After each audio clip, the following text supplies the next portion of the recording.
Good morning. I'm Helene Weinstein, Chair of the New York State Assembly Ways and Means Committee, co-chair of today's hearing. Today we begin the sixth in a series of hearings conducted by the Joint Fiscal Committees of the Legislature regarding the governor's proposed budget for fiscal year 2022-23. And the hearings are conducted pursuant to the New York State Constitution and legislative law. And today our committees will be hearing testimony concerning the governor's budget proposal for human services. Let me recognize the assembly members in my conference who are here. We have the chair of our Children and Families Committee, Assemblyman Hevesy, the chair of our Aging Committee, Assemblyman Kim, Assemblyman Bronson, Assemblywoman Buttonshaw, Assemblyman Jones, Assemblyman Santa Barbara, and I know people will be joining us shortly. Let me introduce Senator Krueger, Chair of Senate Finance, to introduce the members of her conference who are here, the senators who are here with us. Thank you so much, Assemblywoman. All right, we are joined by, Senator Diane Savino, Chair Roxanne Persaud, Senator Pete Harckham, Senator Tom O'Mara, and Senator Jim Tedesco. I just took your job away from you, Tom. I thought you were the only one here, and then I saw Jim pop on. I'm sure we will be joined by more as the day goes on. Thank you. So then let me send it to, I see Assemblywoman Clark has joined us, and Assemblyman Rock, can you introduce the members of your conference who are here with us? Sure. We have a few of our relevant rankers today. We have Assemblywoman Burns, who's our ranker on Children and Families, Assemblyman Ashby, our ranker on Veterans Affairs, and Assemblyman Simpson, our ranker on Social Services. So just in particular for the members who have not been here before, and for those listening who will be witnesses in the future today, the witnesses, the governmental witness will have 10 minutes, up to 10 minutes to present their testimony. Non-governmental witnesses will have 3 minutes, will be in panels and will have 3 minutes.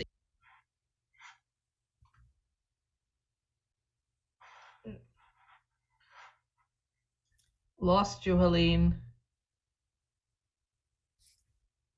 I hit the bar on the thing. Okay, the commissioners will have 10, the governmental witnesses will have 10 minutes. The non-governmental witnesses who've asked to testify before us today will be in panels. We'll have 3 minutes each. When the panel finishes, members of the Assembly and Senate will have 3 minutes each to ask a question of the panel, not each individual panel member. And just want to note that for all the witnesses, we have your testimony in advance, was emailed to all of the members of the relevant committees and the Ways and Means staff, Ways and Means members. And I would just remind people, it may be Groundhog Day today, but Senator Krueger and I are not looking for another 14-hour hearing like we had yesterday. So please, when you ask a question, please, like they say in Jeopardy, make it in the form of a question, ask a question. It's not a time to be making statements. Legislators will have opportunities in our respective conferences to advocate for our particular positions. And with that, I'm very happy to welcome the Commissioner of the Office of Children and Family Services, Sheila Poole. Commissioner, the floor is yours. Thank you so much. And good morning, everyone. And good morning, Chairs Krueger and Weinstein, Children and Family Committee Chairs Brisport and Hevesy, and distinguished members of the Senate and Assembly. My name is Sheila Poole, and I'm the Commissioner of the Office of Children and Family Services. I'm delighted to be with you today to present Governor Hochul's fiscal year 2023 executive budget as it relates to OCFS. As a result of the state's currently strong fiscal position, certainly a refreshing change from recent years. This year's executive budget includes a number of new fiscally prudent investments that provide much needed support for OCFS's child welfare, child care, and juvenile justice programs. Beyond what is proposed for OCFS, we're very excited to see investments in other budget proposals regarding gun violence prevention, mental health, workforce, substance use, and social equity. Taken together as a whole, this ambitious agenda holds great promise for improving the lives of New York's children, youth, and families. Last year, New York received a historic amount of federal stimulus funding for childcare that has led us to expand access to children, lower costs to families, and provide stability to our struggling providers. The enormously successful Stabilization Grant Program has awarded $900 million to almost 15,000 providers, with over $767 million already paid out. In addition, we have provided $80 million in child care scholarships for 12 weeks of care to over 41,000 children of New York's essential workers. And $35 million has been allocated to enable an additional 1,000 providers to participate in Quality Stars New York. I'm pleased to report that phase one of the $100 million Child Care Deserts grant opportunity was launched last Friday. As many of you know, over 60% of the state is considered a child care desert, meaning that there is not enough care for families in that area. This unprecedented investment is an opportunity to address longstanding capacity challenges across every region of the state.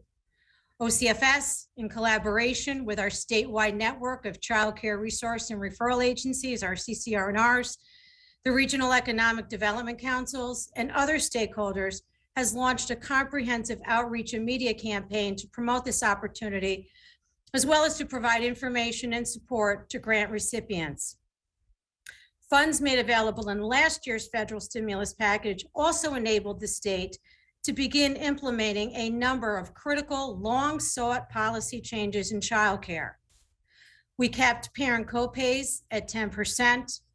We established a 12-month eligibility period for families receiving a child care subsidy. We're providing payments to providers for a minimum of 24 absences per year. And we've guaranteed subsidy eligibility to families up to 200% of the federal poverty level. The executive financial plan assumes the cost of these initiatives in future years after the federal stimulus funds have been depleted. We've made great progress over the course of the past 9 months, but as you and I know, there's always more work to be done. The challenges facing our entire nation concerning childcare led to sweeping proposed childcare investments in the Build Back Better legislation. Needless to say, I'm sure you share my extreme disappointment in Congress's failure to pass this bill. And in the absence of true federal partnership, Governor Hochul's executive budget takes responsible steps to build on the progress of the past year in several meaningful ways. In addition to supporting childcare subsidies for approximately 132,000 children by maintaining our state's childcare block grant at $832 million, the proposed budget would expand access to subsidies for thousands more children by increasing the eligibility level to 300% of the federal poverty level over the next 3 years. Additionally, the budget includes $62.5 million this year and $125 million in future years to ensure that the state can continue serving the same number of families when the new market rates take effect in October of this year. And in recognition of the vital work our childcare workers have done, whose work is often undervalued, the budget also invests $75 million for wage supports for this essential workforce. The executive budget also includes legislation that will modernize and significantly boost foster care maintenance rates and remedy years of inequity by requiring that local departments of social services pay the full foster care rate that is established by the state. Because adoption subsidy payments are based on foster care maintenance rates, nearly 25,000 families with adopted children will also benefit from these actions. These changes represent tremendous progress for child welfare and will assist in the recruitment of foster families. The 5.4% Human Services COLA that's included in this year's budget will also benefit the families and voluntary agencies who care for New York's children in foster care and for adoptive parents. The budget also proposes to extend the current child welfare financing structure for an additional 5 years. Child welfare financing reform established a finance system that has helped improve outcomes for families and has greatly contributed to reduction in the state's foster care caseload from over 50,000 children in the 1990s to a little over 14,000 children today. New York's highly regarded home visiting program, Our Healthy Families New York, currently serves 6,000 families. Despite its proven success in helping families achieve positive outcomes, only 37 of New York's 58 local departments of social services currently operate home visiting programs due to flat funding. To expand the reach of this evidence-based primary prevention strategy, this year's budget invests an additional $11 million in the home visiting program, and that will allow us to provide additional support to an additional 1,600 families across the state. This year's budget will also have a meaningful impact on the lives of New York's runaway and homeless youth. To better enable us to meet the needs of this vulnerable population, the budget increases funding for runaway and homeless youth programs by $2 million, representing a nearly 45% increase from current funding levels. The budget also advances legislation to empower homeless youth to consent to their own medical, dental, health, and hospital services. Without a parent or guardian to provide consent, accessing health care can be nearly impossible for these youth. And this proposal will, for the first time, provide these youth with a clear pathway to meet their most essential health care needs. This is truly a new day, and it's imperative that we seize upon this once-in-a-generation moment to make New York better, more fair, and more inclusive for the people that we serve. And I know that I can count on your support. Thank you again for the opportunity to address you, and I look forward to your comments and questions. Thank you, Commissioner. So we will now go to the chair of our Children and Families Committee, Assemblyman Hevesy, for 10 minutes. Thank you, Chair Weinstein and Chair Kruger and all of my colleagues. Commissioner Poole, it is great to see you. How are you today?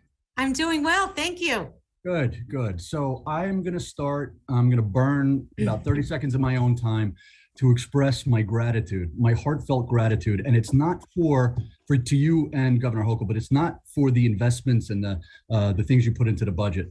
But this is the first time since I can remember watching a children and families portion of the budget where you haven't put the legislature on defense. I'm not angrily struggling that you're going to, that the administration was going to do something that would hurt kids. And not having that is such a relief and puts us in a position where we can actually start really working together. That is the most important thing I believe that has happened. You've set the tone by not trying to do something we have to defend against, that we can work together. So thank you. And to Governor Hochul, it's a game changer. And that is the basis on which we're going to build. So thank you. Let me go right to, you started by saying that the state is currently in a strong financial position. It is my belief that preventative service providers throughout the state have been keeping our families afloat. They've been providing food, diapers, behavioral health, anything you can think of. So considering that we're in a strong financial position, how does the executive budget, or how can we not at this point invest in children, invest in families, and invest in our counties by returning to the statutorily required 65-35 reimbursement rate to counties for preventative services? That is my number one. That's the most important thing for me, and I hope for many of my colleagues. We've got to reimburse. So is there a reason why we weren't able to do that in the executive budget? Thank you so much, Assemblyman, and I do appreciate your opening comments. You know, it has been a number of years since we have been at 65% reimbursement. I will always welcome additional money, for sure. We have done very, very well as a state with the current 6238 reimbursement. We have been able to consistently serve over 50,000 children through our preventive service program. And I couldn't agree more, Assemblyman, about our not-for-profits, long overdue cost of living adjustment for, for them. There are many more workforce, discussions to be had to better support them in the workforce crisis that we face. And the other thing, again, Assemblyman, that I would also say is, in addition to our more traditional 6238 prevention, which is typically offered to families who've already come to the attention of our child welfare system. You and I spent a lot of time talking about the power, the potential of the Family First Prevention Services Act. Mm-hmm. And I do just want to remind everyone that we still have our $20 million federal Family First Transition Fund that we have in collaboration with our statewide implementation team. Commissioner, I'm with you, and I'm really appreciative. I'm just cognizant of the time. Is that okay? Sure. So I appreciate it. Yes, of course. Maybe if I can jump in, and we're focused on FPSA too. Let me take you to, if I can, would the executive be open to removing kin gap from the foster care block grant? We believe that is, if we're going down the list, the second most important, the foster care block grant. Now counties are going to be, based off of a court decision, required to increase their MSARs, and the state has not put up the state share in this budget. So the counties are going to have to pay more to pick up that MSAR rate that the courts have required, but the state hasn't put up the money. That's another unfunded mandate. So can we take, it's a separate issue, kin gap out of the foster care block grant, which does two things. First, you free up more money in the foster care block grant for all of your counties. Now they can now you have money for the MSAR. On the other side, you expand kin gap. So you can get kids not going into congregate or home foster care, you get them going into kinship families. Is the state open to doing that? Yeah, so I actually have some very good news for you, Assemblyman, on that very point. So as you heard me say in my testimony, we are long overdue to raise our MSARs. That will cost the state in total about $80 million to raise the long overdue threshold for that. I want to just talk a minute about the ability of the state to offset the $80 million cost by about $72 million, and I will tell you why. So the foster care block grant, as you know, Assemblyman, has always been intended to cover 50%, state, local share, net of federal. And as you heard me say, the foster care population in New York has plummeted since the 90s. But in many recent years, the state has not. Commissioner, can I jump in just for a second? Sure. It's relevant. I would argue that the reason why it's dropped goes back to our first point, the 65-35. The reason why you're so low is the 65-35, which is why we can't leave it at 62. It was too good for me to not jump in, but go ahead. I appreciate that, Assemblyman. But I want to just get back to this conversation about the MSARs. So the foster care block grant has not been reduced, even though the number of kids in foster care has been dramatically reduced. And so the state share for a number of the past recent years has been significantly above 50%. And so there is an excess, if you will, of available foster care block grant money to the total of $72 million, which will leave an approximate $7.8 million statewide local share to be spread among all the local social service districts. I got you. I get it. And that's the math. So I appreciate it. I still want to make sure that the counties don't have to spread out that little bit of money. The counties have been an enemy of the past administration, and helping kids, having enemies in any corner is just not smart. So we hear your last question. I think I have time for. I believe for our child, first of all, this is all about workforce for me. Okay, if I can. So I believe the legislature is going to be coming forth with a proposal and it's going to sound like a grand proposal, but it's not. It's what New York State requires to start following the science. The science is telling us that we are having generations of kids that are traumatized, We're not preventing it. And then we have generations of kids who we're not giving help to after. So we need to set up a trauma prevention and mitigation system. That's what we're doing. So it sounds like a lot of money. No, this is what we're doing to get back to a normal baseline. And we need to do that for, and I'm gonna, this is worth the time to opine. You need to do that to help the children, because if you do not get them the help that they need, we are losing kids. They're being doomed or defined by their trauma every day. And if people don't know what that means, look at the newspapers. Look at all the crime and the terrible things that happen in the newspapers. Those are kids who were traumatized, who we never got help to. So that's what we're going to be pushing for. But for me, the general theme is workforce, workforce, workforce. That's prevention workforce, that's foster care workforce, that's childcare workforce. And I'll tell you why. The science tells us one of the ways to help the kids, the protective factors, is to get them access to a caring adult. That adult can help them build resilience by giving them emotional support and help them problem solve. That's how you make resilient kids. So we are going to be looking to do that, but you can't do that unless you care for the workforces. So let me ask the question, the last question.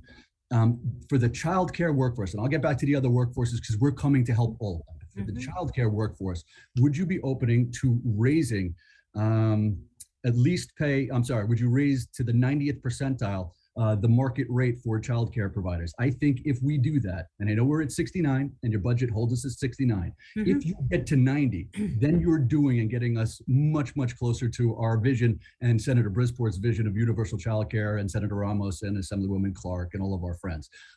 Are you open to doing that to the 90th percentile?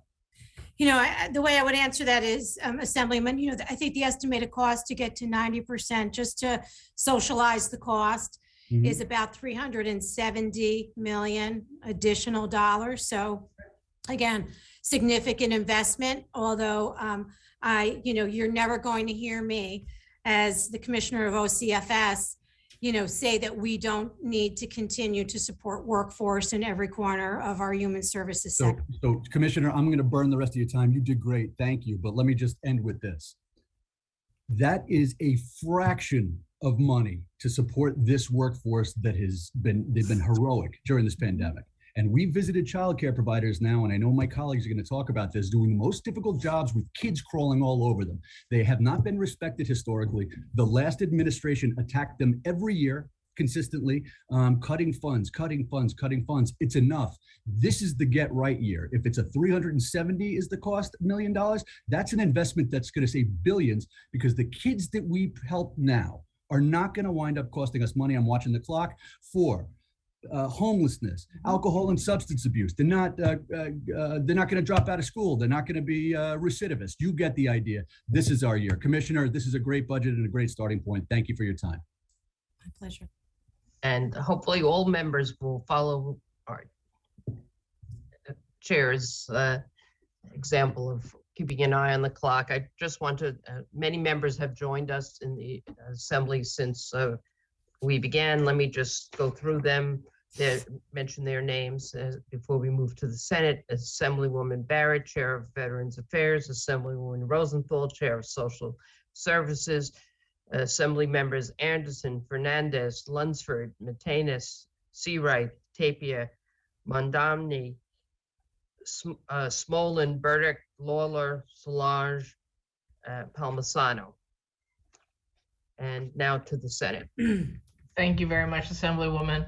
And before we get to Chair Brisport, I'd just like to read off the many senators who have also joined us since we started. Senator Simcha Felder, Senator Alexis Week, Senator Dan Steck, Senator Gustavo Rivera, Senator John Brooks, Senator John Liu, Senator Samra Brook, Senator, I think that's all the senators I mentioned earlier. And now I'd like to hand it over for 10 minutes to our chair of Children and Families, Jabari Brisport. Good morning. Good morning, Madam Chair. Thank you. And good morning, Commissioner. Good to see you. So let's get started. I would like to just start by talking about the all funds appropriation. So it is about $2.4 billion lower this year than it was last year, about 36%. Do you feel like the needs of New York's children and families are lower than they were last year? Absolutely not, Senator. And just to clarify that, so we have reapproped. That represents the child care pandemic dollars that were in last year's budget. So they're in a reappropriate. We don't need a new appropriation, and that accounts for what looks like a $2.4 billion reduction in the budget. Thank you so much, Commissioner. And I'm aware it was it was federal money, but my question wasn't whether it was reapproped or not, or whether or not the federal government failed us this year. My question was, have the needs of New York's children and families decreased? Because the needs of what people need for childcare and preventative services are independent of what the federal government gives us. And I heard you say no, the needs have not decreased. Absolutely not. I would agree with that. So do you see this discontinuance as a problem? Again, Senator, there's not a discontinuance. That money that appears as a reduction in the budget is a reduction because it reflects money that is already reappropriated. And it's particular to the child care pandemic funds that we received last year. Okay, well, since I'm hearing you say it's not a problem, let's talk about the status of the childcare sector. Do you have a sense of how many providers in New York State have closed since the beginning of the COVID-19 pandemic? Yeah, we have tracked that a bit. Somewhere in the ballpark. And again, this I want to qualify it by saying, we do require folks who are going out of business or ending their business to notify us. So these are based upon the notifications that we've received. It's over 2,000 providers, again, very deeply impacted by the pandemic. I will also say that in addition to that, we have processed additional 1,600 applications for new childcare providers as well. But at the end of the day, Senator, there certainly has been a loss of childcare capacity across the state. Well, would you say this is tied at all to the fact that the federal money is starting to dry up? I think I would say that the pressures and the dramatic, significant impact of the pandemic is really what has led as a primary reason. I think the workforce challenges that our childcare industry, which Assemblyman Hevesy has indicated, have also deeply impacted our childcare sector as well.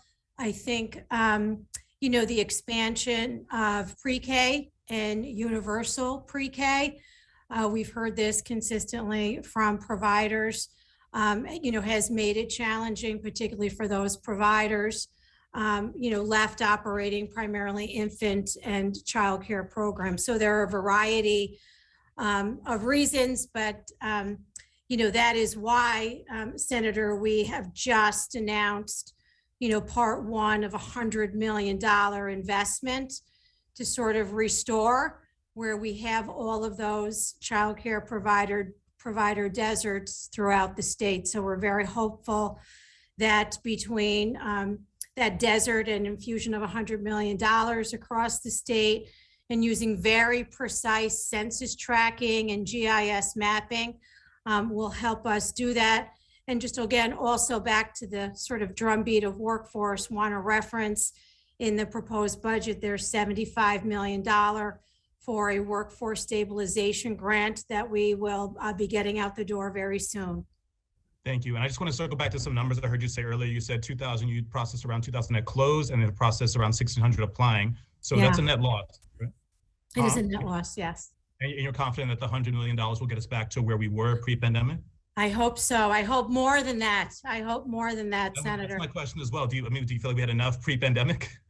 We had childcare deserts across the state. It's a really tough. I mean, I wish I had my crystal ball to give you a really complete answer. There's so many things that are changing in our world. Teleworking, right? I don't know that we're sure yet.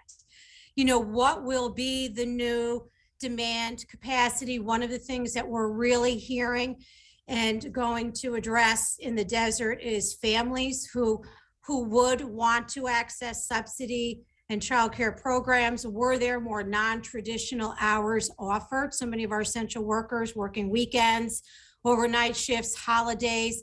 We clearly do not have enough of that capacity. So again, I think as we roll out this, this hopefully very impactful childcare desert opportunity, we will begin to really fill in the picture and know more. Okay. Well, I would say two things before I move on. One, people who telework still need childcare. Not people like, working from home and also making sure their kids are okay. And also, I am not confident that there is enough money in the budget right now to turn the really just turn the ship around on the closures of these centers. A lot of centers that I spoke to throughout the fall basically said they don't know what they're going to do when their stabilization grant. I mean, do you feel like they were called stabilization grants? Do you feel like the sector is stabilized right now? No, it's clearly, it's right. It's not. And so we're going to, to do everything we can with our federal pandemic dollars as we have, as you heard me say, and that we were very aggressive in getting our $1 billion stabilization grant out and very successful last year. And we're going to have to do everything we can to continue to watch and hope that enrollment also increases. But for sure, as we sit here today, the industry is still very unstable. I would agree. And I would just, say that, even if the federal money doesn't come, the state has the ability to generate new revenue. That is my, I don't think the governor agrees that she wants to do that this year. I'm going to continue to push, if we need to do it to keep an industry that's in free fall from continuing to go there. But I want to shift on to childcare subsidies. What I read was that, the estimate is that moving it up from 200% of federal poverty level to 225% should make about 100,000 new children become eligible. How was that number determined? Oh, my goodness. Well, this is where I wish I had my fiscal people with me. So, the annual income for the percentage of poverty level at 225 is $59,625. And at the estimates, based upon how we serve families now, the 100,000 target was arrived at. So it's derived based upon current subsidy, adding the additional percentage to it. And then, of course, as we get up to the 300%, the estimate is that will go to about 400,000 additional families served, children rather. That is helpful. No, I would like to get a clearer answer, just because Sure. My reasoning is that, there may be 100,000 additional children whose families are in that income bracket, but that does not mean that 100,000 children will be taken up. There are also work requirements on top of it as well. Counties may opt out of the program, right? So I would just love, if You bet. you can get me later, your fiscal will reach out, like how exactly did they make the estimate 100,000 would become eligible, and then, the additional 400,000 later. So if let's say 100,000, become eligible and all are become newly covered, do you have estimates of how much that would cost? What I do know, Senator, is that, we feel very, very confident that there is more than enough money in the system, because we have quite a bit of rollover of our base CCDF childcare subsidy dollars in the state. So today, as we sit here statewide, we have $300 million of unused childcare subsidy dollars. So we know that will go a long way for a considerable amount of time to be able to afford to pay for this. You may also recall last year, we issued $20 million of supplemental subsidy dollars. That's still available to the local districts as well. So there is a high degree of confidence that we will be able to afford that. And finally, I would say that the division of the budget has indicated that in the state's out-year plan, there will be ongoing support to make sure that as we raise these subsidy and access levels, that these families do not hit a cliff in the future. Got you. I'm sorry, can I get I heard you say the 300 million rollover you said could probably last for some amount of time. Do you have a more specific estimate of how long you think? We'll have to watch that very carefully, as our proposal, right, is to raise the eligibility and subsidy level. So we will have to watch that. It just depends on how many families and children, right, we get uptaked into the system. Okay, got you. And just rounding out on because I heard you mention income cliffs, and I just do want to stress in the governor's proposal there are still income. I mean, I believe in no income cliffs, but there are, whether the income cliff is at 200 or 225 or 300, there are income cliffs. But I have about 10 seconds left, so I just want to thank you for answering my questions. I'll have more later, but I really appreciate you taking the time to talk to all of us today, Commissioner. You're welcome, Senator. Thank you. Back to the Assembly. Go to Assemblywoman Burns, the ranker on children and families, for 5 minutes.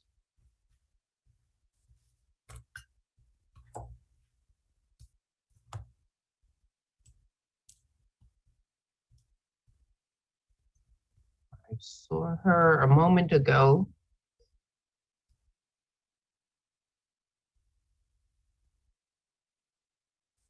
I guess she is not, her hand is raised, she is not there. So why don't we're going to skip the Assemblywoman, and we will go to Assemblywoman Barrett for 3 minutes. We can change the time clock to 3 minutes. Thank you, Chair, and thank you, Commissioner. Thank you for being here. Nice to see you. Happy New Year. I just want to focus, because I know you'll have a lot of other questions on the substance, but I'd like to what your comments were. But I would like to talk about a district like mine, a rural district that has a shortage of programs for childcare, a shortage of mental health facilities, no mental health beds for children and families. We're losing pediatric and maternity services in our local hospitals. We don't have transportation. What does the budget have for communities like mine, Commissioner? I can certainly say that, again, our child care desert investment, the $100 million, for sure will be of assistance to your community. You will see, I don't know if you had a chance to see the press release last week, but there's very detailed maps, so you could go to the communities in your district and be able to see, and they're shaded in colors.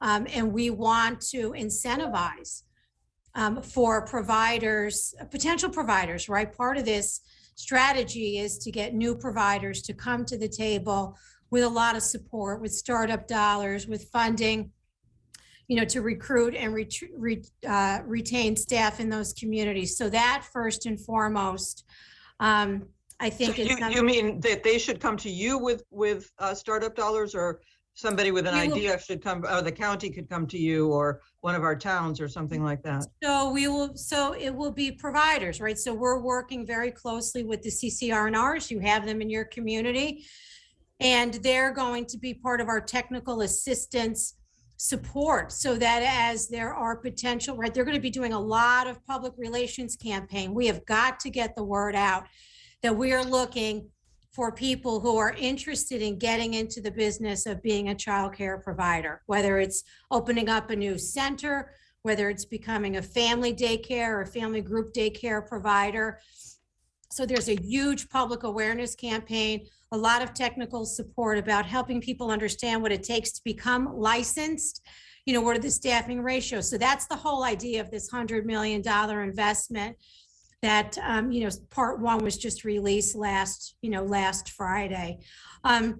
With respect to, rural mental health and services, I do know that, Commissioner Sullivan and the Office of Mental Health has some very exciting new models, to, again, expand healthcare services, particularly in underserved areas. I'm sure she will speak to that in the budget. And, finally, one of the things that we've been trying to be really creative with here at OCFS on our child welfare side is to understand that transportation, for all the reasons, that you said, is an issue for families. They can't drive 45 minutes, to get to help. So we at OCFS, a couple years, we retrofitted 6 Winnebagos, and we deployed them with teams of child protective workers, with multidisciplinary staff, and in some rural communities, Sullivan County, Delaware County.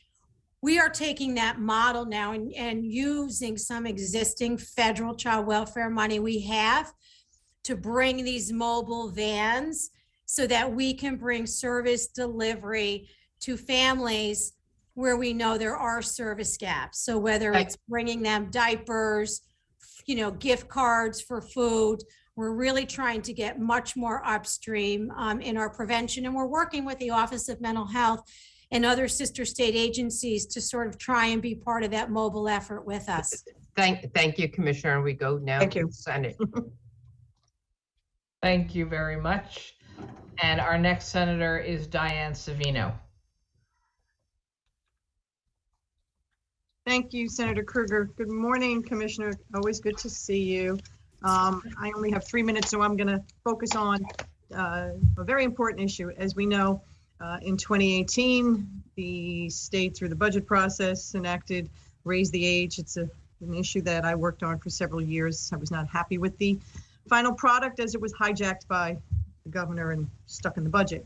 One of the areas of contention was the financing model that was put in place. And the financing model for Raise the Age says that every April 1st, local governments must submit a plan to the OCFS to talk about how they're going to run their program in order to be eligible for reimbursement. And one of the requirements is that they must operate within the 2% property tax cap. So I scoured the governor's budget and I had our finance team check it just to make sure, because I'm not as smart as they are. And in fact, Governor Hochul continues that. And so what that means is the city of New York, which has the largest number of kids who would be affected by Raise the Age, does not qualify again. So can you share with us the wisdom behind stiffing the city of New York on Raise the Age program? And why does that make any sense? So you are absolutely correct, Senator, that the Raise the Age statute, as it was enacted and passed by the legislature, stands as it was originally enacted. I will say I believe that there was a provision in the Raise the Age statute that any municipality could also apply to the director of the state budget to make a case for hardship caused as a result of having to implement Raise the Age. I think that's certainly something, absent a statutory change, that the city could potentially consider as well. I will say, Senator, that since we are now fully implemented on Raise the Age, that the majority, right, because adolescent offenders, when they are sentenced, they come to OCFS secure facilities. So when those young people come to OCFS, those are paid for 100% by the state. There's no chargeback for the Raise the Age kids that come to state secure facilities. But that doesn't help the city of New York. So I would suggest that as we go further into the budget negotiations, that might be an area that we might want to amend. Because as we're seeing, particularly with the city of New York, they will speak for themselves next week, I'm sure, during the local government hearing. They are having an extraordinarily difficult time recruiting and retaining people to work in the Horizon and Crossroads facility. The staff are as likely to clock in on Monday and clock out on Friday and never come back. The program is difficult to run to begin with, and we have a lot of problems with it. And so you'll be hearing more from some of us about Raise the Age, but the financing model is certainly insufficient. I know our colleagues on Long Island are also seeing problems. Their young people are being forced to be shipped upstate because they can't finance facilities in Nassau and Suffolk County. So my time is up, but I just wanted to bring that to your attention. Thank you. Thank you. We've been joined by Assemblywoman Forrest, and I see that Assemblywoman Burns is back from her committee meeting, so we will go to her for 5 minutes, the ranker on Children and Families. Thank you. Thank you very much. And I appreciate the opportunity to ask questions of the commissioner. Commissioner, I also want to speak about the Raise the Age issue and about the fact that very, very violent, basically young adults are being put in the certified detention centers by OCFS. In Monroe County, we have the Monroe County Secure Detention Center. And just in 2021 alone, the staff were repeatedly being assaulted and sent to the hospital. Twice, Monroe County Sheriff deputies received urgent calls to go there. At one point, they stayed at the youth facility for a week, Monroe County jail deputies, in order to bring order to that location. My question to you is, how prudent is it? Because I'm sure this facility is not unique to the entire state. What is being done as these young, violent adults, and at one point, this facility had 11 accused murderers. What is being done to protect the staff and to protect sheriff deputies when they go to even respond to 911 calls there? You know, one female sheriff deputy was literally picked up by a guy much bigger than her, who was a youth, body slammed, and to this day has not been back to work. What's being done to protect the staff and protect anybody else in that facility? Yes. Yes, thank you very much, asking very important questions. So I want to say that like so many sectors of our human services industry, you know, our secure detention, we're also deeply in, and they are locally administered detention facilities. You know, we're really deeply impacted by COVID. So Monroe County is a great example of a local detention facility that had plans to make significant capital investments in its facility to create better hardening, to create better programming for the new Raise the Age population. They were also hit as is everyone. My own facilities here at the state level were no different, hit by the workforce crisis, COVID, right, impacts staff on and off, et cetera. All these, you know, issues combined with increasing gun violence, right? We spent a whole session on guns alone, really led to a perfect storm in Monroe. Commissioner, not to interrupt you, but time is somewhat of the essence. Sure. But I met with the union that represents the people that work at the detention center. And they were not quitting at that point this summer because of COVID. People were quitting because they were getting hurt. They were getting beat up. They were not allowed to carry any form of protection, no mace, nothing, not even a very basic type of apparatuses and tools to protect themselves in that facility.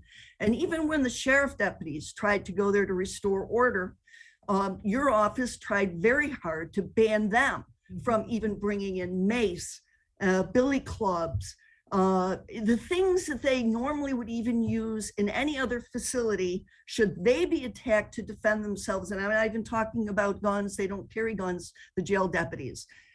They have other tools to protect themselves. And you tried very hard to deny them the ability to even protect themselves as law enforcement officers when they were within that facility.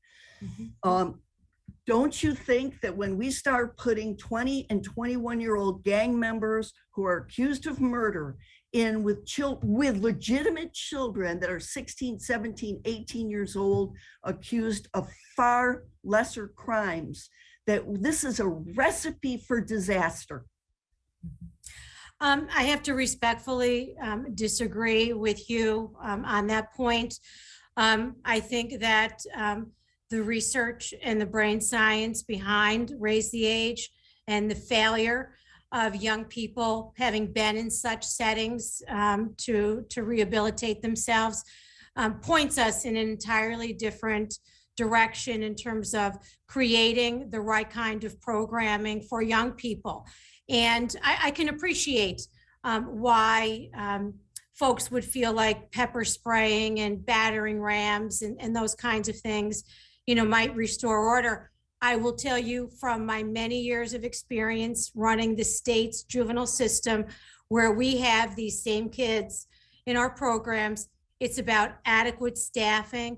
It's about adequate programming that is of interest to young people. It's about clinical services to address their historic trauma and the violence that they have been exposed to.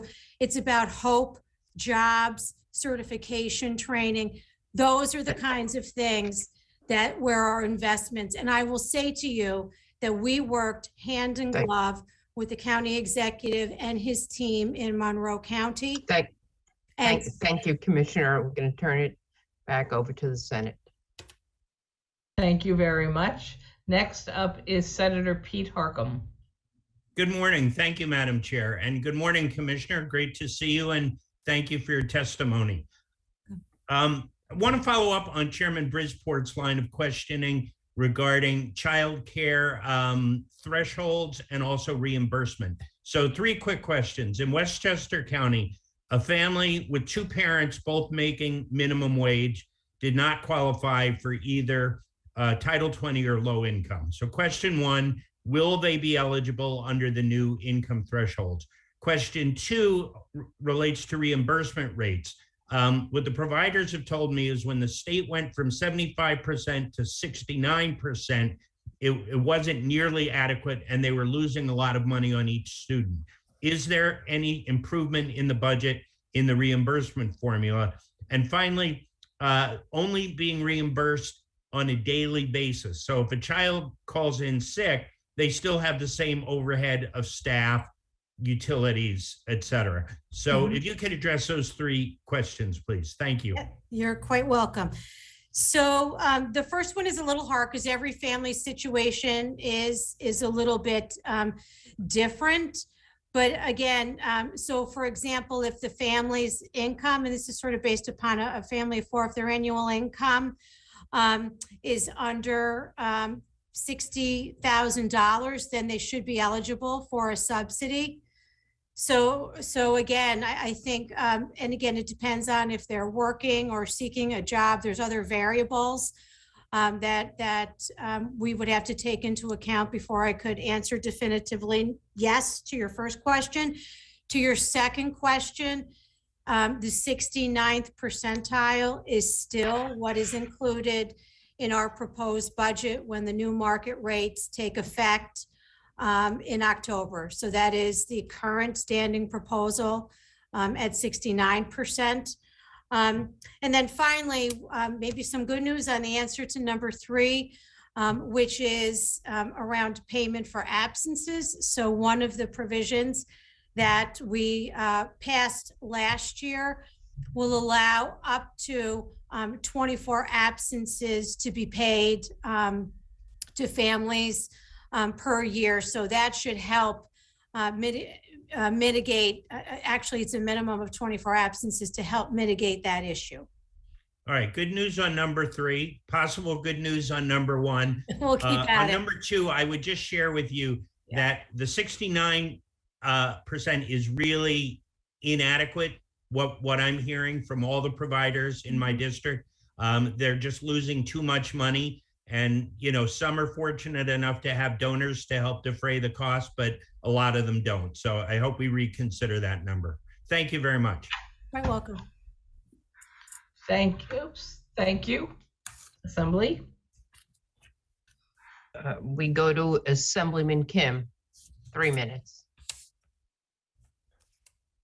Thank you, Chair. I'd like to continue the line of questions from Senator Brisport and Assemblymember Hevesi. First question is, do we have a rough breakdown of the pandemic federal dollars versus the sustainable federal dollars versus the state revenues that's funding the programs? Second question is, of the money tied to state money revenues, how flexible, fungible, and transferable all are these dollars in terms of meeting the need of different programs? And third, in terms of the contracting to third parties, what percentage of the money that goes to programming goes to secondary or third party nonprofit providers versus local government agencies that's actually administering their services themselves? Okay, so I'll take it from the top there. So the executive budget, so this is federal subsidy that comes to the state. We refer to it as CCDF dollars. This year is proposed at $894.6 million. So that's, if you will, our base funding for childcare subsidy. And in New York, those dollars flow through all of our local departments of social services who administer the childcare subsidy program. So there's that base funding. And it's increased $62.5 million to pay for the market rate that will go into effect in October. Then you asked specifically about the federal pandemic pots of money that we received. So for CARES, we received, and again, this is just exclusive to childcare, $163 million of childcare funding. The vast majority of that has already been obligated and liquidated. We received the CRISA funding in the amount of $468 million. And then finally, ARPA, $704 million, again, all for childcare. Thank you, Commissioner. Sorry to cut you off. I only have 30 seconds left, but I guess the through line here is that most of this money is tied to federal dollars and it's regulated, it's inflexible. And one area that I should be looking at is the flexible money that we give to corporate subsidies in the amount of $7 to $8 billion a year. That's something that a number of economists have seen that we should be transferring toward childcare and child development. And I hope that the administration and the second floor would take that seriously into consideration. Thank you. Thank you. We move, we've been joined by Assemblywoman Raj Kumar. We move to the Senate. Thank you very much. Before I introduce Senator Persaud, I believe we've been joined by Senator Leroy Comrie. Not sure I caught Rachel May earlier. I think that's everybody so far. And I will turn it over to Senator Persaud.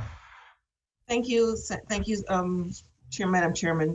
Commissioner, it's great to see you, and we've had great conversations. I appreciate everything that you're doing. I just have a few quick questions pertaining to homeless youth healthcare consent. I was speaking with some students a couple of days ago, and could you give us some information on how they'll be identified and the determination of who can give consent for non-emergencies, and will providers be held liable for consent under the proposal that's in place?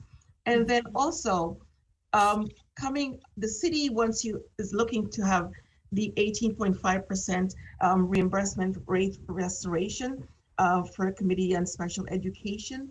And also, would we be able to have additional conversations about Raise the Age and the funding that goes with that?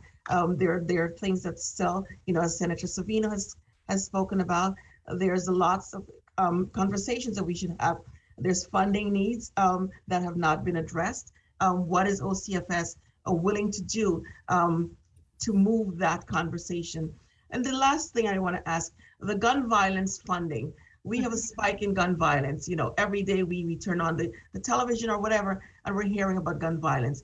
However, the funding that's been allocated is not moving as quickly as possible to communities. What will you do to ensure that this funding is getting to communities as fast as possible so that we can tackle the upswing of gun violence in our communities?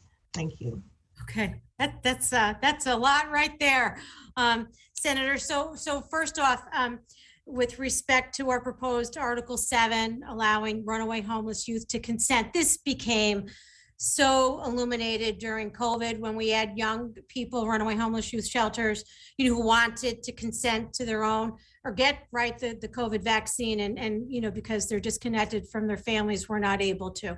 And this has been talked about for many years, that these young people who are in effect functioning as very independent adults, do not have access to take care of themselves. So that's really our goal here. And we will need to find a way. I think that's a great question about how do these youth identify, right? When they go to a provider and can consent, how do we figure out a way with, again, protecting their confidentiality as much as we can. We need to find a way so that that doesn't create a barrier.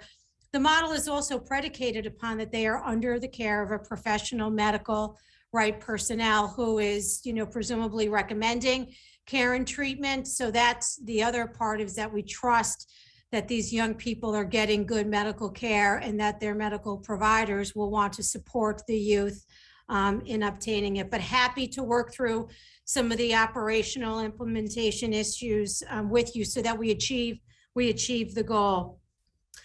With respect to the Committee on Special Education issue that you mentioned, Senator, I do want to say for New York City, that state reimbursement went away permanently back in the 2017-2018 budget, and that the current Article 7 proposal proposes to make that statewide. And quite simply, this sort of state reimbursement for what our holy Committee on Special Education decisions seems to be an artifact of a decision many, many years ago about some sort of rate setting, so it should be in OCFS's budget. But these are all decisions for residential placement that are made by local committees on special education. Thank you, Commissioner. We're going to move on to the Assemblywoman Rosenthal, and before she, well, I think, yes, she can just go. We don't have any new members yet. 3 minutes. Okay. All right. Can you hear me, Commissioner? I sure can. Hi. Okay, great. Thank you. Commissioner, it was lovely speaking with you earlier in the week, or maybe it was last week. Days all melt together. So, I've long been concerned with runaway and homeless youth. And it was back in 2015-16, I believe, that, I fought hard. The Assembly gave $2 million for that category, and so we had about 4.5 million, which hasn't been increased till now in the governor's budget. $2 million, another 6, so 6.5, which is fabulous. But I've talked to advocates who say really the need is more like 15 million. So my first question is, when do you think we can get there? Because as we know, it's a huge problem. Yeah. And there's so many people that we need to pay attention to, and I appreciate the increase a lot, but we need more. The next question also is, do you know about the breakdown of population of runaway and homeless youth throughout the state, and how many counties actually have programs to address their needs throughout the state? Sure. So I am glad that you are encouraged by the $2 million. We're heading in the right direction of more investment as opposed to not having less. And I do appreciate that it has been a population of young people for whom we have not made enough investments in the past. And just to put a bit of a fine point on the $2 million, we are looking to help restore some of the loss of runaway homeless youth shelter beds, particularly upstate. New York City, to their credit, has actually added at their own local cost hundreds of runaway homeless youth beds in the past couple of years, but it's become a real pain point upstate. So we're looking to sort of fill in some of the beds that have been lost there. And I don't want to misspeak about the number of programs that are operating. I will absolutely follow up and get you very specific information about where the beds and the services are remaining. Okay, thank you. Because I know, as you said, the city is increasing, but I don't know that that's true. And I believe like fewer than half the counties in the state have programs. And we know the runaway and homeless youth are everywhere in the state. So thank you. And I look forward to working with you on that and other issues. I do as well. Thank you. Thank you. Thank you. Back to the Senate. We have Senator Steck, the ranker on children and families for 5.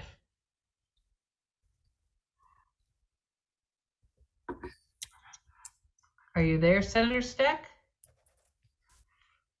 Trying to get him to start video and audio. All right, let's see. I'm here. Okay. I am so sorry. Good morning, everyone. Morning. All right. Well, the good news is that I'll spare you all. I'll use my whole 5 minutes. But Commissioner and everyone, I appreciate your testimony today, and I want to echo a lot of the sentiments of many of my colleagues in both houses, both sides of the aisle. I want to thank you for your positive efforts for working for our kids and families, and certainly working with the legislature to make the state a little better in that regard. The state received $2.4 billion in pandemic stimulus funds in fiscal year 22 from the Coronavirus Response and Relief Supplemental Appropriations Act and American Rescue Plan Act of 21. The fiscal year 23 budget does not contain an appropriation for COVID relief funds. Can you tell us how much COVID relief funding remains, and how you will target use of the remaining funds, please? Yeah. So just to be clear, and I think you're the second person to ask that question. I want to be. I missed it. Yeah, no, that's good. It's good news that we've not lost the $2.5 billion, that it's actually already, it's just simply been rolled over and reappropriated. So it doesn't look like a new appropriation. That's, I think, the first answer to your question. And the second is that 2021 was an extraordinarily busy year for us at OCFS. We are very, very anxious, as I know are all of you, to make sure that we are spending every dollar of our federal child care pandemic. So there were lots of things that were released in 2021 that are now out there for spending in local social service districts.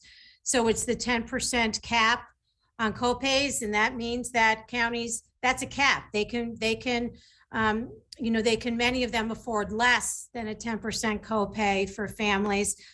We launched an essential workers scholarship where we originally allocated $25 million. It was so popular, we had leftover CARES dollars. We spent $80 million supporting essential workers. We expanded Quality Stars by $35 million. And then we have 12-month eligibility. We're paying for a minimum of 24 absences. And then we just announced last Friday, $70 million of $100 million desert.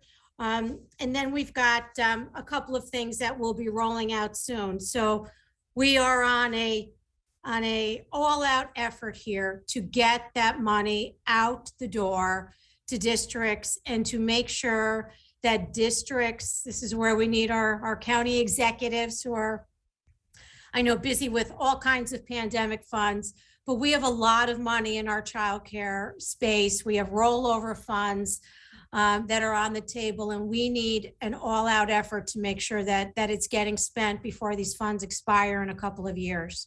So, but I wasn't sure I heard you. It rolled over, but how much rolled? Like, how much of that 2.4 remains? All 2.4, or? Oh, I'd have to calculate that. I know that we spent well over $1 billion has been spent between the stabilization grants. We've obligated $900 million, and then we've paid out the Quality Stars and other initiatives. So there remains a lot, to be clear. We've pushed out a lot, but there remains a lot still to be liquidated. It's been made available to spend.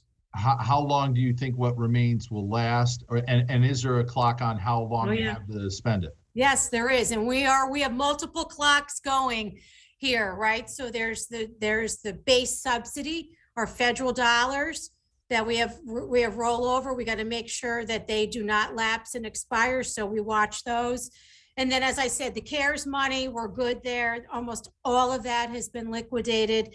It's the CRISA and ARPA that are left to be spent. The ARPA is the largest pot that we have left to be spent, and that has to be liquidated by September 30th of 2023. So we've got some time.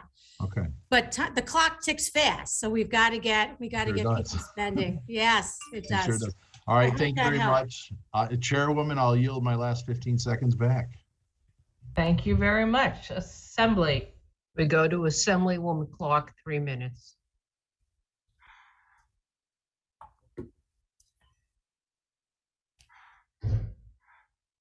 Hello, Commissioner. Thank you so much for Hey. joining us today. I wanted to dive into childcare a bit, and I have another question I hope I can get in as well. But the first one is I call childcare in its current form in our state a math equation that does not work. So as much as we continue to say that we're going to expand subsidies, eligibility for subsidies in for more families to be included, what we continue to hear from both families and providers is that the rate is just not enough.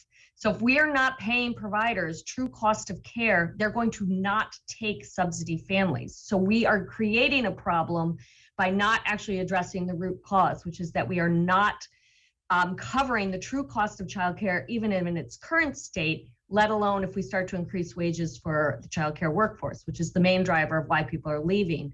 So I know it's set at 69%, but I just don't see how we get past, how the state can ever get past fixing childcare if we don't start to put our own dollars that are sustainable and renewable every year to address the real issue, which is that we're not covering the true cost of care. So my question is, how do we get there? Why is there such a hesitancy to increase the actual rate we pay providers so that they can keep their doors open?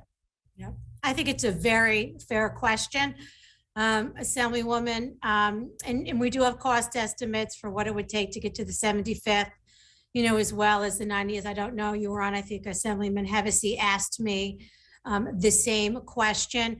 How I would answer that for now is I think we have to try and watch how we are spending some of the dollars now. If there is some room, right, in our base federal subsidy dollars, because the pandemic dollars, we're not going to have them forever. And that's our challenge as a state, is not going to 90 percentile now, where that would cost us almost 400 million more a year, and then hit a cliff down the road, as much as we're all anxious to get there now. And again, the more all of us can advocate for Build Back Better, right? We need more federal dollars to help us get to some more sustainable market rates for our providers. But I think there might be some opportunity as we watch spending. Excellent. Well, it sounds like I think the state needs to come up with a commitment as well to really fix it. My second quick question is, after school programming with such emphasis on childcare, the proposed governor's budget also slashes some funding for after school. And also is not getting to true cost of after school. So what are we doing to address that? And why are we cutting money for after school? Yeah. So the executive budget for after school is whole. We have the $28 million in TANF for the Advantage After School program, and we have the $55 million in the executive budget for the Empire. The legislative initiatives, which is, as you all know, Commissioner, thank you. Why don't you give us send an email with the answer to this question? Certainly. And I'm sure there'll be some others that we could circulate to all the members, because we do want to keep an eye on the clock. So we're going to turn it back to the Senate. Thank you very much. And we have Senator Souza Reno. Oh, thank you, Madam Chair. And Commissioner, it's so nice to see you. And I just want to say thank you for always being so responsive to the needs that I bring to your attention. Right now, I'm going to talk about the governor's executive budget with the child advocacy centers, which, as you know, provide critical support to abused children. They're funded at $5.2 million, which has been the same amount proposed in the executive budget since 2010. These centers were funded at nearly $7.8 million in 2007, and in recent years, funding stagnated at $7.2 million. So given that the number of children served has really nearly doubled compared to 2007, would you agree that these centers need a commensurate increase in funding? Senator, it's good to be with you, and thank you for participating in the Adult Protective Services Roundtable earlier this week. The CACs are absolutely invaluable to the work they do in communities. And as you say, the executive budget proposal is what it is. What I will commit to you, Senator, as we here at OCFS continue to look under every corner that we have within our existing, federal funding streams in child welfare, any opportunity we have here to try and bring some more resources to the child advocacy centers, you have my commitment to do so. Thank you, Commissioner. There was a time in my life when I was a single mom. So to be able to access childcare, I actually opened up my own childcare small business. So I really understand the challenges that both the parents and the providers are facing with this today. And as you know, the governor proposes to utilize $75 million from childcare stabilization funds to support childcare wages. Do you have an estimate of how many childcare workers this is going to impact and how the funding would be distributed, and kind of how much of an increase can childcare workers expect to receive? Yeah, so the $75 million allocated for the childcare stabilization grants, I want to be clear and honest, they are pandemic funds. So they are not going to last forever. So our proposal, Senator, is to go about the distribution of that 75 million like we did the $1 billion in the stabilization grants. Yeah. So we will have a portal where childcare providers can go in and they can attest to the number of employees that they have. And we will have a methodology in the background that, based upon the number of staff that they have, et cetera, other things that we will ask them, that they will receive a grant that they will distribute to their staff. And the intention, we obviously can't raise wages, right? Because you can't sustain that. So these grant funds are really intended for bonuses to help offset employee retirement cost, payments there to help childcare employees, many of whom want to advance their educational degrees, do things like we can to support the child welfare workforce without creating, right, an artificial raising of wages that can't be sustained, at least at this point, post-pandemic funding. Thank you so much, Commissioner. I know our time is up. Thank you. Of course. We go to Assemblyman Anderson for 3 minutes. Just want to remind all the colleagues, before we start the clock, all the colleagues that, please leave time for the commissioner to be able to answer your questions. I don't really like having to cut people off, either you or the commissioner. Thank you. Assemblyman Anderson, there you are. You have 3 minutes.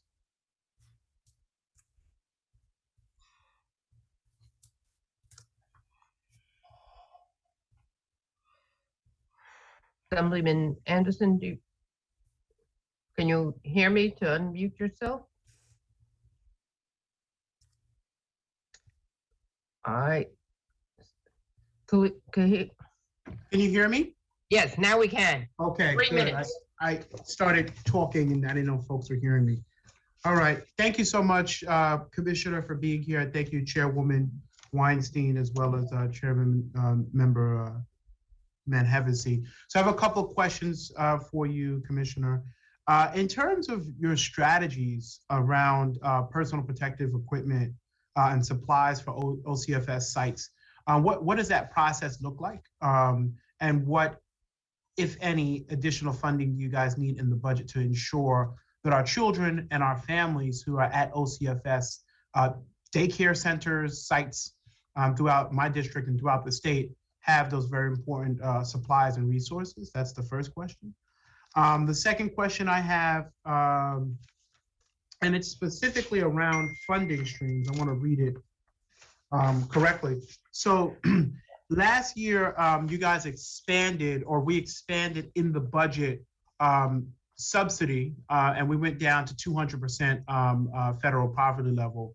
But it took a while to implement that poverty level. It took over 8 months to implement it.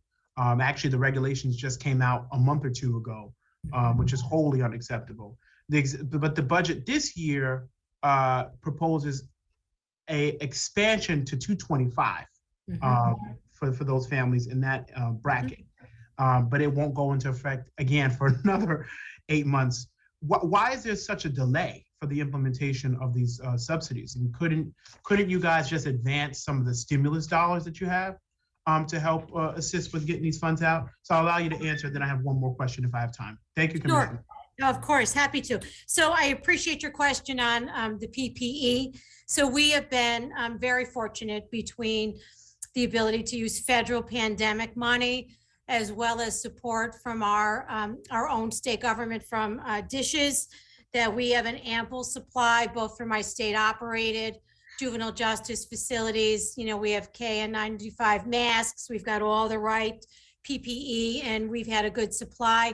We've also, throughout the much too long protracted course of the pandemic, we have been able to provide childcare, foster care, domestic violence, runaway homeless youth programs with masks. Recently, we've been able to do testing supplies as well. So just in recent weeks, we've pushed out, I think, close to 300,000 testing kits to child care centers and many, many more across the state. So I think we fared pretty well in that area, but I absolutely appreciate the question. You know, with respect to the subsidy expansion, you know, last year, about why did it take so long? You know, I just want to go back. You know, we had to develop regulations for these new subsidy provisions. You know, they take a little bit of time to develop once the budget was enacted. So we put those out for public comment in July. You got to give time for public comment. They get back. But I also want to say, we also put the local districts on notice. We sent them an INF, we call it, that said, hey, these things are coming soon. Take the time now before these regulations become final to get your systems changes, administrative changes, retraining your childcare staff as necessary. Like these things, it's not just fairy dust, right? They require local districts have to have time to make things happen, and the system changes, you know, can be considerable. So that is. Thank you, Commissioner. We'll go to the Senate. Thank you, Commissioner. Thank you, Chairwoman. Thank you, Assembly.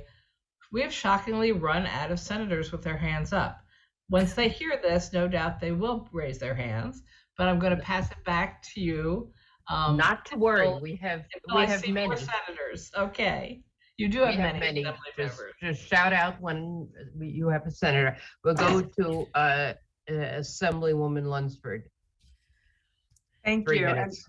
And, Commissioner, I'm going to give you an opportunity to finish your answer to Assemblymember Clark about the cut to after-school funding. And I'd also like to ask some additional questions about whether there's anything to do about the terrible cost of summer care for our families with school-age kids. Yeah, so I think we actually have, on the whole, really good news on our aftercare. So like I said, we have the 28 million in the TANF, the Advantage After School, that serves 17,000 kids across our state. We then have the Empire, 55 million of general fund dollars that serves 34,000 children across 300 sites. So we have that base funding continuing to be available. I also just want to say that we did a lot of work. There were some pain points along the way. I will be candid with our after-school providers who were asking us for more flexibility in how, right, as part of the pandemic, that they could provide after-school programming. So we worked with our partners at the Division of the Budget, and we were able to create a more flexible hybrid model so that those programs could say, I'm going to do only in school, maybe, you know, a hybrid of in school or remote, et cetera. We had to redo all those contracts. My team here, I do have to give them a lot of credit. We have made tremendous progress. We are pushing out all kinds of money to the after-school providers who have been incredibly patient with us. So I think overall we're in very good shape Thank you. And I'm just going to pivot just because I only get 3 minutes. Sure. To talk just a little bit about the Monroe County Children's Detention Center Yeah. from the perspective of the kids who are being housed there. Yeah. That facility, like the building itself, really shouldn't have been certified. It is itself inadequate, and it's causing issues not just for the employees there, but for the detainees. Yeah. I've had children who got transferred to the Monroe County Jail for a period of time say they don't want to return to the Children's Detention Center. Yeah. And I'd like to know what we can do to help address the just fundamental inadequacy of that facility. Yes, absolutely.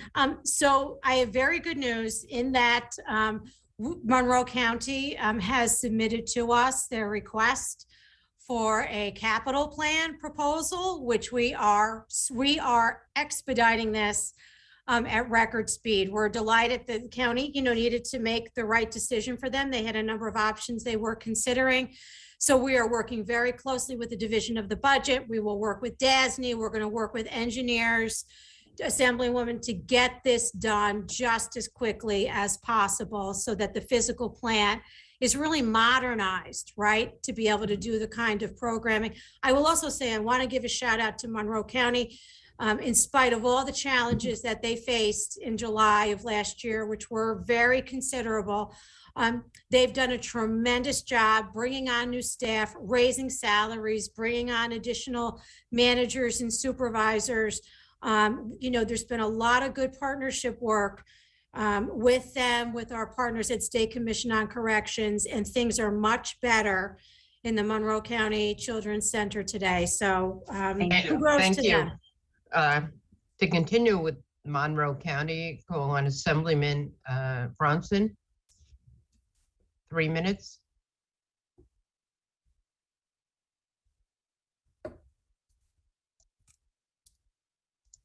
Thank you, Chair. Sorry for the delay, but the technology wasn't working for us. Commissioner, good to see you.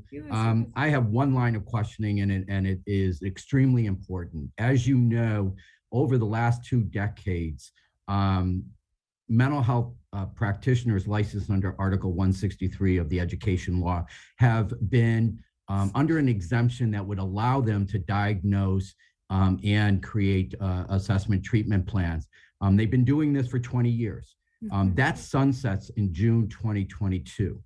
I carry a bill that would modernize their scope of practice and lift up their educational and clinical requirements to a level that would allow them to continue this ability to diagnose.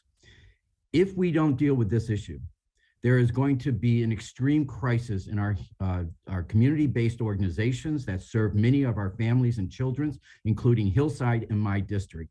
It will also impact your agencies that you oversee across the state. My question to you is, number one, how do we address this shortfall in the community-based organizations, and can we move forward with this bill, A6008, and what are your plans for the state agencies or state facilities that you oversee that are utilizing these professions as well? Thank you, Assemblyman. So certainly I will go back and take a more careful look at your Article 7 bill. I know that has been extended many times to extend those provisions.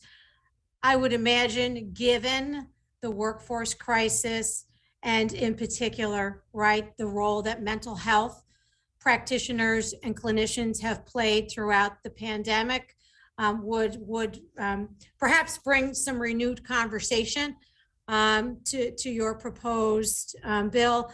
And I will say, I know that the State Office of Mental Health, and I don't want to speak for Commissioner Sullivan, but I know that they have many strategies underway to try and do a better job supporting the mental health workforce, providing bonuses and other kinds of things to thank that workforce. So I'm happy to continue conversations. We need those mental health practitioners more than ever. And that is also true for me, in running our state's juvenile justice programs. They're foundational, given the trauma and the mental health issues that so many of our young people and families, frankly, are dealing with these days.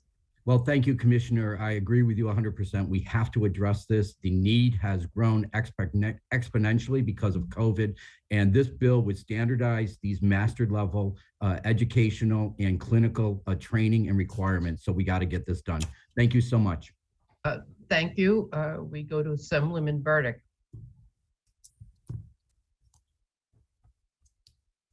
Thank you, and thank you, Commissioner, for your work.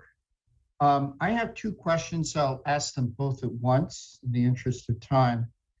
I think it's clear that the legislature would like to provide more resources, more funding to the programs and services under your agency. You mentioned that the pandemic funds will not last forever. We should advocate for Build Back Better. Do you see that in order to maintain even the present funding levels, there would need to be long-term reliance on federal funding? And related question is whether your agency has identified any other dedicated funding source. The second question is that the budget includes $500 million in COLA for human services providers, which is very welcome. It's great. However, the statute that governs the COLA is outdated, and it's important that the COLA goes to all current human services contracts. So two questions. Is your agency doing anything to try to update the statute? Because apparently in order to be eligible, you've got to be listed in the statute. And in the interim, what is your agency doing to ensure that COLA is applied to all current contractors, regardless of whether they are listed in the statute? Thank you very much. So great questions on, on childcare and how much of what we are doing in the pandemic, can be supported.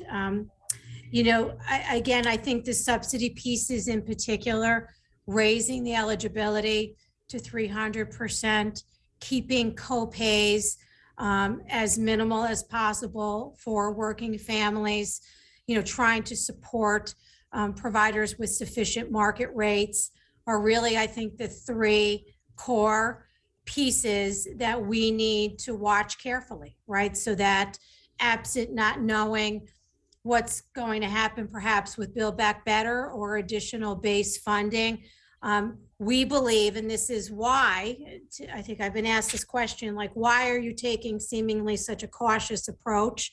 The 225 in October, the 260 next year is because I think we want to be really aggressive, but we also have to be cautious until we see what the spending starts to look like. So I don't have an exact answer because, as always, there are unknowns. We could get. Thank you. And but the second question, if you could provide an answer about the COLA and those contractors not in the statute, what about them?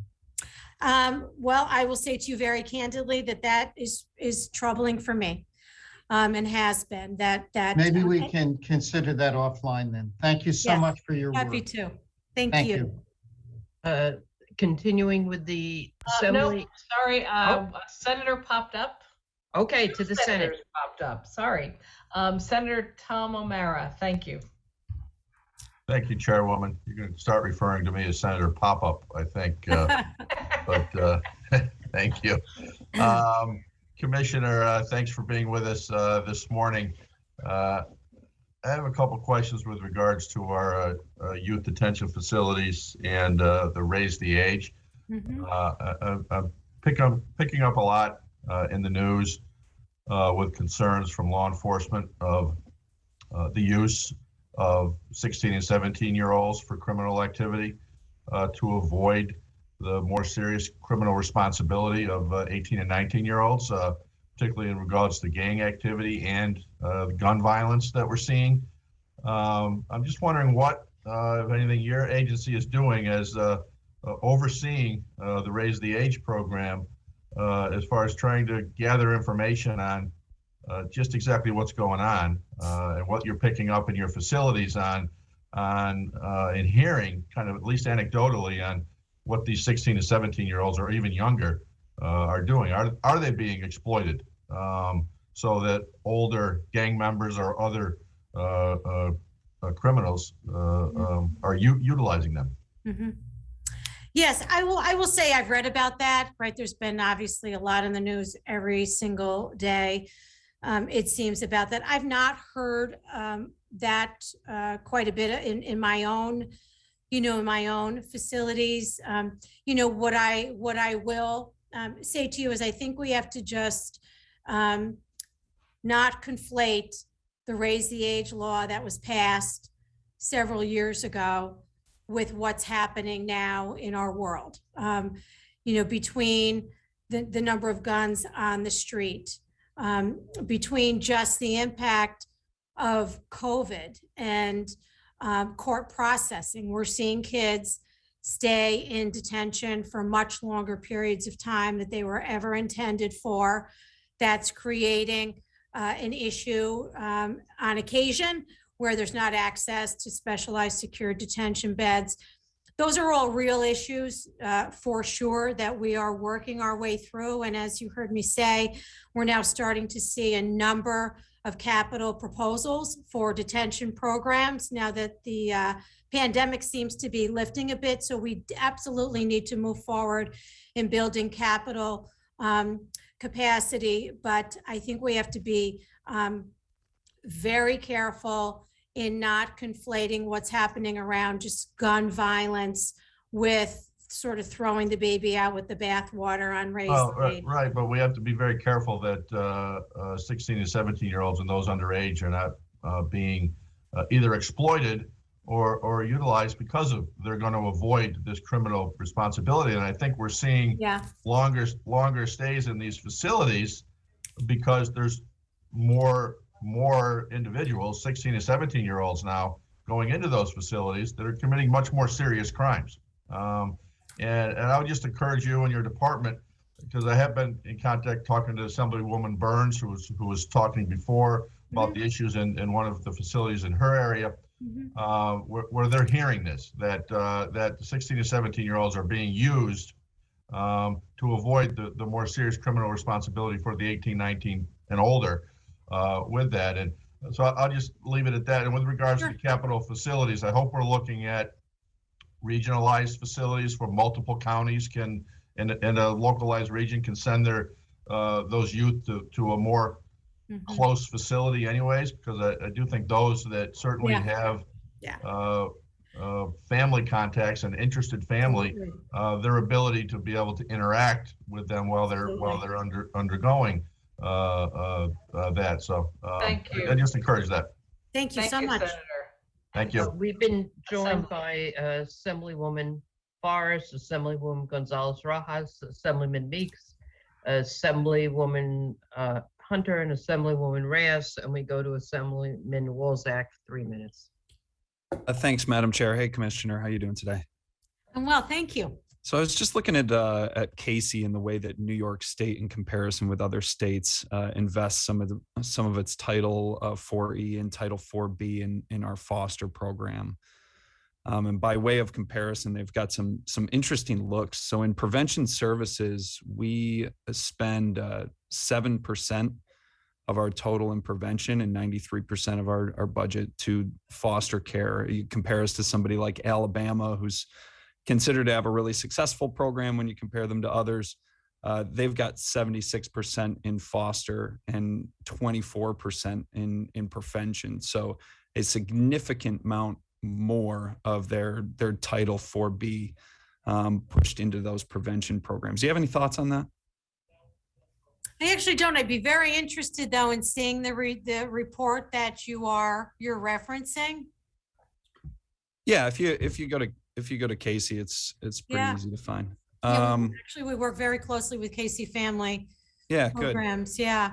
So we do. I mean, we invest because of our high state reimbursement, the 6238 model. I find it impossible that you said Arkansas.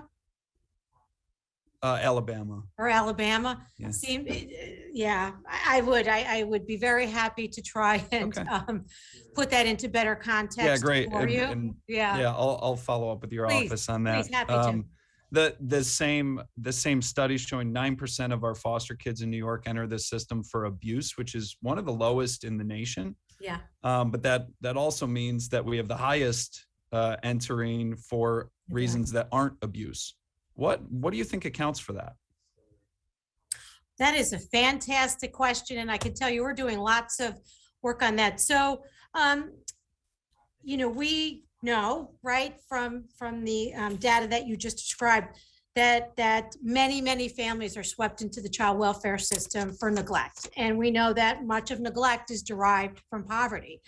So we're working very hard here at OCFS to really try and create much more upstream prevention so that families who many live in fear of coming into contact with the formal child welfare system can feel safer and accessing help from their community.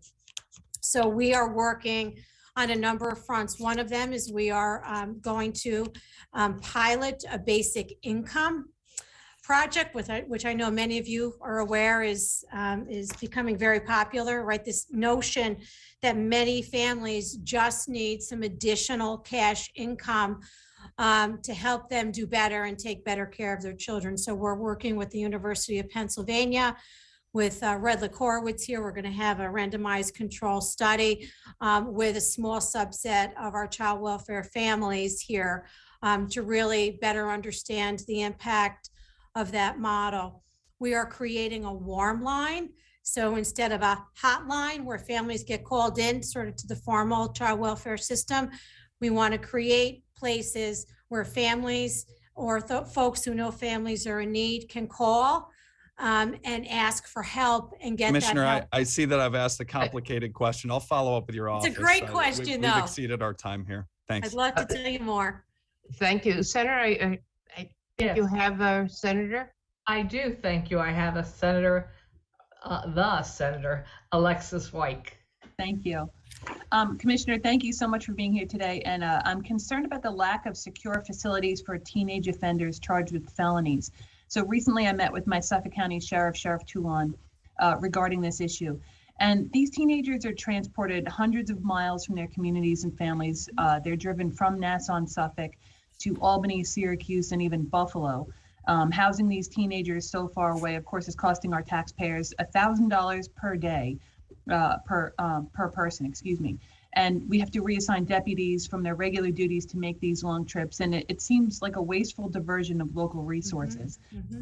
These teenagers are far from their families, their attorneys, and from their local support programs. So as you know, Nassau and Suffolk are working on a joint facility to house adolescents.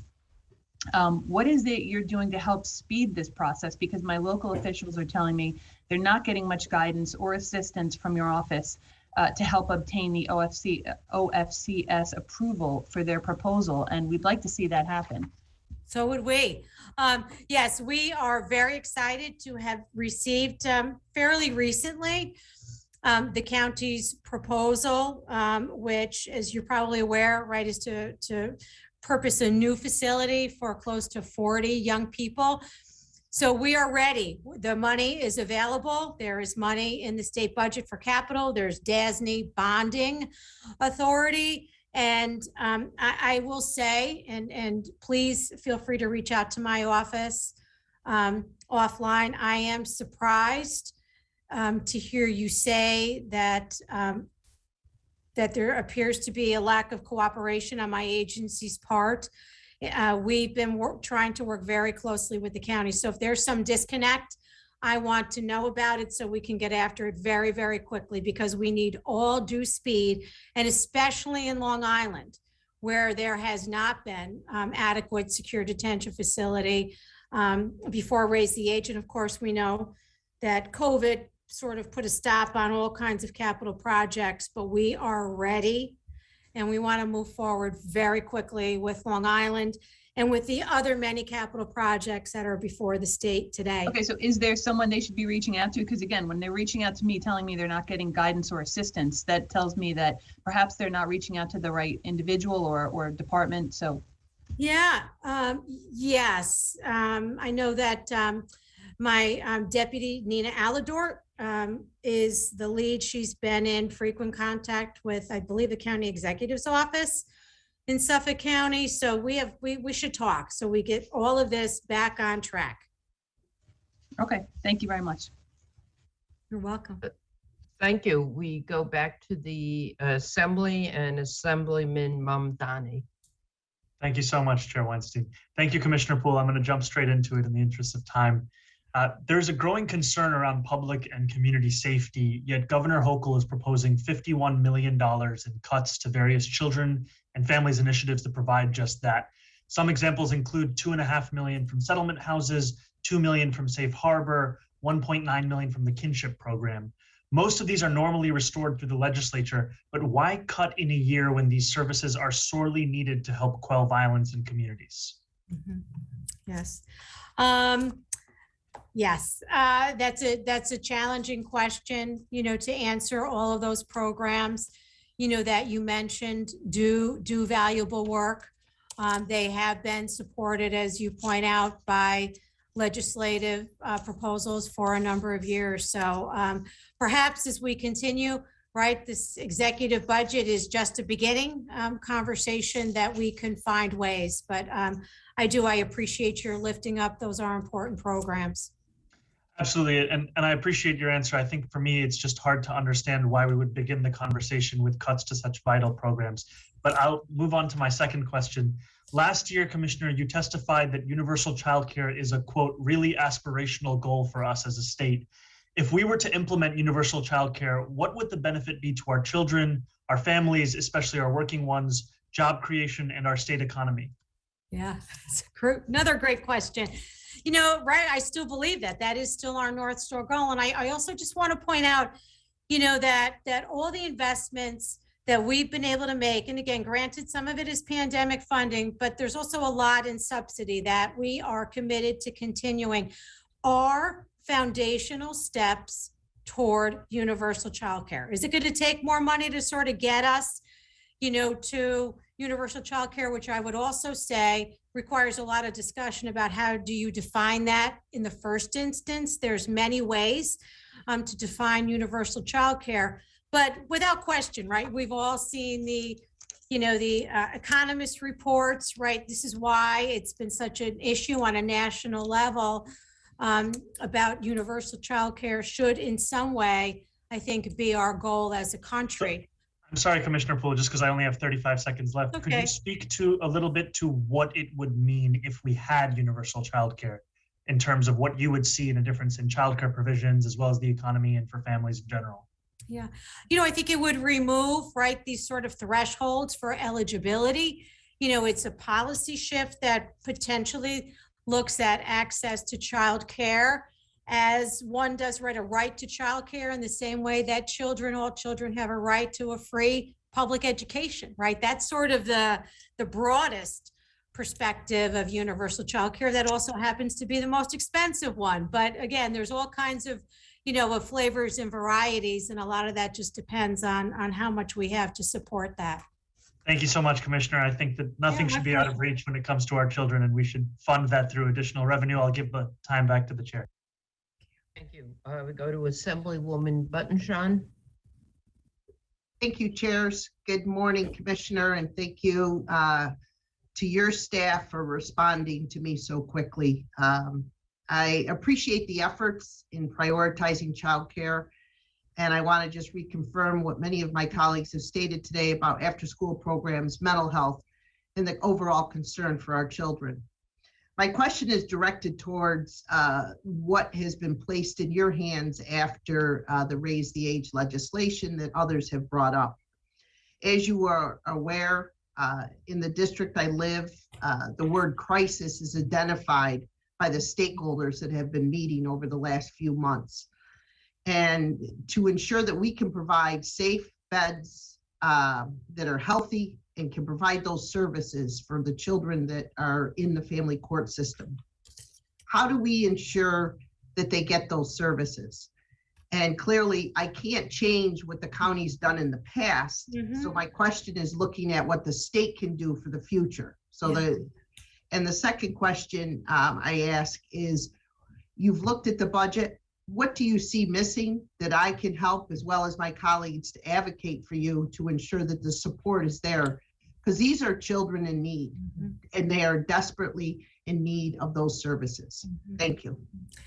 Thank you. And Assembly Person, I want to call out your leadership and your persistence in keeping us at the table and having conversations about really important issues in your community. One of the things that I know you've been speaking with Deputy Commissioner Aladort, right?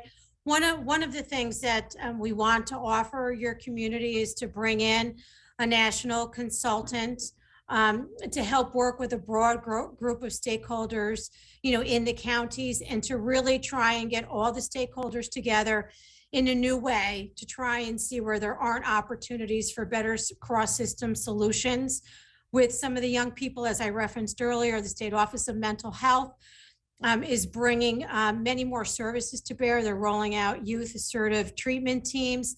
I want to see where we can build some real partnerships with other state agencies to, again, we're never probably going to completely eliminate the need for beds, or for detention, but I do feel like there are some real opportunities for not just OCFS, but perhaps other state agencies to help your community out. And I commit that we will do that with you for sure. I'm sorry, what was your second question? You looked at the budget. What did we forget? Oh, the budget. What do you need? The magical question. Oh my goodness. I am concerned about workforce. Workforce is, the COLAs are great. They're a good start, but and it's not just OCFS. You're hearing it from every commissioner, right? You heard it from Civil Service, Commissioner the other day. And I know we've got some exciting initiatives in the governor's State of the State and the proposed budget, but we have and especially in human services, right?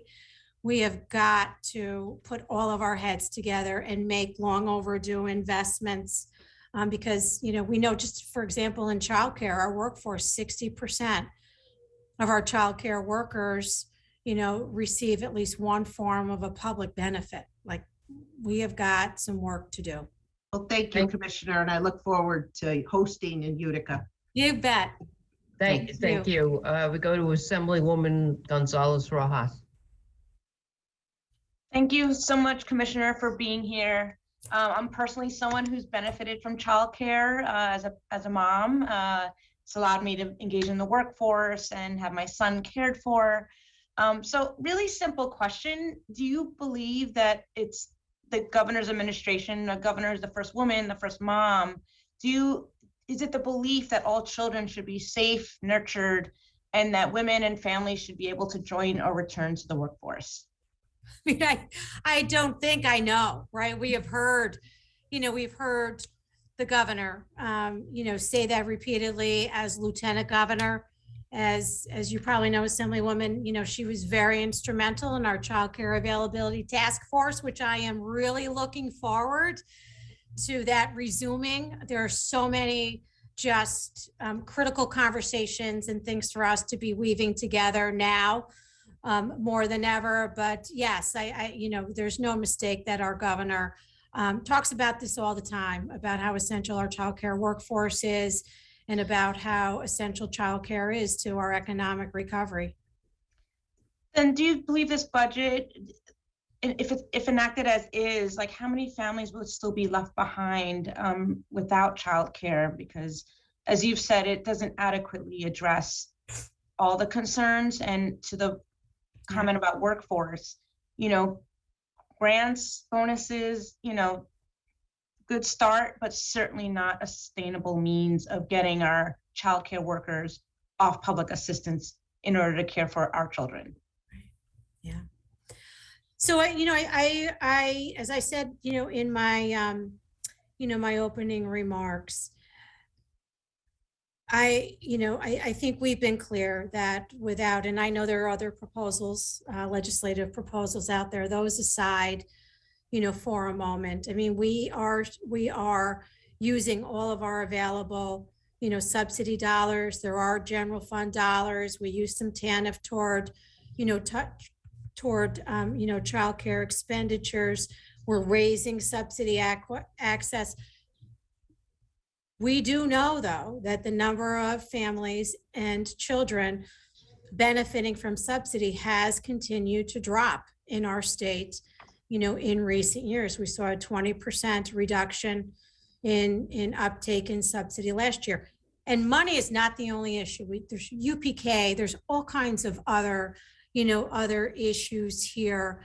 But again, I think, the governor's proposal in raising subsidy, over time is the prudent one, just given our overall current fiscal situation and not having any sign from Washington that the Build Back Better legislation is going to bring more money to New York.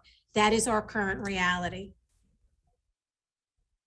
Thank you, Commissioner. We've been joined by Assemblyman Cusick, and we go to Assemblywoman Solange.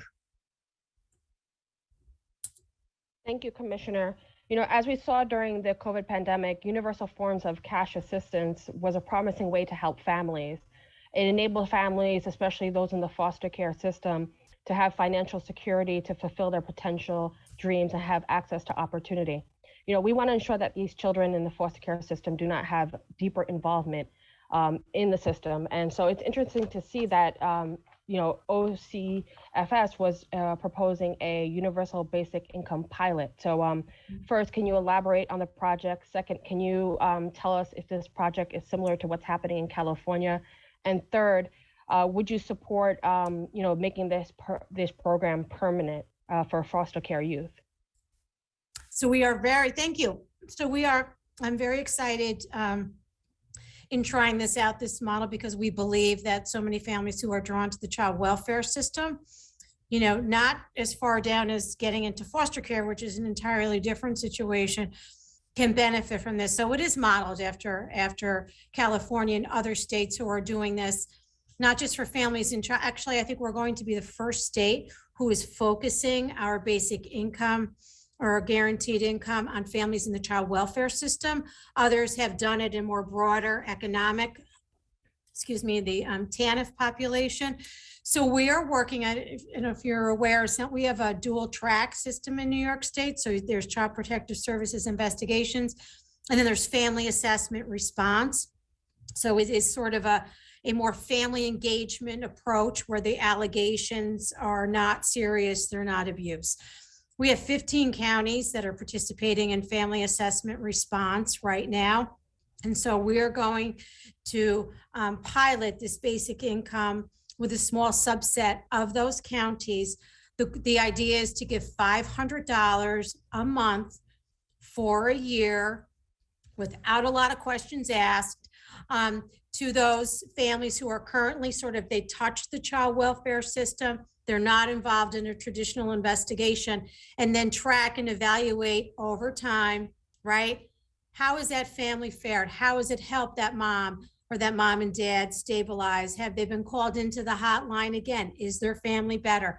All the kinds of things that we really want to learn about in child welfare. So as I said, we have the benefit of a foundation partner that is actually going to pay for the evaluation. We're working with the University of Pennsylvania, who has done all the research and evaluation for the other universal basic income pilots. And I am proud that we are going to be, I think, the first state to try this out in child welfare.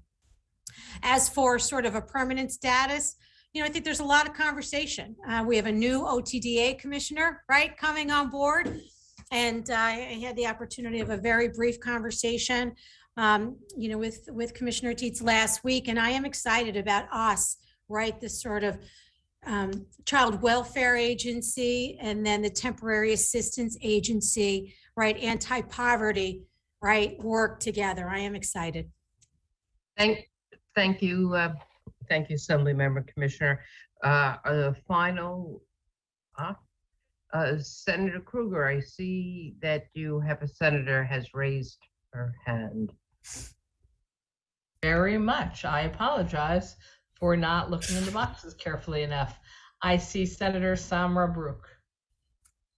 Right under the wire. Thank you so much, Chairman. And thank you, Commissioner, for all of the thoughtful answers you've given today. I just have one question for you that hopefully you'll have enough ample time to answer in 3 minutes. You mentioned to one of the Assembly members recently that one of your greatest concerns for children and families in the state is the workforce shortage. So digging deeper into that, obviously in the executive budget, the COLA increase, which a lot of us fought for, is a step forward, and various other programs and incentives. But I think at the end of the day, we simply do not have enough licensed professionals, especially when it comes to mental health providers, especially at facilities like Hillside here in Rochester, where I represent, which services, as you know, children both through OCFS and OMH. Given that you do recognize this is a workforce crisis, do you agree that our bill in the Senate, it's 5301A, that would equalize licensure requirements among our key mental health practitioners, including LMHCs, LMFTs, and LPs, and ensure that people who have been doing this work for decades and filling these much needed gaps in service for decades can continue to do that, should be passed in this year's budget? So I will answer, I think this question was answered before, and I'm happy to answer it again.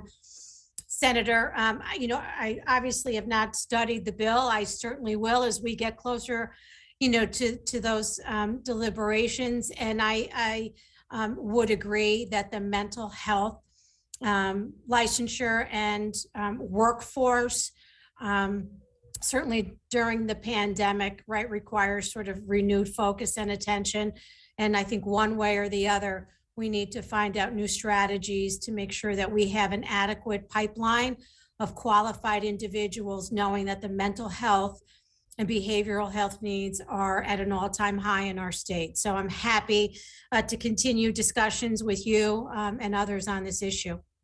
I appreciate that, Commissioner. And I'll just add, to put a fine point on it as well, one of the things we see a lot of is the fact that we are so restrictive here in this state that a lot of really talented folks who are graduating from our universities are leaving the state. And so that is really compounding our crisis here as well. No matter how many incentives we give, if they simply don't have the ability to diagnose, as you know, it really kind of cuts their knees off at where they're able to actually practice. So I look forward to continuing that conversation and look forward to gaining your support. Thank you. We go to Assemblywoman Forrest, 3 minutes.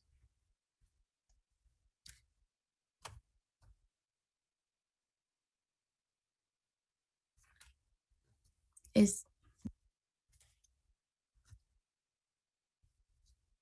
heard you for a second. Please unmute yourself. There you go. Thank you. Thank you. Thank you, Chair. And thank you, Commissioner, for being here today. The governor's, I have a small question. The governor's proposed budget proposes to use $75 million to support increase in child care workers' wages from underutilized stabilization grant funds, right? How much will the average child care wage in New York State be impacted by a $75 million investment? That's great. Which we all know is like a drop. It's like a penny.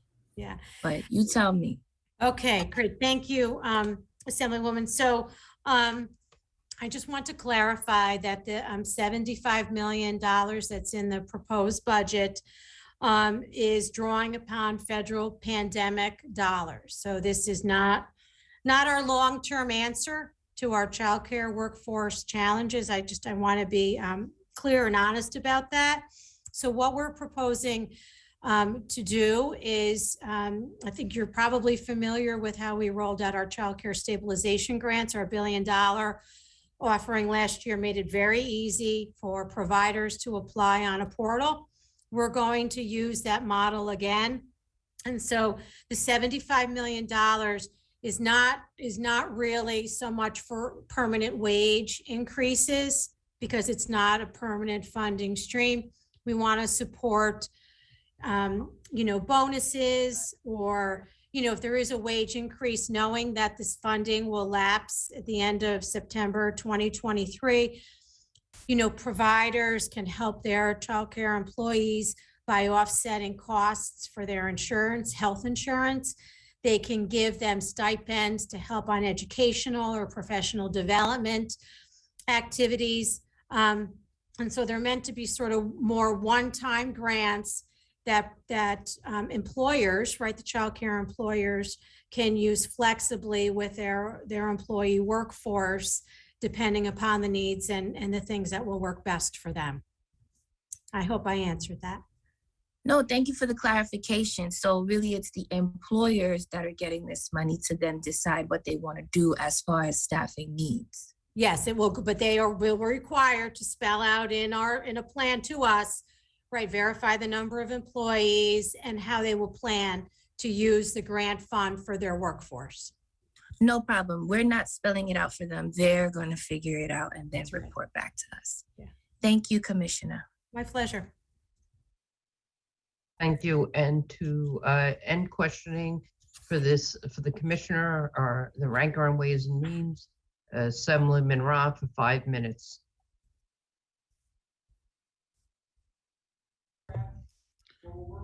Thank you, Chair. So I just wanted to get back into raise the age, and just wondering if you don't have it here, certainly if you can provide it afterwards, but Sure. if you have any data regarding, now that we're a few years into this, how many adolescent offenders have been redirected from DOCS facilities to OCFS facilities at this point? And then also, whether, as this has gone on, some of those first individuals who would have been assigned have either been released subsequent or been transferred to DOCS facilities once they reached a appropriate age. Mm-hmm. So I can answer the first question. I'll get you the data on the second, the number of kids who have aged out of our secure facilities and have gone on to finish their sentences with DOCS.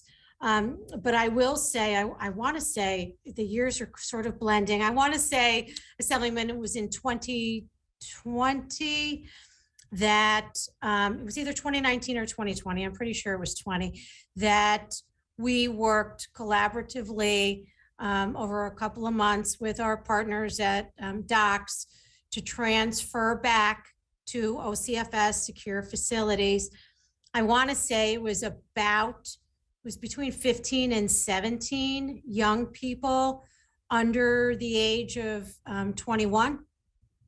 That was a provision allowed for in the raise the age legislation. So we worked very closely and carefully with DOCS to effectuate a safe transfer.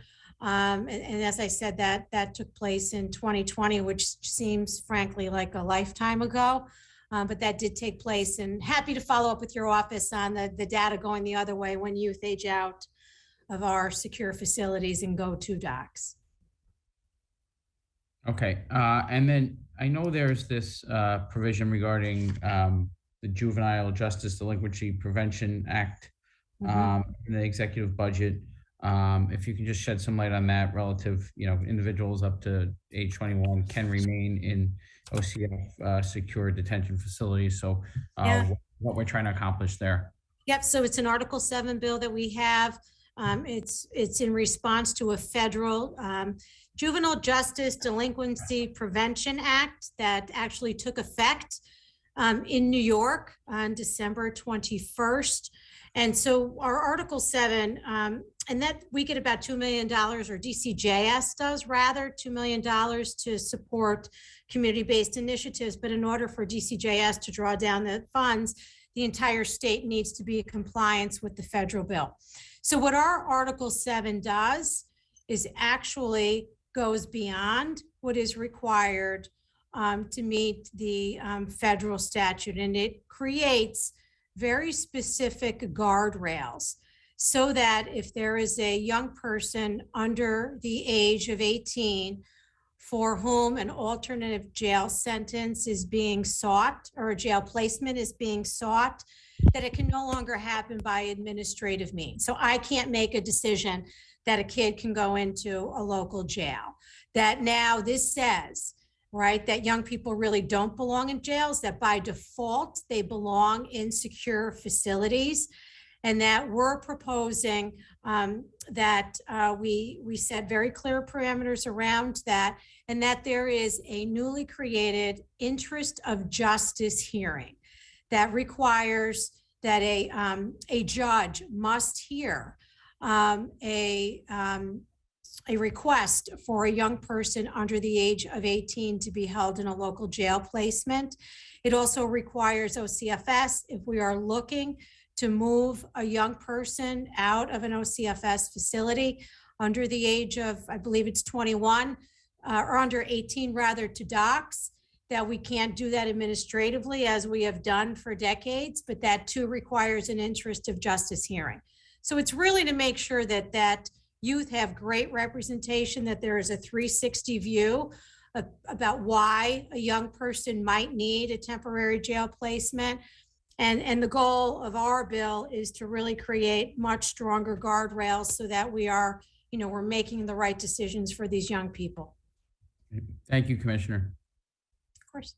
Send it back to the Senate. Yes, thank you. We have a final second round for Chair Jabari Brisport. Thank you, Madam Chair. And Commissioner, thank you for your work. I know you've been here for over 2 hours, and it's definitely not easy to field these questions. I have childcare questions again, but I do want to clarify just a few things before I get into that. One, I would like to re-up what Assemblymember Hevesi said about the 65% reimbursement level, and also following up on Assemblymember Szilagyi's questioning about the UBI. I do want to clarify that I believe the governor's proposal is different than California's. The governor's is for the families, and what happened in California was specifically for youth that are aging out. And I say that because I have a bill that go directly to the youth that are aging out of foster care for a UBI that I'd love to collaborate on. And going back to childcare, I want to circle back to the $75 million we've heard it many times, and just talk about what is our sustainable solution, because it is a one-time bonus. And I know in a year and a half, we don't want to be back at the drawing board where childcare workers are leaving because they don't want to get paid $14 an hour for childcare when they can make $17 an hour at Burger King. So can we get to a scenario where they're paid at parity with public school teachers, for example? Yeah, yes, that is our North Star. Our North Star, Senator. I would say two things. Three things. One, Child Care Availability Task Force. This is one of those things, right? That's spelled out in the proposed chapter amendment, which we hopefully get signed, and we can get busy back around the table, really trying to get after some of these very, very challenging issues. Secondly, I think there may be additional opportunities. Again, if we wind up having some additional unspent federal dollars, right, the pandemic dollars. Again, we put all this money out there. We're going to really watch what the uptake is and how much of it is going to be spent. And if there is some unspent, then potentially there could be another conversation, right, about a different version of a stabilization grant. And then thirdly, I always hope, I am an eternal optimist even after all these years, that the federal government, and I know you feel differently, but the federal government will recognize that we do need additional stable federal support to be able to support this workforce once and for all. Thank you. I have hopes that Build Back Better will come through, but my hopes are slim. So with the time I have left, I know you earlier when replying to Assemblymember Mamdani, there's many competing visions, and there is the issue of funding for a universal childcare program, but one in which there is no means testing. It's free, available for all parents. There are proposals in the legislature to invest $5 billion into the sector. Is that something that if you would support? I would love, and I know we all would, right? I would love for us, to be able to get there, but I absolutely respect, right, the many demands that the governor and her administration are facing. So I look forward. This is just the beginning, Senator, and I know we're going to have lots of conversations in the coming weeks ahead. Thank you. Before we say thank you for your presence here, Commissioner, I just wanted to mention that Assemblyman DeLon has joined us, and we thank you, Commissioner Poole, for all of your for being here with us, and to the extent that there will be some written responses to members' questions, please make sure to share them with Senator Krueger, myself, so we can share with the rest of the members on the panel. Happy. Thank you for being here. I'm going to call the next witness. Thank you. Is Thank you all. Acting Commissioner Daniel Teets, the Acting Commissioner for the New York State Office of Temporary and Disability Services, commonly known as OTDA. And Commissioner, the floor is yours to begin. You have 10 minutes. There you go. There you go. Thank you. Good morning, Chairpersons Kruger and Weinstein, and distinguished members of the Senate and Assembly. I'm Daniel W. Teets, Acting Commissioner of the Office of Temporary and Disability Assistance. I'm pleased to join you today to discuss the impact of Governor Hochul's 2023 executive budget on the important work of our agency on behalf of the residents of New York State. OTDA is responsible for supervising programs that provide economic and other assistance and support to eligible families and individuals. This vital government function includes helping New Yorkers meet their essential needs and ensuring their economic security by providing opportunities for stable employment, housing, and nutrition. Importantly, our mission is accomplished in cooperation with the local social services districts and community-based providers. We are pleased to report that Governor Hochul's executive budget makes long overdue adjustments to public assistance that will help low-income New Yorkers achieve economic security. These program improvements, the first in many years, are sure to have a dramatic impact on struggling households. The governor's budget also continues steady funding of our agency's core programs, which serve the critical needs of millions of New Yorkers daily. These programs include ongoing public assistance, emergency assistance, housing supports, and a range of services, including programs that help refugees start a new life in our state.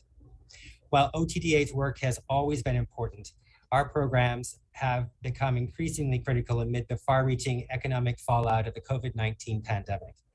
Simply put, our assistance programs are helping millions of New Yorkers avoid food insecurity and housing instability during this public health crisis. Last year alone, OTDA distributed nearly $5 billion in additional food benefits to school children and struggling families throughout the state, infusing our communities with critical federal dollars. Under Governor Hochul's leadership, our agency has fully committed all $2.4 billion in federal rental assistance through the Emergency Rental Assistance Program, or ERAP, which has brought critical eviction protections to hundreds of thousands of tenants and much needed relief to struggling landlords. While our state is well positioned to emerge from the economic toll brought about by the pandemic, there remain many challenges ahead. Governor Hochul has continued to call on the U.S. Treasury to provide high-need states like New York with additional funding for ERAP to ensure all eligible tenants who apply have access to this assistance. Recently, the state formally requested $1.6 billion in reallocated funds from the Treasury Department, and we await a response. We must also continue the vital work OTDA was doing prior to the onset of the pandemic to address homelessness. Specifically, this includes supporting the governor's new 5-year, $25 billion comprehensive housing plan to create and preserve 100,000 affordable homes, including 10,000 units of supportive housing for vulnerable populations. OTDA's Homeless Housing and Assistance Program, with $128 million in this year's budget, is a central component of this effort by funding capital projects that provide supportive housing to families and individuals experiencing homelessness. Supportive housing brings together permanent housing and tailored services necessary for individuals to achieve and maintain stable lives in the community. These services play a critical role in helping families and individuals to overcome the obstacles that may have contributed to their homelessness. New funding is included in OTDA's budget to support these critical services and ongoing operation of this permanent housing through the Empire State Supportive Housing Initiative, or ESHI. As I alluded earlier, a core OTDA function is helping New Yorkers relying on our assistance programs to achieve economic security.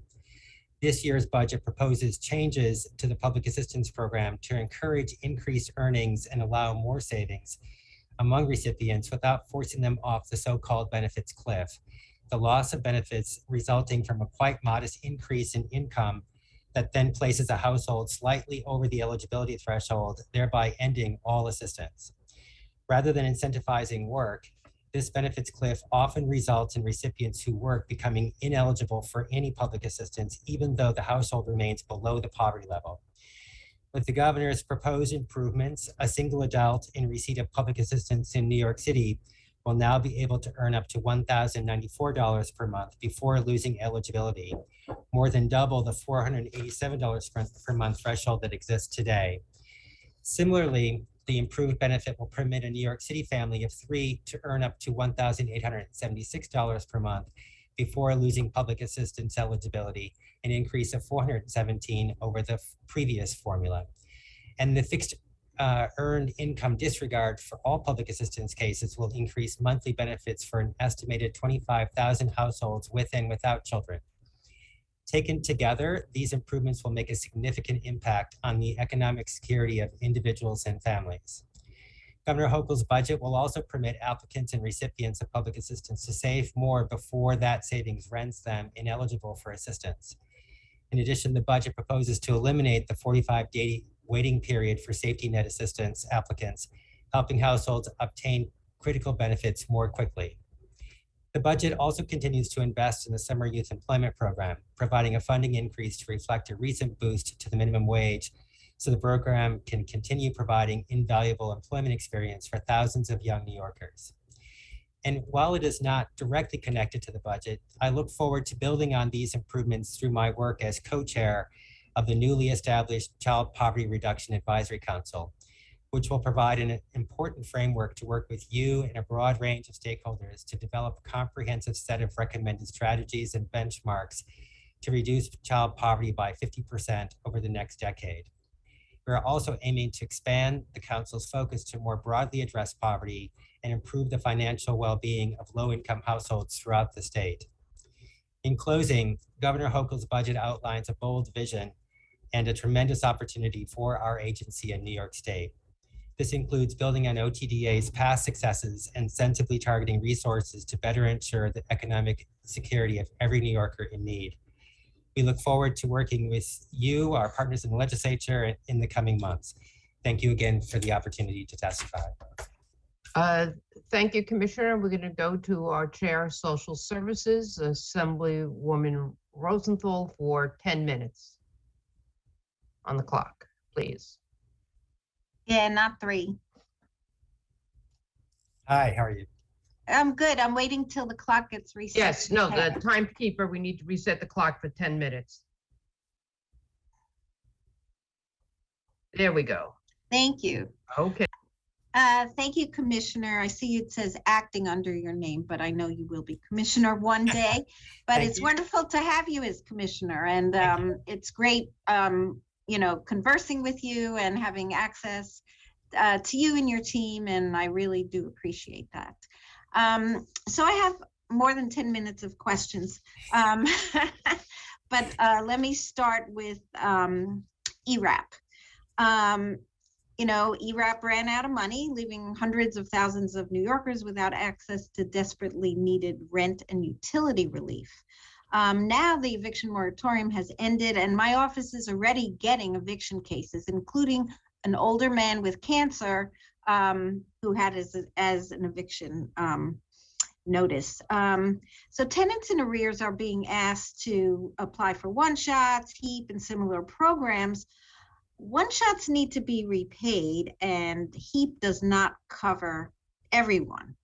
So that's one thing. And I appreciate that the governor is urging Congress to supplement the funding, and that's wonderful. I know that there are tenants who applied in June.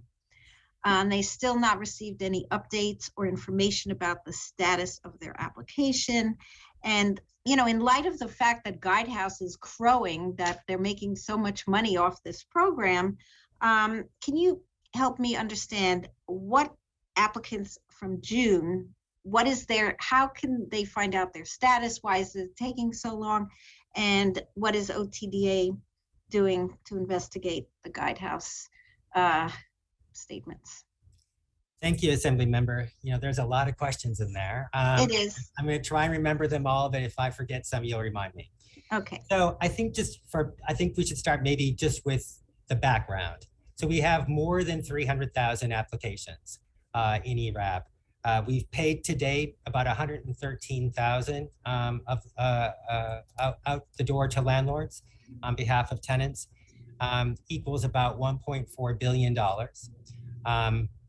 we have Sneak under here working and fix through this. the June to September period. We believe that with the resources that we have, that looking at the average payment of about $12,500, that we can roughly handle another 54,000 applications with the resources on hand. And we're carefully working through those. So a lot is out there. I'll note that for someone who's applied, they have the eviction protections. So certainly we've given over to the Office of Court Administration. They have access, we data share, they know who's applied. So they have the eviction protections. So I'm gonna maybe stop there and you'll remind me of what you want to ask next. Okay, I did wonder about the investigation of the statements made by Guidehouse CEO about how they're joyously making money off this program that is underfunded. Yeah, so starting at the place of we are very pleased to have this program. As the startup may have been a bit troubled, for sure, the impact has been enormous. The governor has been very invested in making sure that this money got out the door as quickly as possible. And the team at OTDA has worked very, very hard with our vendors to make sure that that happened. We, like you, were disturbed by that reporting. Nothing about that pleased us. And we have had some, I think fair to say, difficult conversations with our vendor in the days since. I would note that while Guidehouse, the CEO made that statement, we've pressed them to explain what that was about, and we've gotten a fair bit of documentation from them. They assert that their actual profit is substantially less than that. It's akin to what they told the Washington Post. I'm happy to say that what they report is 13.6% as their profit, not 38%. And we are working through what they've supplied to us and asking further questions. Okay, I appreciate that. 13% is a huge profit, nevertheless. And it was a no-bid contract before your time. So I think some things are kind of fishy in there. I want to go to public assistance. The budget increases public assistance amounts for people in residential care facilities, but doesn't increase the level for others. Now, the rent portion of the welfare grant has increased since 2002. The portion of the grant for households with children has an increase since '88. And the energy portion of the grant has not been increased since the program was created in 1981, when people were listening to Whitney Houston on their Walkman and watching Beetlejuice on the brand new VCRs. I'd say it's more than past time to increase these levels and at least reflect the cost of living. It hasn't kept up with any kind of metric that allows people to survive in this state. And I have a lot of legislation to do just that. I wondered your thoughts about this. So as I described in my opening, the governor has proposed several important changes in the budget, which substantially add to the benefit.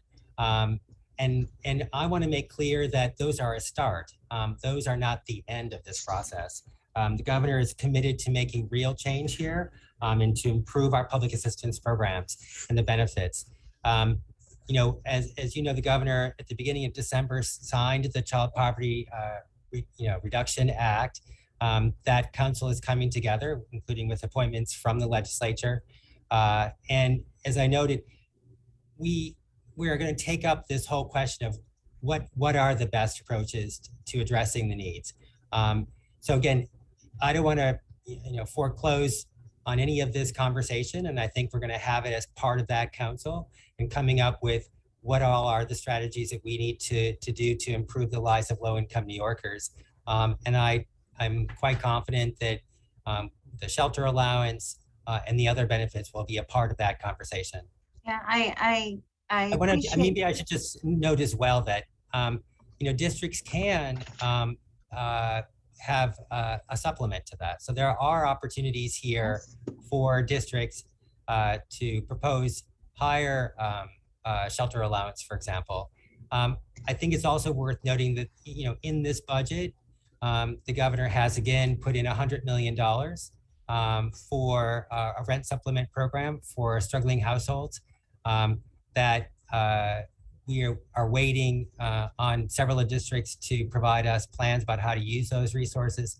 So there are other resources out there to assist families to pay the rent and to stay in the homes that they have. All right, but I mean, it doesn't raise the shelter utility basic grant levels. And as you well know, there's an explosion of people who are homeless. And so we can't really afford to wait, because we're going to be paying for people who are experiencing homelessness one way or the other. And be better if it's direct grants to them, and we have to hurry that up. It's been a neglected sector for too long. And speaking of grants, the FEPS grant, as you know, Senator Kavanaugh and I passed a bill which the governor signed, increasing the state FEPS level to 100% of FMR. But I understand that there's been delays with the rollout, even though it was signed in December. I know that later in February, it will be fully implemented. But I'm concerned that the language in the executive budget shifts the cost of the FEPS increase to municipalities, and the state does not pay its proper share. Can you explain that? So thank you for the question. I think here too, the governor has really demonstrated her commitment to taking real action to address homelessness. And we were very pleased when she signed the FEPS legislation, which raises the value of the vouchers to FMR. We think that makes a big difference here. Landlords who were previously reluctant to take the voucher will now actually take that voucher. They'll begin. But the state is not contributing. I only have 30 seconds, so I want to cut to the chase. The state is not helping the city of New York meet these costs, and that is our obligation. I understand your concerns about the financing arrangement, and I think we're open to a discussion about how best to finance this going forward. Okay, because the 100 million that was allocated to the city for various other populations is now being forced to be spent on this, which is the state's obligation. And I'll see you next round. Thank you so much. Thank you to the Senate. Thank you. Our first testifier is Roxanne Persaud, the chair of the Social Services Committee. 10 minutes, please. Oh, thank you. Good morning, Commissioners. Great to see you. I'm going to follow up with what my colleague just asked, but I understand what you said about Guidehouse, etc. So we're going to go past that. Can you give me an update on the LRAP program? We've talked about ERAP, but the LRAP program seems still to be struggling. Can you give us an update about that? It's 125 million for the landlord portion, and then there's the additional 125 that's dedicated to the homeowner, the households above 80% AMI. Can you give us some update on that? Sure. While you're trying to get give me one moment. While you're trying to get your information there, I just want to go into the cost of living adjustment. Well, Senator, I'm happy to answer that LRAP question. So where we are at with that, it's 125 million. So as you know, it has a companion 125 million for households of 80 to 120 of area median income. So in the landlord program, we've had paid out 10,000 payments and equaling $104 million. And so we've now spent about 90% of the resources in that program. Okay, but there are many landlords who have not been getting responses. We want to continue to follow up with your agency about that. Also, in terms of NYCHA and the ERAP, can you tell us what's the status of that, the NYCHA residents receiving any kind of ERAP funding? So in the legislation that was passed last year, there were priorities set for certain populations, and public housing tenants were set in the statute as priority 5. So the last two to be addressed with those resources. So this is not a policy choice of OTDA. So to date, essentially none of the public housing tenants have received ERAP payments. Given the status of the program, where we've got much more demand and many more applicants than we can fund with the current $2 billion. And as we await additional federal funds, something we hope to hear about by the end of the month, I think we have serious concerns about whether we would ever get to the Public Housing Authority tenants. Has your agency been notifying the NYCHA tenants who applied of the position that they're in, that there's a possibility of them not getting it? Because we have NYCHA tenants who are contacting us stating that they've been told that, they're missing paperwork and, they'll be getting funding. Could you tell us that if you're sending information to NYCHA tenants? So like all others, to the degree that that their application is reviewed, what they'll see is, if they go in and look, they'll see under review or pending review. I think, again, this is first in, first out. And I think the notices that have been sent to most of the Public Housing Authority tenants have actually said that their applications are on hold, or language similar to that, in part because we're not confident that we can actually pay, given that they're the last priority in the statute. Okay, thank you for that. We still have issues on that. Can you comment on summer youth?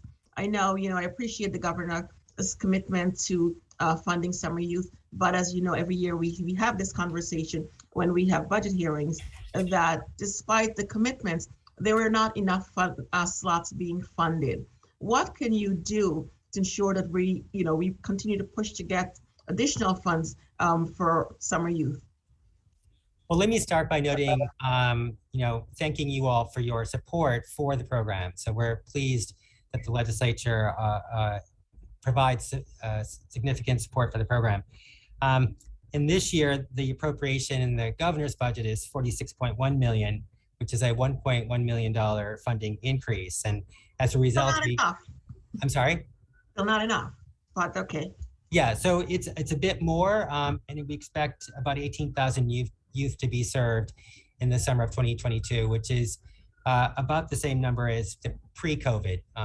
So there is an increase this year. Right, it seems to be, but it's really not. There's still many youth who are unable to access summer youth because of the limitations on funding. So, I hope we can continue to push to add some more money for summer youth. And I represented a district with the greatest disparities in income and economic opportunities. How does the proposed budget for OTDA address years of reduction to TANF reimbursements to the City of New York? The city is only being reimbursed at 85% of TANF claims. Could you address that? How can we get back to reimbursing the city 100% of TANF? Well, I want to note, thank you for your question. I want to note that the governor's budget provides literally hundreds of millions of dollars to the City of New York in a variety of ways for a whole host of needs related to housing and homelessness, to public assistance. We know that this cap is there and are happy to discuss with the legislature other approaches.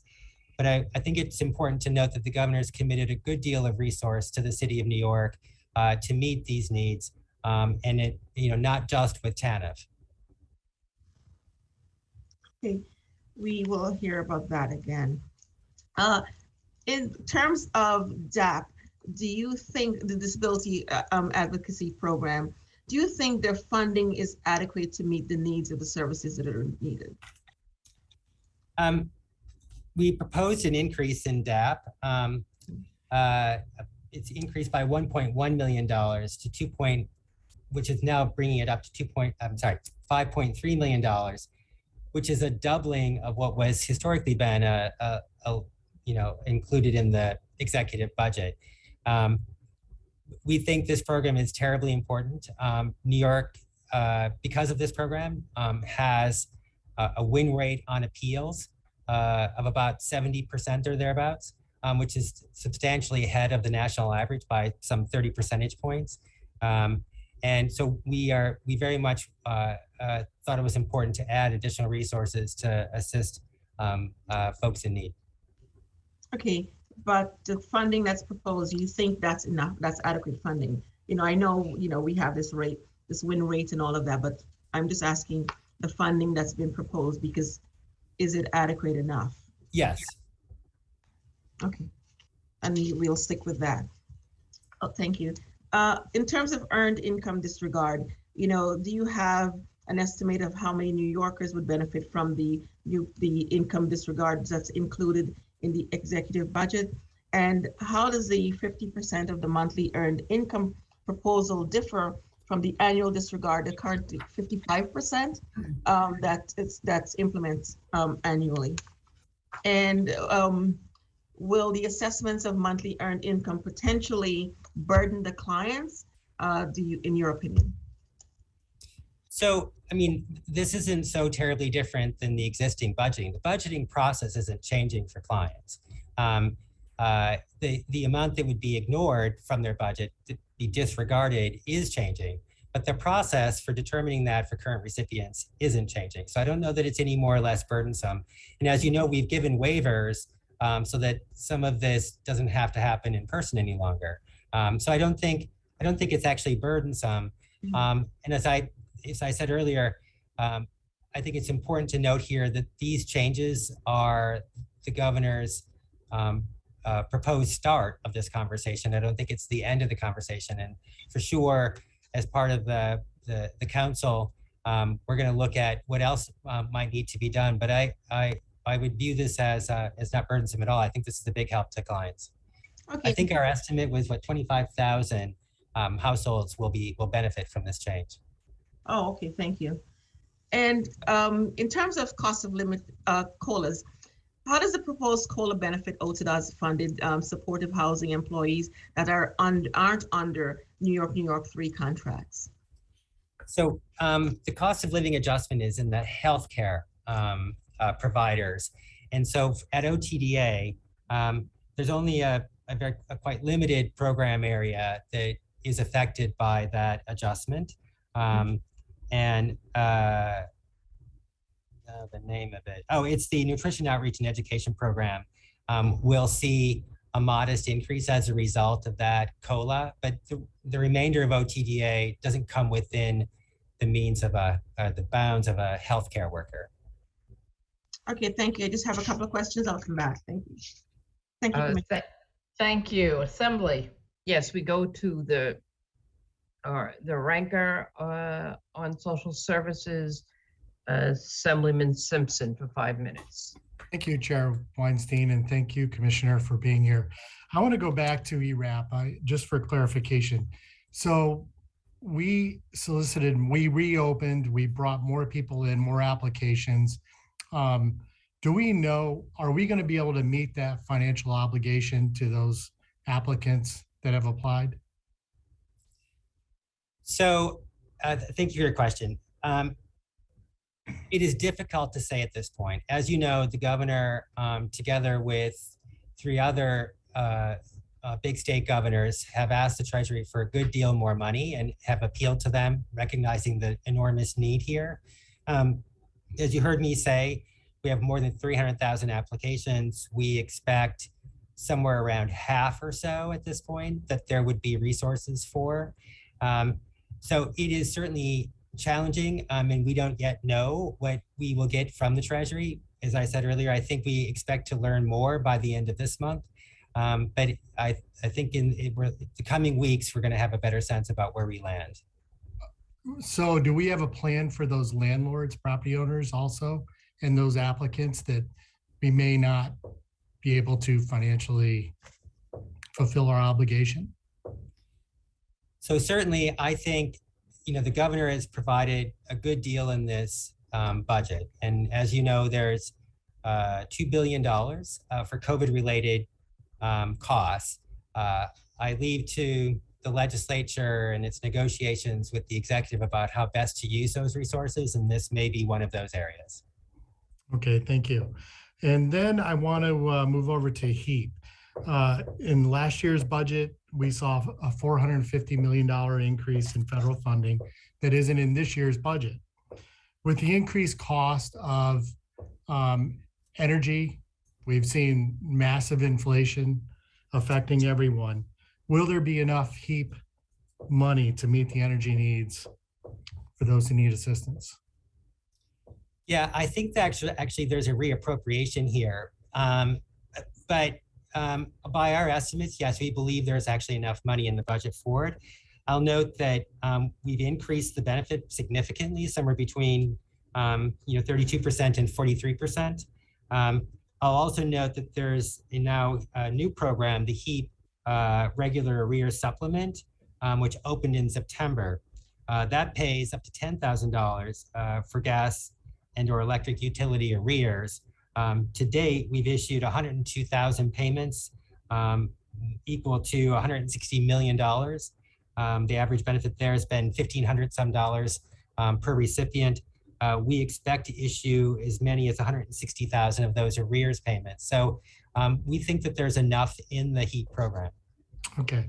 And I want to also, another member had mentioned the 50% of earned income of a public assistance recipient.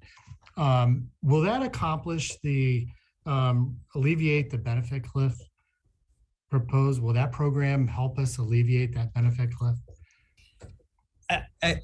Absolutely. I think this makes a big difference for households. This gets every household in receipt of public assistance up over the federal poverty level before they lose eligibility. And that's a big shift here. So for sure, this is a big shift. And again, I think, this is where we're starting today. And I don't want to prejudge where we land as part of the Poverty Reduction Council efforts in terms of recommendations and strategies. But I think this is an important start down a road to fixing that benefits cliff. Okay, and I want to ask a question about the state supportive housing initiative. Sure. How many units are being planned for development this year? Give me one moment. If you have another question, I'll take that first. And I just want to get a sense of how many units have been built, how many are being planned, how big of a program this is. Yeah. So right now it's running about 800 to 900 units per year. I'd have to get you the rest of it. Hang on.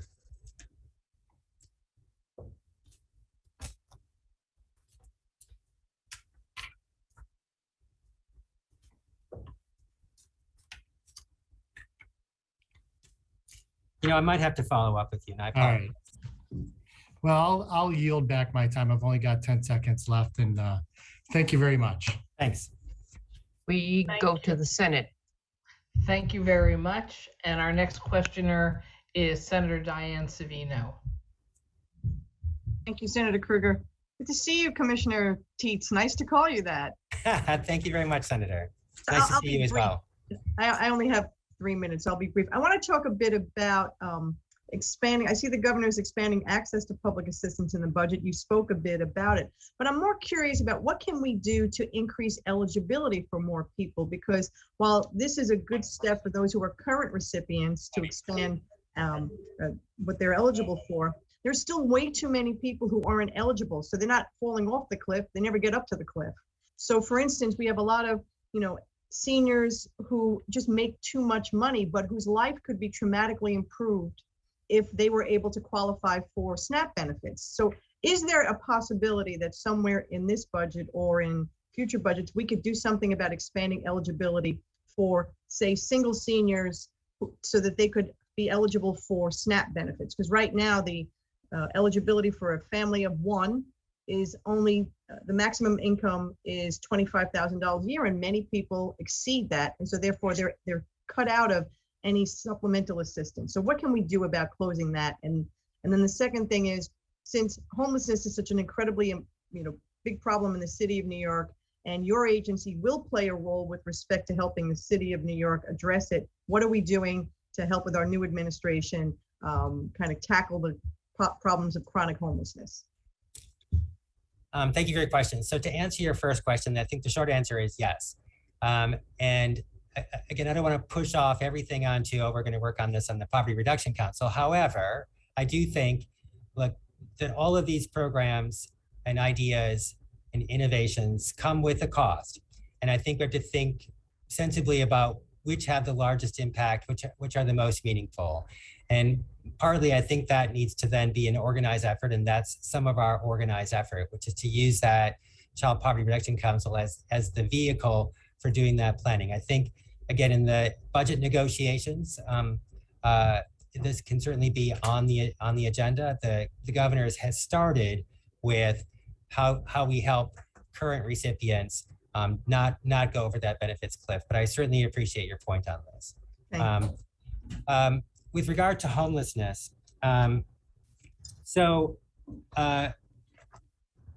we've taken a lot of steps here, and you in particular referenced, I think in part, the new outreach efforts. So the governor and the mayor together, Mayor Adams together, have announced additional outreach teams, more clinically focused, that can help folks in the subways and on the streets, particularly those with mental health and substance use challenges.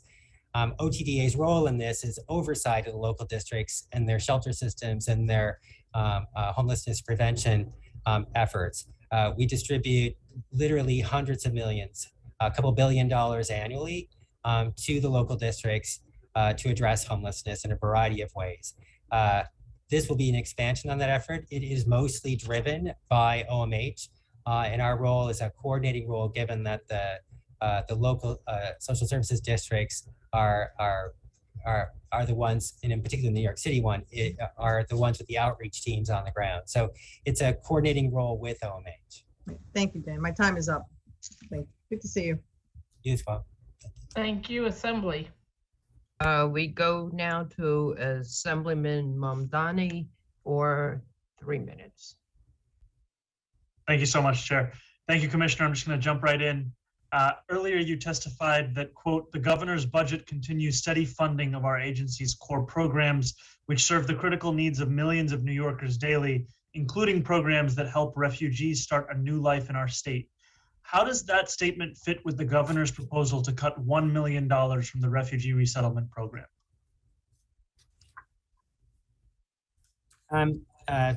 Thank you, Assembly Member. The program is actually terribly important to the governor. She added additional funds recently to the program. The addition was $2 million, particularly targeted toward Afghan arrivals. We have continued enhanced funding in the program at $2 million. I know that there's a significant legislative component add to this program, but on the executive side, we've actually added to the executive budget from previous. So I understand that there's an improvement on previous executives. However, I do not think that the previous executive is a good standard by which we should operate in the state. And frankly, the funding for the resettlement program was $3 million in total. So by the governor proposing $2 million, it still leaves the program $1 million short.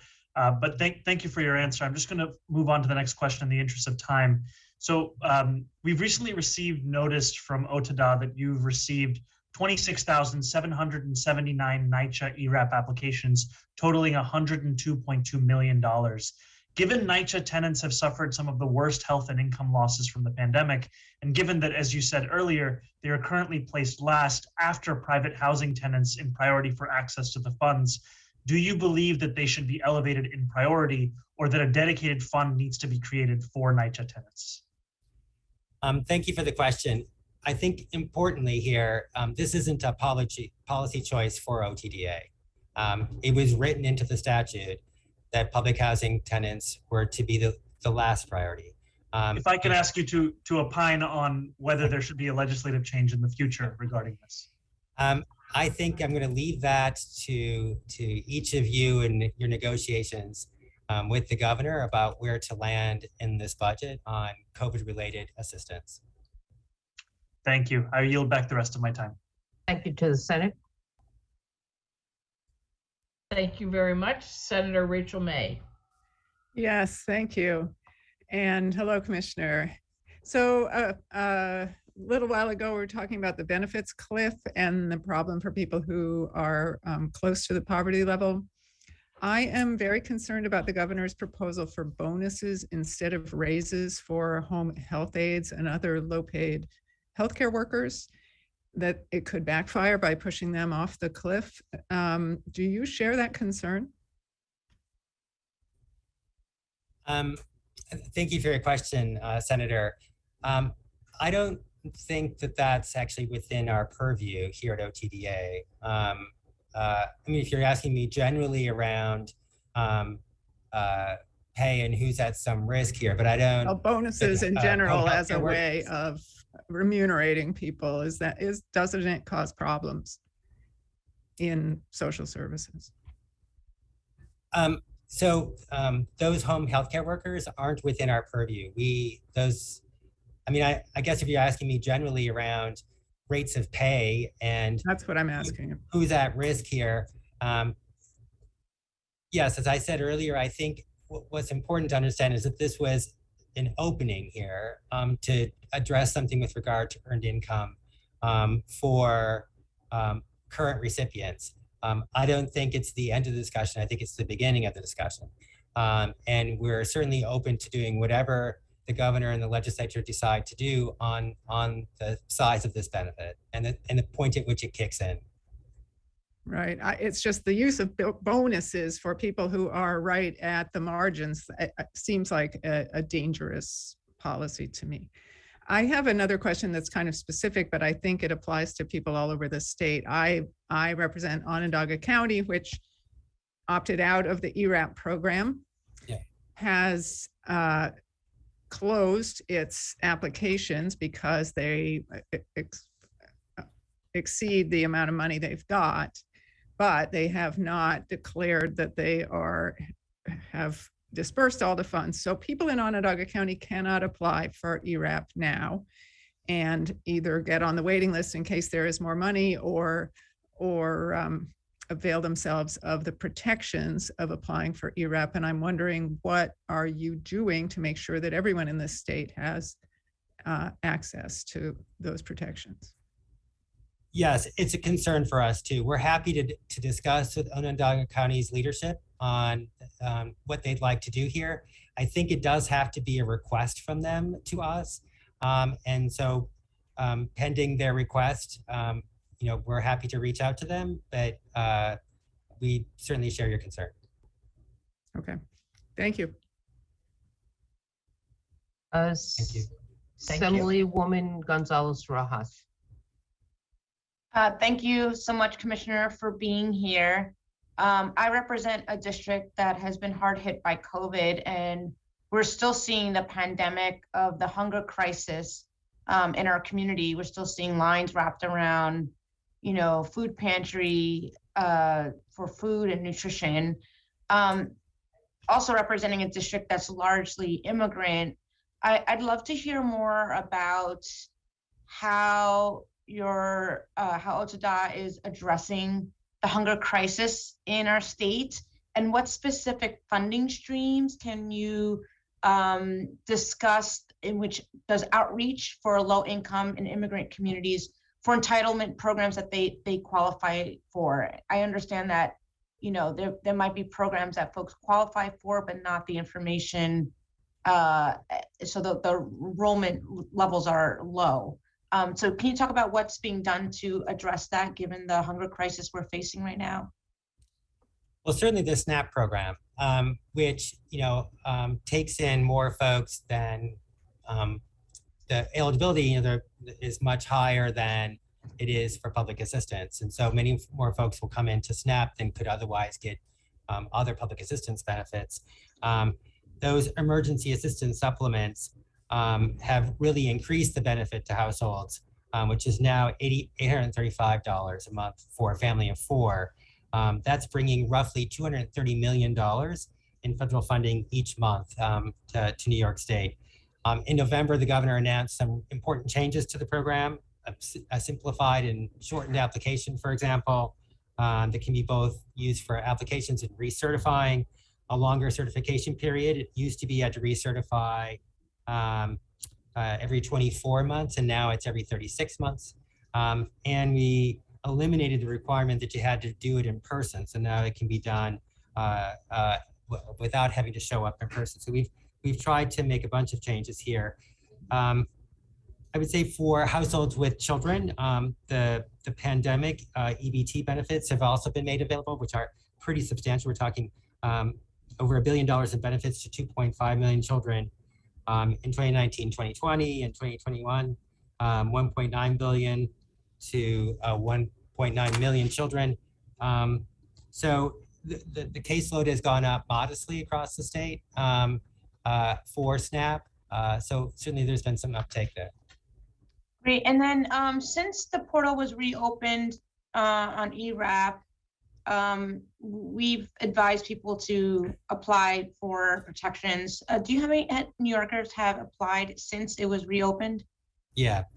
So since it reopened on January 11th, there are about 7,000 applications, or essentially an average of 841 per day. Thank you so much, Commissioner. Thank you to the Senate. Thank you. We are joined by Senator Andrew Gounardes. Thank you, Senator Krueger. Hello, Commissioner. Great to see you in this role. A couple of quick questions. First, a quick comment. I'm not going to re-ask you about the Guidehouse contract that I know was already asked about. Just to say that this is the consequence of what happens when we give no bid contracts to entities that we have no accountability over. And it really is a reflection on just how poor procurement process is, where we divest from the public sector and we don't develop these internal capacities ourselves. We have public agencies like yours that are able to do this work. And when we just give out this money without even asking or second guessing ourselves, it leads to problems like this. And I'll echo what Assemblywoman Rosenthal said, that 13% out of $115 million is still a lot of people that could have had their rent paid because of no fault of their own. So I hope we can really think about that moving forward, and that you'll be able to tackle that in your new commissionership. I want to pivot a little bit on ERAP and kind of piggyback off of the last question from the Assemblywoman. Is there a sense of how many more people are out there that have not applied yet that would benefit from ERAP protection? Has the agency done any analysis, or what's our best guess for folks that we haven't touched yet? I don't think that we actually have one. So when we did the request to the governor made the $1.6 billion additional request, we were essentially looking at the pace of applications to date and extrapolated from there. And I would say, when it first reopened, right after the 11th, the first, week or handful of days, it was a bit higher. It has come down somewhat since then in terms of the daily rate. But the best we could do with that is to simply take the anticipated number given the previous numbers.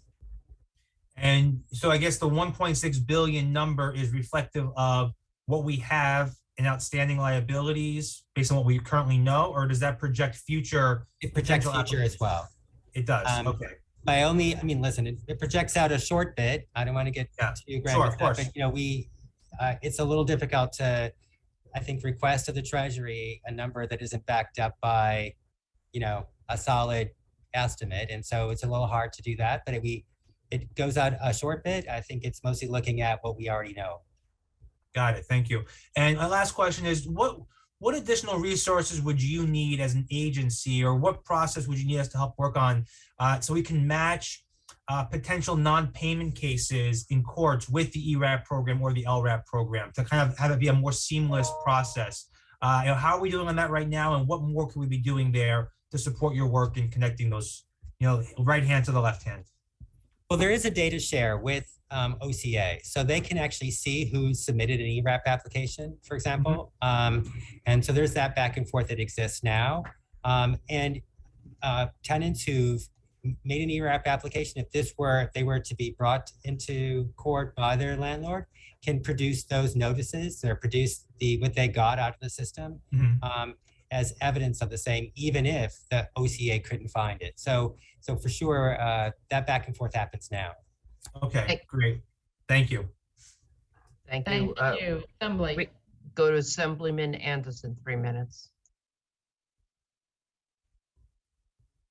Thank you, Chairwoman. Thank you, Commissioner, for answering our questions. I will try my best to be brief. However, I do have a number of questions. The first I'm going to start with is the childcare vouchers.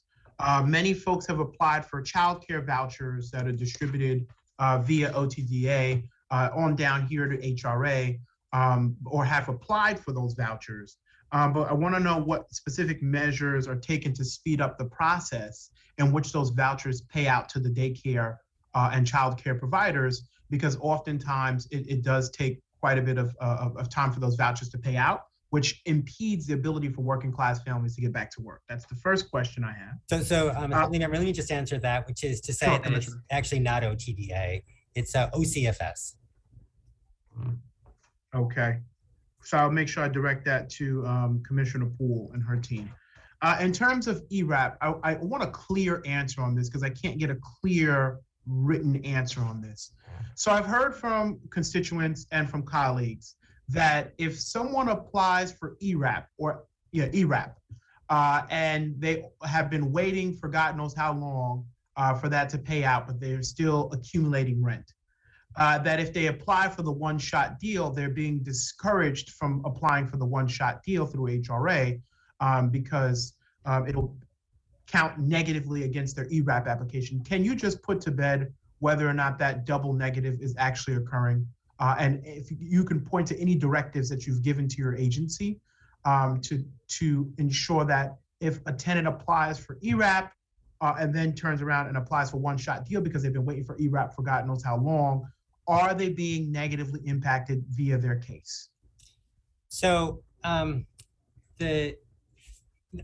that's largely correct. I would make just a little adjustment to what you said. They get the tenant protections, of course, because they apply to ERAP. So, and I know it's very frustrating for landlords and tenants alike that applications are pending for, not paid, if you will, for months at a time, for the reasons I've already mentioned. Wait, I'm sorry, Commissioner, I don't have much time. So yes or no, are people being negatively impacted? I'm going to answer it. I heard you, Assembly Member. So if you have an ERAP application, you can't actually get the public assistance. You'd have to withdraw your ERAP application. The thing I wouldn't urge people to do at this moment because of the tenant protections in the ERAP application. But I just want to clarify though, Commissioner, your folks on the state level and on the city level, different agency, are telling people to pull those applications. I just want to not acknowledge that. And my last question was about emergency housing choice vouchers for domestic violence victims. Did you guys ask for additional funding in the budget, or do you plan to ask for additional funding in the budget for emergency housing vouchers for domestic violence victims, given that domestic violence is on a rise? Yes or no, because time has run out. So emergency DV shelter is actually OCFS also, if that's what you're referring to. No, the vouchers, Commissioner. The vouchers are available to the folks in DV shelter in the same way in which they are in the DHS shelter. Thank you. We move to the Senate. Thank you. I think we're up to me. I have a bunch of sort of follow-up questions. One, I believe the answer on the number of supportive housing units based on what the housing commissioner said the other day is anticipated to grow from 6,000 to 10,000 to 10,000 over 5 years. So my question for you, are we planning in the budget to have adequate funds for the social services that must accompany successful supportive housing units? Yes, in ESHI, there is adequate resource to cover the services and operations for the additional units. Thank you. Following up on Senator May's question about the impact of the bonus model, and I just want to reiterate, it is your bailiwick, whether you think it is or not, because she gave the example of that $3,000 bump for 1 month might put a working but poor home care attendant out of eligibility for PA. I think the more common story would be the bonus money will kick that home care worker's entire household out of the SNAP program because of a 1 month bump in pay. That could be large numbers of people losing their entire benefits because one household member had a temporary bump. And of course, in food stamps, excuse me, SNAP, I'm old, you know, if Aunt Jessica is living with the family, her wages impact everyone else's SNAP. If grandma's working as a home care attendant and gets a one-time bonus, her income bumps food stamps, SNAP, and potentially also household members' Medicaid. So I really urge you to help the governor's people understand I am not opposed to giving people more money, trust me, but we want to do it in a way that doesn't risk losing them more in federal benefits than we're actually giving them as a one-time bonus. And I think only your department is in a position to be able to explain the complications of how these programs all interact. Yeah, I think I appreciate that, Senator. And when you started down this road, I thought, oh, now I get it. I get what Senator May was asking. So first I thought she was asking me about the bonus itself, which doesn't come from us, but you're right, and I get it. So for sure, this could be an issue. And I think we are happy to discuss about how best to address it. It may be that, you know, in the budget negotiations, there's an exemption made for those receiving bonuses. But I think an approach to addressing this, because we certainly don't want to harm an entire household over the long term because of this bonus. The whole point of this was to improve their economic security, improve their financial circumstance. And it would be very counterproductive if we then kick them off of, for example, SNAP benefits, as you point out, for this reason. Exactly. Thank you. One of my colleagues was concerned about NYCHA not getting ERAP eligibility. You know, I don't necessarily lose sleep over that because, of course, we know if your income went down and you're a public housing tenant, they are supposed to recertify you at the lower income. So if you're at zero because of COVID, well, guess what? Your rent is zero for those months also, because it can only be 30% of your income. So I'm more concerned about making sure that NYCHA knows what the rules of the road are. If somebody's rent income goes down, they have the right to be recertified at the lower income. And I would rather we use our very limited ERAP for people who don't have any option to lower their rent costs. So I'm just putting that out there as perhaps a disagreement within the legislature. But something I am concerned about, and you and I talked a little bit about this already, about the use of HEAP and the new expanded HEAP to help pay all the back utility arrears. I am very careful that you don't make the mistake of taking away the HEAP from public housing tenants. It's a very small amount, but because public housing tenants don't have a separate utility bill in most cases, unless they continue to get a HEAP payment, they can lose up to $100 per person per month in SNAP because of the way that a SNAP budget is done. And I won't bore us all, but I actually helped get that into law maybe 100 years ago, how we calculate that. So I really don't want to turn around and see, we thought we were just taking a little bit of HEAP money away from each public housing recipient, and instead we, pardon me, screwed them on SNAP. So no, there's no change there. Okay, fine, good. You know, every action has a reaction. And you heard about ERAP and people's concerns. I'd shared some concerns with you yesterday about problems, and just emphasizing, I know we don't have enough money now. We cannot be turning people away from applying. And you actually, I think, have over 600 million that have been approved but are not yet out the door because of some technical problems. And I know my office is trying desperately to help people fix them. And I told you this yesterday, landlords are so excited when we call them and say, we just need this from you and we can get it taken care of. And we really think that your system needs to figure out how to do better outreach to landlords or tenants who apparently don't know that you're missing something from them, because God knows we want to get this money out for people, both the landlords and the tenants. If I may, Senator, so we've actually worked real hard on that, and of course our paid outreach, for this program. So there have been 31,000-ish 180-day notices. So you didn't use the phrase, but I'll use it. So you sent to the 180-day notice.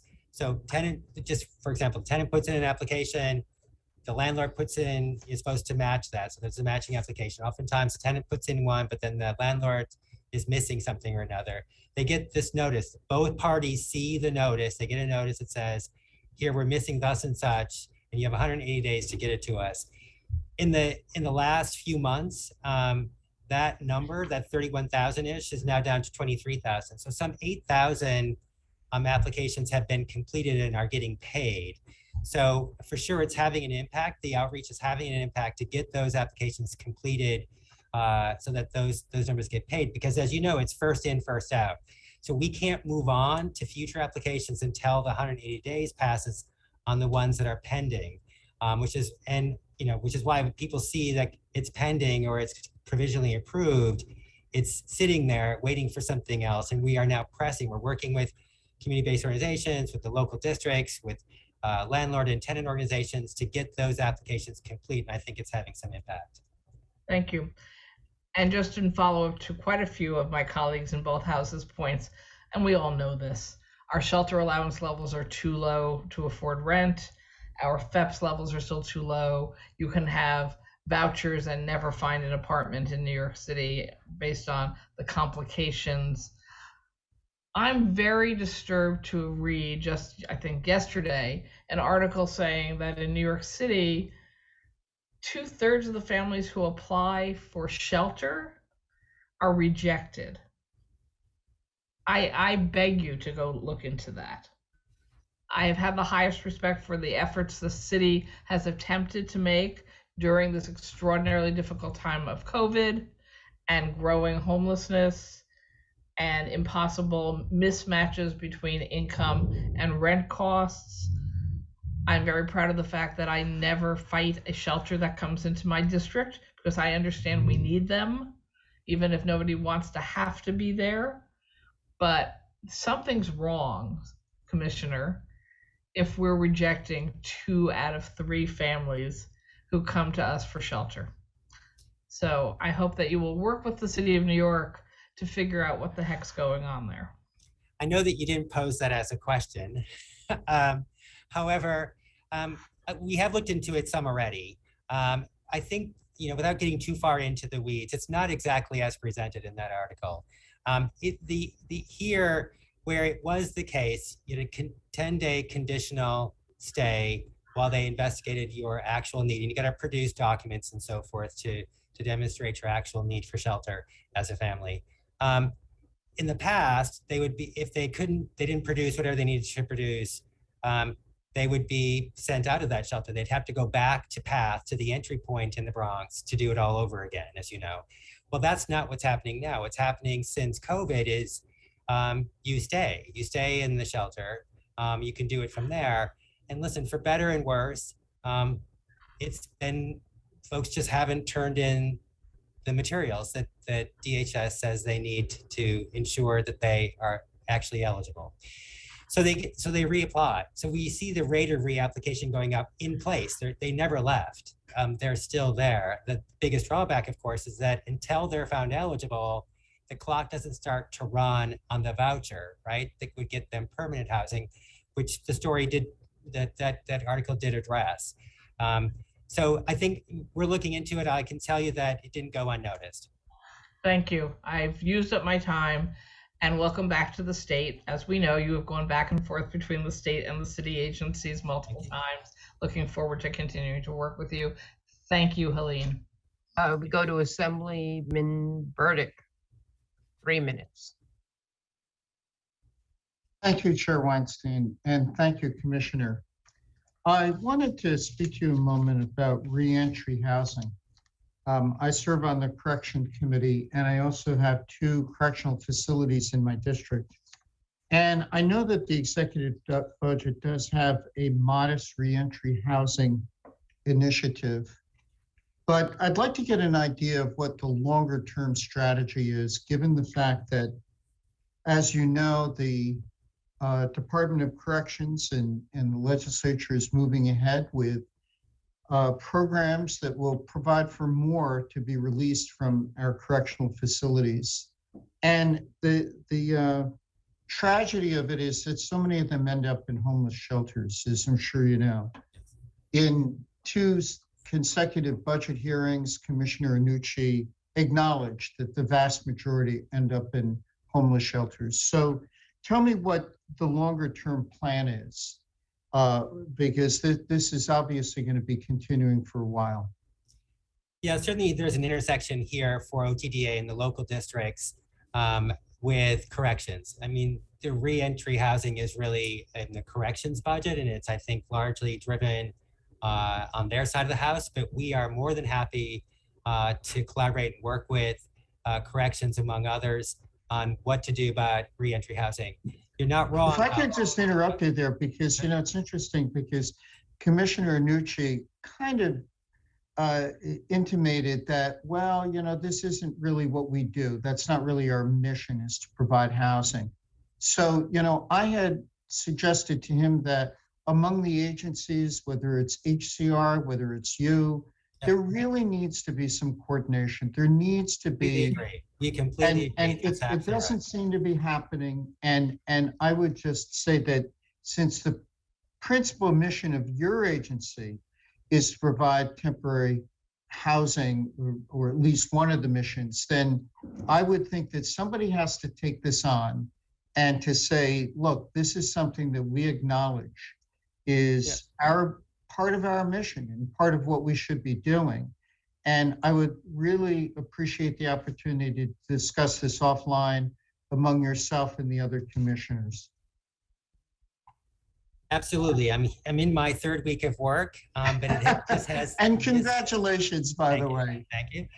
This has already come up as a discussion. I'm well aware that somewhere around 22 or 24% of single men in shelter in New York City were in a prison or a jail within the previous 30 days. I think it's actually which essentially higher, means, but in any event, yeah, which we won't quibble. Yeah.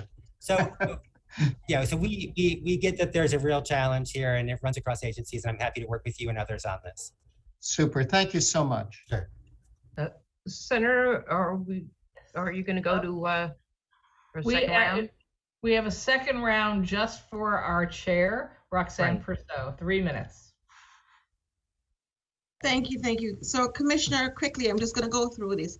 Going back to the COLA, we know there's a $500 million COLA.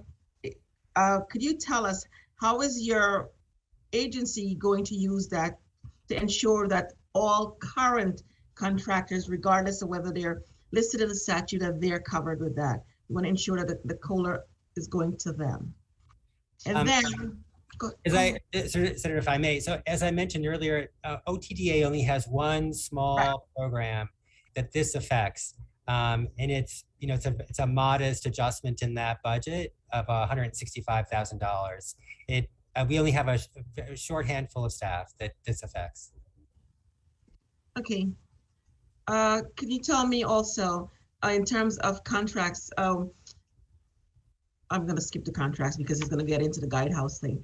Can you tell me, will also now receive sufficient additional staffing and personal resources to oversee the large eSHI project and the program portfolio? Do you think so? Yeah, I believe we have adequate staff to handle the adjustments in eSHI and the housing budget. Yeah. Okay. And so going to DV provisions in the budget, can you provide details on how the program will be administered based on the 2023 executive proposal that maintains the $5 million in support of that pilot program that was from from 2018 onward? I'm sorry, I missed part of your, I think my connection skipped a bit here. This is on which now? DV. So in 2018, the Congress passed legislation reauthorizing the Family Violence Prevention and Services Act.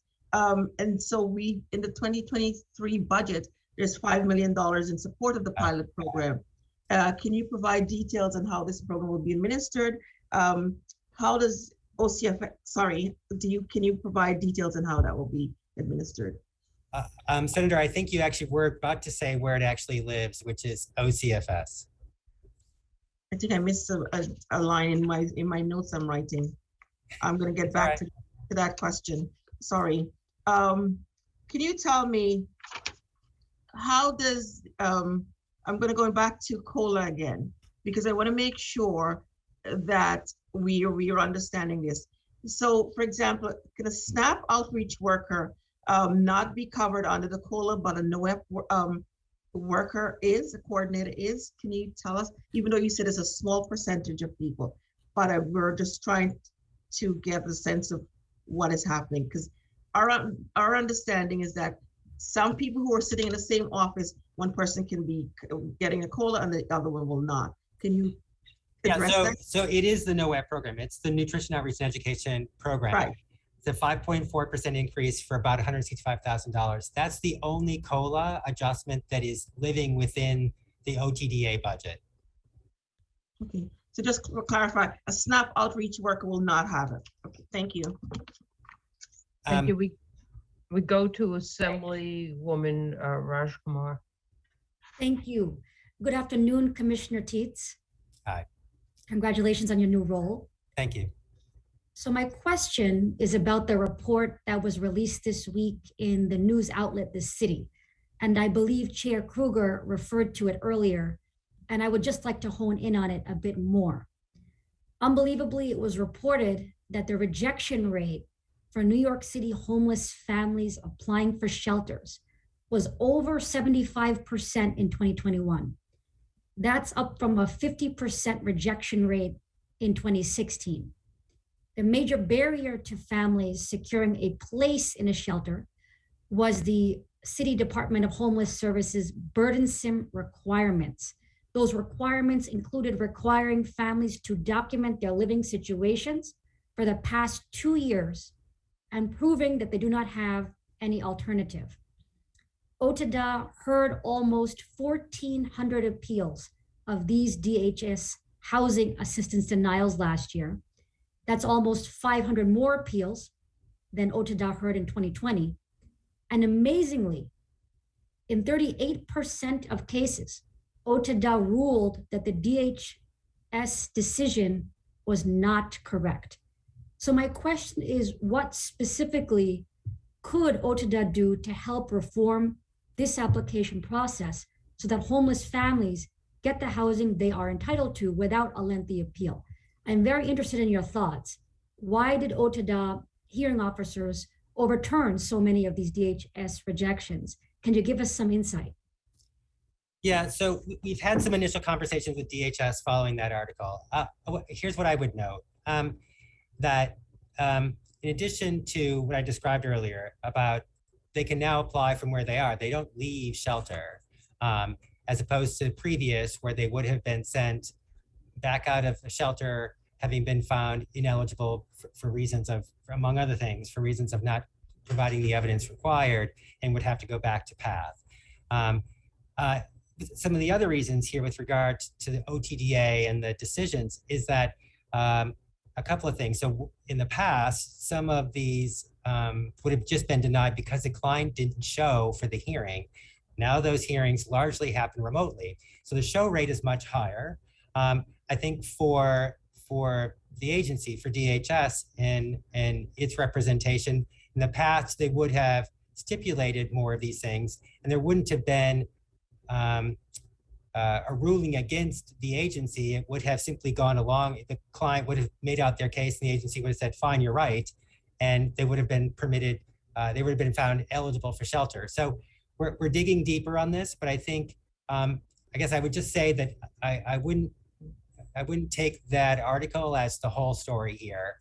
And that some of this really relates to the change in which both the client applies and how hearings happen since COVID. Okay, thank you. Thank you. Since there are no senators with questions, we will go continue with the Assembly. Assemblyman Bronson, 3 minutes. Thank you, Chair, and thank you, Commissioner, for being here today and for your testimony. I want to talk a little bit about the Child Poverty Reduction Act, and I'm so thankful that Governor Hochul joined us and signed that into law. And I'm also encouraged that you included this measure in your written testimony. As you know, this act sets a goal of reducing child poverty by 50% over the next 10 years. And through the Advisory Council, of which you're the co-chair, sets up a framework to establish benchmarks, transparency, and accountability. Contrary to your written testimony, I actually strongly think that the budget is directly related to reducing child poverty and this act, as a budget is a statement of priority based on investments being made. Recognizing the Advisory Council has not been fully appointed yet.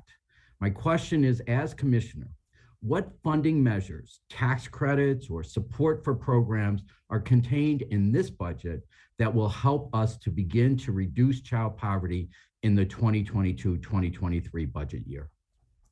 Well, I certainly described some of them, and I think with regards to the benefits level and the earned income disregard is certainly a start down this road. But again, it's a start down this road. We never intended for this to be the whole story, and I think we're looking forward to the opportunity to work with the legislature and other stakeholders. You know, that's the counties, the local districts, the providers, experts in the field as part of this effort to come with a comprehensive strategy and plan going forward. I hear the comments with regard to what folks view as outdated or broken, and I assure you that we're going to have a whole conversation on this. That's great, Commissioner. I'm so thankful that you're looking forward to this process and really holding us to this goal so that we can achieve this. I strongly believe we can. You know, it's so important in my district, in the city of Rochester. Any given day, there are 2,000 children who are homeless in our Rochester City School District. And that's just unacceptable. So we need to move forward in making sure that all of our agencies, certainly yours and others, are committed to reducing child poverty. We owe it to these children and the future generations. So thank you, Commissioner. Thank you.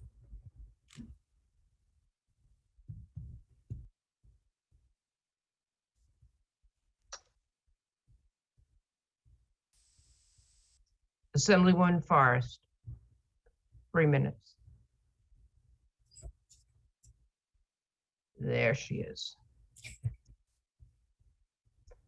Just so members know, so you keep an eye, be prepared to speak. Next will be Assemblywoman Hunter, Assemblyman Meeks, and then to close, Assemblywoman Rosenthal for her second round of 3 minutes. Thank you, Chair. I'm sorry I had to stretch my legs. All right.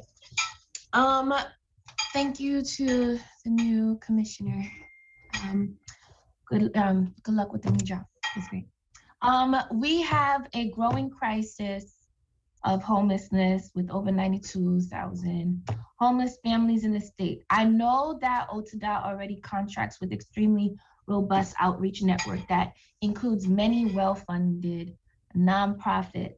But this doesn't address the crisis because many people do not want to go to shelter.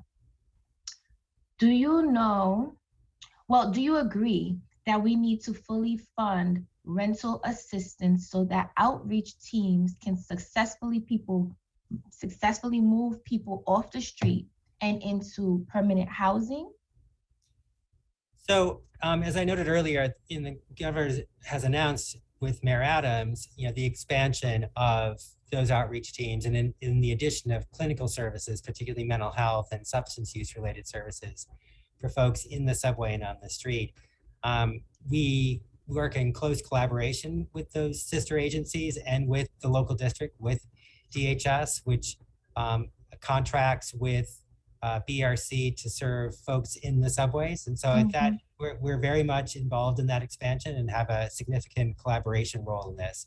I think what folks should understand is that it's a long haul oftentimes from getting from repeat engagement with very challenging cases, very challenging individuals who've got a lot of problems. It's repeat engagement that will get them out of that circumstance and ultimately into permanent housing. Right. And so that's why we appreciate the work of these outreach teams that identify the people, the individuals in the community, and actively engage them over and over again. So is there a plan? I'm glad that you mentioned the city and the state working on this, but is there a plan to pass an expanded housing access voucher program in this year's budget in order to do that, to support that work? So so the short answer is yes. Of course, I described earlier the governor's capital budget with regards to additional supportive housing, which I think is particularly relevant to this crowd. Commissioner, I'm not talking about supportive housing. I'm talking about the HAVP, Housing Access Voucher Program.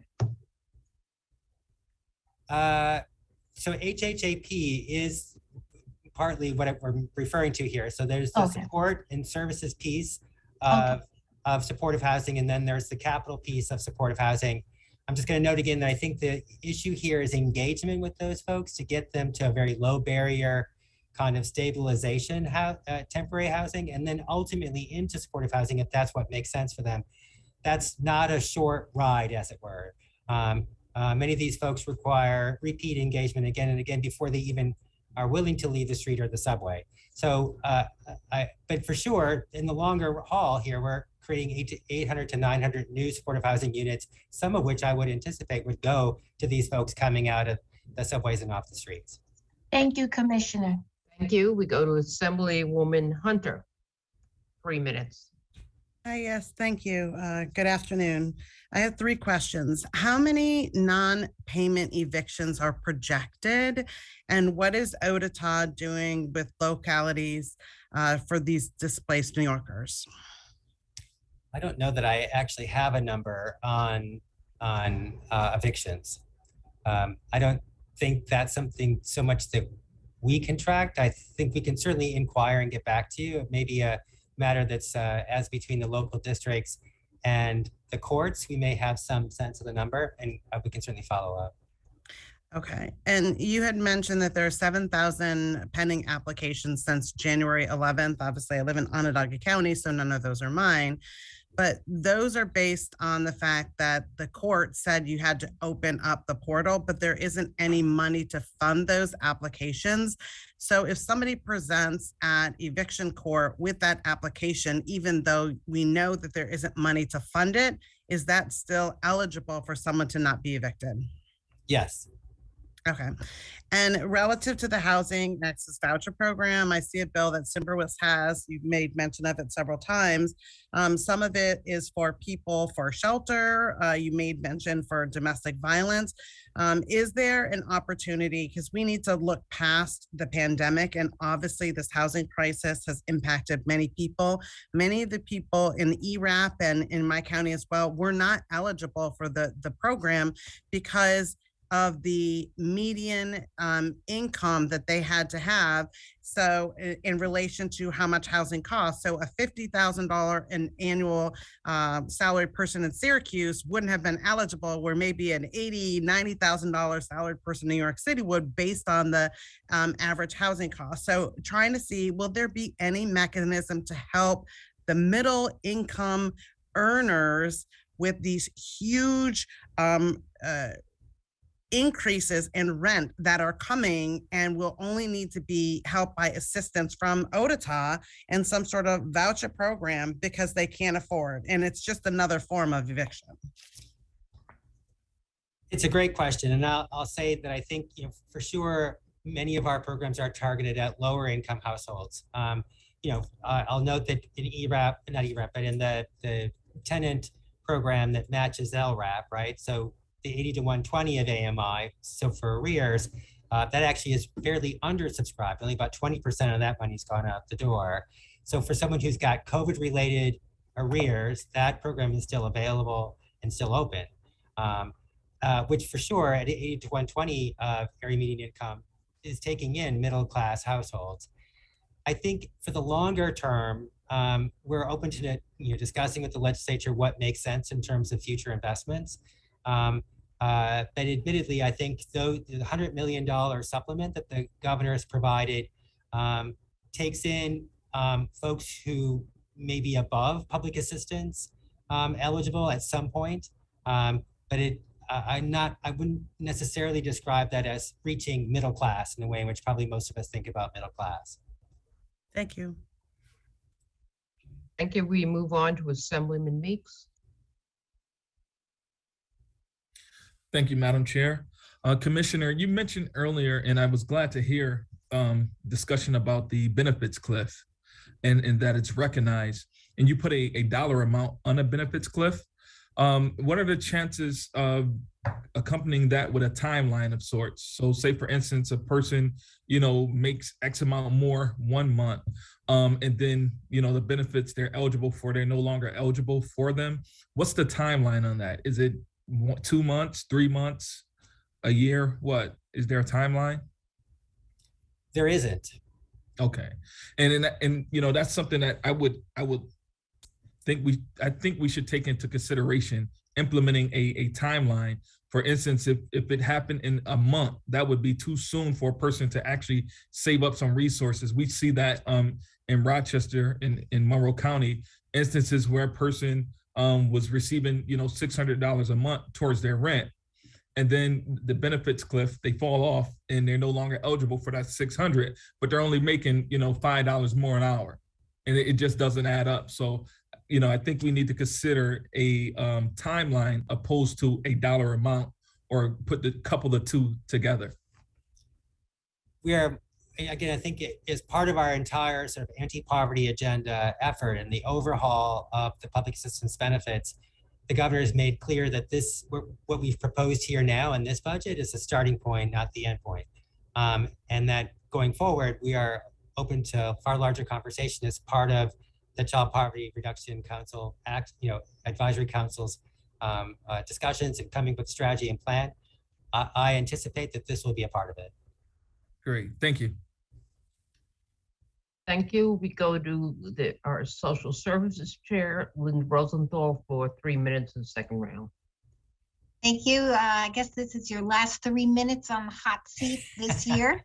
I wanted to just follow up on a couple of things. Even though 80% of New York State Supportive Housing Program funding supports salaries of direct care workers, the program wasn't part of the list of OTDA and the other O agencies proposed to receive 5.4% COLA increase. How can we include that in the 30-day amendments? Because it's not really fair for that sector not to get COLA. Yeah. I appreciate your question and your concern. This is statutory. It's really not up to us. Certainly, if the legislature wishes to go in a different direction, we're happy to do whatever we're asked to do. Okay, that's good to hear. Also, so ERAP funds, we got 27 million. The governor asked for more. At the end of the day, what happens to the tenants and landlords, particularly small landlords, who will not get paid? I fear there's going to be many, many evictions without those parties being paid. What do you think about the state taking up the slack? Or how else do we get out of this crisis so people aren't living on the street, adding to the homelessness population? It's a crisis, and we want the federal government to step up, but what happens if they don't? It's a very good question, and one that concerns us greatly. The governor has committed a lot of resource here and offered up, as I mentioned earlier, $2 billion for COVID-related expenses, which may be one resource to address this. I am reluctant to suggest that we should go there promptly, given that our request to the Treasury of $1.6 billion remains outstanding. And so I do think that we should continue to press on our federal friends about getting as much federal resource as possible. But for the longer term, it's a very fair question. Okay, well, thank you. I agree with you. Also, I know I have very little time. Back to the vacancy rate in supportive housing. We know that the city is requiring so much documentation, and that's part of the reason that it takes so long for people to actually move into their unit. What can you do to help cut through the bureaucracy? You've mentioned this to me previously, and we've looked into. We don't think there is a 10% vacancy rate, so we'd love to see where you're seeing that. Look, the city is expected to turn those units in pretty much 30 days, as best I understand it. So as a unit empties out, whatever improvements or repairs have to be made, et cetera.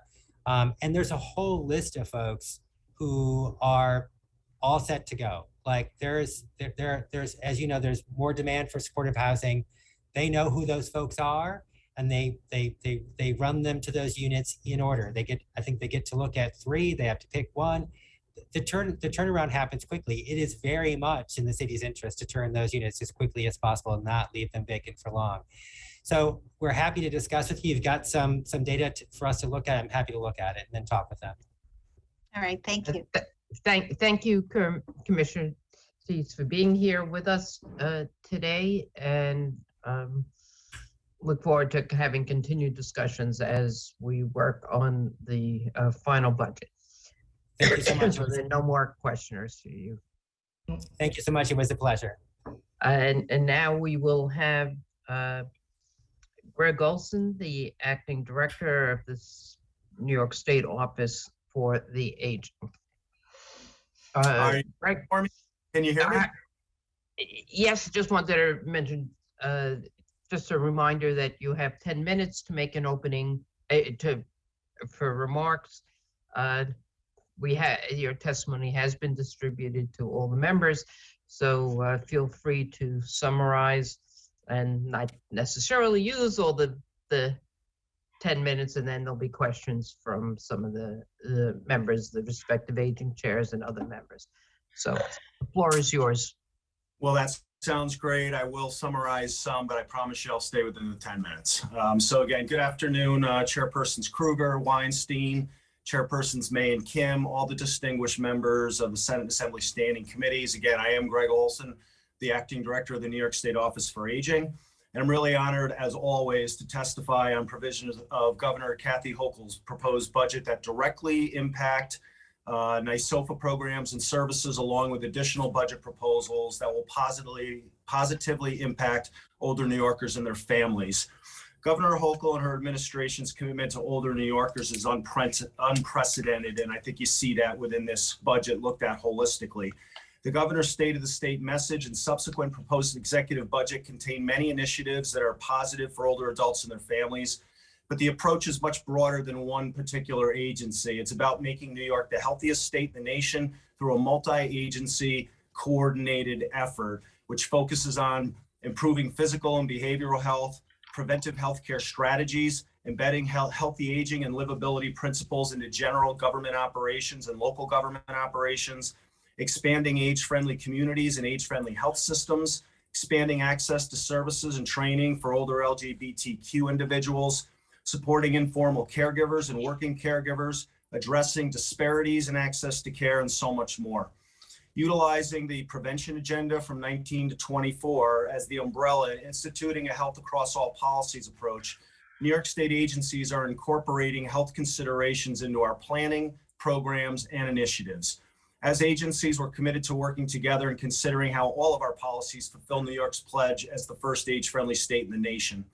We are already meeting this pledge for New York's older population, and now we have the opportunity to further strengthen and coordinate this vital work through the governor's proposed state master plan on aging. This master plan is consistent with the goals and work that New York has been engaged in to improve communities for people of all ages and create healthy environments in which to grow up and grow old. As you know, New York became the first age-friendly state in the nation in 2018 because of that foundation. And through much needed investments, the governor's 23 executive budget expands and strengthens this foundation with initiatives that will help individuals of all ages access needed services and lead healthy lives. We do this by maintaining all of our core services and many of the legislative ads from last year, investing almost $3 million in efforts to combat social isolation, bridge the digital divide, encompass elder abuse prevention, baselining Holocaust survivors dollars, continued improvements for our New York ADRC, which is called New York Connects, creating the master plan, as I mentioned, and strengthening the long-term care ombudsman program. To meet the growing needs of services in the pandemic, NYSOFA received more than $149 million in federal stimulus funding that we immediately distributed to all counties. This funding has met a variety of needs, including, in addition to the 20+ core services that are available throughout New York State on a daily basis, several key areas, including home delivered meals, grab and go meals, shopping and supply delivery, prescription drug delivery, critical transportation to things such as dialysis, cancer treatments, combating social isolation, shifting service delivery to virtual programming where appropriate, elder abuse mitigation and scam prevention by enhanced education and outreach, helping individuals get vaccinated both at vaccine sites and in the home, as well as getting boosted. State level executive orders coupled with federal disaster declaration, the MDD, have allowed NYSOFA to provide counties and their community-based partners with maximum flexibility in the delivery of these services, eliminating barriers that would otherwise unduly impede responsive action to community needs during the pandemic. These flexibilities remain in place today while we work to safely reopen community outlets that were closed. On a national level, our office's advocacy efforts assisted in securing policy and program changes that really impacted the entire nation and additional resources to help older New Yorkers. We are also leading a national effort under our Older Americans Act modernization proposal to better resource this network and to continue to provide flexibilities that will allow our counties to meet locally determined needs.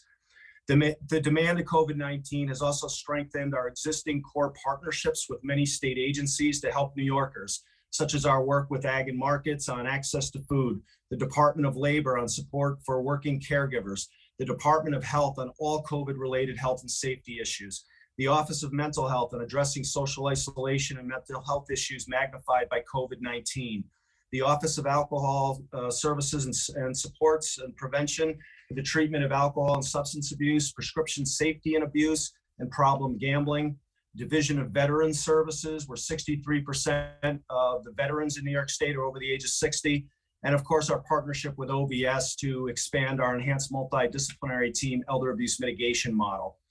Throughout the pandemic, NYSOFA developed and tested new programs and projects to assist older adults. The fiscal year 23 executive budget provides critical funding to sustain and significantly expand these efforts. The governor's budget provides the support necessary to continue our trailblazing initiatives like our award-winning animatronic pet project, which has proven to reduce loneliness, pain, depression, and isolation, as well as our partnership with several tech platforms that are bringing virtual programs into the homes of older adults.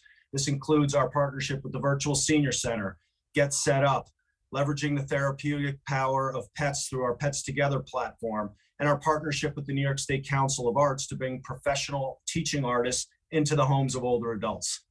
NYSOFA has also begun partnering with GoGo Grandparent, a targeted rideshare service to increase transportation options and economic opportunities for older adults. We're launching a multi-county evidence-based intervention pilot that uses complex analytics to identify caregiver burnout, which is a leading cause of placement in a higher level. Our partnerships with the Developmental Disability Planning Council is working to better equip and train our network to serve older adults who are taking care of individuals with ID or DD. We teamed up with the Division of Homeland Security and Emergency Services to bring FEMA resources to continue providing nutrition throughout New York State. Our comprehensive assessment tool that we use now includes a screen for social isolation and technology capacity. We've partnered with the Department of Health and Haney's to integrate clinical and community-based care to improve outcomes for older adults under the age-friendly health systems priority. NYSOFA is also the nation's first state in the country to partner with the National Association of Home Builders to make their certified aging in place specialist or CAPS training available for our case managers. This certification will better prepare our staff to assess, recommend, and incorporate home safety features into care plans, helping individuals age in place and prevent injuries and falls. Finally, through our partnership with the health department, we'll be expanding a very successful integrated care model that started in Monroe County that coordinates aging services with health services, and to strengthen our New York Connects program, both on the data and reporting side, as well as the state resource directory. But again, this budget is a lot more than about one agency. For our lives, our older adults' lives, we touch more than one system. So we can't look at this budget in terms of just the state office for the aging. It really has to be examined holistically. Older adults like you and me touch every different system. And I've outlined just some of the key areas that have also been invested in, and hearing some of the other commissioners speak about all the overlap that occurs, whether it be in housing or transportation or in SNAP benefits, et cetera. The litany goes on and on. This is a really significantly positive budget. We're always going to continue to work with anybody and everybody, state agencies, local agencies, the private sector, your offices. This has always been about partnerships, leveraging different assets. We all can't do this alone. We have to, connect the dots, tighten things up where there are cross systems issues that impact, so that we can treat people the way they need to be treated holistically and not siloed. So as always, I always look forward to being in front of you. I thank you for your longstanding support of not only my office, but all of your constituents and the partnership that we've maintained over the course of many, many years. And I look forward to any questions that you have of me. Thank you, Acting Director. We go to Assemblyman Kim for 10 minutes, the chair of the Assembly's Aging Committee. Just need to reset the clock. Thank you, Chairwoman. And thank you, Director Olson. It's good to see you. And thank you for your testimony. I'm going to start off with some line of questions regarding the unmet need audit that the state controller had issued. And I'm going to give you an opportunity to address some of the concerns, but basically the audit is saying that the money that we allocated to meet the unmet need wasn't efficiently allocated by your agency. But I want to first focus on this particular statement, which to me was the most meaningful line in that audit, which says, in some cases, clients who cannot withstand the wait have had to resort to nursing home replacement. There are roughly 10,000 older adults in the waiting list for basic services, and the implication of that line is that the more they wait, the more they're pushed to older adults. So my first question is, to start off, Director Olson, like how much do taxpayers actually spend on each institutionalized older adult in a long-term facility or nursing home? Yeah, the average nursing home rate roughly statewide is about $150,000 a year. And that's primarily financed by Medicaid. And in some cases, obviously, it goes way on up to $200,000+ a year as well. And how much do we roughly spend to provide care at home for older adults and community care? So in our network, to provide, the basic package of services that somebody traditionally gets is, you're going to get case management, because that's a critically important systems issue and advocate to make sure that people are getting what they need holistically. Usually personal care level 1 or 2, and probably a home delivered meal. Now there's a variety of other things that somebody, depending on the assessment and the care plan, may receive. But if we just took that as kind of our starting point, it costs anywhere between $7,000 or $8,000 a year, depending on where you are in the state, but it's under $10,000. And I also read somewhere there between 20 to 30% of institutionalized older adults actually don't need to be in these facilities if we had proper support in place. Is that an accurate depiction?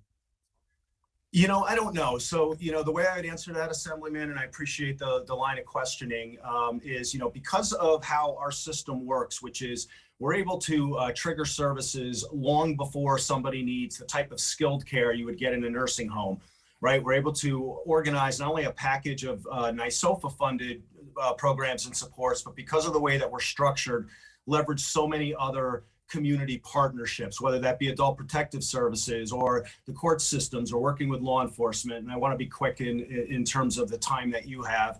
We're able to, again, prevent emergency room visits, hospitalizations, and nursing home visit admissions because we're able to start earlier. And I think, the idea of focusing on prevention is something we've all talked about for decades and decades, which is finally starting to be embraced, not only at the federal level, but also at the state level, that prevention strategies matter for people, their outcomes, where they want to live, and certainly has cost ramifications that are positive. Right, but another way to frame this, the reason why I start off with the numbers is if it's costing $150,000 more on average to institutionalize an older adult versus spending $7,900 up to $30,000 in New York City sometimes to have a community and home care in place. I mean, another way to look at it, there's much more money to be made on the other side of this equation. There, in terms of the secondary, intermediary market spaces, making more money. So the natural market forces tend to push people into institutionalized facilities because there are more stakeholders out of our hands that are making more money. So, I mean, the point of my line of questioning with that is that the auditing, going back to the auditing of the controller, instead of really looking at the systemic and market failures that clearly favor institutionalizing older adults, I mean, I feel the controller is taking a cheap shot, a scapegoating of SOFA, which should be supported even more. The only agency that, in my opinion, that's delivering preventative solutions in a very broken long-term care system. Do you have any thoughts to that assessment? I do, and I so appreciate your comments, and I don't know who else, read the audit, but many of you know your county officers for the aging. You certainly have worked for me for a long time. I've spent 30 years of my career serving your constituents, and hopefully we'll do that for a very long time. We have always had a very strong partnership because aging is not political. This is about helping people remain independent, valuing the population. And so to even suggest to me that I myself, the staff for the agency that I've been entrusted to oversee on behalf of the governor, and this network, starting with the AAAs and our 1,200 contractors, that we didn't step up during the pandemic and provide services, which is what the takeaway from this audit was, is simply false. We have doubled our service capacity. So what I'm going to ask you guys to do is, in addition to reading the audit, I'm going to refer you to my written response to the audit, because that's the facts, and it corrects the inaccurate findings of the audit. The data that you cited is not correct in terms of the number of folks that were awaiting services. That data set is years and years old.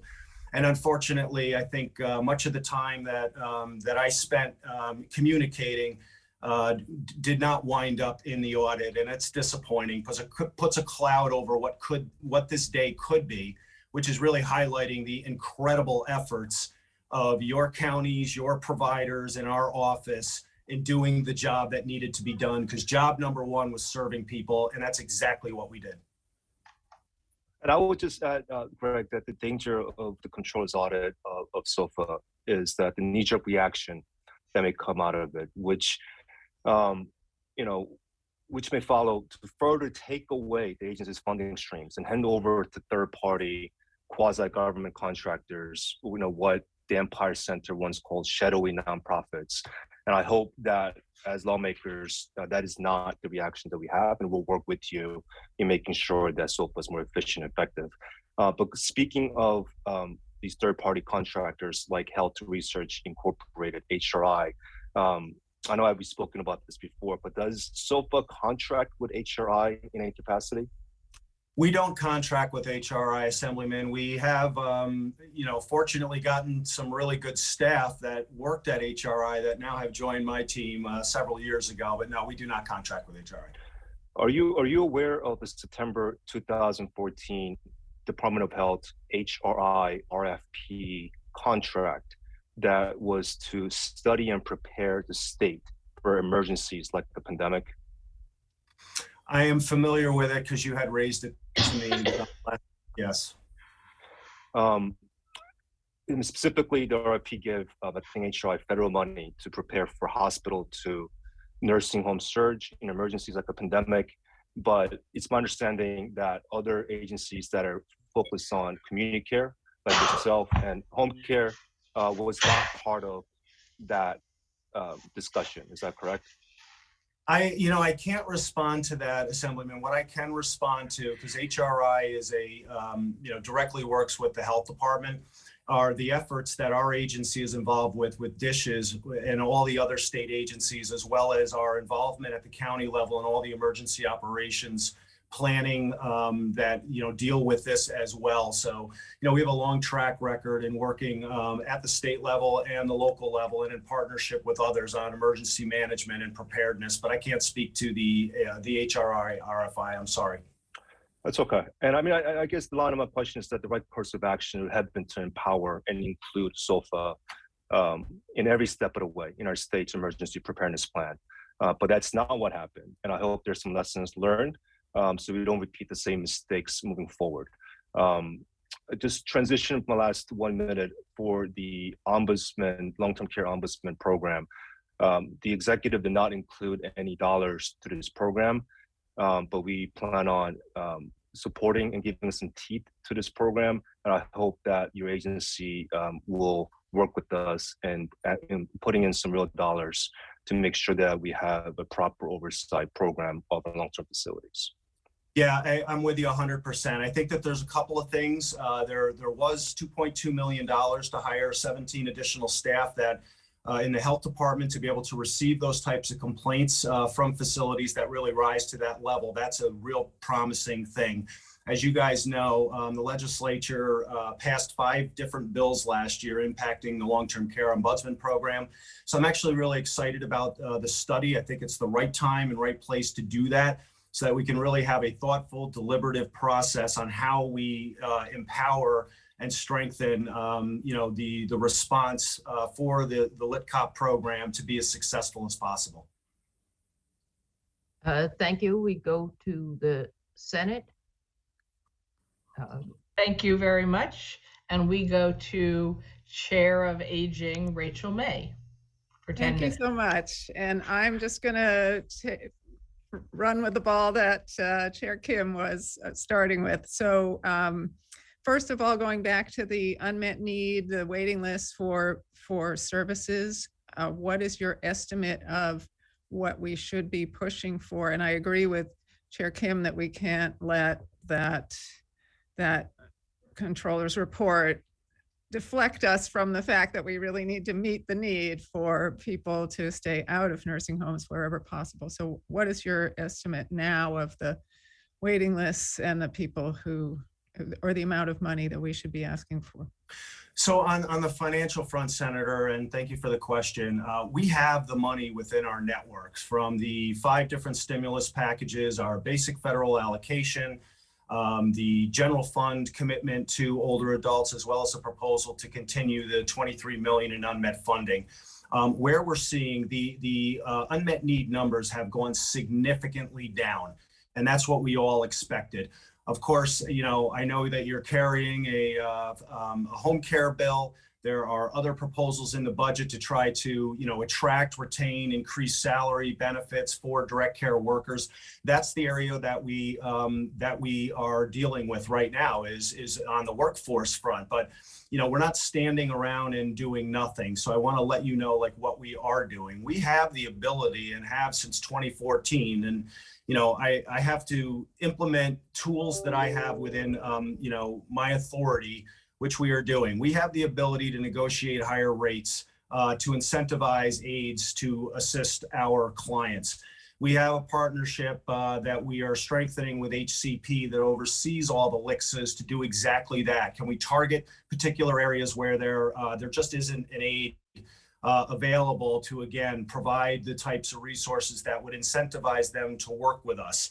I asked my legal staff to review my powers and authority under federal and state law, because there's a lot of nuances to who makes decisions at the local level. We're different from other agencies, and I don't have state staff out in the community. We contract with counties, counties contract out with 1,200 organizations. I can't make them hire. I can't make them spend money. And I'm not suggesting that they're not doing that, but a lot of times decisions are made outside of the director of the county office for aging. So we are looking at those tools. And if I need to get more involved in, working with the county or directly contracting to get these services turned on, then I'm prepared to do that, because I cannot go home at night every day knowing that for the first time in our history, we are resourced. And then some of these things may not get turned on because of misunderstanding or not knowing that the funds are going to be there or that they're recurring. And so those are the things that I'm prepared to begin to do. Okay, thanks. And then about the long-term care ombudsman program. So I'm happy to hear that there's funding in the health budget for receiving those complaints. We had to push very hard to get that avenue opened up so that the LIDCOP complaints can go to the health department. But we are also asking for $20 million for hiring more paid staff in LIDCOP. Is that something that the ombudsman program has the capacity to handle if we were able to get $20 million for paid staff? Well, we switched years ago, Senator. This program used to be run by the county offices for the aging, and they would get about $13,000. Now, you cannot run a program on $13,000. So we consolidated, regionalized it, made sure we had, paid full-time workers, et cetera, into 15 regions. So, why I'm excited about this budget is, as some of the other commissioners have said, it's the beginning point. I think this issue is so important that I know that the governor has talked about it, has met with families, has met with Assemblyman Kim directly. There is legislation that's been passed. So, I am sure that this conversation is going to continue over the next, over the budget negotiations. But, what any resources, whether they be federal and Build Back Better, where there's $400 billion for this. In my modernization plan, there's money for LIDCOP. In the Build Back Better, there's $1.4 billion for Older Americans Act that would impact this. However that winds up, at the end of this whole process, would allow for additional resources and staff and oversight to make sure that there's a presence in facilities across the state. Okay, thank you. Now, let's talk about the COLA that is in the budget, 5.4%. My understanding is it only covers some of the programs, the ISIP, the CSE, and WIN programs, but not the NORCs and not Social Adult Day programs. Is there a statutory reason for this? Do you understand what the? Yes, I do. Let me explain, because I know that's the way that it appears. So it's almost $6 million. And the way that this is implemented by what you had read is CSE covers every single service that we provide, including Social Adult Day. ISEP covers, a variety of services, not just in-home care, and WIN provides, a variety of nutrition programs. So those collectively really make up the network. We have had conversations, and I'm pleased to report to you that we are going to be including the types of tasks within the NORC program that are consistent with the provisions in CSE. And then again, because of the additional revenues that we have, Social Adult Day programs not only would be covered under this COLA within our budget, because that's a fundable service through two of those three funding streams, but also the additional $149 million and the additional $48 million proposed to continue unmet need. We think we'll be able to get there. Okay, thank you. And let's talk about the home delivered meals. The people who do the deliveries, are they just volunteers? Do they get paid? At what rate do they get paid? Does the COLA apply to them? Yes, the COLA absolutely applies to them. I mean, we've had a 100% increase in nutrition. That has been the biggest impact of the pandemic. So it's a mix and match. There are obviously paid staff There are paid staff that prepare meals. There are paid drivers, and there are volunteers who help prepare meals and volunteers who help, deliver meals, depending on where that you are. But of course, that is a main part of where we want to try to get resources. We operate the largest nutrition program for older adults in the nation. We're doing about $30 million a month.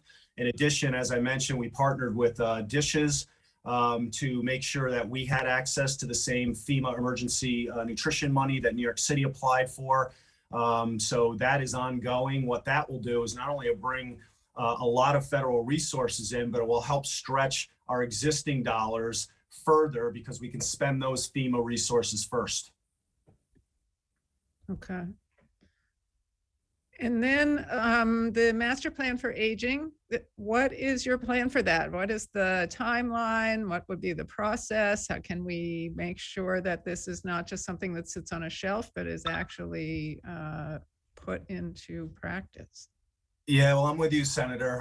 Want to make sure we have a good outcome out of that. As I mentioned to you last week, and for those who are listening, we've been doing this type of work since 2006. This is really an opportunity to build on the prevention agenda, health across all policies, age-friendly New York, age-friendly health systems, dementia-capable health systems, all the work in the economic development side with downtown revitalizations, and then many of the proposals that the governor put in her budget that impact other agencies, from housing to increases in mental health and access in transportation. I mean, the litany goes on and on. We need to coordinate that because people, again, don't live in isolation, and agencies shouldn't be operating in isolation to each other. This all matters to create healthy environments. So we have put together a draft implementation plan that we're talking to the governor's office now about. And then, me, Senator, this is going to be an all hands on deck. This is the more voices of different individuals with different experiences that can come together to make this plan work and build upon what we've been doing to make New York the greatest state, not an exodus state, but a state people want to move into. Because I've lived here my whole life. I love this state. It's an awesome state. That's the goal. So stay tuned when we, want to get out of the gate running on this as soon as possible, so that we can start our work. And, the governor put, a 1.5 million 2-year commitment forward to help with that. And then we are working with a variety of foundations and other public and private partners. So I think this is going to be really exciting. Great. Thank you so much. Great to see you. Thank you, Senator. Thank you. Assemblymember Clark is next, I believe. Yes, I'm here. Yes. So, got it.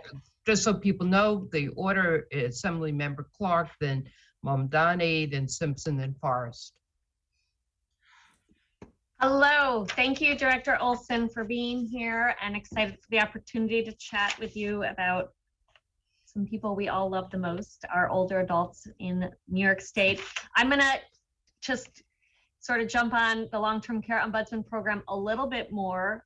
Given some of the numbers in New York State, we have the 4th most number of folks living in long-term care facilities in the country, yet we only ranked 17th in state funding for the ombudsman program. And if you look at it per bed, we're $7 per bed, which puts us at 39th in the state. From what we've heard of advocates and those that work in this space, that the ombudsman program, really the best practice, the most effective way to use it is that there is an ombudsman visiting every facility in the state at least once a week. So I guess, obviously, I am in full support of a $20 million budget ask that we will be pushing for this year, but do you really see any way for the ombudsman program to be effective without it going to a more staff-based program instead of so heavily reliant on volunteers? Yeah, thank you, Assemblymember. Appreciate the question. The answer is no, which is why I am pushing this National Older Americans Act Modernization Plan. Our entire network, the way that we've been structured, has a lot of paid staff, but is heavily reliant on volunteers. That's in meal delivery, working in senior centers, our health information insurance counseling assistance program, our long-term care ombudsman program. That model worked in 1965. It does not work in 2022.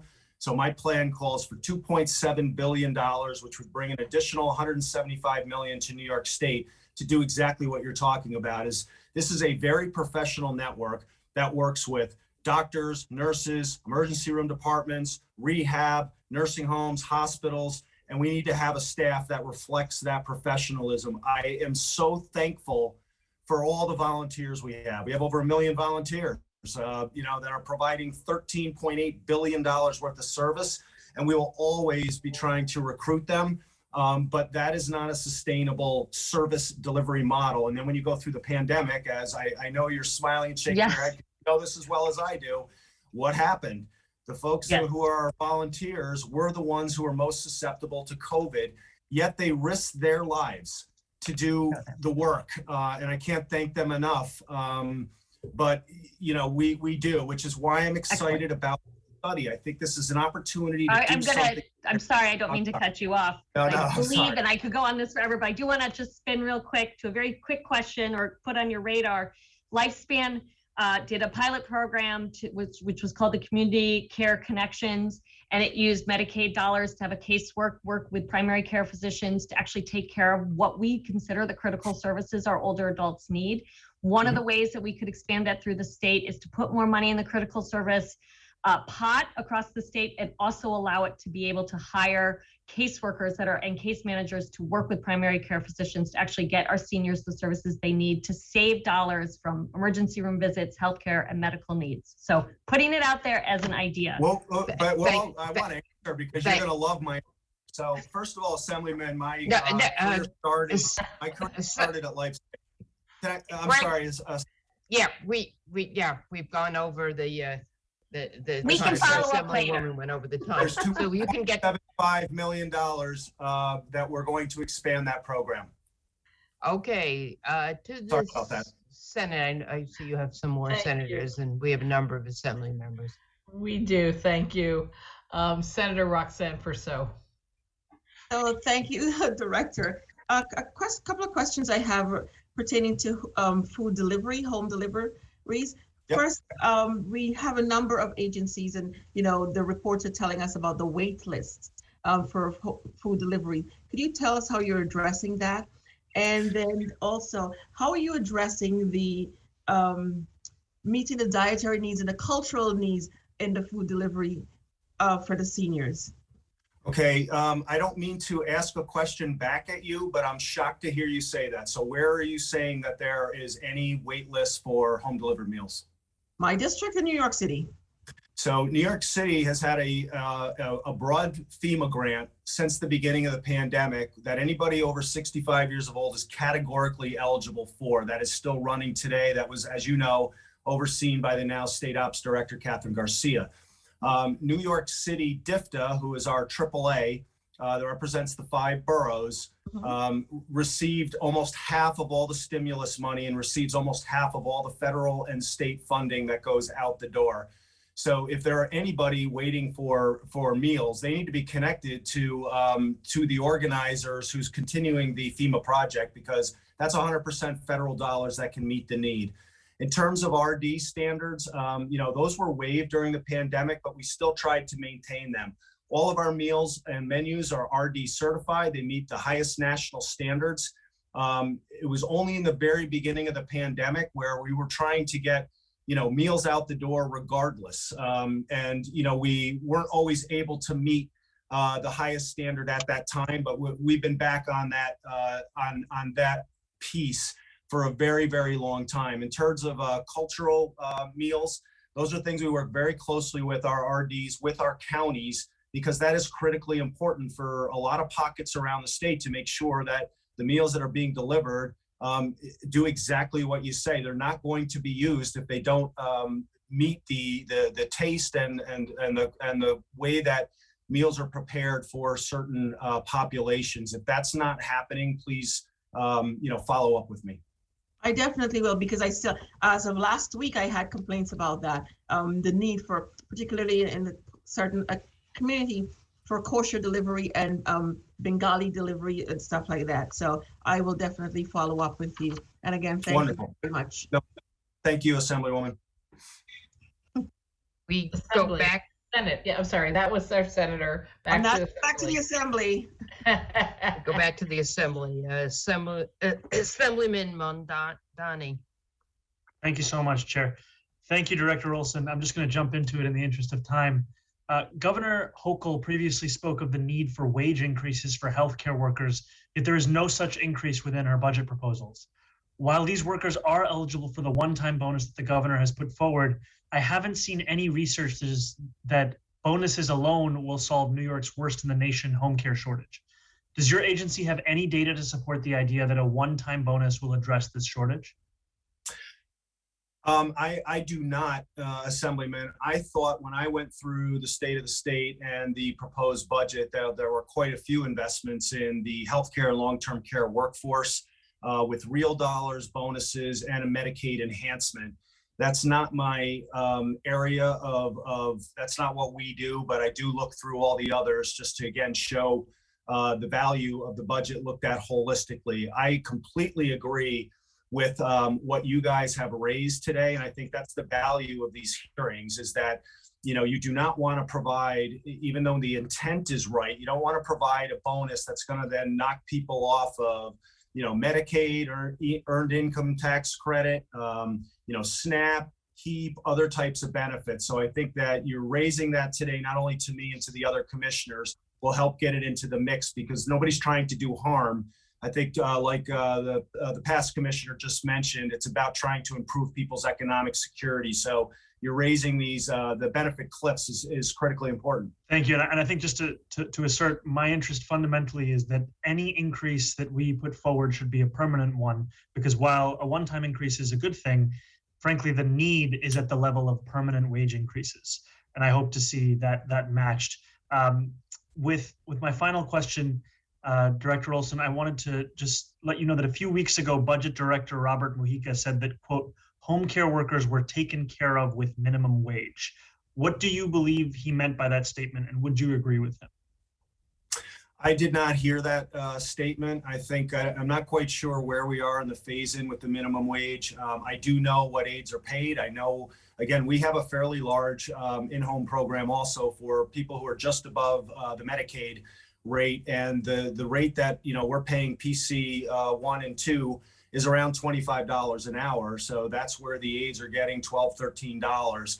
And that certainly is not a wage that can help people maintain themselves without applying for other benefits. And it certainly doesn't assist people in trying to get into a business that's very, very difficult. So I'm not really sure what he was speaking to, but I think the overall idea is that this is the largest growth area of business in the entire country to take care of, you know, not only older adults, but younger people with disabilities, people that might have MS or early onset Alzheimer's. And I think we all collectively have to figure out how to do it. Thank you, Director Olson. Thank you. We go back to the Senate. Thank you. And 5 minutes for our ranker, Sue Serino. Thank you, Madam Chair. And it's great to see you, Director. I'm just going to say for the record, I'm disappointed to see lifespan cut, and I hope you're going to advocate for its restoration. I also have a number of questions for the master plan for aging, but I'd like to follow up with you afterwards offline just for the sake of time. So I'll start. I see a small note in your testimony about NYSOFA partnering with GoGo Grandparent, a targeted ride-sharing service to increase the transportation options and economic opportunities for older adults. And I know you know for years I've been trying to highlight the transportation challenges that older New Yorkers face. And I carried the bill that would establish a pilot program where older New Yorkers could trade in their vehicles for transportation credits. I'm just wondering if you can talk about the GoGo Grandparent partnership. I certainly can, Senator, and thanks for that. And your last point was the economically sustainable transportation project that we started years ago that wound up never taking off the ground, unfortunately. But yeah, so, you know, and again, I think all of these things we're talking about really address, I think, some of the misinformation in the audit. These are the types of things that we've been doing for the last 2 years. So GoGo Grandparent originally started by training people specifically in the needs of older adults, and it was using Lyft and Uber. Since our partnership with them, now you can directly sign up with GoGo Grandparent to be a driver. So that's what I mean by the economic opportunity. You can actually have, not only with GoGo Grandparent, but get set up. Individuals who are older can join the gig economy and actually get paid for what they're doing. So what we're doing now is we've developed a campaign that really has 3 phases. We're working with Becky Prevey and the Association on Aging, with some of our counties, with NYSAC. We have capacity in quite a few counties, meaning there's a lot of drivers that are already part of GoGo Grandparents. So we're going to be targeting older adults in those areas that the service is available, targeting caregivers that this service is available, because an older adult may say, I don't need the ride because my son gives me a ride 4 days a week, but the son would say, no, that would be really helpful. And then build capacity in the rest of the state where we don't have drivers yet. So we had already begun that partnership, and then the governor proposed in my budget an additional $500,000 to do those 3 things. I am super excited about this. Good, that's great. I'm going to go on to my next question because I don't want to run out of time. You know, while nursing home oversight does not fall under your administration's purview, the long-term care ombudsman program does. And as you know, the state directly and indirectly shut the program down during the pandemic, leaving an already vulnerable population without critical advocates. So knowing this, do you believe that the state effectively prioritized the health and safety of older New Yorkers throughout the pandemic? And do you believe that the state should perform a full review of its pandemic response, especially as it relates to older New Yorkers, really to better understand what was done well and what wasn't, and to ensure we are better prepared to protect this population if and when we face a future pandemic crisis? So, you know, to say it was a difficult situation for residents and families would be an understatement. I guess I'll leave you with this, Senator. You never know where you're going until you know where you've been. Right. Absolutely. And that's why I am a firm believer that we have to look back and delve into what went wrong and what went right. So thank you for that. My next question, though, is very interested to see a $500,000 appropriation to develop the state master plan for aging. Can you describe the process you'll undertake to complete the plan? Is it expected that additional funding would follow to then implement the plan? And is there a time frame established for this process? Yep. So the $500,000 you talked about is for this year. There's also in the financial plan $1 million for next year. We have foundations like the Hartford Foundation, the Atlantic Philanthropies, SCAN, the Health Foundation of Western and Central New York. There are other there's over 200 organizations. So as I mentioned, we have developed a draft implementation plan that we have had conversations with the governor's office on. You know, this is a multi-year effort, I would suspect, given all the pieces that are in there, including long-term care reform. So one of the ideas I have is, you know, there was a bill passed to reimagine long-term care. I believe that was Senator May's bill. Those types of things all need to be folded into this. But the master plan, Senator, which is what I like about the master plan and age-friendly, is it's not just about older people. There's a huge focus on that, and rightly so. This is birth to death. What do communities need to do? How do you pull all the various agency and sub-agencies at the community level together to create environments that are healthy for people to grow up and grow old? And that's really the opportunity, I think, that we have, and really a signature piece for this governor. Great. Oh, excellent. Thank you. Thanks, Director. Assembly. We go to Assemblywoman Forrest.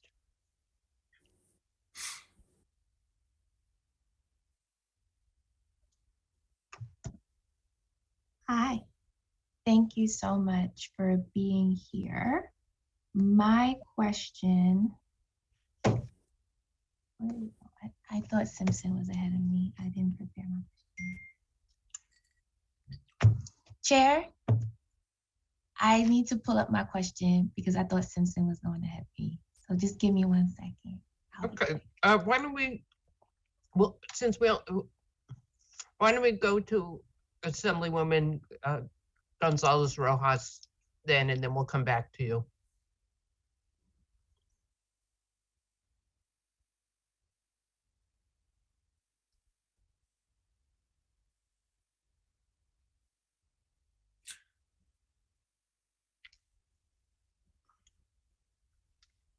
Jessica, are you there?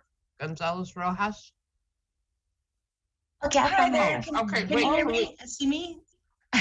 Great. Sorry. Yes. Okay. Sorry, I thought Farah was speaking. Yeah. Well, I found my question. Farah's back on. Okay. I'm sorry. Okay. She's there. Okay, Let's I'll go. let Farah go and then you come back to me. Yes. All right, so thank you so much, Director. It's my question really is regarding the home care workers. It's clear that New York is in the best financial shape in that we've been in decades. I mean, when we talk about a $5 billion surplus, that makes me excited. So now it seems like this is the moment to invest in the care workforce that keeps our communities and economy strong. Especially when we look during the pandemic, women of color doing the essential work that keeps our communities moving. I think they definitely deserve not to be left behind and in fact need to be at the forefront. So wouldn't a real raise increase be much better than an investment, like a one-time bonus? Yeah, and I agree with you. I mean, workforce, you guys have asked every person so far on the workforce issue. It's an issue from the nonprofit sector to the long-term care to healthcare. What I read in the budget was multiple ways to increase salaries for staff in healthcare, long-term care, et cetera, in addition to the bonus. So I am not clear because that is not under my authority. That it's just a bonus. I saw many other things that are in there, and I think if a bonus knocks people off of benefits, that's not a good outcome. And a one-time bonus does not really do anything to recruit and retain workers. Right, and I would agree. As a nurse, I understand not only as a nurse who visited people home and see that they're literally holding on to benefits to keep afloat. But then on the other side, these are skilled care workers. Like they learn something to provide the care to keep our most vulnerable populations home. And they deserve a fair wage increase and not just a one-time bonus. Thank you. That really doesn't mean much at the end of the day. But thank you so much for your comments. I return my time. Sure. Thank you, Assemblywoman.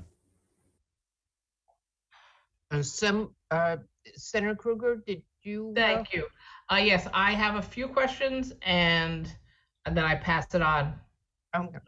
For Senator May has the second round. So 10 minutes for Senator Krueger. I won't need 10 minutes. But thank you very much, Greg. I think that both chairs did an excellent job laying out the bigger picture for your agency. So I urge you to be an even more assertive advocate for the population of older New Yorkers who are waitlisted in many ways on many different programs. And I just want to reiterate the point of Senator Purcell. I represent Manhattan. On the east side of Manhattan, we have formal waiting lists for Meals on Wheels.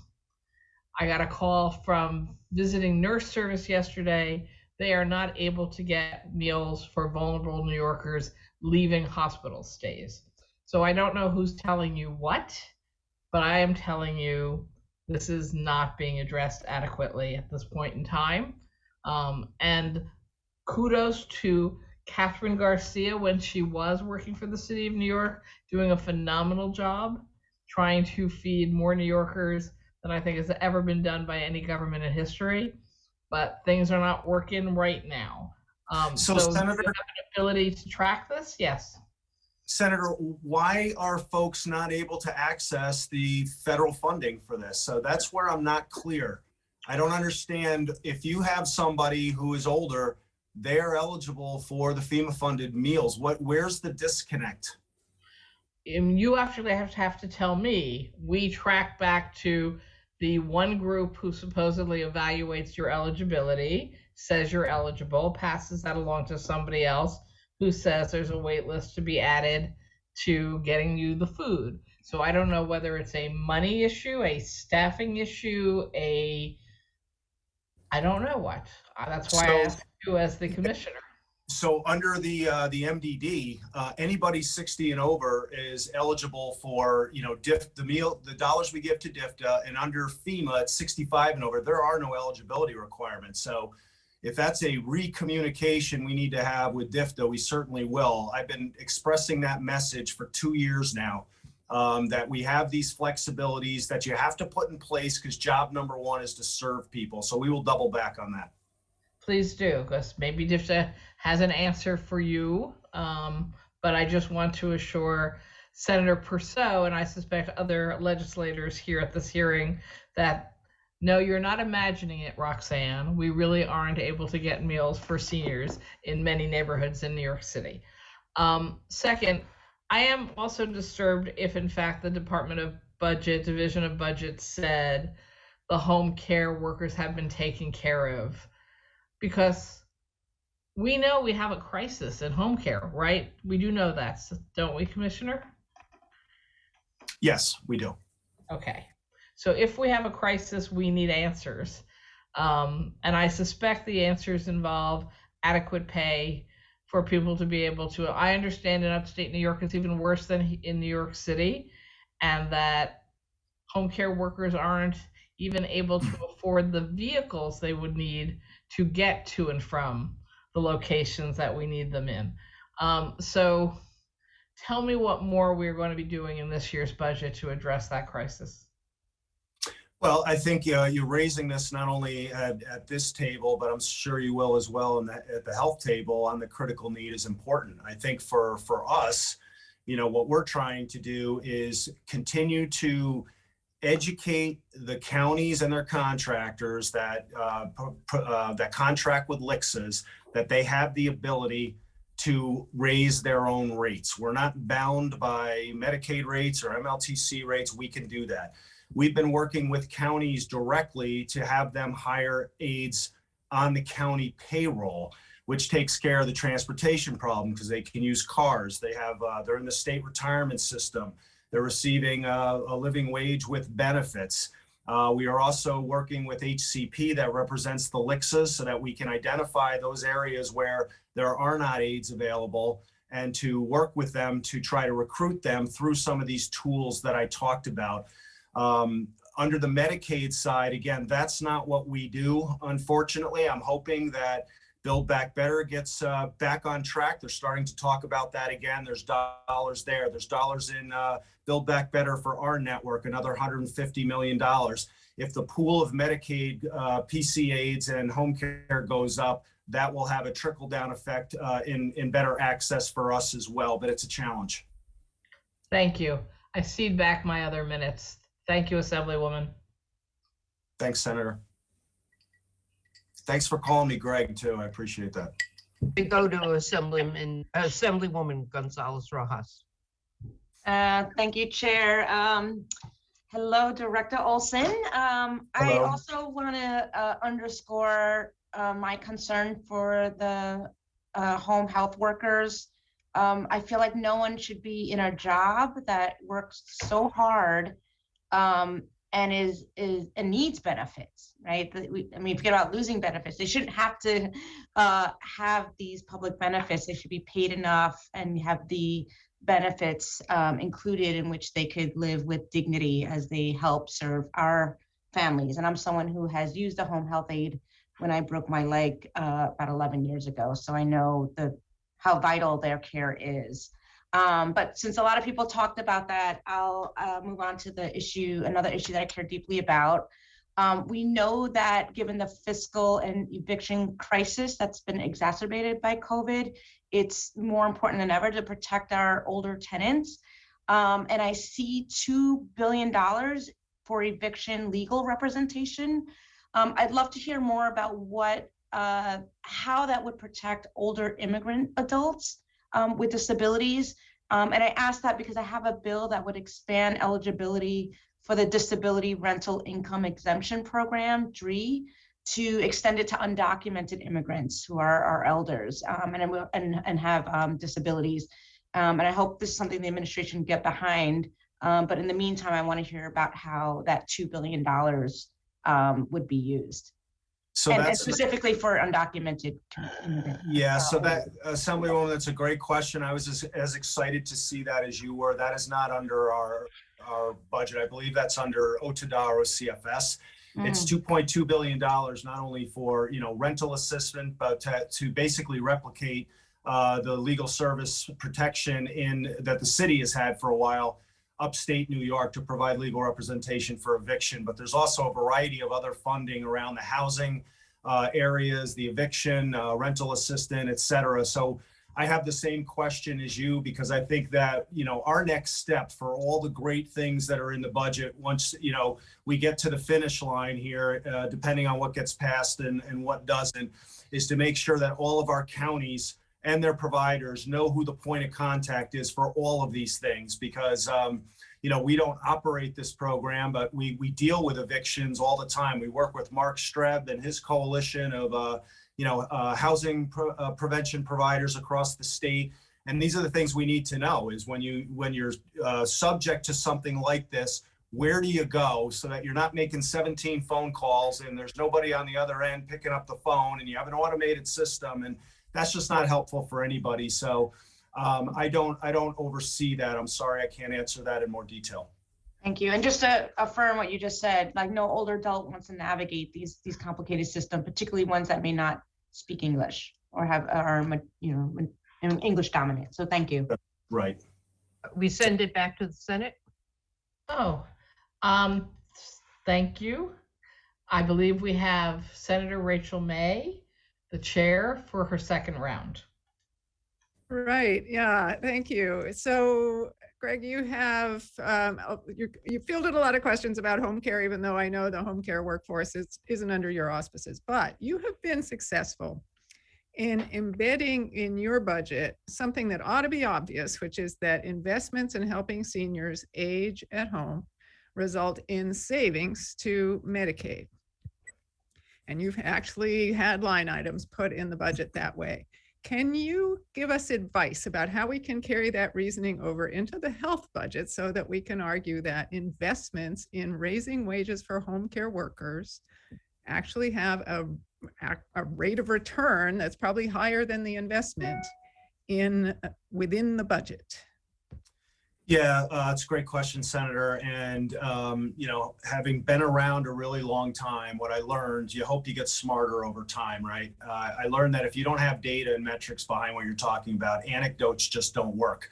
We know how important these things are. So, what we did to initially win that 15 million, and subsequently, you have added to that in partnership with your colleagues last year, and then it's been baseline. So we're looking at, $76 million over a 4-year period if this budget passes.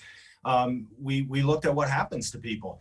If you're not on Medicaid, which our folks are not, our average person's an 83-year-old female who lives alone, low income, 4 chronic conditions, 2 ADL limitations, and 6 IADL limitations. On paper, they could spend down to Medicaid. But by providing all of these services that we provide in conjunction with many other systems, we looked at what happened to people who weren't able to access them, and found that almost 20% wind up on Medicaid, either in a nursing home or MLTC or community Medicaid. And it's not hard to do the math on that. And in addition, the average person stays on our caseload for between 4 and 7 years. So there's out year savings to that, not to mention they don't have to spend down and lose those assets, and they stay where they want to stay, which is in their home and community. Great. And then my last question is about family caregivers who are part of this workforce that we don't talk about enough. Your office works to help family members do the work that they need to do, right? You do training and that sort of thing for family caregivers. But yes. I have carried a bill for a family caregiver tax credit because it costs a lot of money for people to care for someone in their home. So we're running out of time, but I really want us to make sure that family caregivers are on our radar, and we're thinking about how to help them. Yep, caregivers are central to healthcare, long-term care, social services. They are providing the bulk of care in this nation and in this state, no question. Thank you. Thank you. We go to Assemblyman Jones, 3 minutes.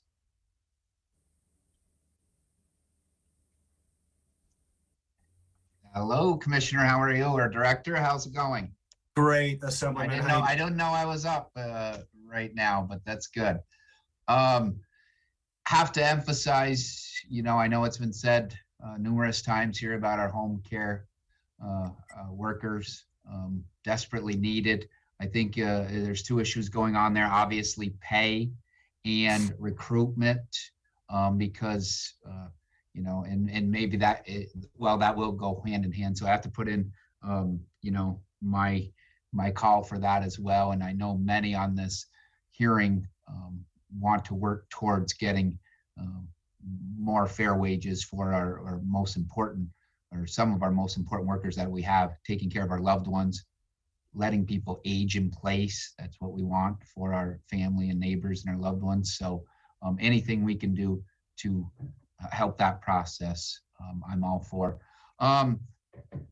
I know I don't know, I missed some of this. I was down in session and in conference, but I've had a great relationship with you and your office, going back to my county days and working with our local office of the aging, and certainly do appreciate that. But there was an audit that was put out there, and I know you responded to that, Director. Do you care to elaborate a little more on that? I'm sure it's been asked, but I missed it myself.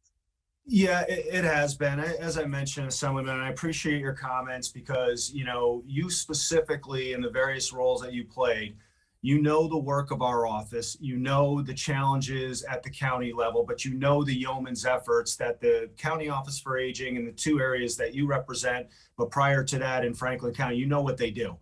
All I can say is I'll refer you back to our written statement on the audit because that's factual. This unfortunately put a very negative cloud over what we do. Frankly, I believe inappropriately. I think my statement speaks for itself. We will be providing the legislature, as I promised, a report this year. The reason that was delayed was because, as you know, again, and for those of you who've worked at the county, when you start a new program, it takes 9 months to 12 months before you get through the process of getting the notice of grant award out, to getting the applications out, to having them sent back, to going through the county authorization process to spend, to doing a new procurement, reassessments, getting vendors lined up. We don't switch the light on a new program the day after the budget's passed. So, I think my statement speaks for itself. Highly disappointed in what it made our network look like, because that is nobody's experience with our network. Thank you very much. Appreciate it. Look forward to having you in the North Country soon. Great. Thanks. Great to see you, Assemblyman. We go to Assemblyman Burdick. We go to next.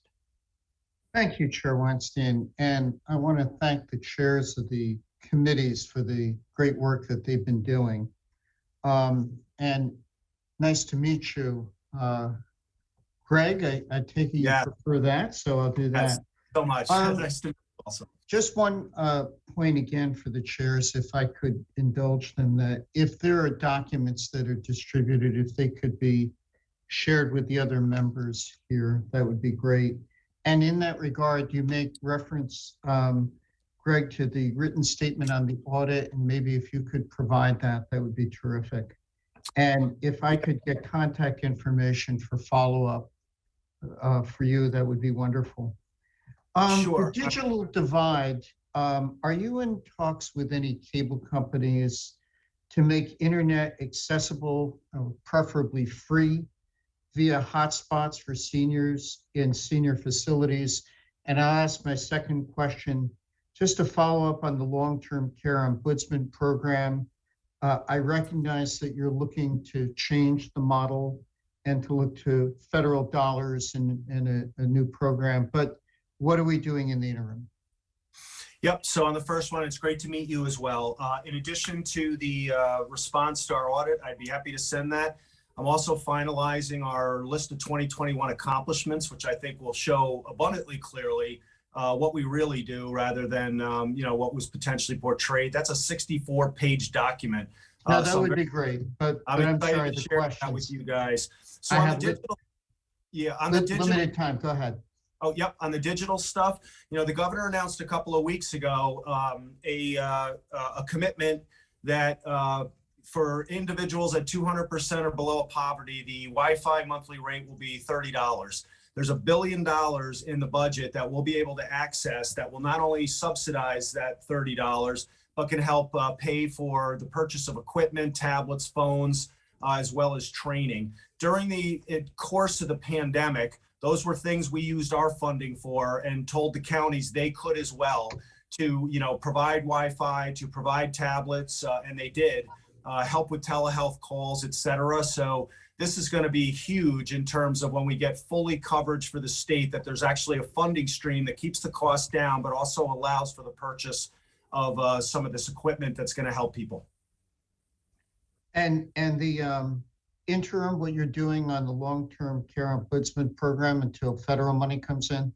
Yeah, so again, I think I mentioned earlier, there's some dollars for the health department to hire new people to take complaints.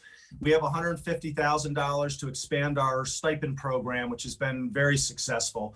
We're doing multiple things at once. I've got an Older Americans Act modernization. There's things in the Build Back Better, but most importantly, I think the governor clearly recognizes how important this issue is, not only to her and her administration, but to you as well, and many of the others out there. And there is a proposal in the budget to, engage people that are interested in this to strengthen the program. So I'm excited about that. And as I mentioned, there were several bills that were passed last year. So, having a deliberate process that really does the right thing the first time, I'm all for. And I think that's the process that's going to play itself out. Thank you. Thank you. Now we move on. Actually, our final questioner is going to be Assemblyman Kim, second round, 3 minutes. Thank you, Chairwoman.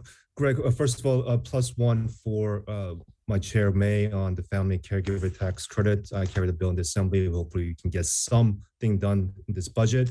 Rightfully so many of my colleagues talked about the broken home care workforce and the workers.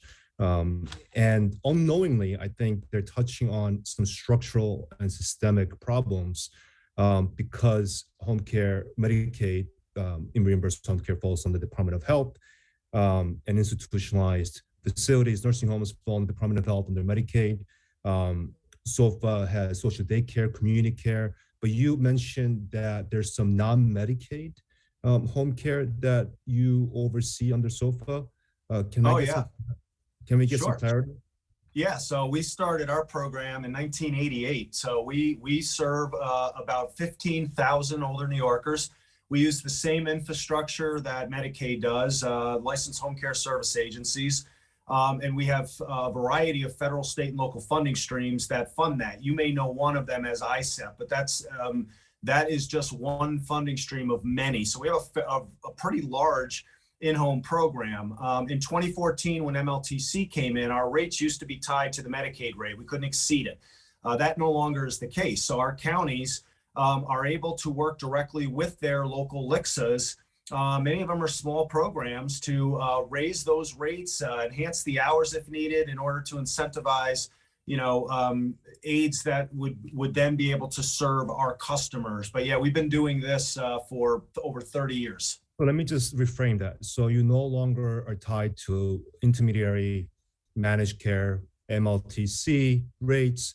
You are kind of gone back to a fee-for-service county contract direct model where you're able to have better rates and better reimbursements for the home care workers that are in the space that you manage. Is that a oversimplified or?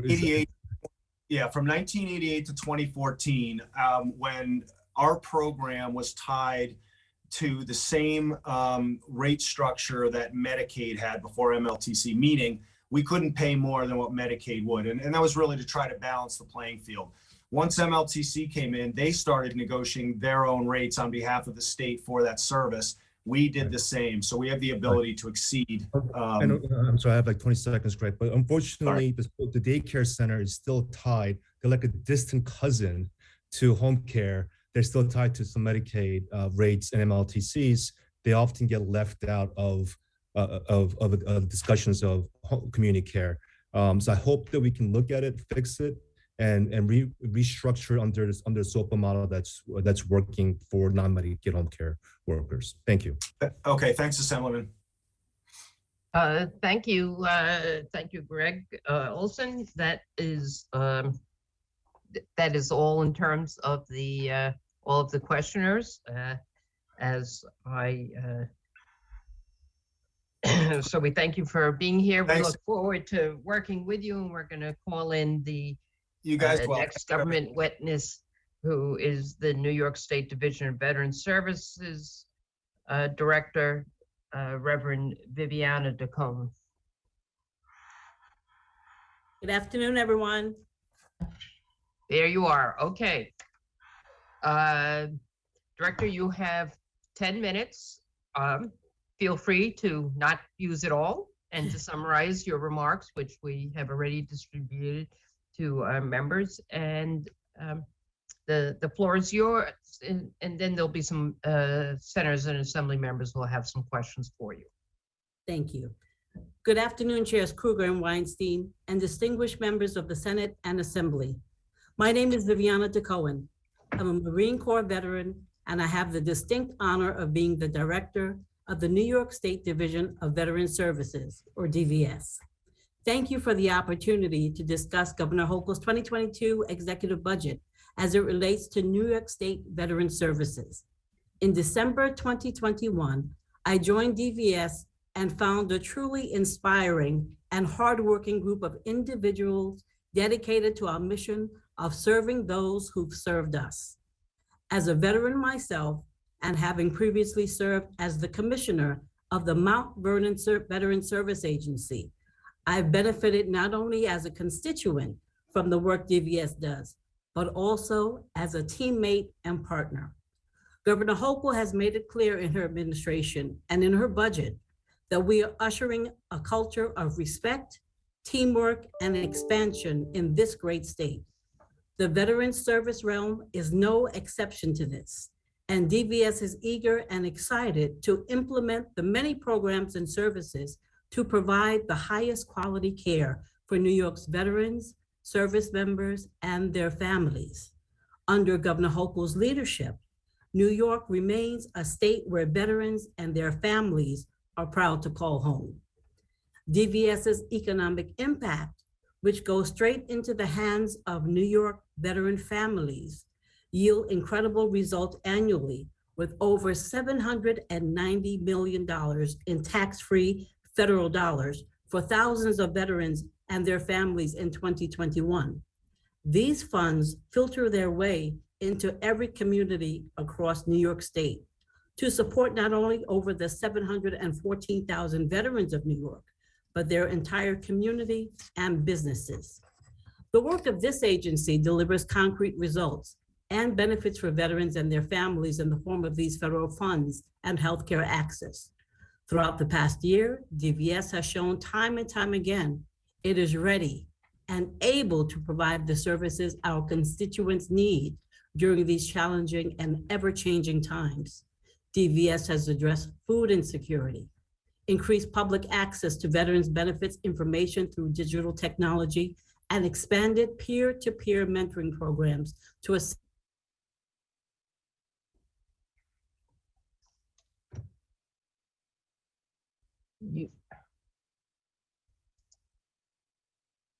You seem to have frozen. We lost. Yep, we've lost her. Can we, there, she's coming back, hopefully.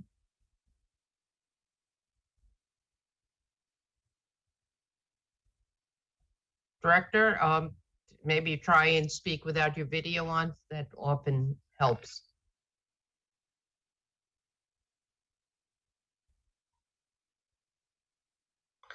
Stop the clock. Ashley, are we trying to help get the director speaking?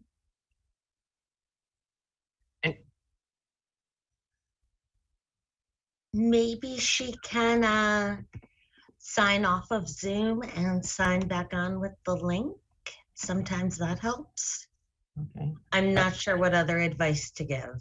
Okay, so Director, hopefully you can hear hear us, to sign out and come back in, we'll let you right back in.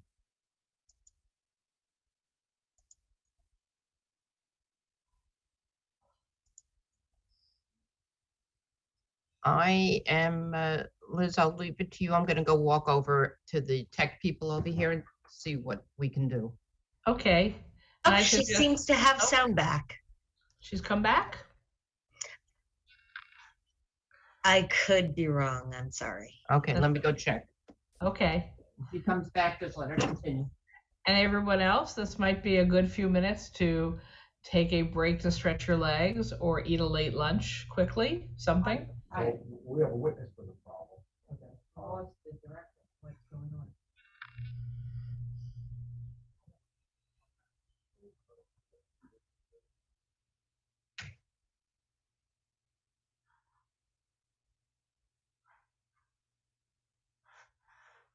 Our technology people are calling her right now. Okay.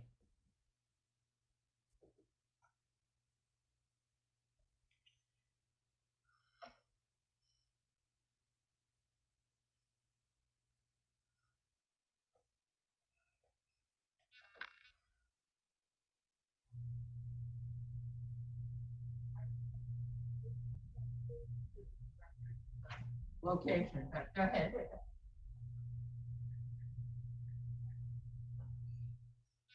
So they dropping in and out, basically?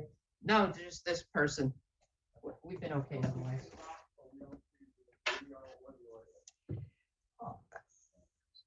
We are trying to reach her by phone and see if what we can do. Otherwise, we can go to move on to the panels and when we reconnect. But let's just give it a few minutes. A good time to stand, stretch your legs. I suggested that to everyone. Oh, okay. Eat a quick lunch, whatever they choose to do with their few Whatever minutes. they choose to do with these 5 minutes. Okay, we're just trying to reach her by phone, and we'll let you know as soon as we do and figure out our plan going forward.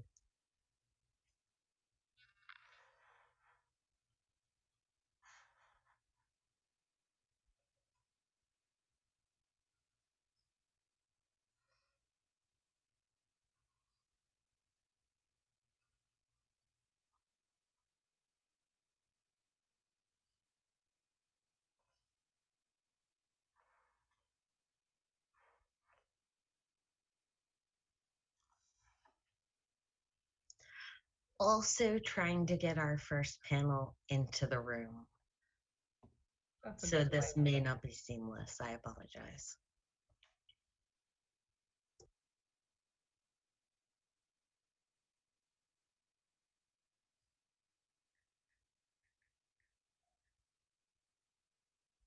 Thank you, that makes sense, if we can do that.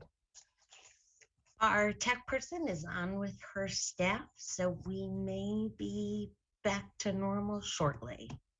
Okay, but can we bring in the first? Why don't we bring in the first panel? If we don't think this is getting resolved in the next. Oh, Okay, working on that as quickly as I possible. hear she's Assemblywoman. halfway in, whatever that means. I'm not sure. I believe she's in the green room, so. I'm Is not it sure which up half half of with her her is in the mouth? green room, but I think that means that she will be here shortly. I'm here. Can you hear me? Right. Yes. Yes, We can yes, hear you. thank you. Okay, I'm sure you've had plenty of experience with things not going the right way all the time. So why don't you, why don't we reset the clock to 10 minutes and just let you start from the beginning? All right, very good. Thank you. Okay. Okay, fingers crossed. Thank you. Good afternoon again to Chairs Kruger, Weinstein, and distinguished members of the Senate and Assembly. My name is Viviana DeCohen, a Marine Corps veteran, and I have the distinct honor of being the director of the New York State Division of Veteran Services, or DVS.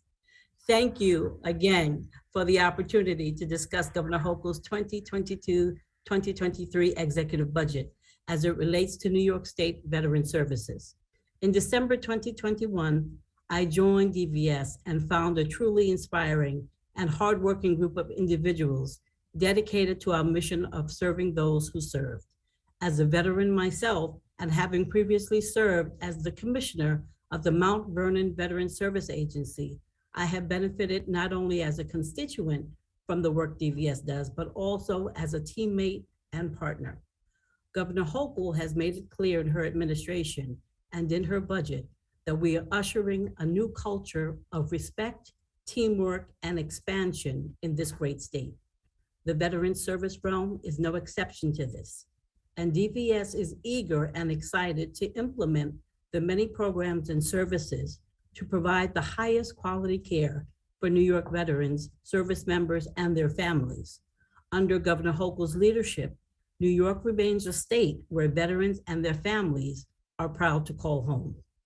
DVS's economic impact goes straight into the hands of New York veteran families, yielding incredible results annually with over $790 million in tax-free federal dollars for thousands of veterans and their families in 2021.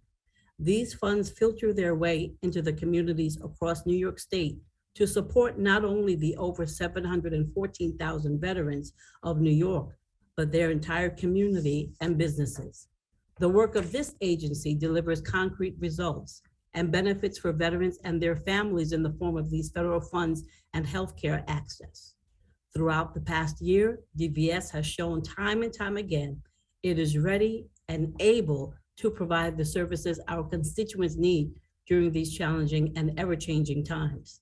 DVS has addressed food insecurity, increased public access to veteran benefits information through digital technology, and expanded peer-to-peer mentoring programs to assist transitioning service members. We are grateful for the support of the legislature, executive chamber, and the tremendous work of the DVS staff, which have enabled us to rise to the occasion, every occasion. Food insecurity has been repeatedly cited as a concern for family-connected veterans. Despite the new challenges brought on by COVID-19, this season, DVS distributed over $140,000 worth of Fresh Connect checks, which allow veterans, service members, and their families to receive $20 in food vouchers to use at the farmers markets and stands across the state. In the past 7 years since the program's creation, DVS have distributed more than $600,000 in Fresh Connect checks. To further address the concern, DVS worked in collaboration with multiple public and private sector partners to facilitate an unprecedented endeavor to distribute healthy and nourishing meals to veterans and their families. To give perspective to the expansiveness of the food distribution efforts, since June 2020, approximately 800,000 nourishing meals have been distributed to veterans, service members, and families confronting food insecurity in Western New York, the North Country, and New York City. We are fortunate to have the ability to continue these partnerships to address the vital concern in the communities we serve. DVS has also worked to provide more than points of access for our veterans to learn about their veterans and their benefits. And we're proud to announce that on Veterans Day of 2021, just this past year, DVS joined with several partners in state government to dedicate New York State's first ever digital Veterans Welcome Center kiosk. The Veterans Welcome Kiosk provides veterans and families with quick and easy access to information about benefits, programs, services, and resources available to them. Located at the Capital Region Welcome Center, adjacent to the New York State Thruway in New Baltimore, a spot that welcomes approximately 500,000 visitors annually. This digital kiosk marks the first of several Veterans Welcome Center kiosks that DVS plans to place throughout New York State. And Governor Hochul's extensive executive budget provides funding to support the expansion of this valuable resource.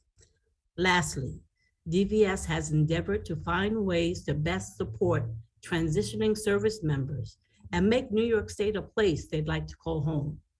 DVS began this process by facilitating new partnerships between New York State and the Expiration of Term Service, or ETS, the sponsorship program, a new federal effort focusing on training community mentors and connecting these mentors with service members who are nearing their date of discharge from the military.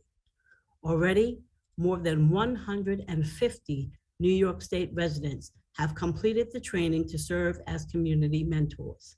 We at DVS are excited about continuing this fruitful partnership. Governor Hochul's State of the State agenda and executive budget will provide DVS with the resources to build upon these successes and deliver more than ever to New York veterans and their families. And while we as a division do an immense amount of work to serve our veterans and their families, we could not do it without the tremendous support and work done by our local partners. It is why we are grateful Governor Hochul's proposed budget would increase county and city veteran service agencies' annual funding from a minimum of $10,000 apiece to a minimum of $25,000 apiece. This represents a 150% increase in the annual allocation from the New York State to these agencies that provide vital services in their area of operation. But the efforts don't stop there. Governor Hochul's agenda also provides for expanded services for service members transitioning from military to civilian life, additional resources to help connect more veterans to their benefits, and increased support for programs offering assistance to struggling veterans. And DVS itself is supported in the governor's executive budget with increased staffing and funding to ensure the agency continues providing the highest quality of service to veterans around the state. DVS appreciates the continued support of Governor Hochul and her administration in addressing the needs faced by our veterans, service members, and their families. Thank you for your opportunity to discuss the governor's executive budget with this committee. And on behalf of New York veterans families, thank you for your continued support of the agency's mission. I look forward to answering any questions you may have. Thank you. We're going to go to our Veterans Chair, Assemblywoman Dee Dee Barrett. Thank you, Director DeCohen. It's so wonderful to finally meet you even virtually and to have you with us. You know, we have been without a director for way too long, and we're just thrilled to have you, and congratulations on your appointment. I have a few questions that I want to pose to you, but I do want to say at the outset, we're really pleased.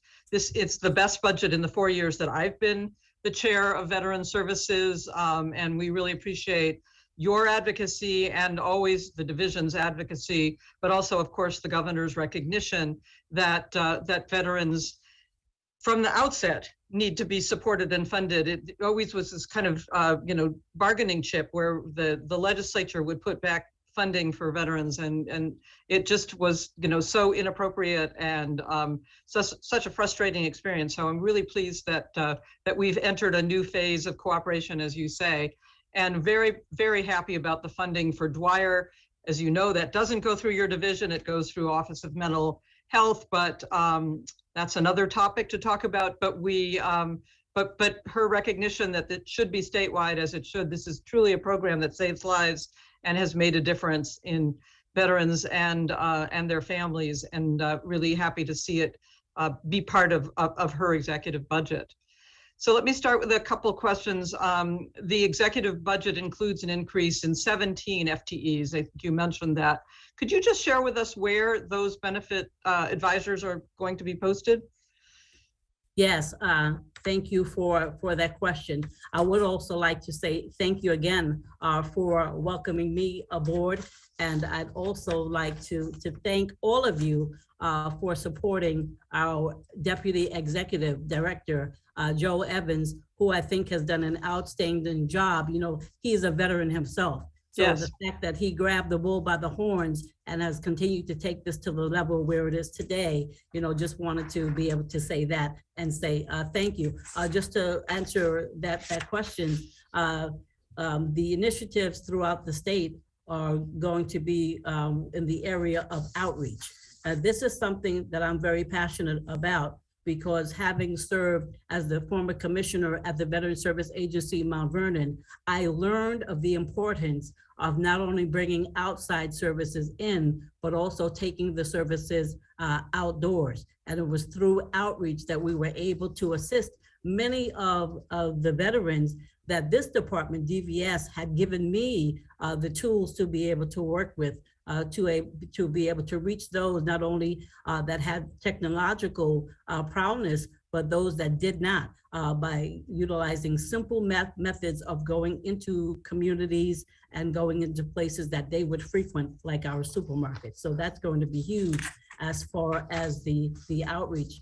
We need to get creative on reaching veterans that do not identify. And this was one of the expertise areas that I was able to make headway in Mount Vernon, in a place where 25 veterans were coming every other month, and now 100 plus are coming in there and receiving those services that, again, our partners that did not hesitate to come into the field with me are now making the home visits for our elderly, because we often forget them, and going to places that most people would not want to go. So outreach is huge, and we're very excited about that.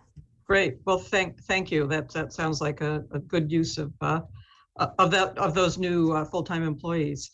I think you know that I sponsor with my colleague Senator Brooks, who I think just joined us, a legislation to elevate the division to a one-stop veterans department to better serve our veterans and our military families. For example, I always use the example that a Vietnam veteran who's struggling with PTSD and substance abuse and is homeless must go to 5 different state agencies to access services. So a major incentive for this legislation was recognizing that we really need to better serve our veterans and military families. But in addition to that, we held a hearing in October where the testimony overwhelmingly supported this. But more compelling to me, even so, has been the statistic that only 17% of the overall veterans population in New York State are accessing these earned benefits. Is that statistic still current? No, actually, the statistic is 24%. But I would like to give you some information because this is how I am here sitting in this seat on today.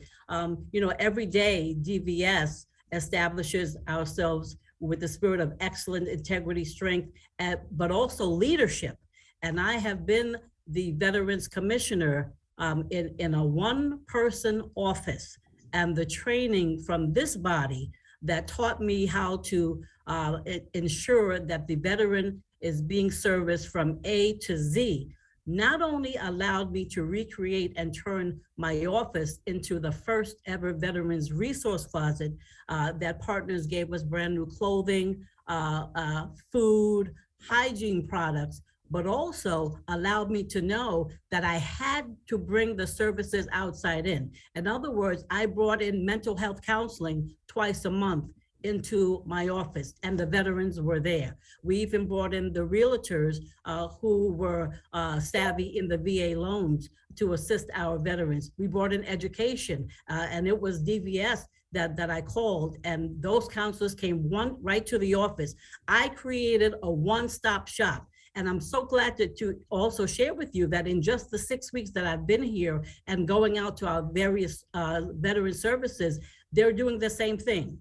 They've gotten it. They understand that we as veterans cannot go from place to place to place. Some of them are even setting up transportation services, as I did, to be able to transport our veterans back and forth. We did this in Mount Vernon, and I'm so happy to tell you that I'm finding that throughout the state, I've already started traveling from New York City to Brooklyn, Albany, the various counties. They're beginning to set up the same services. And so I'm so happy to be able to report that to you, because I know that you're so passionate about that, and it makes absolute sense. Well, that's great. You're clearly already leading by example, and that's great to hear. Let me ask you another question because I have so few minutes here to talk, and we hopefully we'll have a chance to meet together and talk, but also that you'll come to our Yeah. committee meeting. I know people would love to meet you and hear from you, but let me ask you about we passed the First State Veterans Cemetery last year, and the governor puts in the budget 4.9 million, but it wasn't included in the federal government's list of approved cemetery sites. So I'm wondering what your thinking is. Are you planning to go forward with funding or other steps while the federal funding approval is pending? And what's your expected timeline on that? Well, you know, last year, a state-appointed committee selected the Sampson Veterans Memorial Cemetery that some of you may be familiar with in Seneca County as the location for our first state veteran cemetery. DVS then applied to the NCA, the National Cemetery Administration, for the federal funding to establish that. The NCA grant funding had a list that was published in October of last year.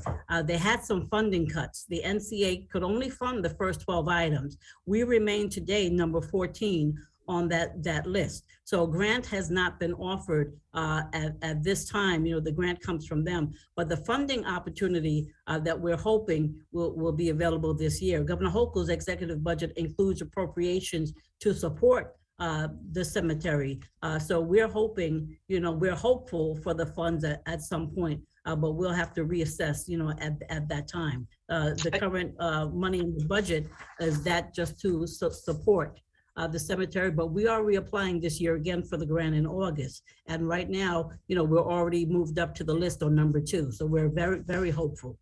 Okay, well, that's good to know. Thank you. One more question then. In 2019, the Restoration of Honor Act was signed into law. Very proud to have sponsored that. How many veterans has the division assisted through this program?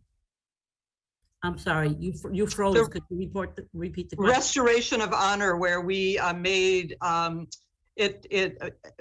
than honorable discharge veterans had access to New York State benefits, even though not necessarily their federal benefits through our Restoration of Honor Act. Are you familiar with that? Yes, and actually, you know, when I was the commissioner, we had more than a few people, especially we're going to find a lot of our senior veterans who have those issues because they had entered service when they were quite young and had a few errors. Right now, you know, this program is doing wonderfully, and we're happy in the direction where it's going. We were able to service quite a few. I believe the first few days that I was here, I was given information that we had honorably restored. My first day on the job, I think I approved my first one, and with 31 current. So that's a great thing. And as we continue to get the information out to our veterans and ensuring them that we are here to restore their honor and dignity. So many people don't realize that for us as veterans,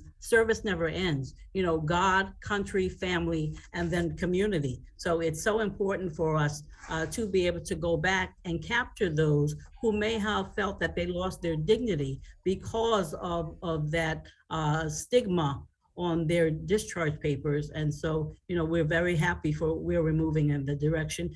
There's more to do, but we're right here to do it with you. Thank you, Director.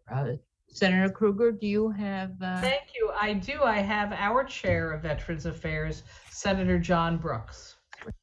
Good afternoon, everyone. And I want to pick up where Dee Dee was. I think we're really on an upswing with the veterans programs. I think it's critical to elevate the agency more and get the attention. I think in many ways, we've gotten the message out to the veterans that we care. And these programs are expanding and growing, the Dwyer program, all the rest. I think the kiosk program is a great way to reach out. I would really, one thing I'd love to try to do is see if we couldn't get it, say, a bi-monthly newsletter to all the veterans of the state, an electronic one, so we don't have a big expense, so we could keep them up to date with what we're doing. But I think the cemetery is great. I think we have to get the funding there, the last complete. but it was shameful that the state was so far behind in doing that. And I just think it's a great situation here. The additional funding you're providing to the local agencies, I think, is critically important, that they can expand that stuff. One of the things we'd like to try to do on Long Island is to see if we couldn't take the daycare program, as it's referred to at the Suffolk County facility at Stony Brook, and bring that kind of program maybe to the Nassau County Medical Center to have a program during the day. The island is truly an island, but it's 120 miles long, and the location in Stony Brook from Nassau County is quite a trip. So if we could expand that program, the folks at that agency have had some discussions with the folks at the VA that they might allow some co-licensing there. I'd love to do that, but I really want to say, and I think both houses, the committees, the folks involved in veteran services, their heart's in it.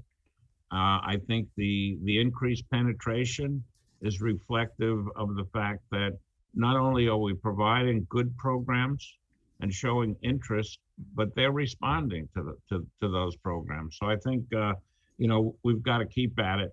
I'm really excited with you joining the program, and you're going to go on it? I just feel so positive of where we are, and I think in the last 2-3 years, in particular, we've gotten a lot of great stuff done. I think Dee Dee's done an outstanding job in her house getting stuff done, and I think veterans know they're respected by our state again, and I think we just have to keep on building that. So I don't have a lot of questions for today. I wanted to say that I'm really pleased with what I saw in terms of the budget. I'm really pleased with what I just heard, and I'm really optimistic of where we can go. And I think to elevate your department is a critical, important step that we do that. So I thank you, and Dee Dee, I thank you for everything you're doing too. Assemblyman Ashby for 5 minutes, Ranker, Assembly Veterans Affairs. Thank you, Madam Chair, and thank you, Dee Dee. The work that you're doing is incredible, and I'm very grateful for the support and everything that you've done on behalf of our veterans. And thank you, Director. It's great to meet you virtually, hopefully in person sometime soon. I've read a lot about you, and I'm so impressed with your story and the work that you've done downstate and for veterans all over the place. And I agree wholeheartedly with you that the service really never ends. And I'm very grateful that you've continued to demonstrate that. And I think Chair Brooks is right as well, in that I feel like we are on an upswing here, that there are several pieces of veterans legislation that seem to be gaining traction, and there's a lot of bipartisan support for them. And it's great to have you on board and a part of this team and really moving them forward. I really appreciated your testimony, and I did have some questions because I too am very happy with what's been included in the governor's budget, but there are still some things that are excluded in it.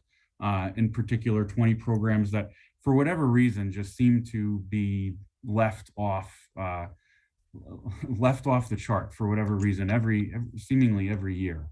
And I was wondering if you were familiar with these programs. I know that you're new kind of coming in, but I know that you have a lot of history with veterans groups around the state. And if you've managed to contact, or if these groups have contacted you at all, I'm sure you are tracking the 20 that have been left out. The SAGE Veterans Project, Clear Path for Veterans, New York State Defenders Association Veterans Defense Program. They provide a variety of services, whether it's legal, rehabilitation type programs. Have you heard from them, or have they reached out to you, or have you been in contact with them? I'm going to ask you, so if you don't mind, because you froze for me and I missed a portion of what you said after Okay. programs. If you listed them, I did not. I heard maybe two of them. I don't want to list, I don't want to list all of them because that's not a good use of my time. Yeah. I can send you the list, but some of the ones that have been out there for a while, Clear Path for Veterans, which is out of Central New York, SAGE Veterans Program, New York State Defenders Association's Veterans Defense Program, Legal Services of the Hudson Valley Veterans and Military Advocacy Project. Those are just a few, and they're included on a list that I'm sure you've seen. Have you heard from them, or have they reached out to you on anything? Well, as you know, the budget is not final. I can look into some of these further. Some of them I actually am familiar with because we have utilized these services for our veterans. Some of these services, we've been utilizing them since I was working with them as students, so I'm certainly familiar with them. I haven't heard from all of them, but I will certainly look into them. I plan on being the boots on the ground, working with our partners. Our outside partners have just been so tremendous. And, thank you for speaking of the work downstate. I want you to know that in the year that we were able to serve veterans, those 3,000 veterans we served in the 1 year were from the Bronx all the way to Rockland County. And so we had to utilize these partners for them, especially those that needed the legal issues. You mentioned Hudson Valley, who's very familiar, and some of the others that you touched upon, right? These are integral partnerships that we forged and that we look forward to continue to establishing our relationships and strengthening on behalf of our veterans. I'm happy to hear that. And what we can do, because I know that each year it seems to be an advocacy race and tremendous effort to kind of push these programs over the goal line, and whether they're being used as bargaining chips or for whatever reason, I'm not sure. But I think on behalf of your office and your new leadership post, I think you can make a strong concerted effort and find a victory here. And I know many of these organizations would greatly appreciate your effort and leadership on here. And I know that you will. Marines tend to be driven. Thank you. Well, that's why they call me Mama V. The V is not for Viviana, it's for victory. Great. Thank you, Director. Thank you, sir. Thank you. Senator Krueger, I don't see any other senators. No. Okay, Really, so we were very happy with this budget section. So why don't we go first to our ranker on Ways and Means, Assemblyman Ra, and then we will pick up with the several other assembly members. Great. Thank you, Chair. Acting Director, good to meet you virtually here. Thank you for your service and thank you for what you do on behalf of our veterans. And I can feel the passion you have for serving our veterans coming across in this forum. So thank you. I wanted to ask about the state had unveiled its first veterans kiosk in the Capital Region in the new Welcome Center off of I-87 last fall. And my understanding is the executive budget is proposing an expansion of this program. Do we know at this point, how many other kiosks there'll be and where they're going to be placed? Yes. First of all, I've seen the kiosk. I hope you've seen it. And we're very grateful for the $50,000 that's going to be moved towards these digital kiosks. There's one right now that you can visit at the Welcome Center at the Capital Region. If you've not seen it, it's an interactive service that the veterans will be able to access. We started with just one. The hope is to have them across New York State at our major hubs, the airports, our welcome centers, train stations. I want this to be something that's going to be the norm. Imagine veterans that are traveling or that have no time or have no desire to walk into a building for help, that in the midst of traveling, that all they have to do is tap on it. You know, user friendly. I tried it out myself, you know, and we can have the ability to upgrade it, you know, like the credit cards, so where you can just tap your VA ID on it, make changes to your address. The family members and veteran service dependents can get information, you know, on that. You know, I want to give kudos again to this wonderful division, to Executive Director Joel Evans. You know, this came under his tenure, and this is going to be something that's very pivotal. So, you know, we're very grateful for this $50,000 budget that our governor is putting into this program for our veterans across New York State. And we're very excited about that. So with the little time I have left, have you been able to, you know, evaluate, you know, any type of statistics in terms of how much usage it has gotten so far at the one location? Well, you know, we're still rolling out the kiosk, and we're still gathering the information. But I can tell you, while I was there, the veterans that I did bring with me, it was important. You know, I'm a gerontologist. This time next year, hopefully you'll call me Dr. Mama V. So it was important for me that I brought some of our Vietnam and I brought with me a Korean veteran to the kiosk. There was absolutely no issues utilizing it. So it's user friendly for everyone. So, you know, we're still tracking the numbers, but I want to share that let's not just look at the quantitative measure. Let's look at also and listen to the veterans on the phenomenological experience that they're going to be gaining with this, and what is going to mean for them to be able to come from traveling hubs and have the assistance, even if they're traveling with their families, to be able to gain access, some of them for the very first time. Thank you. We're going to move on to for 3 minutes for each of the next assembly members. That's for them to ask the question and for you, Director, to give your response. So we go first to Assemblyman Mondamne. Thank you, Chair Weinstein. Thank you, Director DeCohen. I'm just going to jump in. I wanted to follow up on Assemblyman Ashby's question.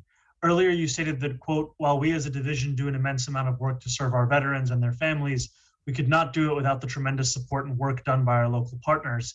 And that, quote, Governor Hochul's executive budget will provide DVS with the resources to build upon these successes and deliver more support than ever to New York's veterans and their families. Yet when I take a look at her executive budget, I saw a proposal to eliminate $4.2 million in funding for various veterans programs, including the ones that Assemblyman Ashby cited, as well as a $200,000 cut to helmets to hard hats, a $25,000 cut to the Vietnam Veterans Memorial Fund, and a $2 million cut from various grants to municipalities and nonprofit organizations. How does your statement fit with the governor's proposed cuts? You know, there's a story, sir, of a gentleman that had 2 baskets in front of a multitude of people to serve. And inside those baskets, one had 2 fish and the other had 5 loaves. And when the baskets were passed around, and I'm talking about partnerships here, the same partnerships that came to my one-man office that provided brand new food and items and clothing in an urban and rural community where funds are little to none. By the time those baskets came around and each partner had poured into those baskets, not only was there enough to feed the multitude, but there was an overflow. We are so proud of this governor who, for the first time in a dozen years, gave an increase to small veteran agencies that I just came out of, like the one I came out of in Mount Vernon, increasing the $10,000 to $25,000. Never before in 12 years. Director DeCohen, I'm sorry to jump in, but just in the interest of time, there's only a minute left. How does it, I understand that there's been an increase in funding in certain aspects of DVS, but how does, for me, what is very difficult to come to terms with is a cut to these specific services. Meanwhile, we have multi-billion-dollar surplus and better than expected tax revenue. And it just doesn't, 1 and 1 just doesn't come to 2 in this scenario for me. Well, you know, sir, this is not the final budget. but I'm going to leave that for you to discuss with the governor in your budget negotiations. And listen, we look forward to what we have coming. We're so grateful. We're so grateful. Thank you, Director DeCohen. And I think just to end, I would say that the governor's vision for the budget of this state should start at a point where veteran services are not being defunded. And I hope that we can get there with the work that we do as a legislature. But thank you very much for your time. Thank you, sir. Thank you. We go now to Assembly Member Raj Kumar. Thank you, Director Reverend Dick Cohen, for your service to our country. And thank you also for your leadership for the veterans of our state. I'm a member of the Veterans Affairs Committee. I represent the borough of Queens, home to the most veterans in New York City. I have two questions. The first is about services for younger veterans from the recent Iraq and Afghanistan wars. What steps are we taking to address the needs of this younger veterans population?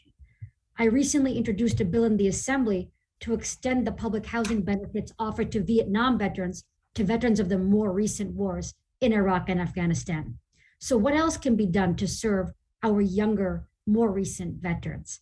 And second, I'd like to go back to the Barrett-Brooks legislation to elevate the Division of Veterans Services to an executive department, legislation that I have co-sponsored. I know Chair Barrett asked you about it, and it's excellent to hear that you are already creating the one-stop shop through your own initiative. Currently, veterans in New York State have to navigate multiple agencies to access benefits for which they are entitled. Perhaps this helps explain why only 17%, and I know you have corrected that figure to 24% today, 24% of New York State veterans and their families receive VA disability or pension benefits compared to 29% in Texas. And veterans who are disabled or low income in Florida receive $6.3 billion annually, whereas here in New York, they receive less than half of that at $2.6 billion. So do you believe that elevating your division to an executive department could provide veterans with the level of service they deserve and help them cut through the bureaucratic hurdles to access critical benefits? And if so, could you walk us through how that might look? I want to say that regardless of the nomenclature or who we're under, our job is to do what we do with excellence every day, which is again establishing ourselves in the spirit of excellence, integrity, strength, to ensure that those who've served us will receive the highest level of service. Whatever your decision is from the legislature, we are on board. We are ready to grab the bull by the horns each and every day to ensure that those who've served us will receive the highest care. We're also so glad for the New York housing increase for affordable housing for the next 3 years for veterans and their families, and the wonderful new program that was rolled out, the expiration of term, or the ETS program, that's going to be able to link those who are coming home within 6 to 10 months, that for the first time, I'm clapping, we're going to be able to capture veterans, unlike the opportunity that I had when I was discharged, that prior to discharge, there is going to be mentors. There are already 150 of them that are trained and ready to where the reintegration process is going to be easier amidst the course of accessing services for those who are coming home. So yes, we are ready. The budget included additional staff. Governor Hochul was excellent in supporting us with that. I have to tell you, when she was Lieutenant Governor, she was already supporting us. She had already supported me with these several programs that we had. So we are charged.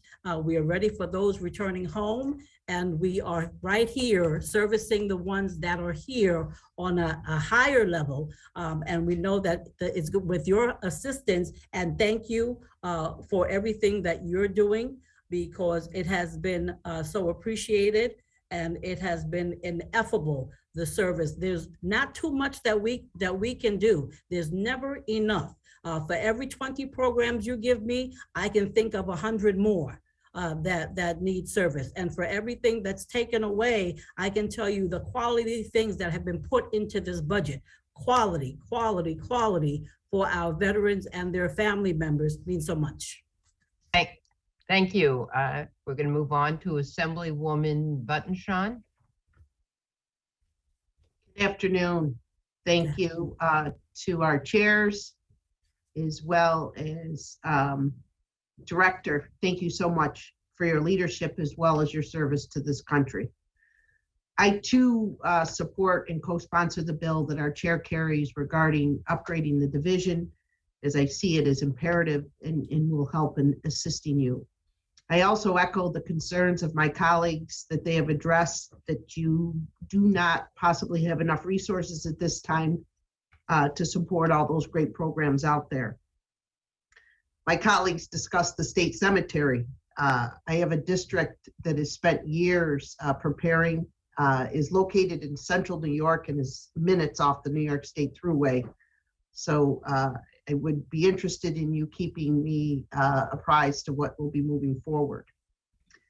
And the question, I hear from many of my American Legion Post and VFWs that are struggling at this point.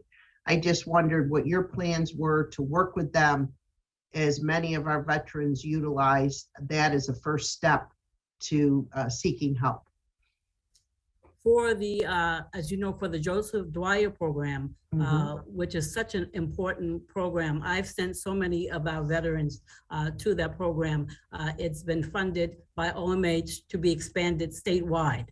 This is a wonderful opportunity where now the county has the ability to establish within it a chapter to focus on this successful program. There are also, just so you know, I went to visit one last week that's doing the inside-outside approach with the reintegration of services that are right there on site.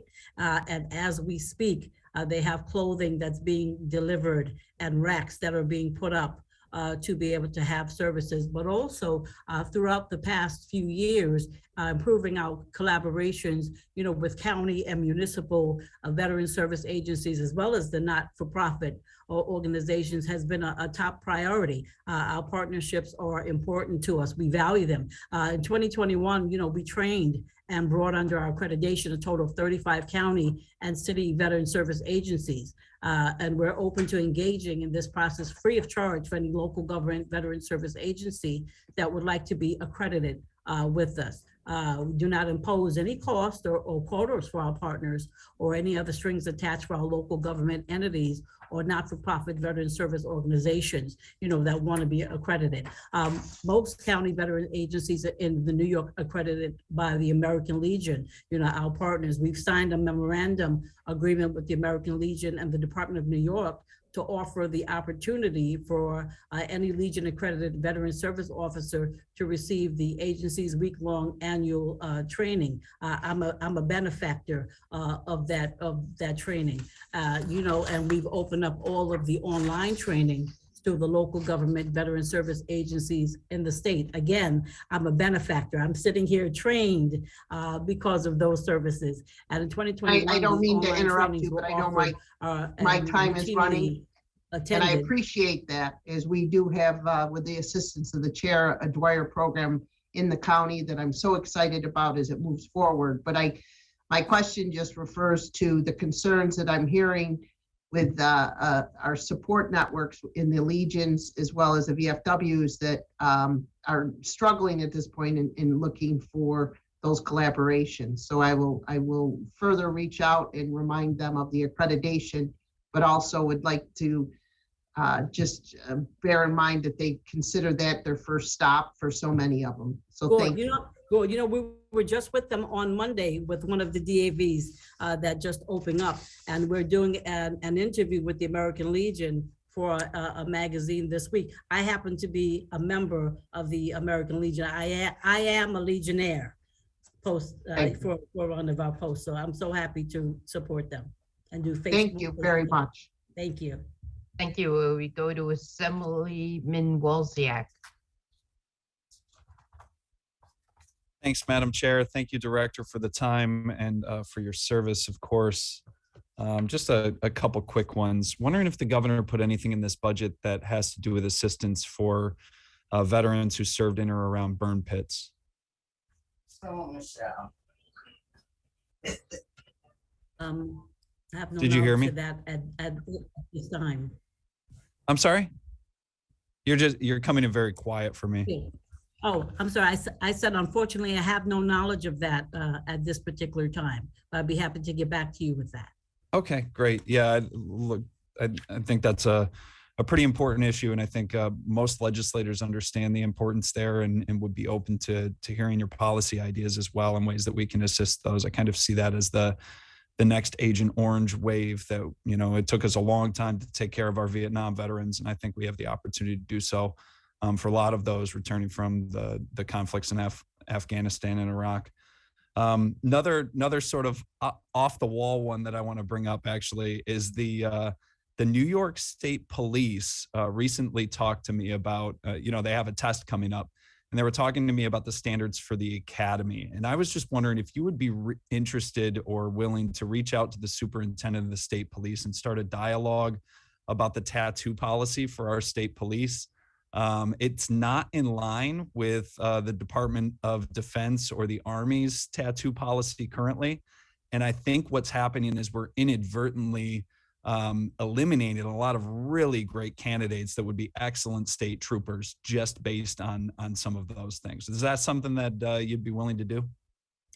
Absolutely. In fact, when I was a veteran mentor, you know, at the colleges, I used to work with the police and those who were on our front line to bring them into some of our veterans meetings that we were having, because, you know, listen, they serve as well. And so I have quite a few patrolmen and state troopers that are under Mama V's belt as former students. So, you know, I've always worked with our local police, and absolutely. That's great. I appreciate it. And I will yield back the rest of my time. I just want to echo helmets to hard hats, clear path for veterans, and a lot of the other programs that were brought up by Jake Ashby today. Really encourage the governor to take a relook at those, and as well as the leadership here. Thank you, Madam Chair. Thank you, Director.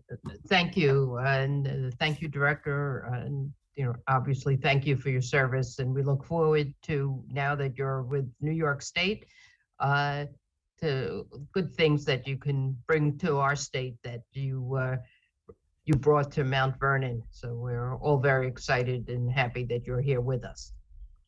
So there are no further, oh, wait a second. Assemblyman, now that I said goodbye, Assemblyman Mantalo had raised his, no, put down his hand. Okay, thank you again.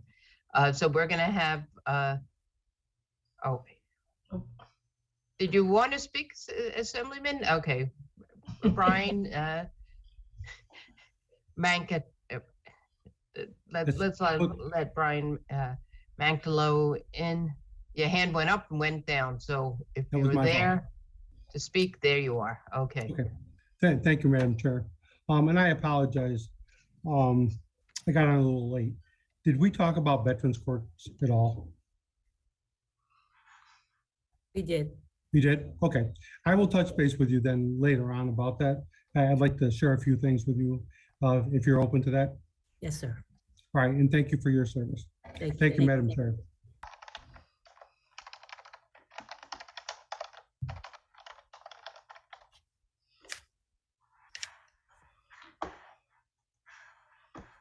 Thank you, Mama V. It was wonderful to meet you. Yes. Well, thank you. Thank all of you for your invaluable and ineffable service to those who've served God, country, family, and still serving in our community. And I hope to highlight them as the volunteers that they are one day. And to you, your ongoing service and your service in the military. Thank you. Take care. Thank you. Thank you, Liz. Thank you, Lean.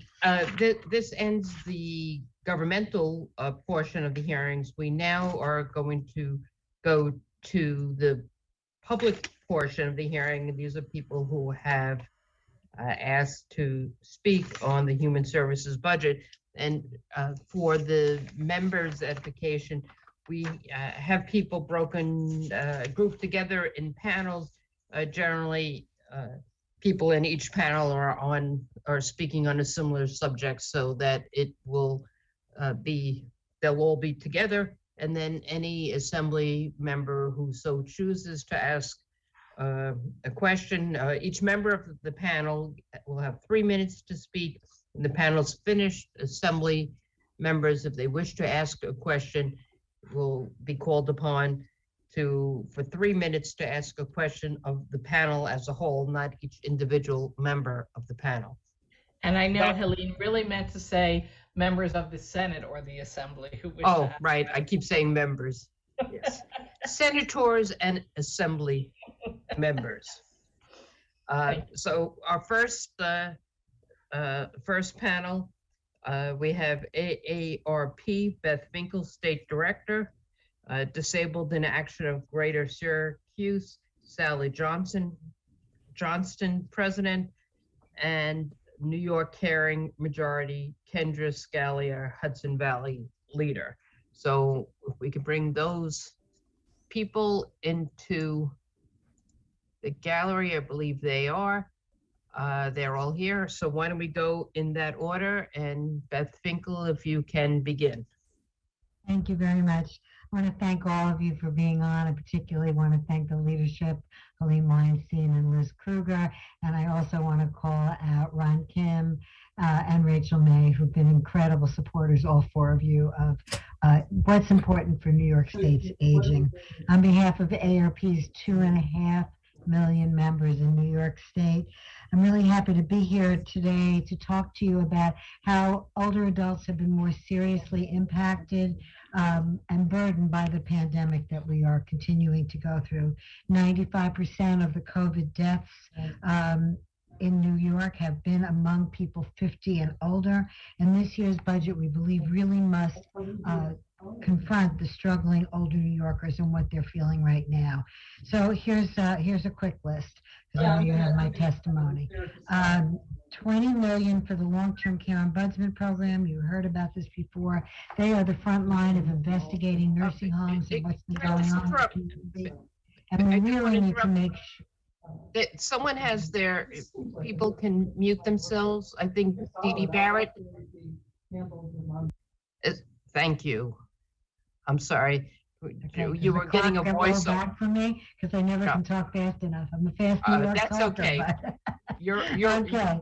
back. So I know we talked about the long-term care ombudsman program, which is so important. 15,000 deaths in nursing homes and people feeling like there was no one there to advocate and look out for them because the long care ombudsmen were basically volunteers and couldn't go into the settings. We really feel we need the $20 million. It was stated before we're I think 39th in the average of other states. In fact, California spends 3 times more per resident than New York does. They spend $22 per person. New York spends $7 per person. We need to better support our home care workforce. We believe that older New Yorkers need long-term care, must be able to stay in their homes. That's what they want. It's less expensive. But we have the biggest shortage of home care workers in the entire nation. We need to do something about that. So AARP supports May S5374 and Gottfried A6329 to help ensure that we have adequate pay for home care workers. I want to address parts of what we see as the unmet need, and this has been talked about before. We really appreciate the investment that is being made in community and home-based support, but we also need to look at the Meals on Wheels. Thank you, Liz, for pointing that out earlier. We are asking for an additional $14.1 million for home-delivered meals. AARP also requests an additional $6 million for SOFA to address the nearly 8,000 older New Yorkers that are still in need of ongoing case management.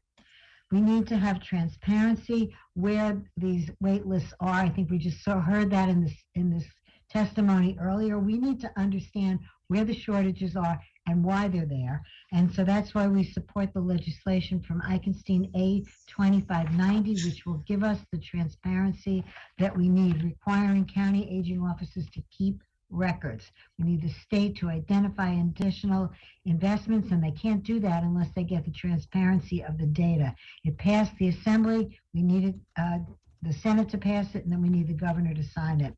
And we need financial relief for unpaid family caregivers. I really appreciate May and Kim talking about the caregiver tax credit. That is so incredibly important. The average family caregiver in New York is spending $8,200 personally out of their own pocket to help keep a loved one at home. There are over 2.6 million family caregivers in New York State, and they are supplying 31 billion with a B to help keep people at home. We need to make sure that keeps happening, because if all those people go into a nursing home, you heard Greg Olson say it's $150,000 a year, and Medicaid is paying for that. So we're all paying for that, okay? And then finally, we also want to see more money going into the tax credit bills, which is S620 May and A6932 Kim. And then the additional support for kinship caregivers, that's non-parent family members, aunts, uncles, grandparents who are raising nearly 200,000 children across New York State. They need more help. If we don't give them that help, those kids are going to end up in foster care. And again, they're not going to be in their own loving homes with relatives that really love them. And also, it's going to cost the state so much more money. Finally, we need to put money back into the elder abuse, 125,000 to lifespan.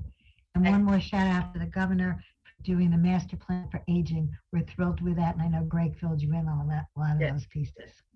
Thank you. Now we move on to Sally Johnston from Syracuse.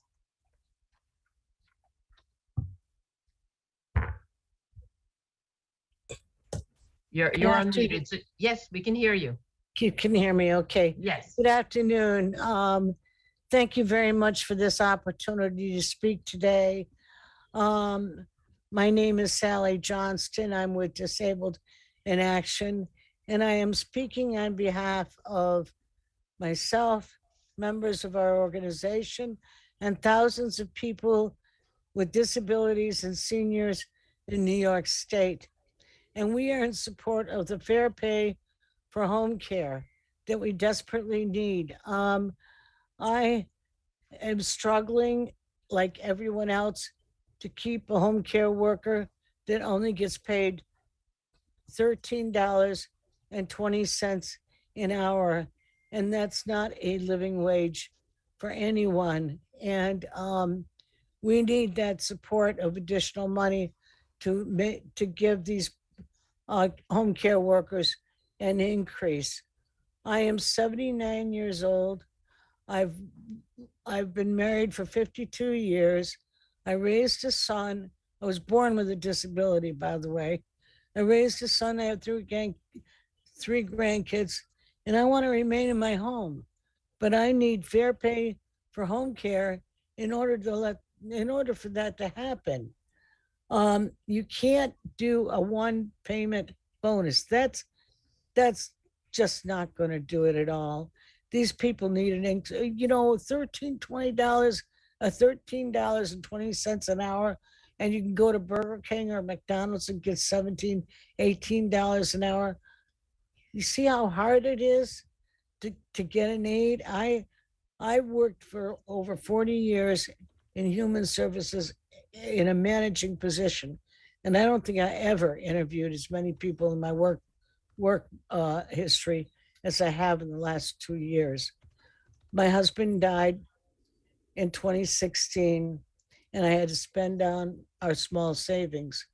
And then in 2020, I had to go on Medicaid. And since then, it has been a real nightmare just trying to keep home care workers to work for me. I am on a fixed income. I only have $800 a month to live on. And I got to pay my bills, get my groceries, and I try to supplement them to keep them with me because it's that hard to get by.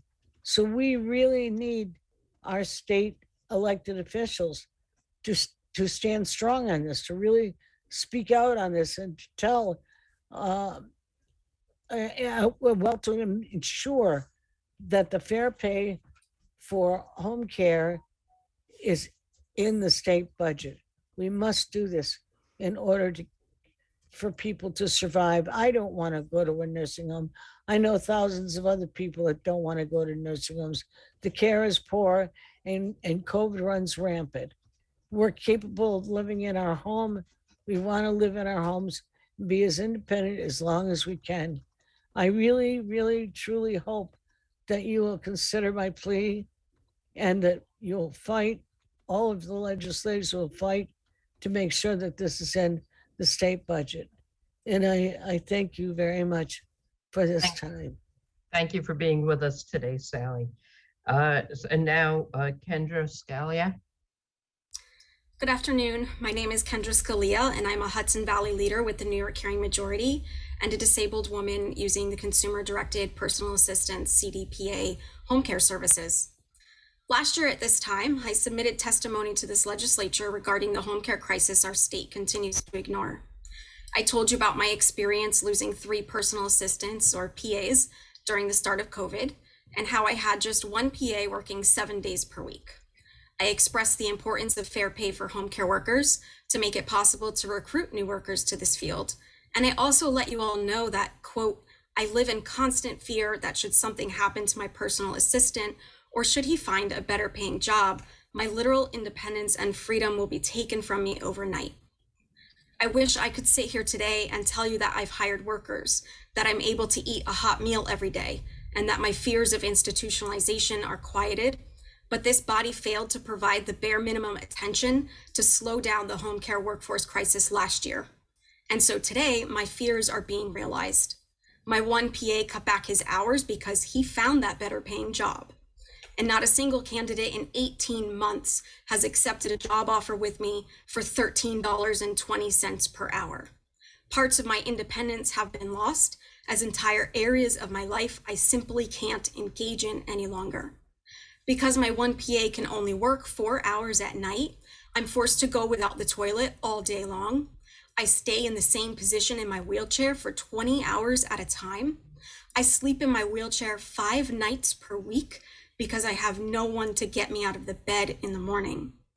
The limited help I receive is packed with bare essentials of survival, such that therapies and treatments are skipped more frequently than they're provided. Medical appointments are all but impossible to attend in person, and I've developed additional medical conditions that could have been wholly prevented were home care worker wages raised, because home care is health care. If you visited my home today, you would find plastic bins holding items like remote controls and Ziploc baggies of cashews and Cheerios.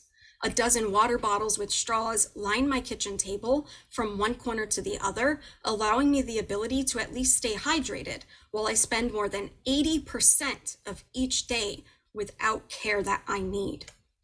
We need fair pay for home care in the budget. Governor Hochul missed this opportunity in the executive budget, proposing just a one-time bonus that will not come close to solving the home care workforce shortage. The solution is fair pay for home care, and we're relying on you, our state legislators, to make this happen in the budget. Because when our workers are paid well, disabled and senior New Yorkers who rely on these skilled workers to live independently are able to fill these positions. We're able to receive the healthcare we need to be safe and stay healthy. The time is now to address the crisis of long-term care. And I hope that next year, I find myself back at this budget hearing to tell you all about the fabulous personal assistants I was able to hire after you passed fair pay for home care in this year's budget, how my health improved and I no longer need these additional medications, and how comfortable my body will feel when I'm finally able to lay it down to rest on my soft, warm bed every night once again, just like all of you. Thank you. I want to thank all of the panel for being here. There will be a question or two, and particularly the individuals who are receiving care and looking for care, because I think it's important that there is a face put on these issues of home care. On paper, it sounds like one thing, but when you hear the your personal stories. It certainly rings true. And, there were a lot of members who were listening. They may not be speaking, but you're being heard by a large number of members of the Assembly and Senate. So I wanted to go to Assemblyman Mamdani for 3 minutes. Thank you so much, Chair. It's actually Mamdani with an N at the end, but thank you very much.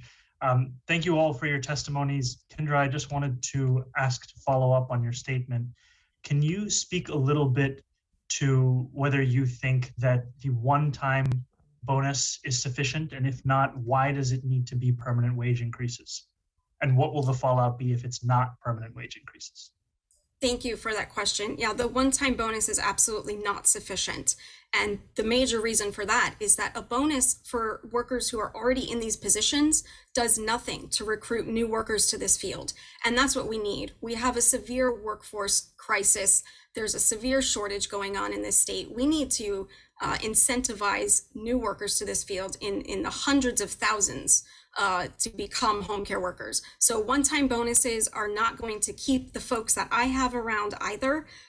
They need a permanent wage increase. And what that's going to look like, should we not have a permanent wage increase for home care, are more and more disabled and senior New Yorkers being pushed into institutional settings like nursing homes at significantly higher rates to the state, a loss of independence and dignity to these individuals, and honestly to just not provide folks with the services that they need, the health care that they need.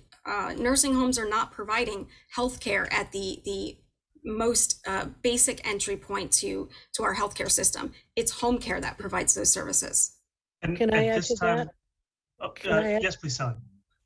I just want to say, I'm very much in the same situation as many others. I can't get out of bed in the morning unless there's somebody there to help me get out of bed. If there's no one there, my aide doesn't show up, then I have to scramble and try to figure out where I can get help, or just lay there until I can get a hold of my son and maybe he can come and help me. And that's not something either of us want, and it doesn't always work. I'd like to ask you, all of you senators, what you'd feel like if you suddenly developed an illness or a disability and you needed help getting out of bed, you needed help with going to the bathroom, you needed help with hydration and getting some food, nutrition into you. How would you feel if your aide didn't show, or if you couldn't pay an aide a reasonable hourly wage? That bonus is nothing. These people need a real hourly raise in order for us all to survive. I'm on the edge of going into a nursing home also, and I don't want that to happen. I want to stay in my home. Thank you so much, Sally, and thank you, Kendra. I fully agree with the both of you. This is the year for fair pay for home care. We need to have it happen now, and the consequences are too great to allow another year to pass while we propose simply a one-time bonus. Thank you so much for your courage, for your work. Thank you as well, Beth. We go to the Senate. So far it is just me No, listening. I see Senator Serino. Oh, I'm sorry, Senator and Senator Serino. Matucci. No, Senator Serino, I apologize. Please go to Senator Serino. Thank you. And also Senator Mike Martucci showed up. Excuse me. All right, you. yes, we're active. Yes. Sue. Thank you, Madam Chair. And I just want to say to Kendra and Sally, oh my God, your stories just really touch me. And I'm sure it's so good for people to hear what you're talking about. I co-sponsor the Fair Pay for Home Care Act, and it's just, we need it today more than ever. And for me, I just recently had to take care of my mom and my mother-in-law. They both had failing health for the past month and a half, and I saw firsthand the lack of services. And I've been doing this for 8 years now. So thank you so much for sharing your stories. We do have to incentivize and make a living wage that's sustainable. But I'd like to go to Beth, if I could, to ask you to talk to you, Beth. Nice to see you. And I want to say thank you so much for putting focus on the funding needed to bolster caregiving as we're hearing these stories today.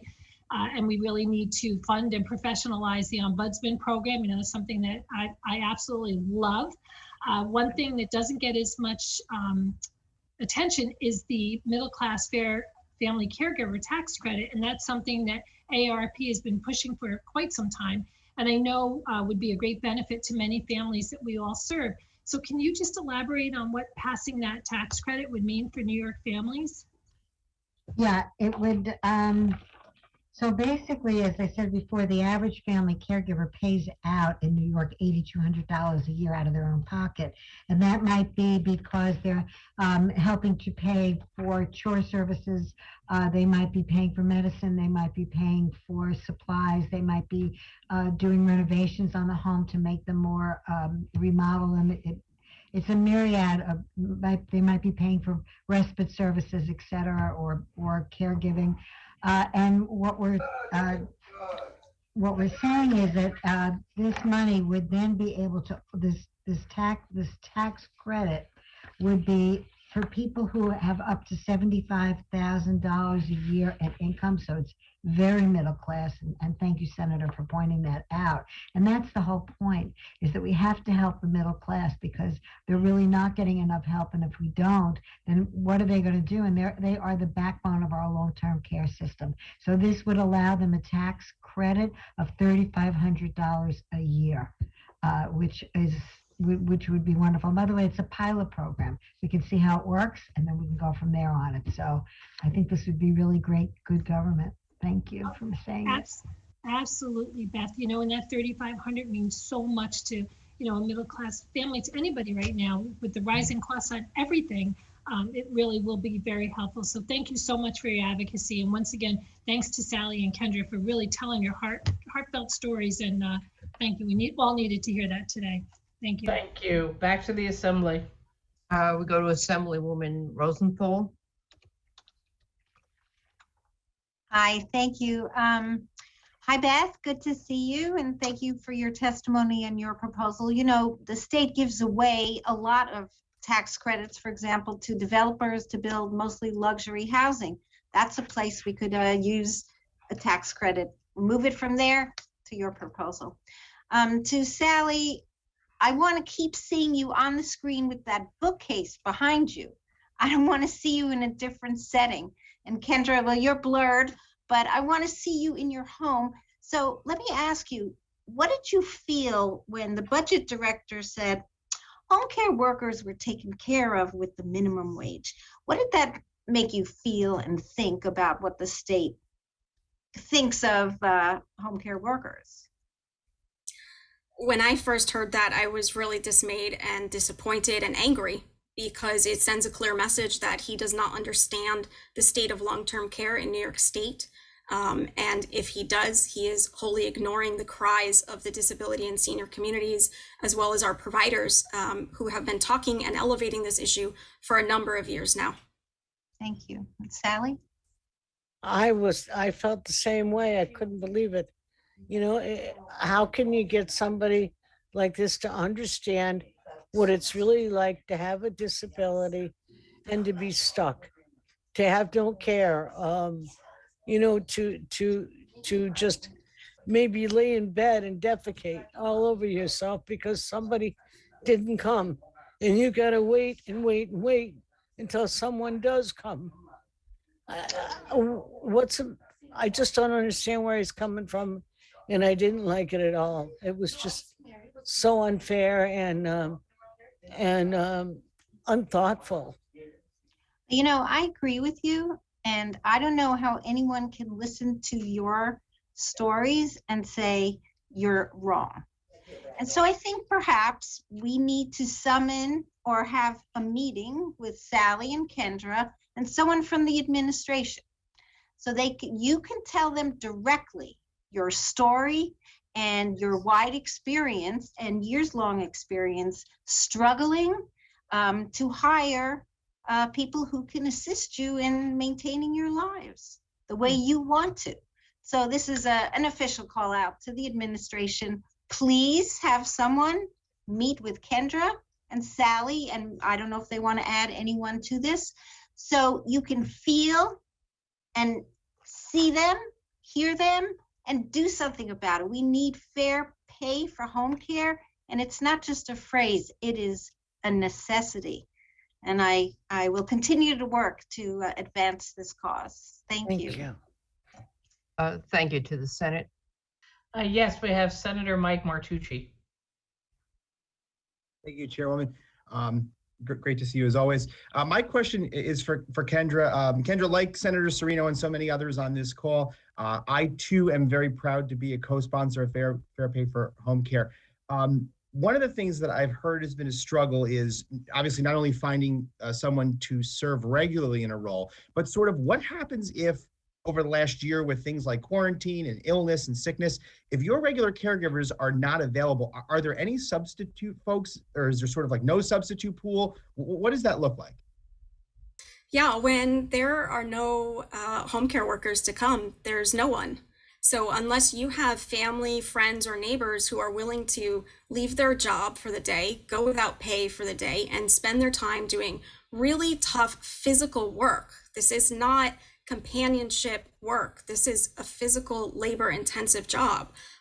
You don't have anyone. And the sad state is that many disabled and senior New Yorkers do not have that network. They don't have those neighbors and family members around them who are able or willing to do this work for them. So to answer your question, there is no support. There is no network to fall back on. When a home care worker calls out sick, there is no one to replace them when other home care workers are saying, I can't come in, it's too risky because of the pandemic. Understood, Kendra, and thank you for your perspective and being here and continuing your advocacy on this. What I want you to know certainly is, as well as several others that are part of this hearing, I look forward to doing everything I can to support this initiative, see it done in our budget. It's long overdue. Thank you, Chairwoman Krueger. Thank you very much, Senator. Back to you, Assemblywoman. Do you have, did you want to speak, Senator Krueger? I just wanted to, actually, I wanted to do exactly what Linda Rosenthal already did, which was to highlight that we give out a huge number of tax credits for seriously questionable activities. We spend $1.6 billion on tax credits for the fossil fuel industry at the same time as we're trying to get everybody off of fossil fuels. And we spend, because Helene and I have sat through all the hearings, we spend billions and billions on mega economic development deals that we're never sure whether they created a job at all. And yet here we have a huge number of New Yorkers who need to have a reasonable wage for home care in order to be able to live their lives in dignity and stay in their homes. They are proven jobs with economic wins. When people who are low income earn a little bit more money and can go to work, they immediately spend that money in their local economy, as opposed to some of these mega deals that never deliver anything for anybody's communities. So I do believe not only that it is time or beyond time for us to address these issues, but that we actually have money that we can redirect to take care of these needs. So I want to thank both women for coming and telling their stories, and Beth Finkel from ARP, who is a long-term friend and advocate on behalf of older New Yorkers. Thank you very much, Helene. Thank you. Ditto to Senator Krueger. And to answer Senator Martucci, when your home care, when your home attendant doesn't come, my sister and I are the ones who are taking care of my mom. It's something that so many of us legislators ourselves are dealing with on a daily basis. So I want to thank this panel. I'm going to move on to panel B, where you'll notice as the speakers, as the panel goes on, is mostly going to be on the daycare issue. Schuyler Center for Analysis and Advocacy, Crystal Charles, Policy Analyst, Early Care and Learning Council, Jessica Close Shapiro, Director of Policy Community Education, the Children's Agenda, Peter Nabozny, Director of Policy, All Our Kin, Stephen Steve Morales, New York Policy Director, ECE on the Move, Gladys Jones, CEO founder, New York Association for the Education of Young Children, Kitty Albitz, Public Policy Advocacy Coordinator, and Daycare Council of New York, Gregory Brender, Director of Public Policy. The advantage of being virtual is we can have a lot of people on the same subject together. We couldn't fit you around the table, but we can fit you on our computer screens. So just a reminder to the panel, each of you has up to 3 minutes to make a presentation. We have all of your written testimony. It's been circulated to all of the members who are present here. And after all of the panel speaks, any member who wishes to ask a question of the panel will have 3 minutes to ask a question of the panel, not each individual panelist. So with that, if we can go in the order that I called people and start with the Schuyler Center for and Crystal Charles. Thank you. Good afternoon, everyone. I'm policy analyst at the Schuyler Center for Analysis and Advocacy. This year, the Schuyler Center celebrates our 150th anniversary as a nonprofit organization dedicated to policy analysis and advocacy in support of public systems that meet the needs of disenfranchised populations and people living in poverty. We are entering the 3rd year of the pandemic. New York children and families need robust support as they recover from the severe impacts on their well-being. New York State enacted the Child Poverty Reduction Act in 2021, committing the state to reducing child poverty by 50% in the coming decade, with attention to racial equity. In order to achieve this goal, we must systematically evaluate state budget decisions for their impact on child poverty. To that end, we support the Children and Families Reinvestment Act proposed by Assemblymember Hevesi and Senator Brisport, supported by over 50 Assembly and Senate members and many of our fellow advocates. The act would infuse chronically underfunded child welfare programs with new funds and move New York to a universal childcare system. This is an important year for child welfare funding in New York State. The Child Welfare Funding Statute, which funds preventive services that help keep families together in times of crisis, would expire this year without the reauthorization for 5 more years of funding proposed in the executive budget. However, the executive budget does not restore the state share of funding for preventive services to the 65% written in statute. New York's childcare landscape is in dire straits. For families, childcare is their largest monthly bill. That is, if they can find and afford childcare in their area.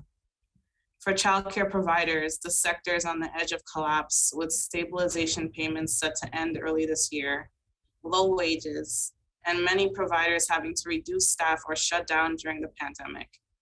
In order to reach universal childcare in New York, robust funding, $5 billion, is needed for family subsidies, workforce supports, and provider reimbursement rates. We urge the legislature to repair over a decade of underfunding in child welfare programs with new funds, including restoring child welfare preventive services funding to the 65% state share, and fully fund universal childcare in the final state budget. Thank you for the opportunity. Thank you. Now Early Care and Learning Council.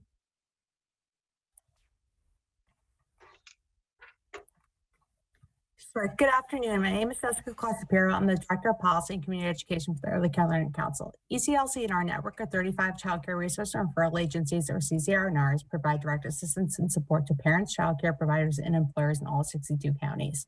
While the child care system itself is fractured, under-resourced, and overwhelmed, today I will focus on the critical supports the CCR&Rs provide to families, providers, and communities to bolster success for young children. ECLC in our network has experienced, knowledgeable, and dedicated professional development staff who provide training, best practices, and support to child care providers. The network is connected to the local providers, knowledgeable of the communities they serve, and the obstacles facing families. CCR&Rs are the key components of a complex child care delivery system. Over the last 2 years, they have continued to step up to serve their communities on the front lines. They distributed PPE and cleaning supplies, went into programs to work with educators to set up their classrooms to accommodate changing regulations, and created new trainings on how to navigate challenges such as social distancing in the classroom and remote learning for children. CCR&Rs also administered various grants in partnership with OCFS, such as Essential Worker Scholarship and CARES grants, which total nearly $185 million. As Commissioner Poole stated this morning, the network and ECLC recently delivered technical assistance for childcare providers to gain access to $901 million in stabilization grants. 15,000 childcare programs were helped. I point to the adaptability of the CCR&R network because it shows the pivotal role that we play in helping childcare programs succeed. It does not come without a struggle, though. If qualified staff have the skills to do training and such grant administration, it does require competitive wages. Most CCR&Rs are largely funded by state contracts that have been flat funded for many years. The increases that do come are often sporadic. Therefore, it becomes hard to staff up for a project quickly. Planful and sustained funding is needed. The hourly rate for a CCR&R employee statewide can range from $15 an hour upstate to the low 20s in the suburbs of New York City. Childcare is a strongly female-dominated occupation, and that is no different in the CCR&Rs. So if we want to reach real pay equity, the specialized and necessary work of the CCR&R agencies need to be compensated. In this year's executive budget proposal, it has an increased role for CCR&Rs. If this is envisioned as a navigator role, we need to fund this so it can be done in a systematic, cohesive way. We are also a member of the Empire State Campaign for Childcare, so we are in favor of childcare for all by 2025. So we thank you for the opportunity to provide comments today. Thank you. Now the children's agenda. Hi, thank you. My name is Pete Nabosny. I'm Director of Policy at the Children's Agenda, which is located in Rochester, New York. We just turned 18 this year, so we're a bit younger than Skylar, but and as I guess a young adult, we're not quite ready to do it all on our own, so it's good to see so many friendly faces around this panel. We're here also in support of the Empire State Campaign for Childcare's budget recommendation of $5 billion this year. That's what's needed to really transform the childcare system in New York, not just to help us recover from the pandemic, but to build a better childcare system for families and children throughout the state. I'm just going to touch on a couple things quickly. First of all, we have a real lack of high quality childcare throughout the state. The recent request for applications from OCFS revealed that 62% of census tracts in the state are qualify as childcare deserts. The pandemic has only made things worse. Across the span of the pandemic, we've lost about 10,000 regulated slots across the state. That's primarily, those losses have been primarily found in family and group family childcare settings, which are generally more affordable for a lot of families. They're also more likely to be located in our state's urban areas and are much more likely to be owned by women and women of color than childcare centers. And so it's important to kind of call out the disparate impact of those losses over the course of the year. Childcare is also really unaffordable for families. If a family is making $75,000 a year and they have $15,000 in infant childcare costs, which is what it costs across the state, higher in some parts, lower in others, that's just impossible for them to afford given mortgages, rent payments, other things like that. And so a lot of those families that are just above our income thresholds really can't participate in that market. And that's driving people out. And even among those who do qualify, we make very little information available about the child care subsidy system across the state. So many families don't know that they qualify.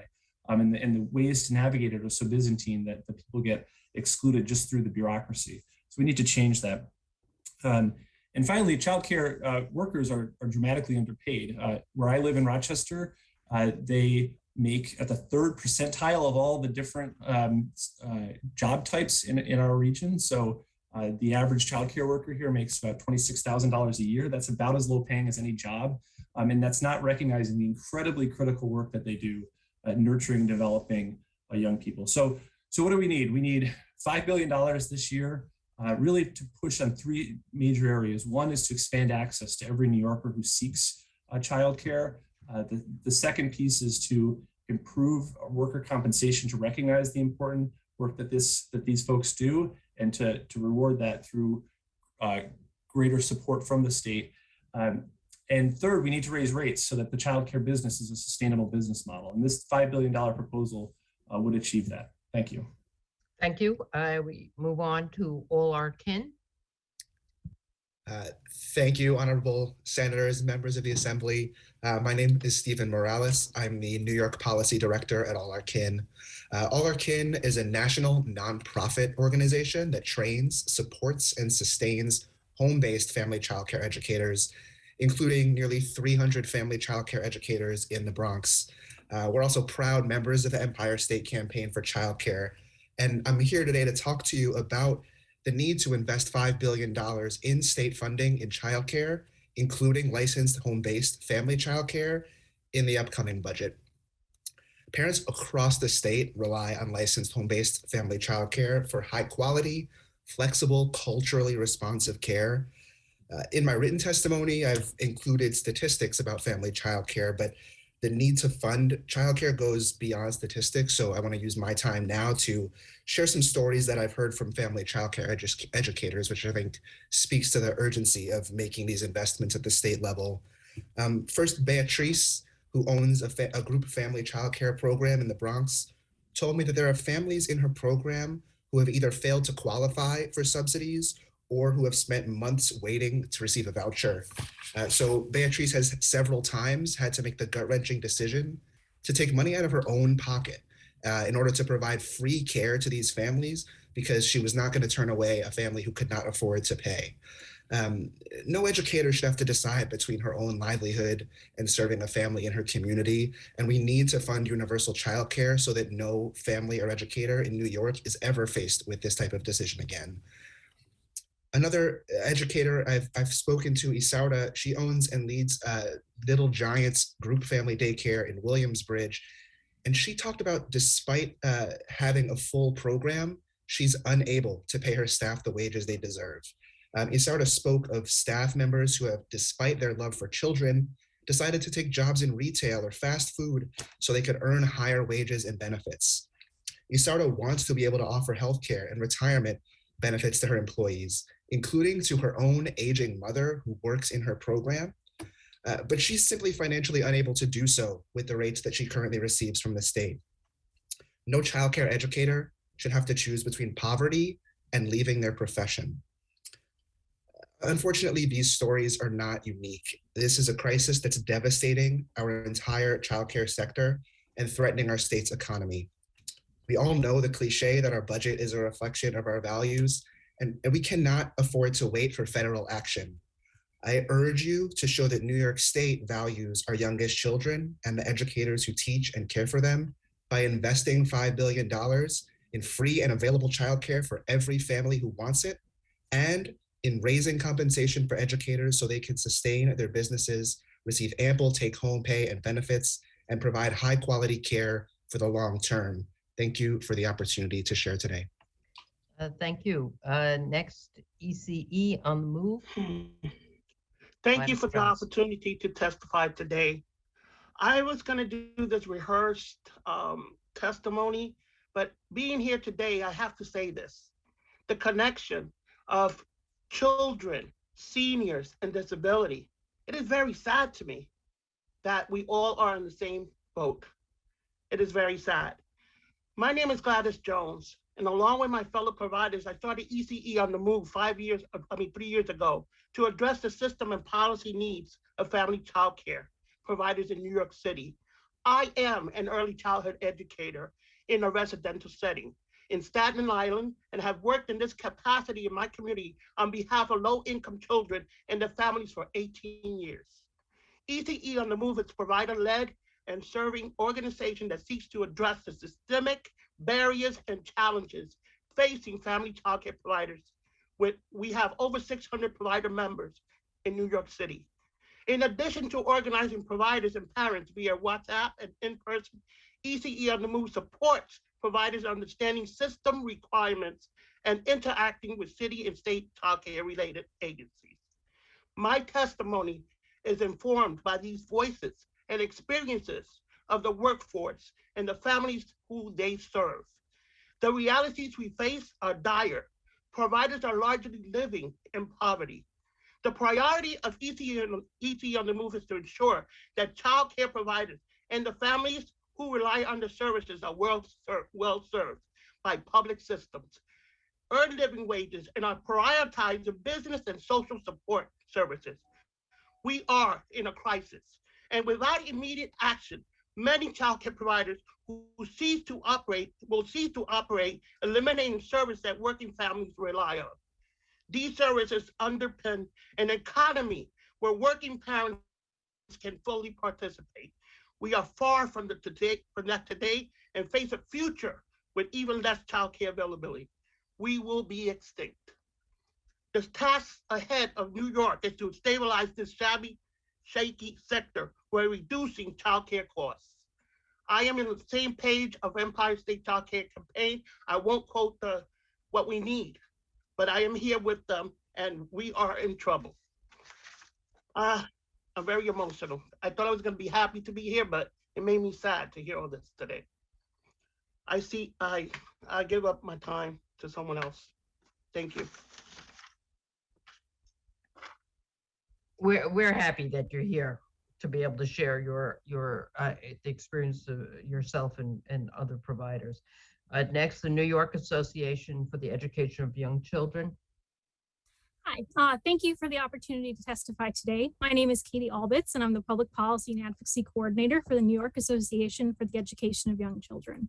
As a statewide organization with over 3,000 members in the field of early education and care, we work on behalf of the essential workforce that has been the backbone of New York's economy by supporting all other essential workers through the course of the pandemic.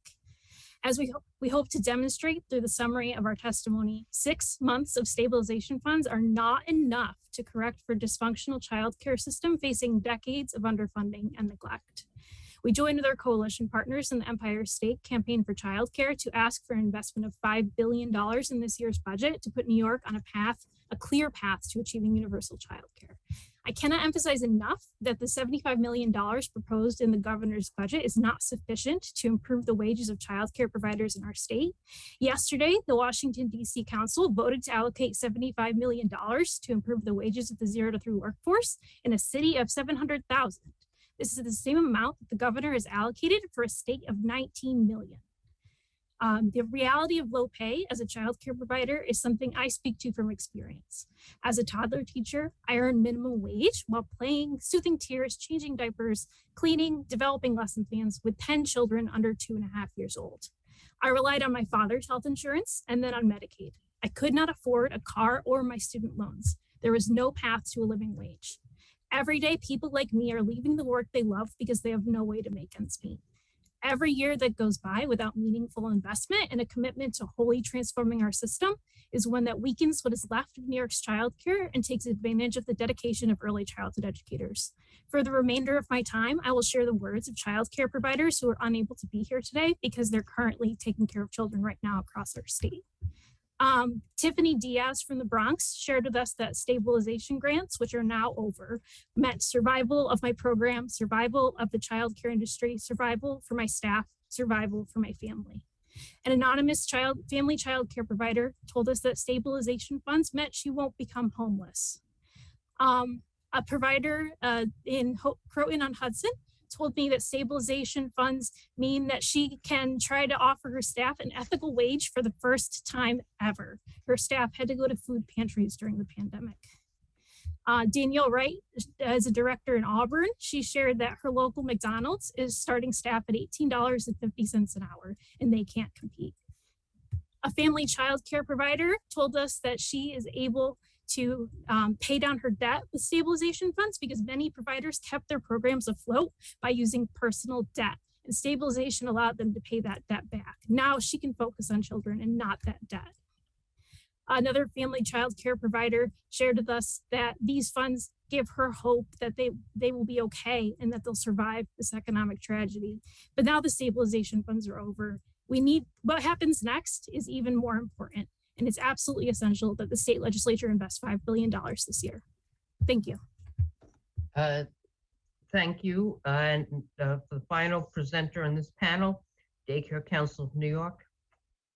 Good afternoon. Thank you so much for the opportunity to testify and for all of your work, both listening to folks and questioning the commissioners and really fighting for childcare.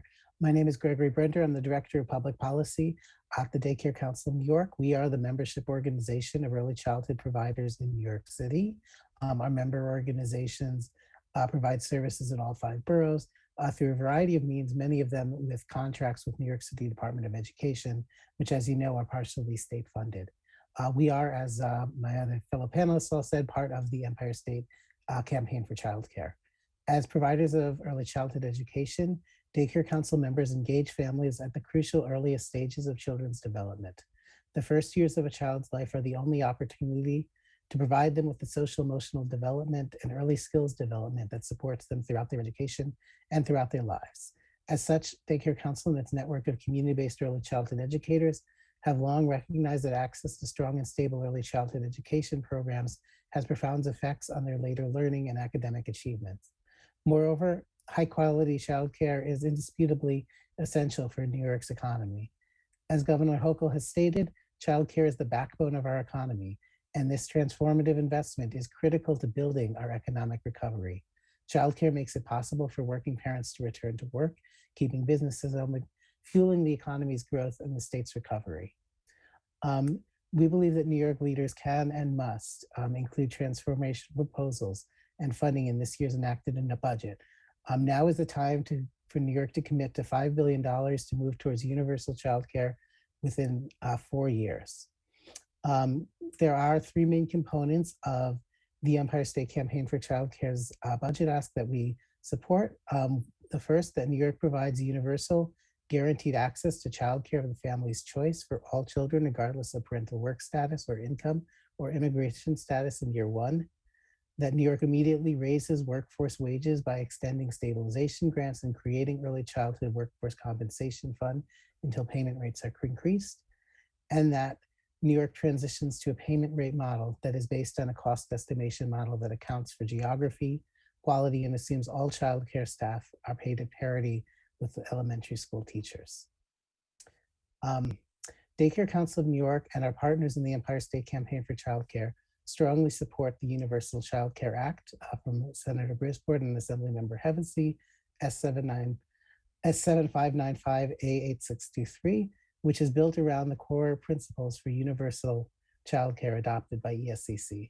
No means testing, truly universal access, including for immigrant families, children with disabilities, children from underserved communities, without barriers such as work and other activity requirements, care through children throughout the continuum, birth through 13, and strong works for sports.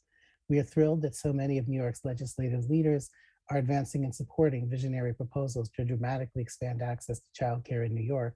We believe that the Universal Child Care Act could be further enhanced from components of the Early Learning Child Care Act from Senator Ramos and Assemblymember Clark, such as including mandates that set minimum salaries for early childhood educators and a strong role for CCR&Rs and other nonprofits to bring together providers.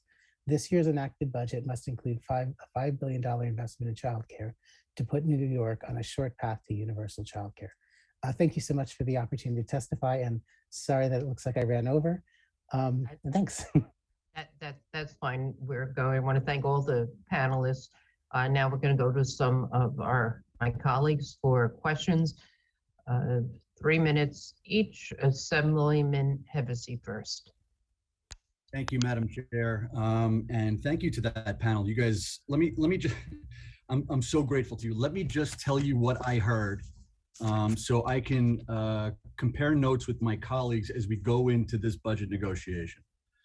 That there are low wages, that the workforce is fractured and overwhelmed, that the stabilization grants are running out, that the contracts are flat funded for years, that there's sporadic funding, there's no pay equity, that there's a lack of high quality care, that 62% of the tracks are deserts, that we've lost 10,000 regulated slots in family settings in urban areas that are mostly owned by women of color, that families don't know if they qualify, we're dramatically underpaid. People have to decide between their livelihood and caring. Families fail to qualify or months waiting to receive a voucher, unable to pay staff wages. We're losing people to retail and fast food. We have workforces with no health care. We don't have health care or benefits, any other benefits for the mother who's in the program. We have to choose between poverty and their profession. We have dire realities. We have providers living in poverty. We're in a crisis. Many will cease to exist. We will be extinct. We are in trouble. Working parents can't work. We have dysfunction, decades of underfunding and neglect. It weakens, if we don't act, we're going to weaken what's left of childcare providers. We have staff at food pantries who are on poverty wages. We have personal debt to pay down, and we use personal debt to stay open. There's no path to a living wage. The stabilization grants meant someone couldn't become homeless. The reality of low pay is brutal, well, I'm adding brutal, and minimum wage while handling 10 kids. That's pretty much what I've heard, and I'd like my colleagues to focus on as we go into the budget negotiations. Thank you, Madam Chair, and thank you to my colleagues on the panel. Thank you. To Senator Krueger. Chair Hevesy can take my notes from me whenever he wishes. Thank you very much, Chair. And I'm going to turn it over to our chair, Jabari Brisbort. Thank you, Madam Chair, and hopefully maybe we can get Andy's extra minute for the panelists. So I have 3 questions. My heart is actually breaking from your testimonies, but I wanted to get to Crystal first. In your testimony, you said with monthly payments set to end for most providers in early 2022, the need for a new source of sustained funding to meet the true cost of providing high-quality childcare is urgent. My question to you is, does the executive budget seem sufficient to you, or does it worry you? Second, for Pete, the executive budget predicts it can add approximately 100,000 children to be eligible for childcare by increasing the criteria from 200% of the FPL to 225%. Do you think those estimates are accurate or not, and why? And third, Gladys, I'm just curious, if New York State continues on its current path, what does that mean for you and for the people you know who work as childcare workers? Thank you. Thanks. So the executive budget's investment in childcare is nowhere near enough for what's needed to help stabilize the sector and support the workforce and the other pillars such as the family subsidies.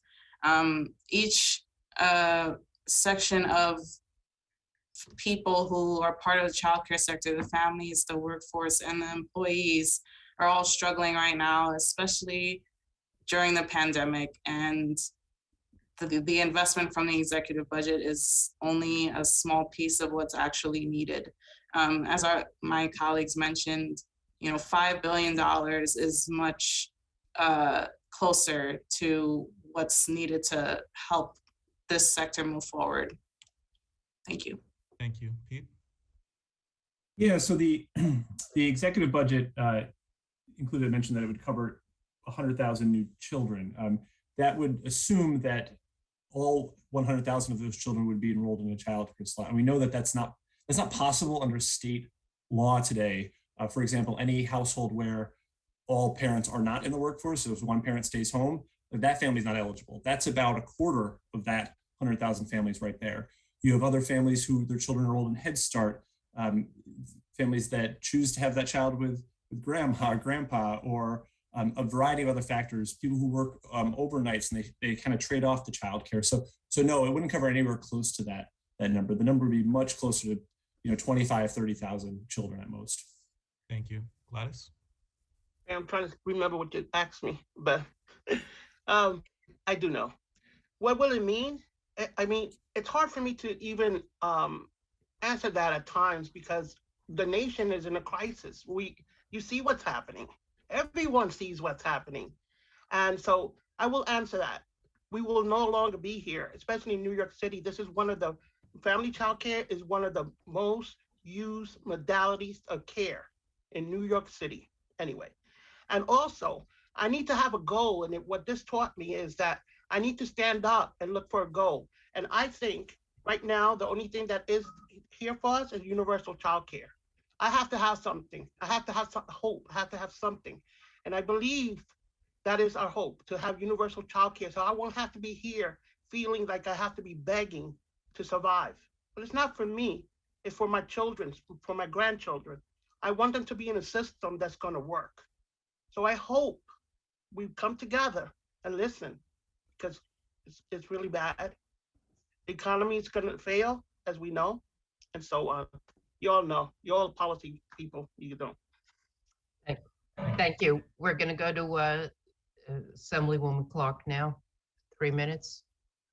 Hello, thank you all for presenting today. I'm not quite sure because I have a couple questions, so I guess a few people could answer, but I just want to triple emphasize, Gladys, what you said about listening to both the crisis we have here in childcare, but even with our seniors and older Americans and our New Yorkers living with disabilities. Our care economy is in the biggest crisis we've ever seen, and it is the fundamental block to what we all care about every single day and what keeps our economy moving, what keeps our families moving, what keeps everything moving. And if we don't do something, this is just going to crumble, and it is going to be so devastating. So you are so correct, unfortunately. What I also heard was that stabilization grants were such a success, but they are running out or have run out already. And yet, even though they were successful, we still had 2,000 providers close their doors statewide. That's what we heard from the commissioner this morning. So imagine what's going to happen now. So we know that this is an equation that doesn't work. One of the questions I have first and foremost is, maybe Pete, you could answer, or the Schuyler Center, is we can't fix one without the other. We can't get more people eligible for subsidies on a subsidy that doesn't pay our providers enough, nor pays our workforce enough. So we have to fix everything at once. So maybe you could just emphasize why it's so critical that this huge investment of money, and we know the federal dollars are not enough, even if they come back in and build back better. So maybe touch on that. And then second, to our home-based providers, I'd love to hear your thoughts about, as we talk about UPK expansion and EPK expansion, we can't close our home provider doors either. That is a choice families want. So how can we make sure that that fits into whatever we create as universal childcare, to say that there's options beyond just a school-based UPK program? Because in upstate, transportation, work times, all these different things don't always fit. Not to mention what someone here earlier suggested was that families choose home-based providers because of whether it's a cultural connection or just a desire to have a smaller place or something in their neighborhood. So those are my two questions. Sure. So I'll jump in first. So I think you hit the nail on the head. You have to do at the same time, you have to expand access, ensure that more families or all families can get support affording care, and you need to raise rates, move away from the market rate-based methodology, set it at some kind of true cost of care so that you can raise worker pay without putting that cost on families who aren't covered under the system. And that's really the challenge in childcare, is that you can't do one without the other. We all love to see childcare workers get paid a lot more. I certainly would for my children's workers, but it's hard to place that cost on families that are having a hard time affording care. So you have to cover everyone and raise the pay at the same time. Thank you. I think we'll go to the Senate. Thank you. Senator George Borrello. Thank you, Madam Chair. Appreciate it. Let me just start off quickly by saying that childcare is something that I've been very supportive of. I've worked with Assemblyman Hevesy and Senator Brisport. I actually sit on the board of a not-for-profit childcare center myself, and I know how difficult it is. And as a business owner, I know how challenging it is for people to just want to have the dignity of have a job, but not being able to have childcare, and not even necessarily even affording childcare. We live in childcare deserts, particularly in rural parts of upstate New York. So I just want to ask, I guess, a general question to Jessica Claus Shapiro, and anyone else who wants to jump in. What do you need to support? What do you need from us in order to support those providers? And also, how do we bridge the gap between businesses that need that childcare for their employees and the providers that can hopefully be there to support them? Thank you, Senator. So I think one of the things we've seen with the stabilization grant is that we are working with them right now to try to use the funding in a planful way to support them. We're doing some trainings to make sure that this influx sustains them. So I think with additional dollars, we definitely could add positions to the CCR&Rs where we could have a business support specialist and have ongoing supports and trainings where we could really train childcare providers to actually run their small businesses as businesses. I think one of the things is people go into childcare because they want to be nurturers and educators of children, not because they're business people. And I think that that's something that we as CCR-NARS can provide if we are adequately funded to do so. Yeah, well, first of all, I will tell you that is a huge issue. Just because you're good at something doesn't mean you're good at running the business. And that is an issue and the support there. We talked a little bit about tax credits. I think we all agree that we are concerned about the questionable return on those investments. What about the idea of a tax credit for businesses that would look to locate a child care center within their facility or fund a facility? Yeah, I think that's definitely a good idea within their facility, but I think it's also looking within the community, because I think there is that issue of choice. I think not all parents want to necessarily put their child in a center-based facility within a business. So it's looking at a mix. It's looking at locating within a community, maybe close to the business. So I think right now with this Deserts funding, we're really going to see developing the communities in ways where a credit to possibly the sustainability of the community, in a sense where we look to see if the childcare is on a bus line, if it's accessible in a way. So just the locations are really the most important, whether it's in the business, but it's also somewhere that's easily accessible for parents. Thank you. And just quickly, I'm going to say, this is clearly not a partisan issue. And I think we got a good, wide bipartisan support. So we're all here to help. Thank you. Yeah. Thank you, Senator. Thank you. We go to Assemblyman Bronson.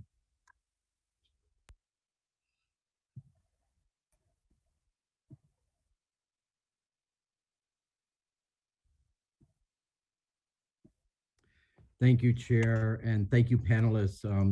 Very powerful testimony today. I'm going to pose my questions to the Children's Agenda and the Schuyler Center. And first, thank each of you for being lead agencies or organizations fighting for the Child Poverty Reduction Act. And I noticed in the written testimony that you both touched on it, the Schuyler Center. My question to you is if you could expand a little bit on lessons learned from the Great Recession and the really devastating impact on our families after that, and what we should be doing as we move forward, not only in this budget or forward. And then to Pete at the Children's Agenda, you too, if you could just talk about the child care component and how that will help us move forward on reducing child poverty in the state. So Schuyler first, if you would. Yes, definitely. So after the Great Recession, it took approximately 10 years for the poverty rates to recover to pre-Great Recession levels.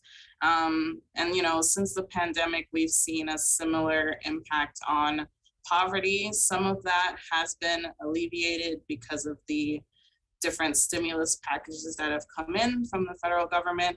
But for New York State specifically, it shouldn't take us 10 years to recover from a temporary event.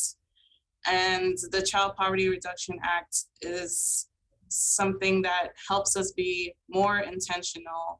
And it sets that target for us to reach for. And it takes all of us to implement policies that will reduce the poverty rate in New York State.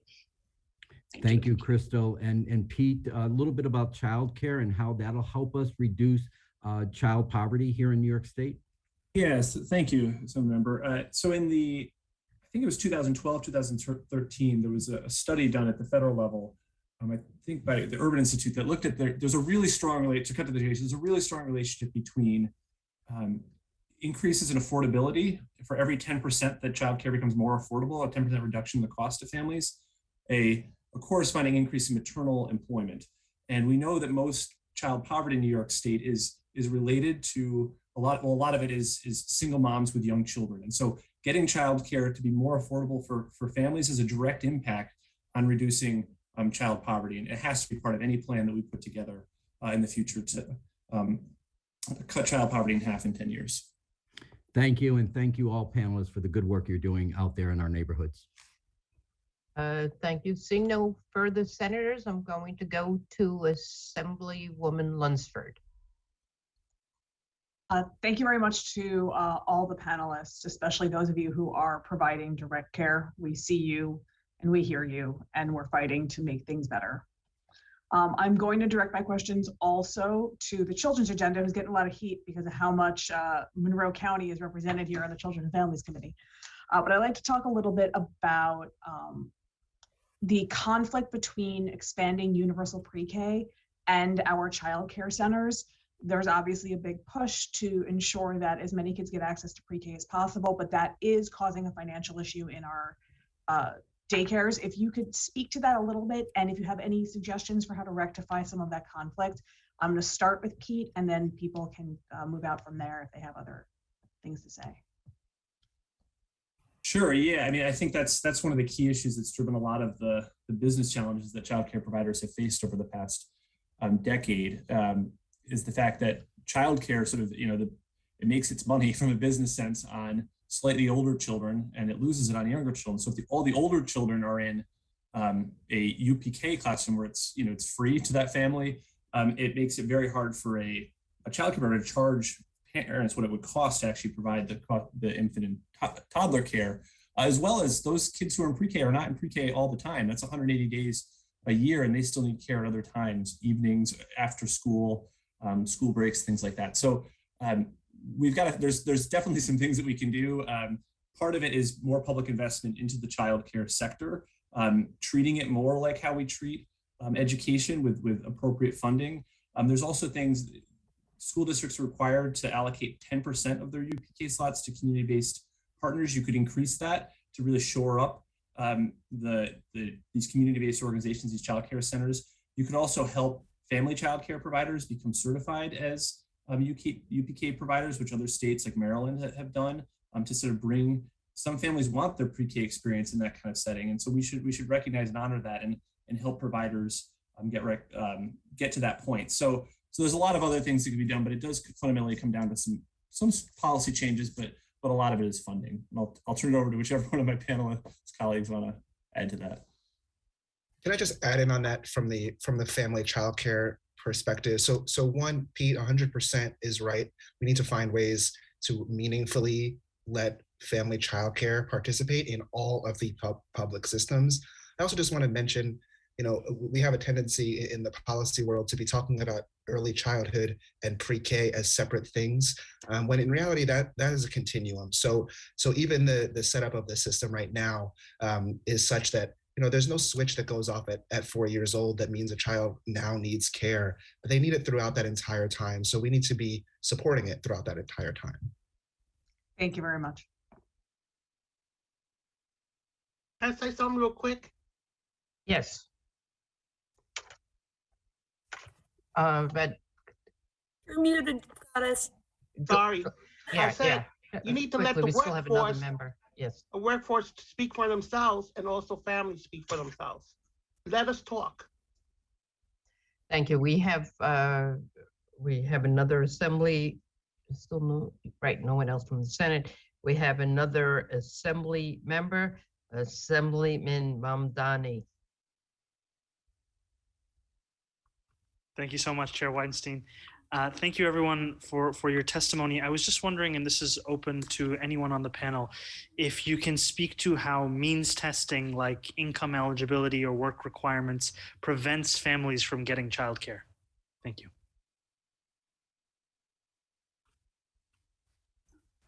Gladys, you don't have any stories? I'm happy to take it. So means testing is fundamentally something that makes it difficult both for low-income families and every family. It is harder to access the childcare they need when we have means testing, because first of all, that adds many layers of bureaucracy Second of all, when families do not speak English as their first language, that adds an additional barrier. So having to constantly prove that you're working, having to prove that your income is, you know, a little enough, but not too much, making sure that, you know, we have 12-month eligibility, but what happens after that? Making sure that all children have access to the early childhood education and care that they deserve in high quality settings. Middle-class families cannot afford this if we're actually paying childcare providers what they deserve. So means testing ends up harming all of us. And I would add the combination of both means testing and work requirements makes approving a family for childcare a Herculean task, both for, I'm in New York City, so for the city, but for the counties, and then for individual providers. And it really leads to families waiting way too long. And these are families who are looking to get childcare to go to work. These are families who want to get their children educated and not miss months of education because there's a backlog at a local social service district. So you probably gathered we all have moral reasons that we want to see means testing done away with. Early childhood should be a right. But even just implementing it becomes an incredible problem for families and for providers. So would it be correct to say then that the answer here is not the expansion of eligibility to a certain percentage of the federal poverty line, but rather the implementation of a universal childcare system? Yes. Yes. Yes. Okay. Thank you so much. I just wanted to clarify that. Thank you for your time and thank you for your work. Thank you. We have no further questioners. I want to just thank all of you for the work you do on behalf of the families in New York State. And at this point, I'm going to call the next panel. This is panel C. And we have New York State-wide Senior Action Council, Gail Myers, Deputy Director, Project Guardianship, Kimberly George, President and CEO, Live On New York, Brianna Padden-Williams, Communication Policy Associate, Supportive Housing Network, Laura Mushu, Executive Director, Association on Aging in New York, Rebecca Prevy, Executive Director, and SAGE Advocacy and Services for LGBTQ+ Elders, MJ Kokma, Senior Manager for Advocacy and Government Relations. So if people can go in that order, starting with our friend Gail.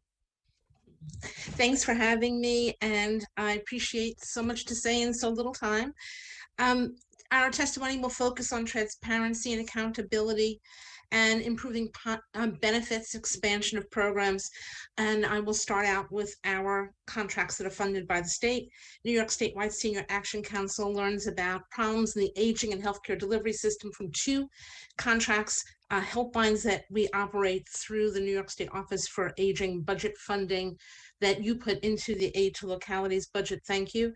The first is our Patients' Rights Hotline and Advocacy Project. We've run this since 1987, and we educate and empower patients to uphold their healthcare consumer rights. As you can be sure, we spent a lot of time on nursing home visitation in the past year and nursing home quality of care, among other things. I call your attention to page 3 in our testimony, which gives you a history of our budget funding. The bottom line is the executive has funded this at $31,500. The legislature has added $200,000 as a legislative appropriation in the past.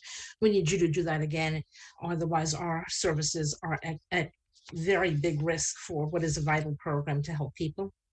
The second contract that we have is the Managed Care Consumer Assistance Program, and we have had flat funding in the governor's budget. So we're starting out with the same level as last year.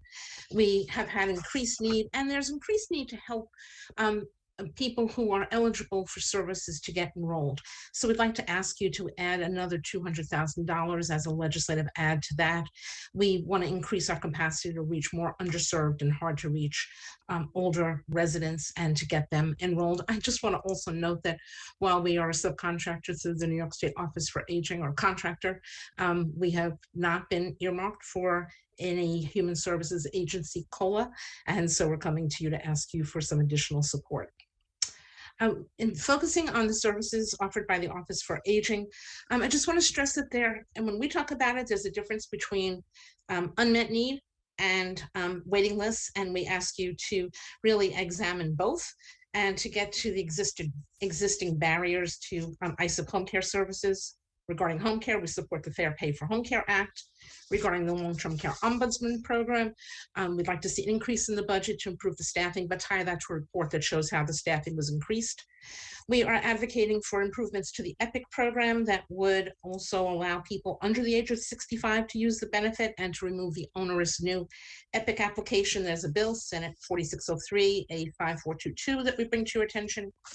We are asking for an expansion of the Medicare Savings Program. Right now, it's up to 135% of the federal poverty level. We'd like to see that go up to 200% and get more people benefits, including a federally funded benefit for Part D extra help. And then the last is we salute the governor for including the Medicaid expansion in her budget so that seniors and persons with disabilities are not restricted to a lower level of income eligibility. And she removes the asset test as well. That's a good thing. We'd ask you to address what could be a devastating window between now and January 1st when her bill, should you accept it, goes into effect. And that's in Part N. Thank you. Thank you. Now we go to Early Care and Learning Council.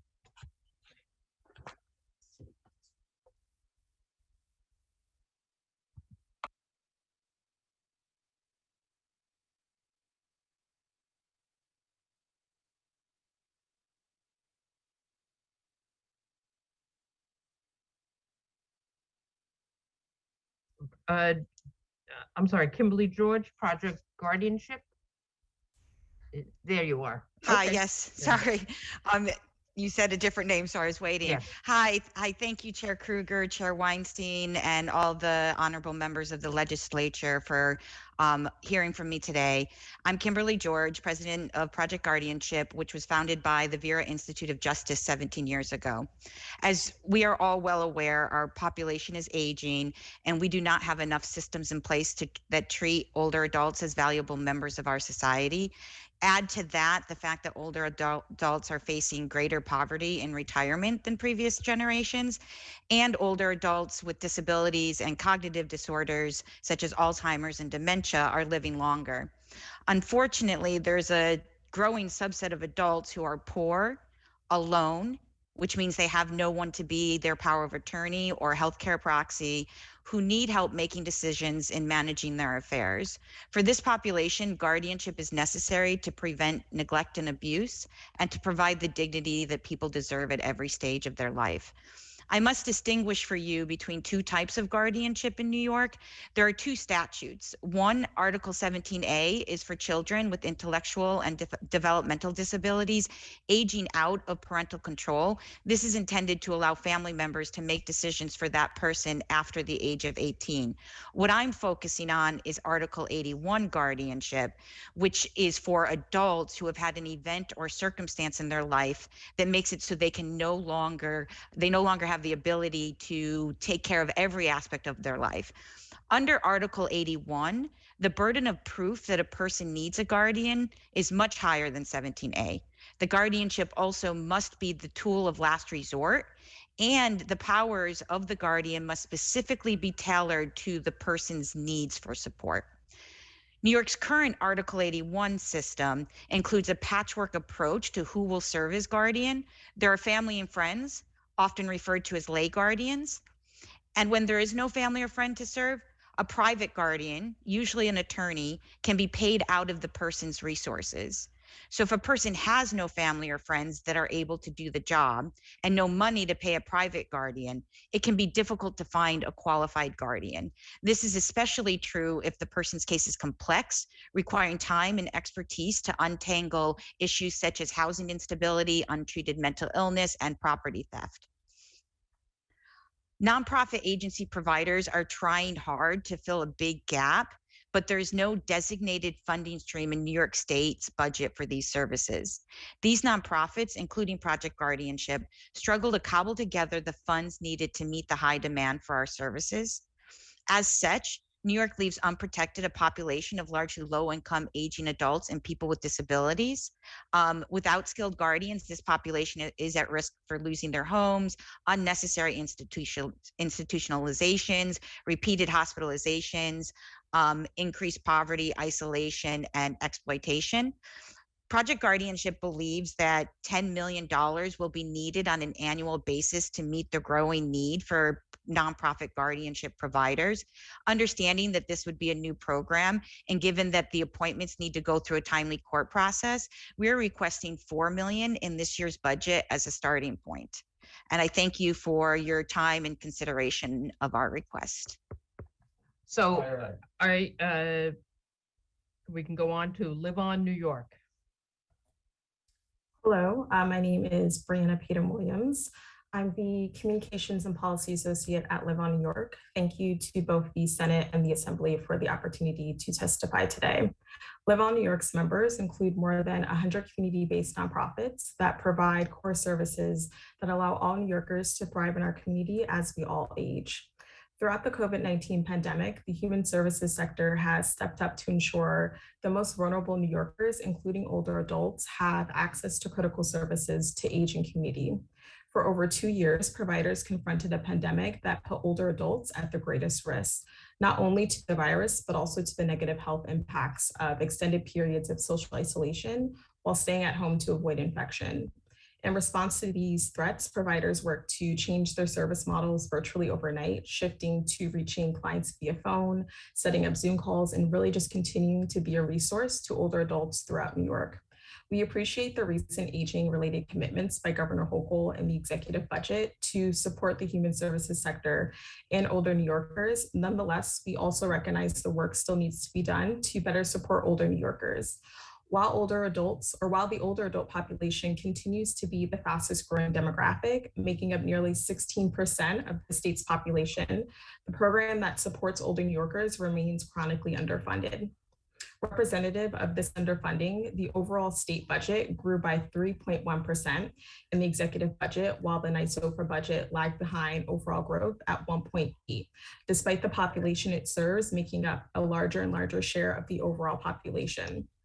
To begin to address the inequities impacting older adults and providers, Live On New York, we recommend the following budget recommendations. We're asking for $14.1 million to support NYSOFA funded home delivered meals. We've seen throughout the pandemic that there has been an increased need, an increased demand for home delivered meals, with providers now serving more older adults than ever, with thousands of new clients being added to the service since March. In addition, we're asking for $5 million to create a residence advisor program in affordable senior housing. Deepening investments in affordable senior housing with services is critical in future years, not only to improve the quality of life of older New Yorkers and to address the rising senior homelessness, but as an overall cost-saving measure against increased Medicaid and Medicare spending. And so a $5 million investment in FY23, so totaling $25 million over 5 years, will create a new resident advisor program to ensure older adults can safely age with access to light touch and non-medical services. In addition, like everyone else has mentioned, we're also asking for a cost of living adjustment for all human service workers. While we appreciate the recent investment of the $5 million, we must ensure that no one is left behind. And so implementing a COLA across the board that is inclusive of all human services will truly help achieve the pay equity. In addition to fully fund the fair pay for home care, to establish a base wage for home care workers, to create jobs for New Yorkers, support older adults, people living with disabilities, and really rebuild our economy by paying home care workers a just wage. Lastly, we're asking for addressing the waiting list for NYSOFA services that truly remains a chronic issue as New York's counties and nonprofit providers continue to experience waiting lists for services. And so with that, as we look ahead, Live On New York is ready to work with the state to continue to move the human services sector forward to really ensure that all New Yorkers can thrive in community with access to equitable community-based services. And thank you for the opportunity to testify today. Thank you. If we can go to Supportive Housing Network. Thank you to the Senate and Assembly chairs for the opportunity to testify today. My name is Laura Michoud. I'm the Executive Director of the Supportive Housing Network of New York. We are a statewide membership organization of over 200 nonprofits that own and operate up to 55,000 units. Supportive housing represents a critical tool to ending homelessness, offering permanent housing solutions with wraparound social services for people who have experienced homelessness and have the greatest barriers to obtaining and maintaining housing. New York State is in the 6th year of the state's housing plan to develop 20,000 units over 15 years. We have over 6,200 units in construction or built. This is an incredible community achievement. We are very pleased that Governor Hochul continues this supportive housing commitment by proposing to fund $1.5 billion for the development of the next 7,000 units and preserving an additional 3,000 as part of the 5-year plan. As part of this commitment, the executive budget also includes, and the network strongly supports, the $128 million in funding for the Homeless Housing and Assistance Program, which provides capital grants to nonprofits to construct and preserve supportive housing. To date, we have built over 18,000 units. The network also supports the governor's funding of the Empire State Supportive Housing Initiative at $110 million. ESHI is the services funding that is married with the capital. But while we continue needed housing development, it is incredibly important to preserve the housing we have. I would like to draw your attention to the New York State Supportive Housing Program that is in need of additional resources. NYSHIP is a program that pays for critical on-site services that make it possible to house multi-disabled and vulnerable individuals and families in permanent affordable apartments. But before ESHI was developed, it was the main and only operating funding source for supportive housing rest of state. The current NYSHIP budget is funded at $39.8 million. The exec does add $2.8 million. And although we support this increase, we feel that much more is needed. Nearly 10,000 NYSHIP units depend almost totally on subsidies that have remained nearly unchanged for 20 years, approximately $2,500 to $3,500 per unit. In comparison, ESHI is 4 times that rate. The network strongly urges the final budget to include an additional $100 million for NYSHIP to adjust the current rates to $12,500, mirroring ESHI. In addition, as you heard today, this program was left out of the executive's proposal to provide a 4.4 cost of living adjustment. With more than 80% of NYSHIP funding supporting salaries of direct care workers, this program should also receive the 4.4% COLA. The network strongly urges the final budget to include the additional $2.2 million for the COLA. We also urge the legislature to modify the COLA statute language to include this program moving forward, and for the COLA to be extended as it is currently slated to expire on March 31st, 22. Thank you for the opportunity to testify.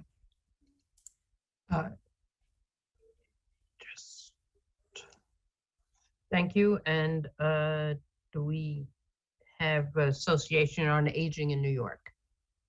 You do. Good afternoon, and thank you to all Senate and Assembly members. My name is Becky Prevey, and I'm the Executive Director of the Association on Aging in New York.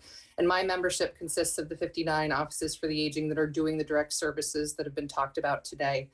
I'm really thrilled to be here on behalf of my members and optimistic with the proposed budget and the continued investment in aging services.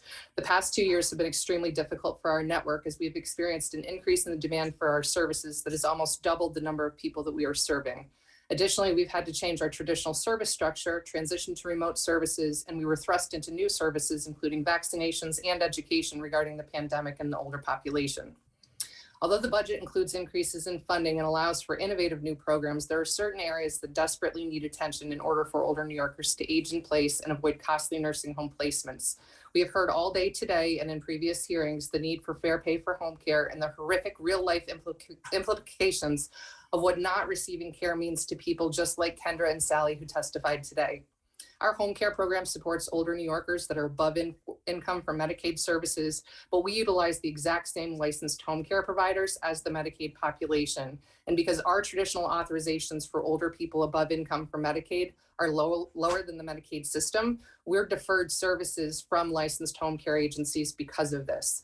Our current waiting list is over 90% due to the lack of direct service professionals and not due to funding. We were very fortunate to receive $149 million in federal stimulus dollars, but we are unable to turn services on for the most vulnerable segment of our population strictly due to not having any direct workforce to support them. Our services are predicated on keeping people in homes and communities and saving the state Medicaid dollars. And our traditional client, who is an 83-year-old female who lives alone, is low income, has 4 or more chronic conditions, and needs help with things such as taking a bath or going to the bathroom, are really predicated on making sure that we have a robust workforce to support them. The aggregate cost of the Aging Services Network is under $10,000 per year for individuals that would qualify for much higher levels of care at a cost of about $130,000 to $150,000 per year. I also want to draw attention to advocacy items that have been mentioned here today. We fully support a $14.1 million increase for the home delivered meal program. This is due to the overall increased cost of inflation, as well as the food cost, and as well as losing most of our volunteers who delivered the meals due to the COVID-19 pandemic. We're also asking for a $6 million investment into our robust case management system to serve the 8,000 people currently waiting for case management services throughout the state. And we're asking for a restoration of funding for Lifespan of Greater Rochester for their elder abuse funding and mitigation efforts of $125,000. And lastly, we fully support the $20 million investment into the long-term care ombudsman program, which historically has been underfunded and has not served individuals that we need to serve. I thank you all for your time. Thank you. And now Sage. Hi, good afternoon. My name is MJ Okuma. I'm the new Senior Manager of Advocacy and Government Relations at SAGE. SAGE has been serving LGBTQ+ elders and HIV older New Yorkers for over 4 decades, providing comprehensive social services and community building programming through our network of 6 older adult centers in New York City, affiliates in Bayshore, Hudson Valley, Syracuse, and Rochester, as well as programs to engage older LGBTQ+ New Yorkers across the state, including SAGE Vets. Services for elders are more crucial than ever, as the population of New Yorkers aged 60 and older is growing 5 times faster than those under 18, with LGBTQ+ elders making up a significant part of this rapidly growing population. Because of thin support networks, LGBTQ+ older people rely more heavily on community service providers for care, yet they're often distrustful providers after a long history of compounding discrimination. For many of these elders in New York, SAGE is their lifeline. It is because of them I'm here today to respectfully ask for the restoration of our funding in the state fiscal year 23 budget, including a restoration of $300,000 to support LGBTQ+ residents and community members in and around New York State's first LGBTQ+ welcoming affordable elder housing development, a restoration of $150,000 from the Office of Temporary Disability Assistance to increase our multilingual programming and services, and a restoration of $260,000 for SAGE Vets. With the support of the New York legislature, SAGE has been able to evolve and expand to best address the widespread disparities facing LGBTQ+ New Yorkers. In response to the ongoing pandemic, SAGE has provided hundreds of virtual programs and support services and thousands of phone calls each week to combat social isolation. Following clearance from the State Department of Aging, SAGE has also been able to further redesign our program and service delivery to provide a variety of in-person, virtual, and hybrid options. SAGE also made history in our state in 2020 and 2021 when we opened New York's first LGBTQ+ welcoming affordable elder housing developments located in Brooklyn and the Bronx. Here we provide site services to residents and surrounding community members, including programming, wellness checks, grocery delivery, and coordinated care with other providers. We have also expanded our multilingual programming into Spanish, Mandarin, and Cantonese. Utilizing funding, state funding and the momentum of the passage of the Restoration of Honors Act, our SAGE Vets program continues to expand our reach, helping older LGBTQ+ veterans navigate the VA to get their benefits they deserve, aiding their overall health and wellness, and providing referrals to counsel for discharge status updates. SAGE Vets provides this life-changing support while saving New York significant amounts of funding by ensuring veterans access all of their federal benefits instead of relying solely on state programs to address their housing and healthcare needs. SAGE respectfully requests the restoration of our funding to continue this vital work. Thank you so much for your support in providing me with this opportunity. More details can be found in my submitted written testimony. Thank you all for presenting. We now have a number of members who, from the Assembly and Senate, who have questions. So first we go, and just a reminder to the Assembly members and senators that you have 3 minutes to ask a question of the panel or a specific member of the panel, but not each member. So we first go to our aging chair, Assemblyman Ron Kim. Thank you, Chairwoman, and thank you all for your testimonies today. My first question is to Gail. Can you just expand a little bit about the difference between unmet need versus the waiting list? Sure. So unmet need are the people who haven't called yet. They are the people who have not been put on a waiting list. And we saw the huge number of people who really did need services, but didn't come into the network until this year. We got calls for our Patients' Rights Helpline from people, from all over the state as one example, but you've heard it about food, you've heard it about services. So unmet need is the projection of the percentage of the population that one would expect to need supports through the Offices for Aging Services, which is a greater number than the people many who are on waiting lists already. And you can't just turn that spigot on, even though the agencies did such great work last year and the year before to pivot and turn and try to deliver great services. Thank you, Gail. That was thank you. That was very good. Next question is for Kimberly. I know this doesn't apply to Project Guardianship, but there has been some bad headlines around guardianship. And I want to give an opportunity to dispel some of those elements around exploitation of people who are under guardianship. And so maybe an opportunity to talk about what are some of the safeguards for your clients and recourse if there is some sort of exploitative behavior. Yes, thank you. I really appreciate that question. Thank you for giving me the opportunity to address it. There's a lot of things going on here. One is just that, cases of bad guardianship is what makes the media. There are a lot of good people doing a lot of really hard work on behalf of other people, serving as guardians without much, compensation.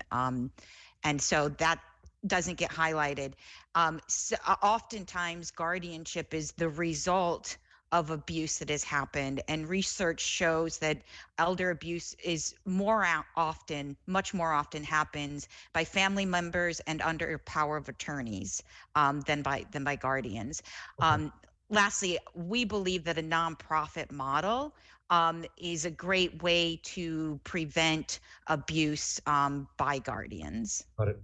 Thank you. Becky, very quickly, what's the driving reason for the waiting list again? I wasn't clear. Absolutely. So over 90% of the waiting list is for personal care services because we did receive the federal dollars so we could turn on meals, et cetera. But it's explicitly due to not having any direct care professionals to actually turn these services on for. So it's not a money issue. It is a capacity and resource issue. Thank you. To the Senate.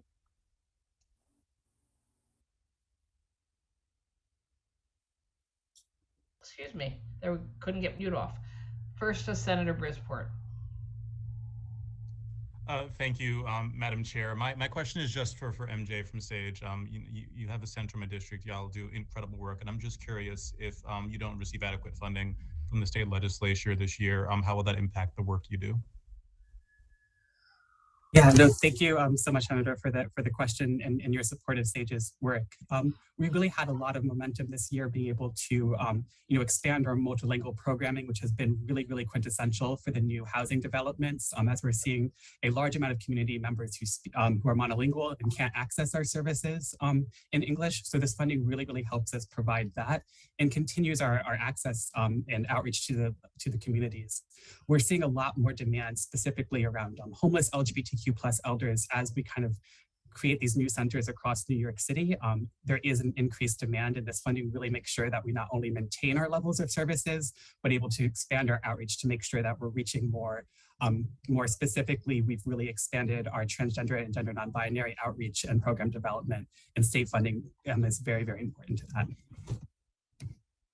Really appreciate it and hope we can do everything we can for SAGE in this year's budget. I'll cede the rest of my time. Thank you. We go to Assemblywoman Rosenthal, the Chair of Social Services, for 3 minutes. Thank you, Helene. Thank you all for your great testimony. It was really concise and well written, and I really appreciated it all. And you're exposing the real need people across the state have, and that our state has a responsibility to meet. We really have a lot to do in this budget to set it right. I wanted to ask Laura Michoud about vacancies in supportive housing. And thank you for all your great work. Since I've become a chair, it's been great to work and hopefully reach our common goals together. In terms of the supportive housing, there has been discussion about 10% vacancy. And I asked Commissioner Teets about that, and he said there were a lot of paperwork issues and said that units are turned around within 30 days. They're not vacant very long. From your point of view, what is the cause of these vacancies and how widespread are they, and how can we fix that? People on the street need a home now, not in 30 days. Right. Thank you, Chair Rosenthal. Thank you for your support. It's been amazing. You're absolutely correct. We have approximately 10,000 vacancy, 10% vacancy rate, which is leading to about 2,000 to 2,500 units. And we also have new units coming online from both the Empire State Supportive Housing Initiative as well as New York NYC 1515. So that's great. But what that means is that really the previous city administration did not grow the capacity of the placement unit. So, and then through COVID, there were hiring freezes. And then people retire and people are burnt out, and they really are very much down staff right now. So we're working very closely with the administration around the staffing issues and the need. We're working with our nonprofits to identify their vacancies, and we're working with the city to really streamline the process. So we're hoping that this is part of the mayor's 100-day plan and we get these units filled. Okay, that sounds very reasonable, actually. And we also have to give a COLA to those workers who were left out. And, we've heard all day about fair pay for home care and for the people who were left out of the COLA. And so I'm sure the Assembly will do its best to try to make everybody on the same level, even though they're all not making enough money for the jobs we ask them to do and that they want to do. So thank you so much. Absolutely. Thank you. We go to Assemblyman Jones. You have senators. I'm sorry. Do. That's okay. The Senate. That's okay. Senator Susurino. Thank you, Madam Chair. And I just would like to say thank you to everybody on the panel. Your testimonies are amazing, and I really appreciate all of the work that each and every one of you do. But my first question is for the Executive Director of Association on Aging, Becky. Nice to see you. And I'm sure that you heard earlier today, members were asking about the Director Olson about the comptroller's audit. I was kind of taken aback by the findings because I know that our local offices of the aging really go above and beyond. They're on the front lines. And I've seen, at least in my community, how they really were working 24/7. So were you surprised by the audit's findings? Thank you, Senator, and it's great to see you and thank for your ongoing support. I can speak on behalf of the membership. I represent the counties that were actually interviewed for the comptroller's report, and we absolutely disagree with the findings in the audit report. I think it's helpful to understand that there's intricacies to how this funding works and what the counties and localities have to go through to implement dollars. And so some of the findings included that money was left on the table. That is completely not true. It did take us some time once the state issued the notice of grant awards for counties to go to their board of legislators, pass a resolution. Then you have to reassess clients to see if their services remain the same from their first assessment. Did they pass away? Did they go to a nursing home? All of the allocations were expended for year one of the unmet needs funding. I think it's also important to note that when the audit took place, it was on year one of that funding, which took us an extended period of time to get through the process to get implemented. It additionally cited a few issues that we wholeheartedly disagree with. One was that no on-site monitoring was done by New York State Office for the Aging at the localities.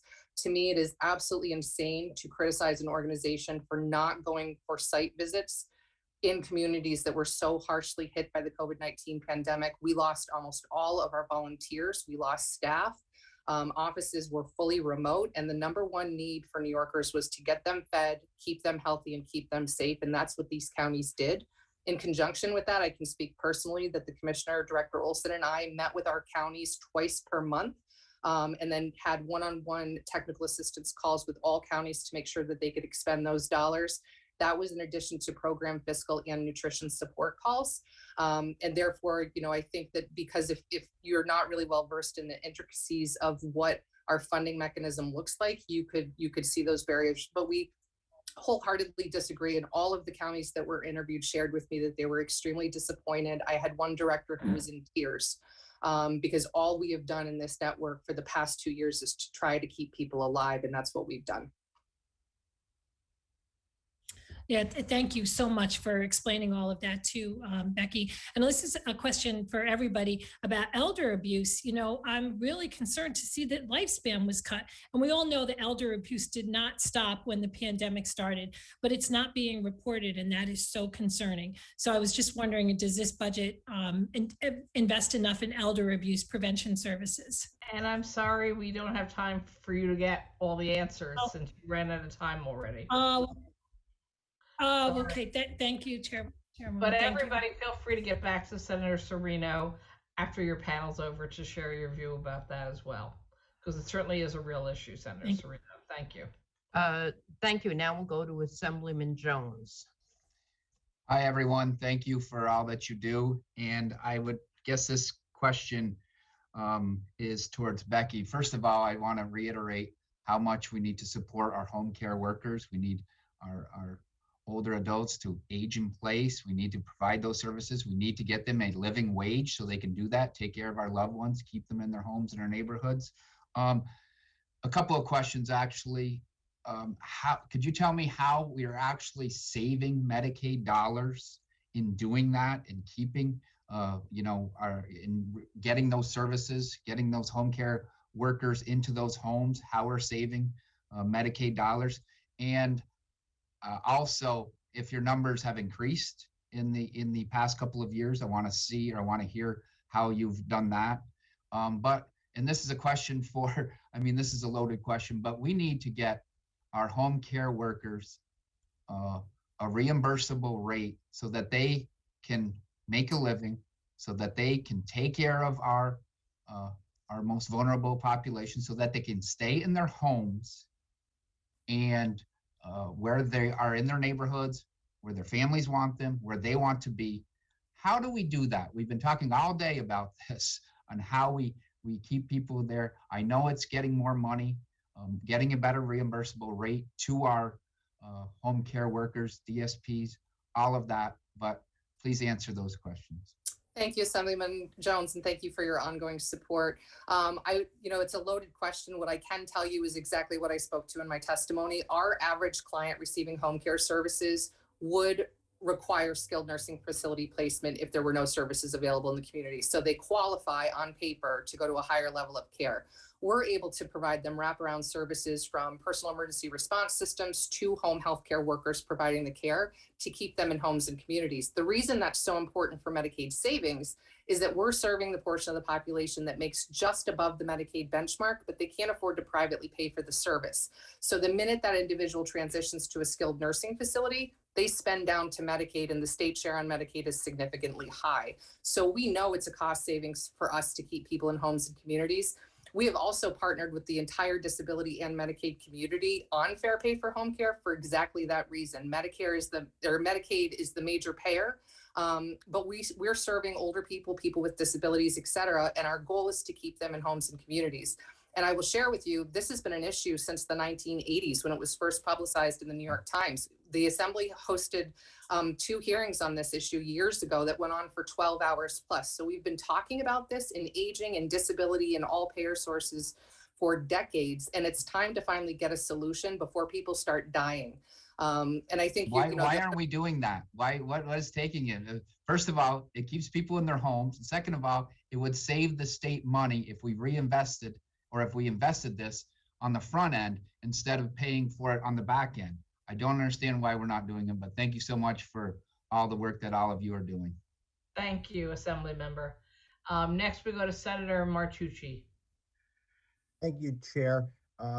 My question is for all the panelists. I wanted to use my 3 minutes to allow you to respond to a question that both Senator Serino and I have, but she did not have time to get to, which was the funding in the budget for elder abuse. So my question to anyone who's here who can testify to this would be, do you feel like the funding that's proposed in the executive budget is sufficient?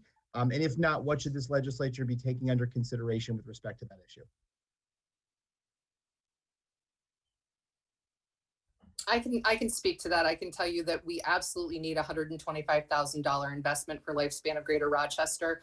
This is traditionally a legislative add-on for Lifespan, and I can tell you, as referenced earlier, we have seen an explosion in elder abuse, fraud, scams, abuse and neglect. Caregivers have increasing issues with alcohol and substances, et cetera. The pandemic has made people ripe for exploitation, and $125,000 for Lifespan to continue their work in this space is imperative. It also draws down additional dollars through Office of Victim Services, and they work very diligently to get victims restitution for what they have lost. So we think it's imperative that that be added back into the budget.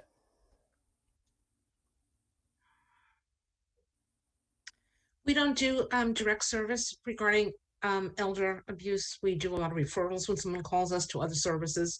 But what we are looking at is a piece that the governor has proposed that would allow the Department of Financial Services to set up a system where they will help people paying their bills so that they are not as subject to trusting someone that perhaps they shouldn't trust. So as that develops, we'll be taking a look at that and to seeing what resources need to get plugged into there. But like everything else, this is an example of unmet need. There are so many people that are abused emotionally, financially, physically, and they are not reported and they are not self-reporting, and we need to do more as a state. Thank you. Well, thank you all so much for your answers, and thank you, Chairwoman. Thank you. Go to Assemblyman Bronson.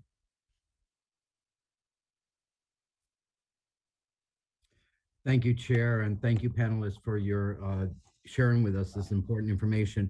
My question is going to go to Sage and MJ. You talked a little bit about the need for services.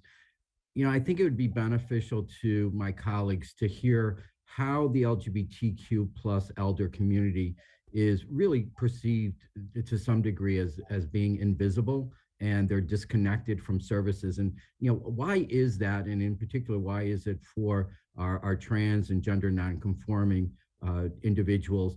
And then the second question I have for you, great that Brooklyn and Bronx have an elder affordable housing. We're starting something similar in Rochester, but how can we scale that up? So, help us understand this issue for our LGBTQ plus community. Yeah, definitely. Thank you so much for that question, Assembly Member. LGBTQ plus elders face really steadily unique disparities that are not faced by other members of the population. And there's been a lot of studies done on this. I would point folks to check out AARP has an amazing report called Disrupting Disparities that kind of goes over this. But there's big mental and physical health disparities because of lack to competent and inclusive care.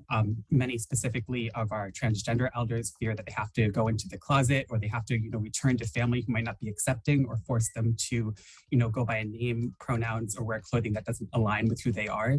So there's unique, talking about elder abuse before, there's really unique, examples of that specifically in the LGBTQ plus community. They also face economic insecurity, for, compounding discrimination their whole life, having fewer financial resources, limited housing options, and isolation and disconnected from services, which is something I spoke a little bit about in my testimony. That they have less of family support system. They might not have children who can take care of them, so they provide more on community care providers. But if those providers aren't competent in providing this work, it can be more damaging. So it leads to a lot of distrust and a lot of social isolation and isolation from services, which makes this work really important. I recently started at Sage about 2 months ago. I can't speak to the exact way to scale our housing development, but I can definitely get you connected with folks who work in our housing and resident department to kind of have those conversations about how we can bring something similar to your district and elsewhere in the state. Thank you so much, MJ. Thank you, Chair. Thank you. I just have a couple of things, Helene, to close Sure. out for the Senate. Thank you. One, thank you all for your work. Gail, you proposed that the DFS take over the bill paying. I'm not sure that would ever work, but I want to suggest to you something that I know not-for-profits in New York City sometimes do. They go out and they get bonded staff and they handle paying the bills for seniors or people with physical or mental disabilities, and doesn't require a whole guardianship, but it actually is working very well in several groups in my own district. So I would urge everyone to take a look at that. And Kimberly, I also had concerns about the guardianship program. Now, I think probably in most cases, it's working when it's through not-for-profits, but I've also seen exploitation of seniors in my own community. And so what can we do to make sure we're building in that extra layer of protection so that we don't find ourselves with cases where you actually have to go to judges, as I have, and demand that they assign new guardians or remove that person from the control of a not-for-profit where you see that their money is being spent down without their approval for no justifiable reason? One thing is that we need more monitoring and oversight of the guardians that are appointed. I'm not sure the details of the exploitation that you've seen, like is it lay guardians, private guardians, agency guardians, but there's certainly, guardians are required to submit annual reports on every financial transaction, but there's not a great enforcement mechanism, and it can take years for those reports to even be reviewed when they are submitted and returned. So definitely more court resources for the oversight, and I think more training and support for family and friend guardians on what they can and cannot do. Just like with powers of attorneys, there are concepts about like, in advanced inheritance and things like that, and there just needs to be more resources for family that are serving as guardians. But certainly, if there is exploitation, there needs to be a better, an easier way for that to get back to the judges, and for the successor guardianships take a long time. Yes, they do. And it does take, you're right. I'm not sure anybody ever looks at those reports. And so it is a real concern. And when I talk about exploitation, I know the guardian has a credit card for the person, won't let them have it, won't buy the food for that person, and yet money is being spent on that credit card on a regular basis for things that never show up in that person's apartment. That's an example. That's a very serious breach of their fiduciary duties. Yeah. Exactly. Thank you. Thank you all for your work. Thank you. Thank you for your work. Just to piggyback on what Senator Krueger said, a number of years ago, we changed I sponsored the legislation, and we changed the definition of domestic violence to include economic abuse, because we found, and which also exists, it's a similar situation, and is an elder, what they call the elder abuse, domestic violence, where the party in control does things in the name of the victim economically to harm them, and it's important that we do prosecute the bad guys and not taint all guardians. And maybe one day we'll have community guardians, which is really where we should be moving. We have a pilot program in Brooklyn that seems to work pretty well, but it needs to expand. It's very limited. Thank you all for being here. And now we're going to call panel D, which focuses on youth. And panel D is here. New York State Network for Youth Success, Trudy Morgan, Policy Director. New York State Youth Build Coalition, Bonnie Landy, President. North Rivers Family of Services, William Getman, CEO. Prevent Child Abuse New York, Timothy Hathaway, Executive Director. New York State Kin Care Coalition, Ryan Johnson, Chair. Council of Family and Child Caring Agencies, Kathleen Brady Steppen, President CEO, and Center for Court Innovation, Catherine Wormfeld, Director of Family Court Programs and Gender and Family Justice Programs. So if we can go in that order, starting with Tracy Morgan. And just to remind, before you speak, let me just remind everybody, we'll put the clock back to 3 minutes before you speak. Just want to remind everybody that you each have up to 3 minutes to speak. And when the panel is finished, members may have some questions for you. And just to remind everyone that we have you've submitted testimony. It's been circulated to all of the members who are here and those who weren't able to join us today at these budget hearings who are members of these committees. So feel free to summarize your testimony. We do have all of your written testimony already circulated. And with that, now Tracy Morgan, you can, Trudy Mason, you can go. Thank you so much for the opportunity to testify today. My name is Trudy Morgan, and I'm the Policy Director at the New York State Network for Youth Success. Our goal as a statewide network is to build an effective and integrated statewide system of high-quality expanded learning opportunities in New York. After school, summer, and expanded learning programs in New York have risen to the moment. In spite of program disruptions caused by COVID-19, these programs have adapted to support caregivers, promote resilience, provide protective factors, and address traumas and adversity. For many New York families, after school goes beyond after school. Despite this, the after school field has experienced dire needs, especially amid COVID-19, including unprecedented staff shortages, low per student reimbursement rates, and other structural challenges. Further, for every child in an after school program in New York, 4 are waiting to get in. Critical investments for after school are long overdue. More than ever, we must strengthen, enhance, transform, and leverage after school programs to empower youth success. Our full priorities are outlined in my written testimony, and in the interest of time, I would like to highlight 4 of our acts today. Firstly, we asked the state to restore the $5 million cut to the Advantage After School program and baseline funding throughout the award term.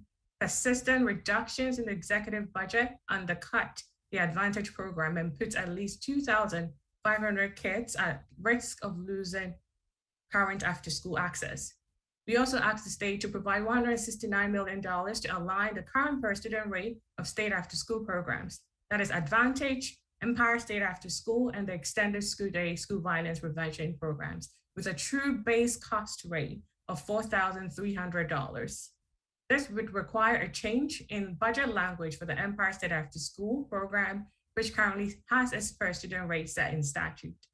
Also, please direct a new line item of $250,000 this year to the New York State Network for Youth Success to strengthen statewide capacity building for after-school programs. The state recognizes the network as a critical partner on after-school and school-age childcare issues, and base funding from the state will enable the network to sustain the wide scope of technical assistance support it currently provides. Finally, please maintain proposed $100 million in RECAP's learning and mental health grants and require school districts receiving the funds to demonstrate mutual collaboration with at least one community-based partner. After school, summer, and expanded learning programs address needs that are crucial to the recovery, stability, and support of students and their families. After School works in New York to empower youth success, and we are counting on our state legislators and governor to increase much needed investment at this time. Thank you for your time. Thank you. So now can we go to New York State Youth Build Coalition? Thank you very much for the opportunity to testify about the Youth Build programs in New York State. Youth Build is a comprehensive youth training program and it serves 16 to 24-year-olds, the most at-risk youth in the state. Programs are located in communities on Long Island, the 5 boroughs in New York City, both sides of the Hudson River from Newburgh to Albany, and west from Schenectady to Buffalo. All of them are structured under the same comprehensive youth training model. That model provides education, one-on-one case management, leadership development, hands-on work experience training, employment readiness, and job placement. Components guide the youth in a more positive direction and get them ready for placement in jobs and post-secondary higher education. In addition to the core training components, Youth Build programs also have included mental health intervention, adult mentoring, and gun and community violence intervention. In that regard, Youth Build programs have taken a proactive approach because of the recent drastic rise in gun and community violence. And we've already included strategies from several initiatives, programs designed to help youth develop a gun violence strategy. The governor's executive budget proposal for 22-23 calls for the development of apprenticeships, gun violence prevention programs, expansion of workforce training for youth.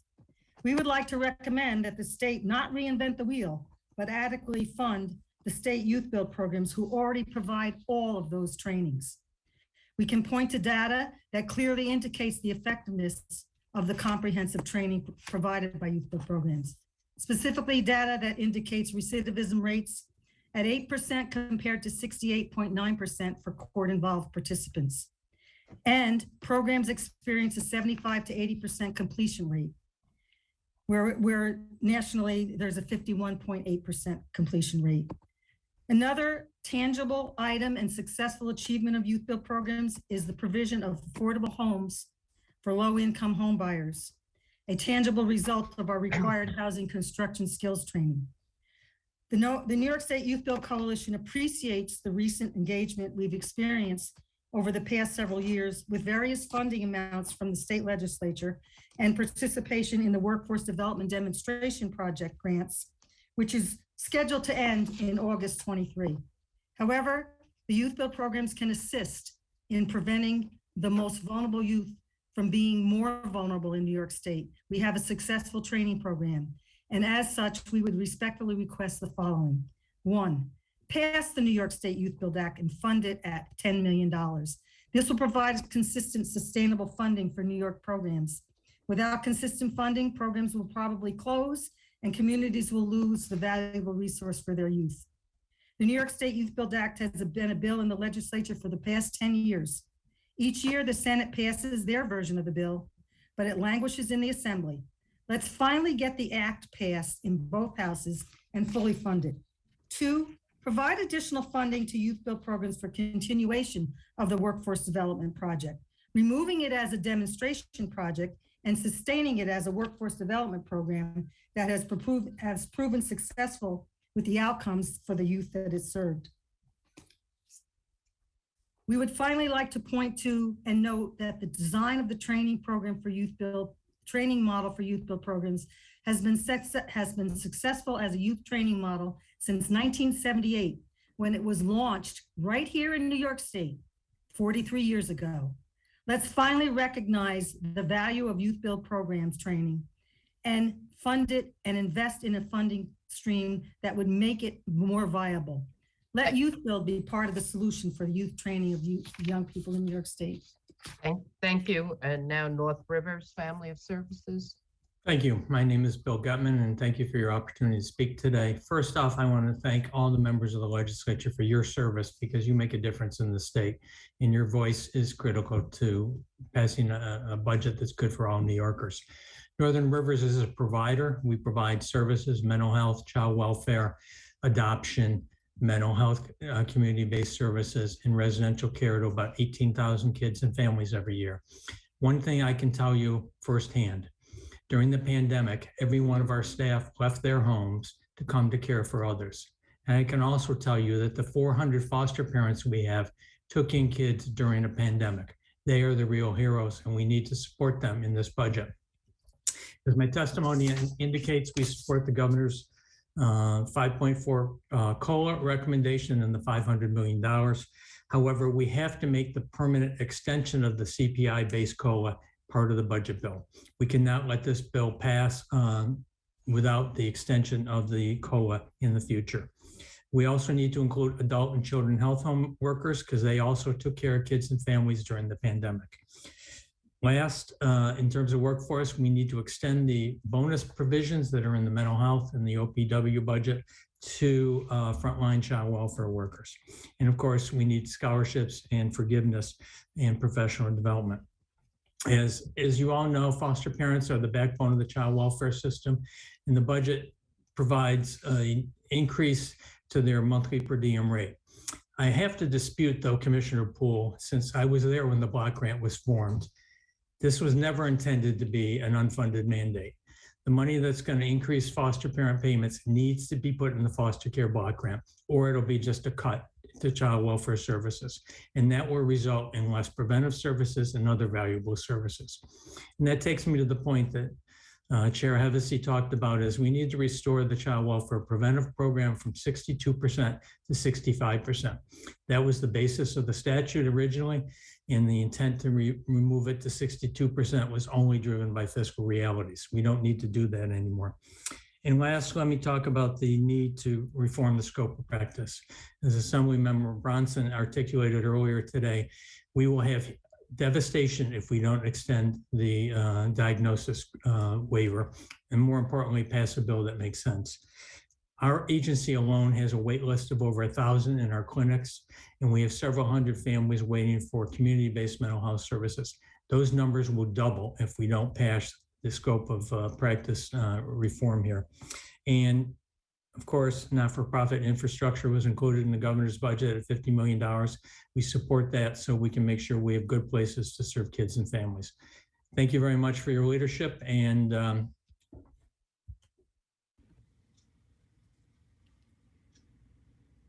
thank you. We go to Prevent Child Abuse New York. Thank you. Good afternoon. I'm Tim Hathaway, the Executive Director with Prevent Child Abuse New York. We are a workforce development and policy advocacy organization spanning the state of New York.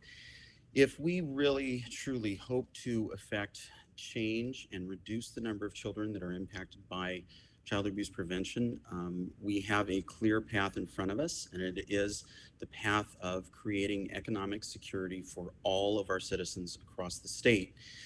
We want to be careful always to not equate poverty with child abuse, but we do want to recognize that abuse impacts all socioeconomic classes, but we know that when we see reductions in large-scale poverty, we see reductions in child maltreatment, child neglect. I also want to applaud, there was some earlier testimony questions regarding the Casey work around kind of a comparison between what New York State does around primary prevention work as opposed to a state like Alabama, and recognizing that there is a gap and that New York State can do better on primary prevention.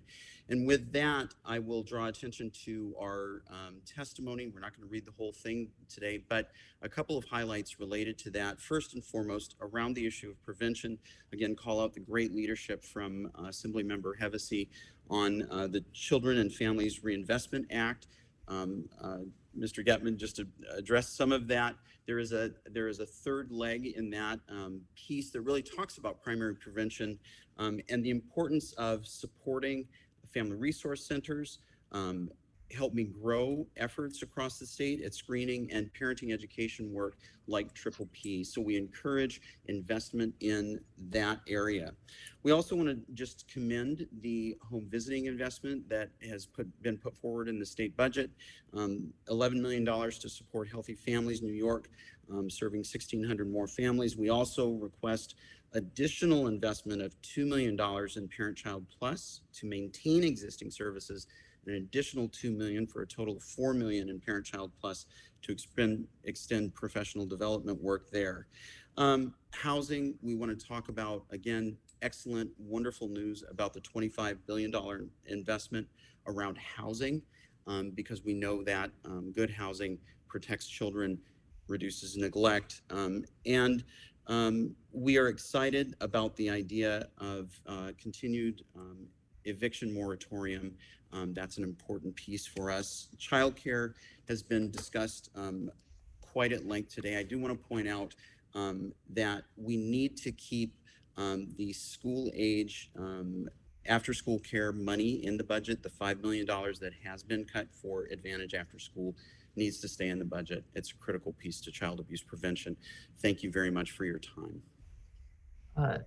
Thank you. And now we move on to New York State Kinship Coalition. Thank you. Good evening, Chairpersons Weinstein and Kruger and honorable members of the legislature. My name is Ryan Johnson. Thank you for the opportunity to speak on behalf of the kinship community today. I'm the Associate Director of the New York State Kinship Navigator and Chair of the New York State Kin Care Coalition, which was established to serve as the voice of kinship caregivers and professionals in New York. The term kinship care refers to family members who are often grandparents and other close relatives or family friends who take on the full-time care of children when they're not able to be cared for by their parents. We in fact have two child welfare systems in New York. One, the public-facing child welfare system that you've heard so much about today from many advocates and state agency leaders. But we also have a hidden child welfare system, one in which grandparents and other relatives are asked to take traumatized children by our child welfare system, but without court oversight, with extremely limited resources, and often without a path to permanency. In New York, there are an estimated 195,000 children being raised by kinship caregivers. Most of these children, about 188,000 of them, are being raised outside of foster care and therefore have limited access to resources. I'm here today on behalf of those caregivers who've been asked to step up in times of crisis to raise children that they were not expecting to raise and who need support. Funding for kinship services has been unstable. Dozens of programs around the state have opened and then abruptly closed their doors to kinship caregivers due to the loss of funding or to the uncertainty in the stability of the funds they receive. As a result, kinship caregivers are less likely to access available resources like public assistance, Medicaid, food stamps, and other needed benefits.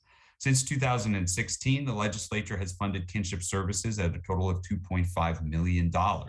This funds 14 local kinship care case management programs, a statewide information, education, and referral resource, the Kinship Navigator. I'm here to ask that the legislature choose to prioritize these families and, at minimum, restore the funds for services which have been underfunded in the executive budget. These programs are here to help kinship families navigate a complex system of benefits and services that they are eligible for, help stabilize families for a fraction of the cost of what it would cost to have them in foster care. The need to unify the kinship system of care under one umbrella has never been greater. As New York transitions into the implementation of the Families First Act, it has been estimated that kinship caregiving will increase as a result of fewer children going into foster care. Having services available to families that meet the needs they present with will be increasingly important in order to ensure that children who have been diverted from foster care stay out of foster care, can remain safely in the homes of kinship caregivers. Creating a unified statewide kinship navigator by consolidating the current programs under one entity with a presence regionally throughout the state will help streamline services for caregivers and ensure they have access to information, case management, legal and respite services. We request the legislature invest in these families by passing the Unified Kinship System of Care bill and funding the kinship service system at $10 million. Thank you. So next we have the New York Council of Family and Child Care Agencies. Good evening. My name is Kathleen Brady-Stepien. I'm the president and CEO of CAFCA, the Council of Family and Child Caring Agencies. We are a statewide membership association, and we have as our members the more than 100 community-based child welfare and nonprofit organizations around the state. Our highest priority is supporting the human services and child welfare workforce. They've been incredible heroes throughout the pandemic, going above and beyond to meet families' needs. They are essential workers that have every day gone to work securing food, PPE, and other basic needs for families, as well as keeping families safely together through prevention services and caring for children and youth in foster care. We were very pleased to see the governor's proposed 5.4% human services COLA And we note that the statute is expiring at the end of March. So we want to work together with the legislature to make sure that there continues to be an annual imperative for the executive and the state to invest in raising these workers' salaries up to keep up with inflation. We also want to work together with you to raise salaries more significantly for our workforce and to build career pathways. Workers in child welfare programs have not gotten any targeted federal aid like other human services workers have, and we need a commitment from the state to raise wages in a meaningful way so that we don't continue the high turnover and vacancy rates that we see in these programs. We strongly support the increased foster parent rates. Foster parents are so incredibly deserving of more support from the state, and we're truly glad to see that they're going to get these long overdue increases. There are two important points on that. Number one, we encourage the state to put additional money in the foster care block grant to pay for these increases so they don't land as an unfunded cost for counties. Number two, we need to ensure that MSAR rates are released on time, July 1st, so that foster parents don't see delays in getting these increases. And finally, we were very disappointed to see that the executive budget did not restore a 65% reimbursement for counties on prevention services. By all accounts, the state is in a strong financial position, and it's time to restore these cuts that came about during austerity budgeting in the past. New York's child welfare financing structure has been shown to work in massively reducing the foster care census. Let's help to continue the positive direction of reducing the foster care census by restoring this investment back to the statutorily required 65%. Thank you for the opportunity to testify. Thank you. And we go to the last member of this panel, Center for Court Innovation. Good afternoon, everyone. I'm Kate Wormfeld, Director of Family Court Programs at the Center for Court Innovation, and I want to talk to you today about the Strong Starts Court Initiative, which is a family court-based project of the Center for Court Innovation. It is a two-generational approach focusing on infants and toddlers birth to 3 years of age who are subjects of child protection cases, where courts, families, and the agencies are provided with more frequent and consistent information through monthly convenings that improve outcomes for children and families. It's based on a national model from 0 to 3. Many states, several states have now adopted it as a statewide strategy. New York State has yet to do that. So we focus on these very young children because they are the largest cohort of children entering care. There are more than 16,000 children birth to 3 who are known to the New York State Family Courts. They are also at a critical stage of development where exposure to adversity, significant adversity, including system-imposed harm, has lifelong implications. So we also know that these infants and toddlers are entering a child welfare system that is overstretched at every level and has no established expertise in infant mental health or early childhood development.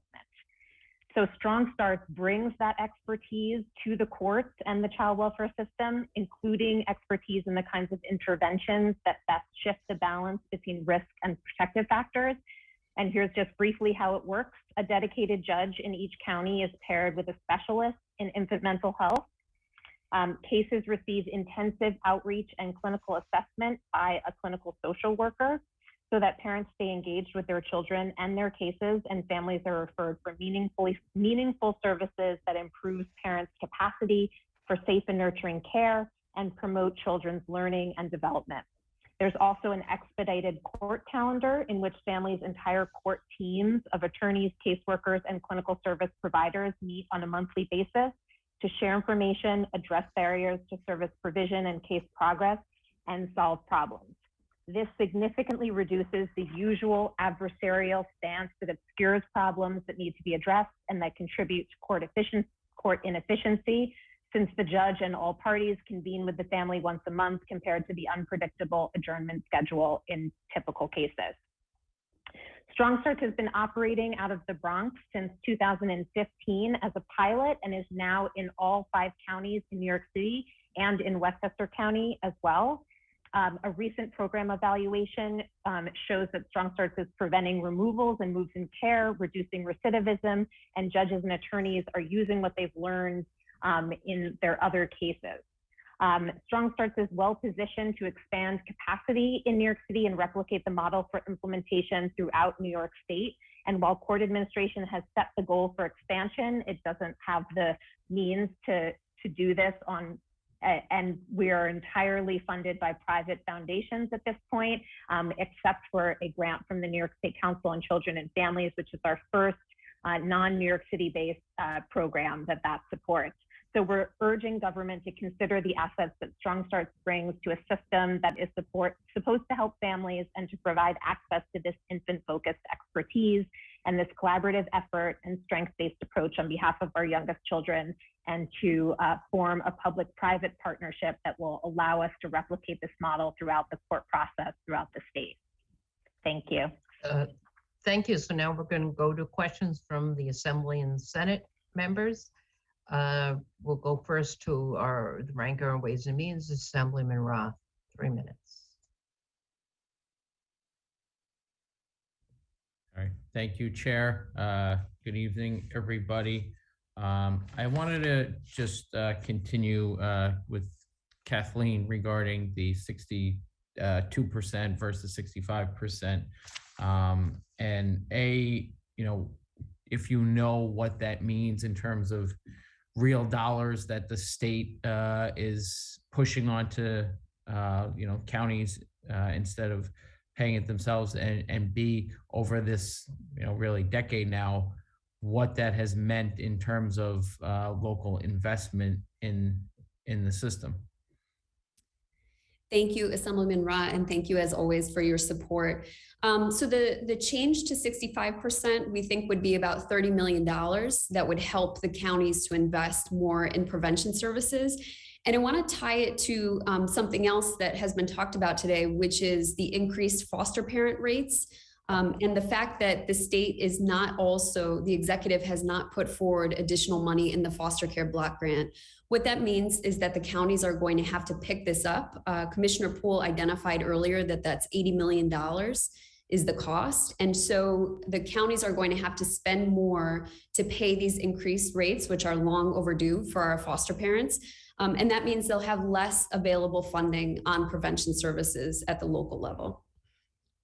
Right, and I really just think this budget year, like you said, and like so many have said, there's a lot of money out there and a lot of opportunity to undo some of the things that were frankly targeted by the previous administration and couldn't really get fully restored. So thank you for your advocacy, and hopefully this is one of the things that I think that relatively small investment relative to the size of our budget could make a big difference.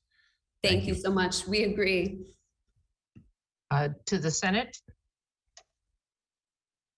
Thank you very much. We're going to start with Senator Pete Harckham. Thank you very much, Madam Chair. Good evening, everybody. Thank you all so much for your testimony.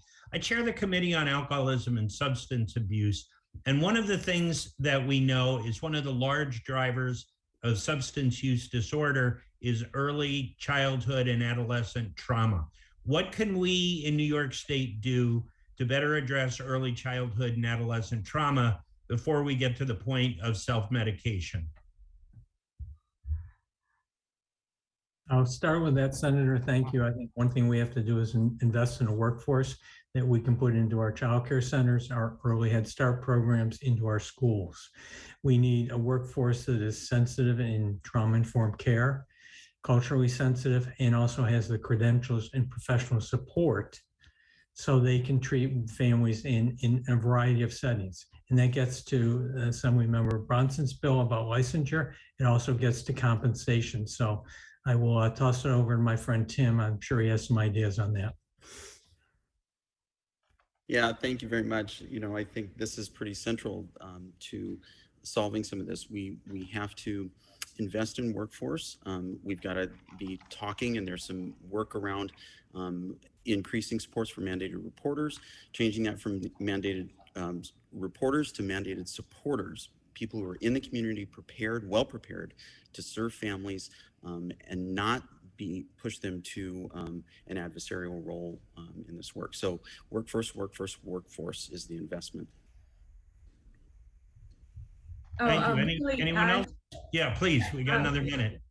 I'll quickly add that we know that after school, summer and spring learning programs are also a preventative strategy, because they provide those protective factors that help young people avoid the risk of substance abuse and misuse. And we were actually glad to see in last budget that after school was included as an allowable expense for the Cannabis Act. And so we hope that there will be the increased investments we've been asking for to help expand after school programs so that they are able to provide those preventative supports. Thank you. Anyone else? And I would just quickly add that substance use is a huge risk factor that comes up on the cases that we deal with at Strong Starts. The main thrust of the program is to interrupt those intergenerational cycles of system involvement. Many of the parents we serve were in foster care themselves, are system involved themselves, which of course we know leads to these substance use issues. So that's something that we're really dealing with at the court level, so that the court becomes a port of entry for supportive services instead of a punitive process that further involves parents in the child welfare system. Terrific. Thank you all very much. Thank you, Madam Chair. Thank you, Assembly Member. We go to Assemblyman Bronson. Thank you, Chair. And my questions are going to go to Kathleen Brady Stepien with Kafka and Bill Getman at Northern Rivers. Regarding standardizing the licensure requirements and modernizing the scope of practice for our mental health practitioners, and how that's related to the workforce problem that has existed for a long time, but has only been exacerbated because of COVID. And now I'm hearing that there are community-based organizations that are closing their intake because they can't manage the numbers and there's wait lists. Could each of you explain why it's vitally important for us to get this measure passed, hopefully in the enacted budget, why that's necessary for your workforce and necessary for the people you serve? Thank you, Assemblyman Bronson, so much for your leadership on this issue. It is critical that we include your bill in the enacted budget. We are coming up on a ticking time clock of June for the expiration of this exemption. We have workforce shortages all across the board of mental health professionals. What you said is exactly right. We have programs that are closing intake, not because they don't want to serve their communities, but because they have a shortage of appropriately licensed and credentialed mental health professionals. And so we definitely want to support you in making sure that this gets done in this year's budget so that we can make sure we have enough mental health professionals to support New York's families all across the state. And I'll toss it to my friend, Bill Getman. Thank you, Kathleen. The only thing I disagree with Kathleen on, it's not a ticking time clock, it's a ticking time bomb. We have programs that can't expand. We have, as Senator Harkin talked about, the need to get into schools, which means we need more trained and sophisticated counselors, mental health professionals, et cetera. And the other thing I want to emphasize is the schools like Rochester, Syracuse, Baruch, they have changed their curriculum and modernized it in a way that's even better than many social work schools right now. And I don't want to pick a fight here, but the profession has changed to meet the needs. We have growing demand. We have a 35% turnover rate. So we're going to lose a third of our workforce. We're not going to have a pipeline. Clinics will close. School-based programs, while we're going to want them, will never be able to open in our school districts despite federal money that can pay for them. It's just an unmitigated disaster. I mean, I can't overemphasize the impact on families, kids, the elderly. Everybody is going to be impacted by this. And our answer is going to be because we can't agree on how to diagnose appropriately. We've been talking about this for 20 years. I agree with you, Assemblyman. Let's get it done in the budget. Thank you both. Thank you, Chair.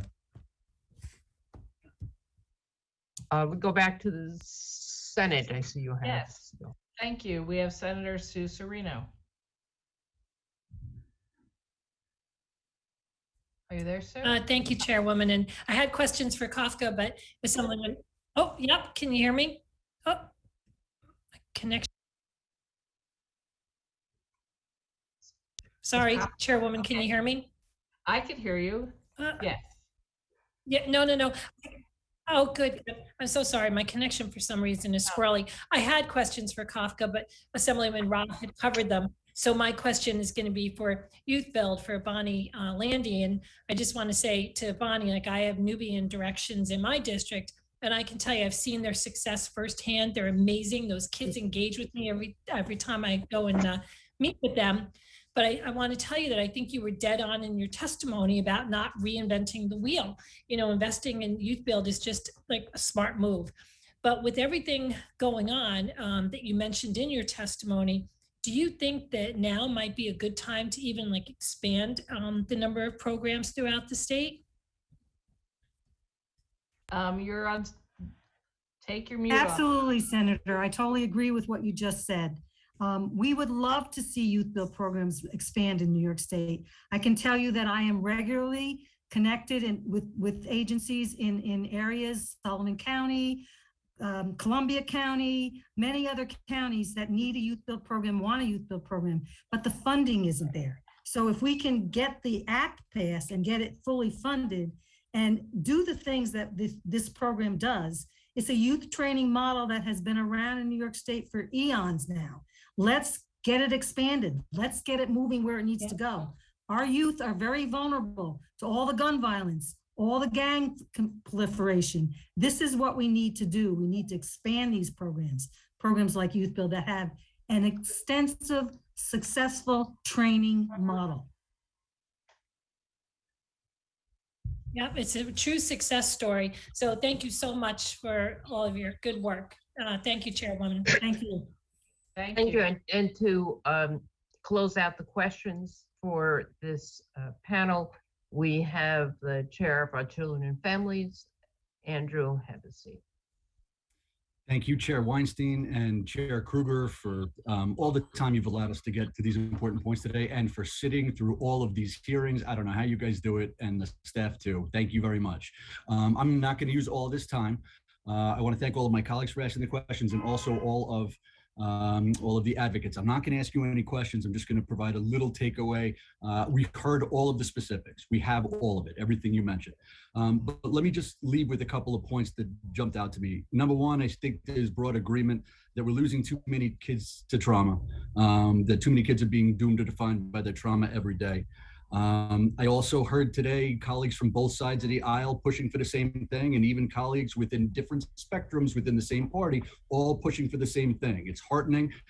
You're getting the sense that everybody is seeing this the right way. And then I want to thank Bonnie, who I have not yet talked to. But Bonnie, I think we need to talk. You hit it, and I've been missing this one. Invest in things that work. That's what we're doing in all of this. These things work. Foster parents work. Kinship parents, Ryan, we're going to keep pushing so the kinship parents are taken care of. You have my commitment on that. And then the workforces. And here's what I'm going to end with, and I hope I finally hit this. This is my final takeaway. That to do this right, we need to follow the brain and trauma science, which requires that we support the people who are the caring adults that give our kids the emotional support and the problem-solving skills they need. Because it's now up to us, because the reality is it's tough out there for kids these days. They're getting attacked from every angle. There's rampant poverty, there's rampant abuse, there's pandemic. These kids are having trouble. They need a stable adult in their life. That's why every one of these programs is crucially important. And that's why we decided to go to help all of them. So thank you all for making the case for us. It's now up to us in the legislature to go deliver. Thank you, everybody.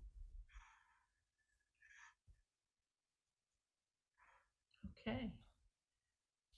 Anyone else have their hand up? I don't.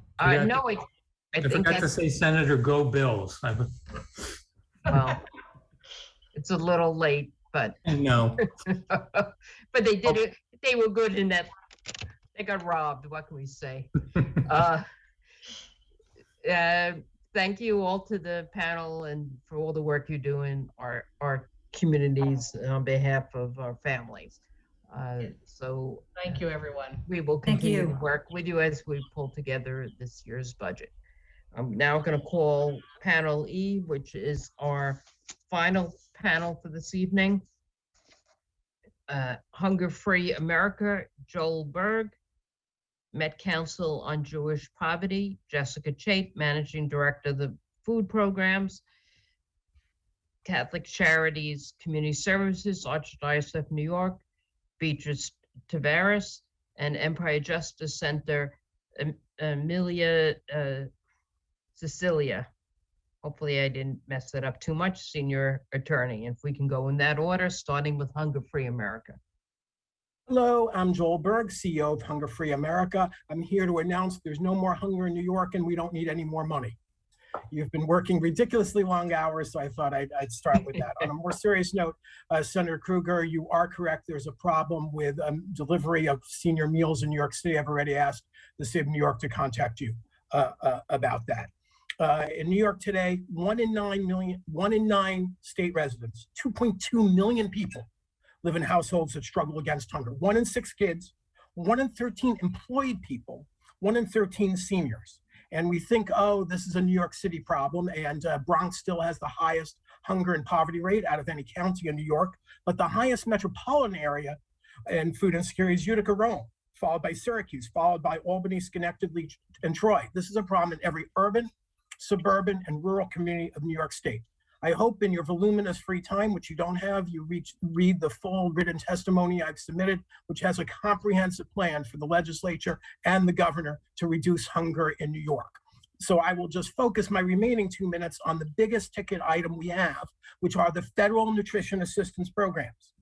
This year, the SNAP program is set to spend $8.8 billion, that's billion with a B, of federal funds.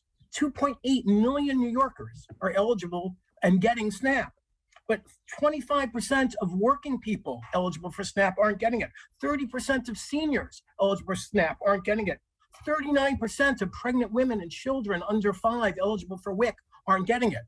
And so I know everyone loves Nourish New York and we strongly support, and everyone loves the Thanksgiving era turkey giveaways and cutting ribbons at food programs, but by far the most cost-effective and sensible way to fight hunger in New York is to use limited state funds to increase federal funding. Every dollar the state spends on SNAP outreach will generate $30 to $60 worth of federal benefits. Even SNAP is going to spend about 176 times more what Nourish New York's going to spend. And that's all federal money, and Nourish New York is mostly or all state money. Even if you increase SNAP by 5%, that would be $440 million more to fill the grocery carts of low-income people at farmers markets, corner stores, bodegas, supermarkets. Just that increase would be 9 times the dollar amount of Nourish New York.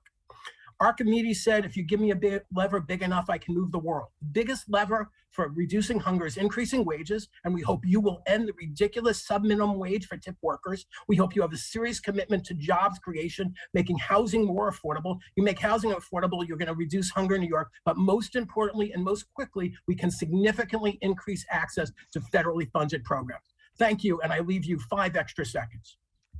We'll take that. Next, we go to Met Council on Jewish Poverty.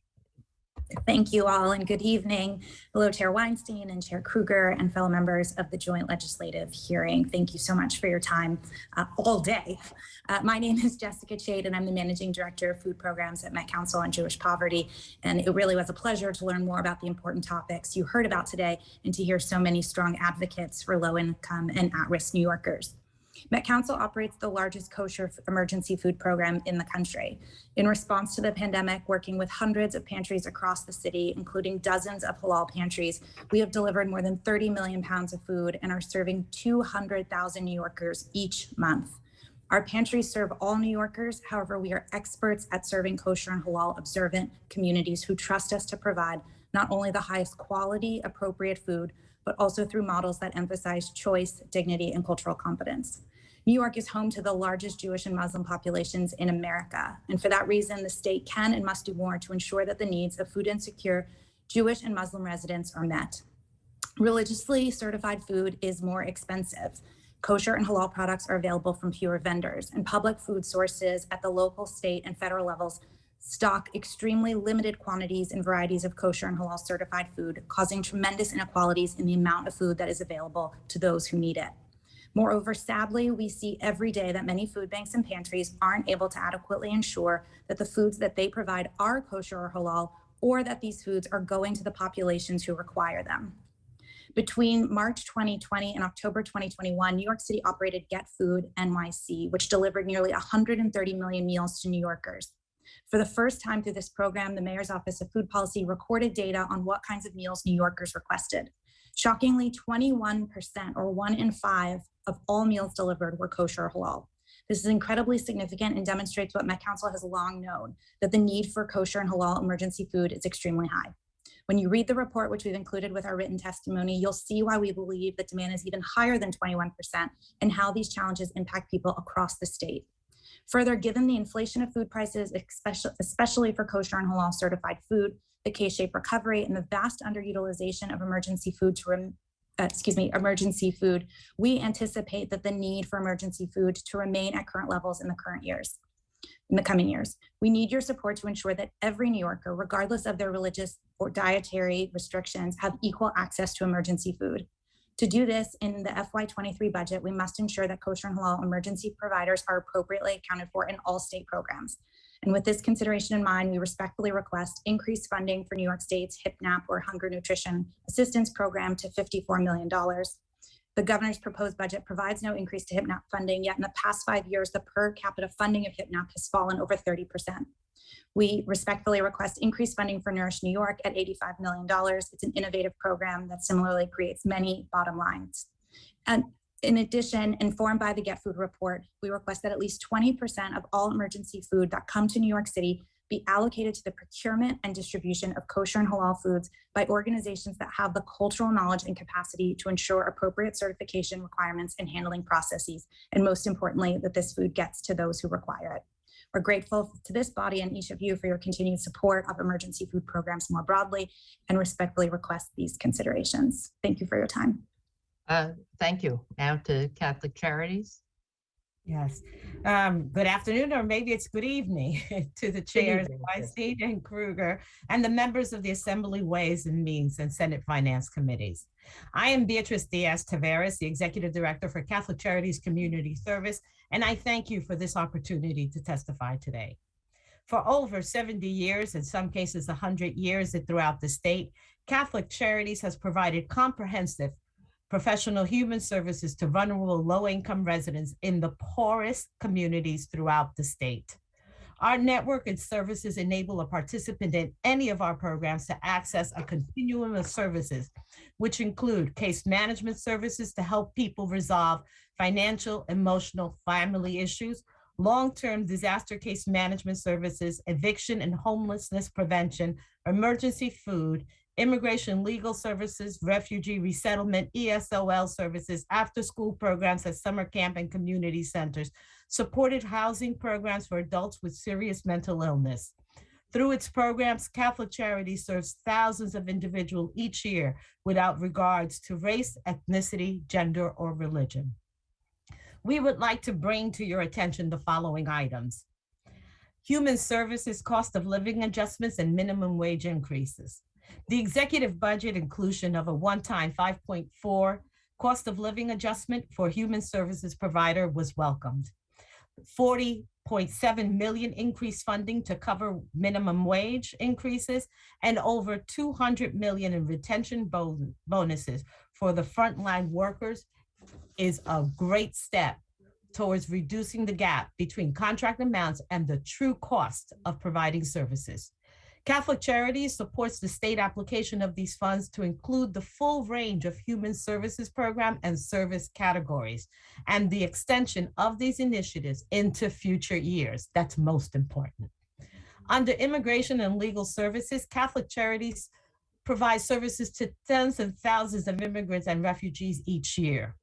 And Catholic Charities, we are asking for public support that would allow it to bring these vital services to more communities and increase the breadth of services we offer. Catholic Charities urges the legislator to preserve and enhance the executive budget's inclusion of $12 million for the Liberty Defense Project and the Pro Bono Project to ensure all immigrant New Yorkers access to free, quality legal counsel. I would like to jump to affordable housing.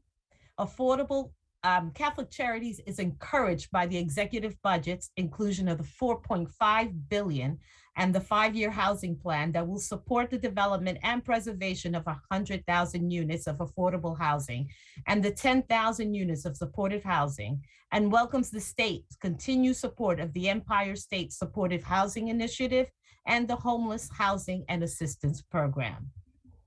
In addition, Catholic Charities supports the increased assistance and resources for the Rental Assistance Program that help the unemployed, and for the state and local support of similar programs that grant access to market rate housing and assist those, including immigrants, who are ineligible for federal assistance. The executive budget's increased allocation for the legal representation for the eviction cases program will help to provide much needed aid for tenants struggling to remain in their homes, and the establishment of a state refundable tax credit for individual and families with under 80% of the area median income for rent paid in excess of 30% of their monthly adjusted income. Finally, I have to put in a plug for Nourish New York. It was a much welcome that we were able to distribute good produce, New York State produce, to so many families. Not only did it help our families, but it also helped the farmers. And I would be amiss if I didn't say we really do need continued funding for Nourish New York. On behalf of New York Most Vulnerable and Catholic Charities, thank you for this opportunity. Thank you all. I don't see hands raised. I actually had a question for. There was a fourth person on the panel. Empire Justice Center. Oh, you're right. I'm sorry. And it's not even close to midnight, Senator. It's been a long day for you. Empire Justice, yes, Amelia. Yes, thank you so much. Good evening to chairs and committee members. My name is Amelia Sicilia. I'm a senior attorney at the Empire Justice Center. I appreciate the opportunity to testify today. Empire Justice Center is a statewide legal services and advocacy organization for low-income New Yorkers. Support for New York's human services remains urgent. As has been recognized throughout today, COVID has been devastating to those who are low-income, elderly, or have medical conditions, most especially in Black and Brown communities.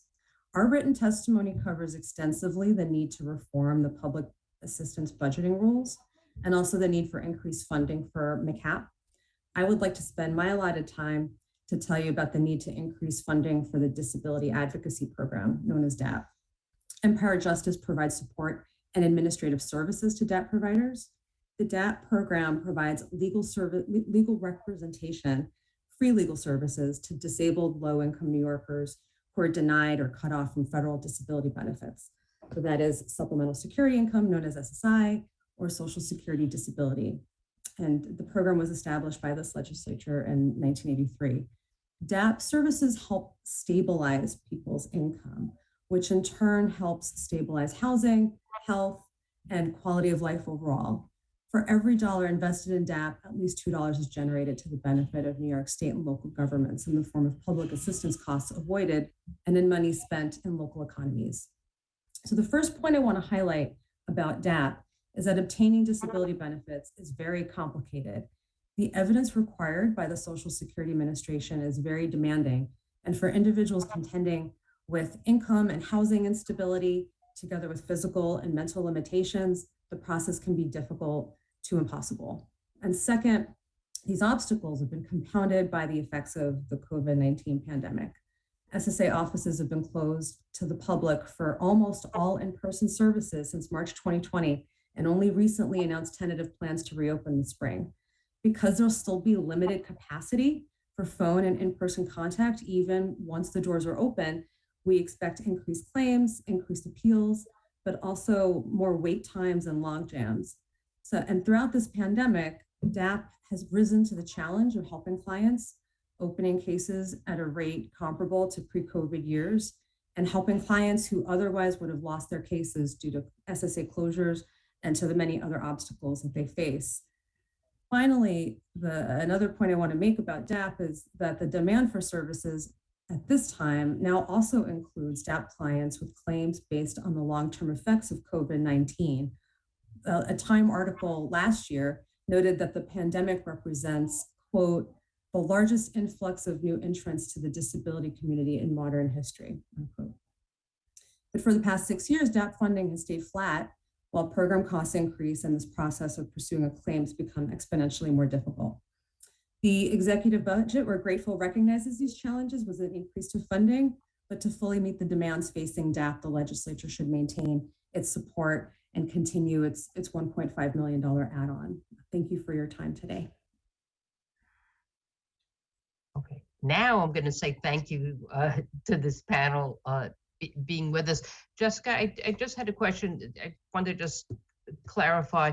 When you said that kosher food goes to people that don't necessarily request kosher, that's because when food comes into the food pantry, that groups that don't necessarily need kosher or halal food have access to food. Like if it's kosher tuna fish, they don't care whether it's kosher or not, it's tuna fish and they take it. So that you're saying that we need to somehow segregate kosher food for kosher and for people who are kosher observant and halal observant to maximize the food that we have. Do I get it right? Yes. I mean, ideally, right, the important framework to think about is if food is kosher, anyone can eat it, or halal, almost any. I mean, halal is a little bit more tricky, but certainly with kosher, everyone can eat it. When it's not kosher, then you are excluding, people from accessing that. And what we found with our work with many of the halal pantries and communities we work with is that in many cases, kosher food is an acceptable alternative. Not always, but it is often the case.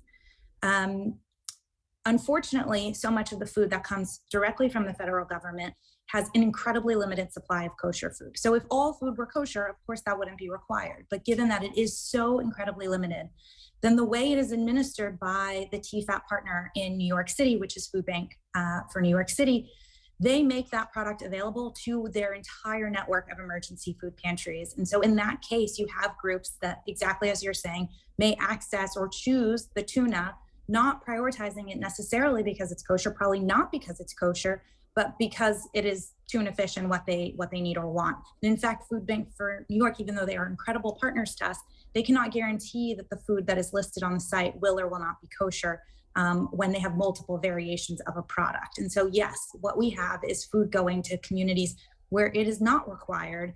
And as a result, the food that is required is not getting to the communities where it is needed. Thank you. We have a number of, we have a senator at least one who has questions. So let's turn it over to Senator Krueger. Thank you very much. I want to thank all four panelists. I feel like it's a flashback to my previous life with all of the topics raised here tonight. Joel Berg knows that I've been working on food stamp SNAP outreach pretty much his entire life. I'm older than him, but I think his entire life. And he's 100% right. Every dollar we can bring in food stamps from the federal government is worth far, far, far more than that to our economy, to our businesses' economy, to our farmers' economy, because you don't do anything with SNAP but buy local food, eat it, and create jobs. So the state should do more, can do more, and thank you for highlighting that. Met Council on Jewish Poverty, I also spent much of my life on emergency food programs and started the New York City Food Bank. And my only concern with your analysis is what we wouldn't want to do is have some kind of system of emergency food that appeared to discriminate for or against any given individual or community. Now, of course, kosher food and halal food are significantly more expensive also, so we need to balance those needs, but I wouldn't want a two-tiered system of emergency food, even though I don't want anybody to have to go to emergency food programs. Catholic Charities, I used to do eviction prevention services with you all, and the Empire Justice Center, I used to run a benefits access program, and I can't emphasize enough how important the DAP model is for helping people with extreme disabilities finally get on the federal benefits they deserve, which are a much more enriched benefit than the state benefits. So it's also, you help people through your legal services offices get people a benefit that results in their receiving a higher level of benefit than what they end up with on public assistance, and it's the feds paying for it. So I just wanted to thank you all for your work, and it all improves people's lives and actually saves the state money. So thank you very much. Thank you. I'm going to go to Assemblywoman Rosenthal. Hi, thank you, Aline, and thank you to all the panelists for waiting it out. But it's not that late because yesterday's went on till, I don't know, midnight or something. So I wanted to ask Amelia about DAP just a little bit. You asked for increased funding, and we certainly know the importance of the DAP program. How do you think you could best use that funding? Like, explain how essential it is to the program. Sure. Well, I think it's important just to keep in mind the trajectory of the budget for the program, where we saw funding cut. I believe it was in the aughts, and funding was increased most recently in 2016, but it really is only kind of with the increase in the executive budget now, essentially making us whole from many years of underfunding. So we are now facing the most complex cases, and that are both as the result of Social Security rules and processes becoming more challenging, and then compounded with COVID-19. So additional funding would help us address all the extra work that's being done right now by DAP providers to help with every little aspect of communication and navigation of SSA while it's been closed and so limited and so difficult to access. Also, difficult to obtain the necessary medical records. All those things are taking a lot more extra advocate hours.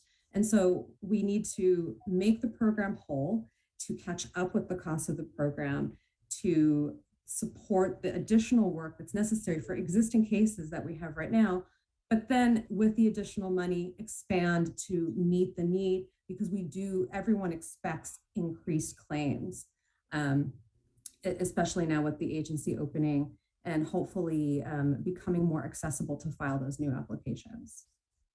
Okay, you make a convincing case.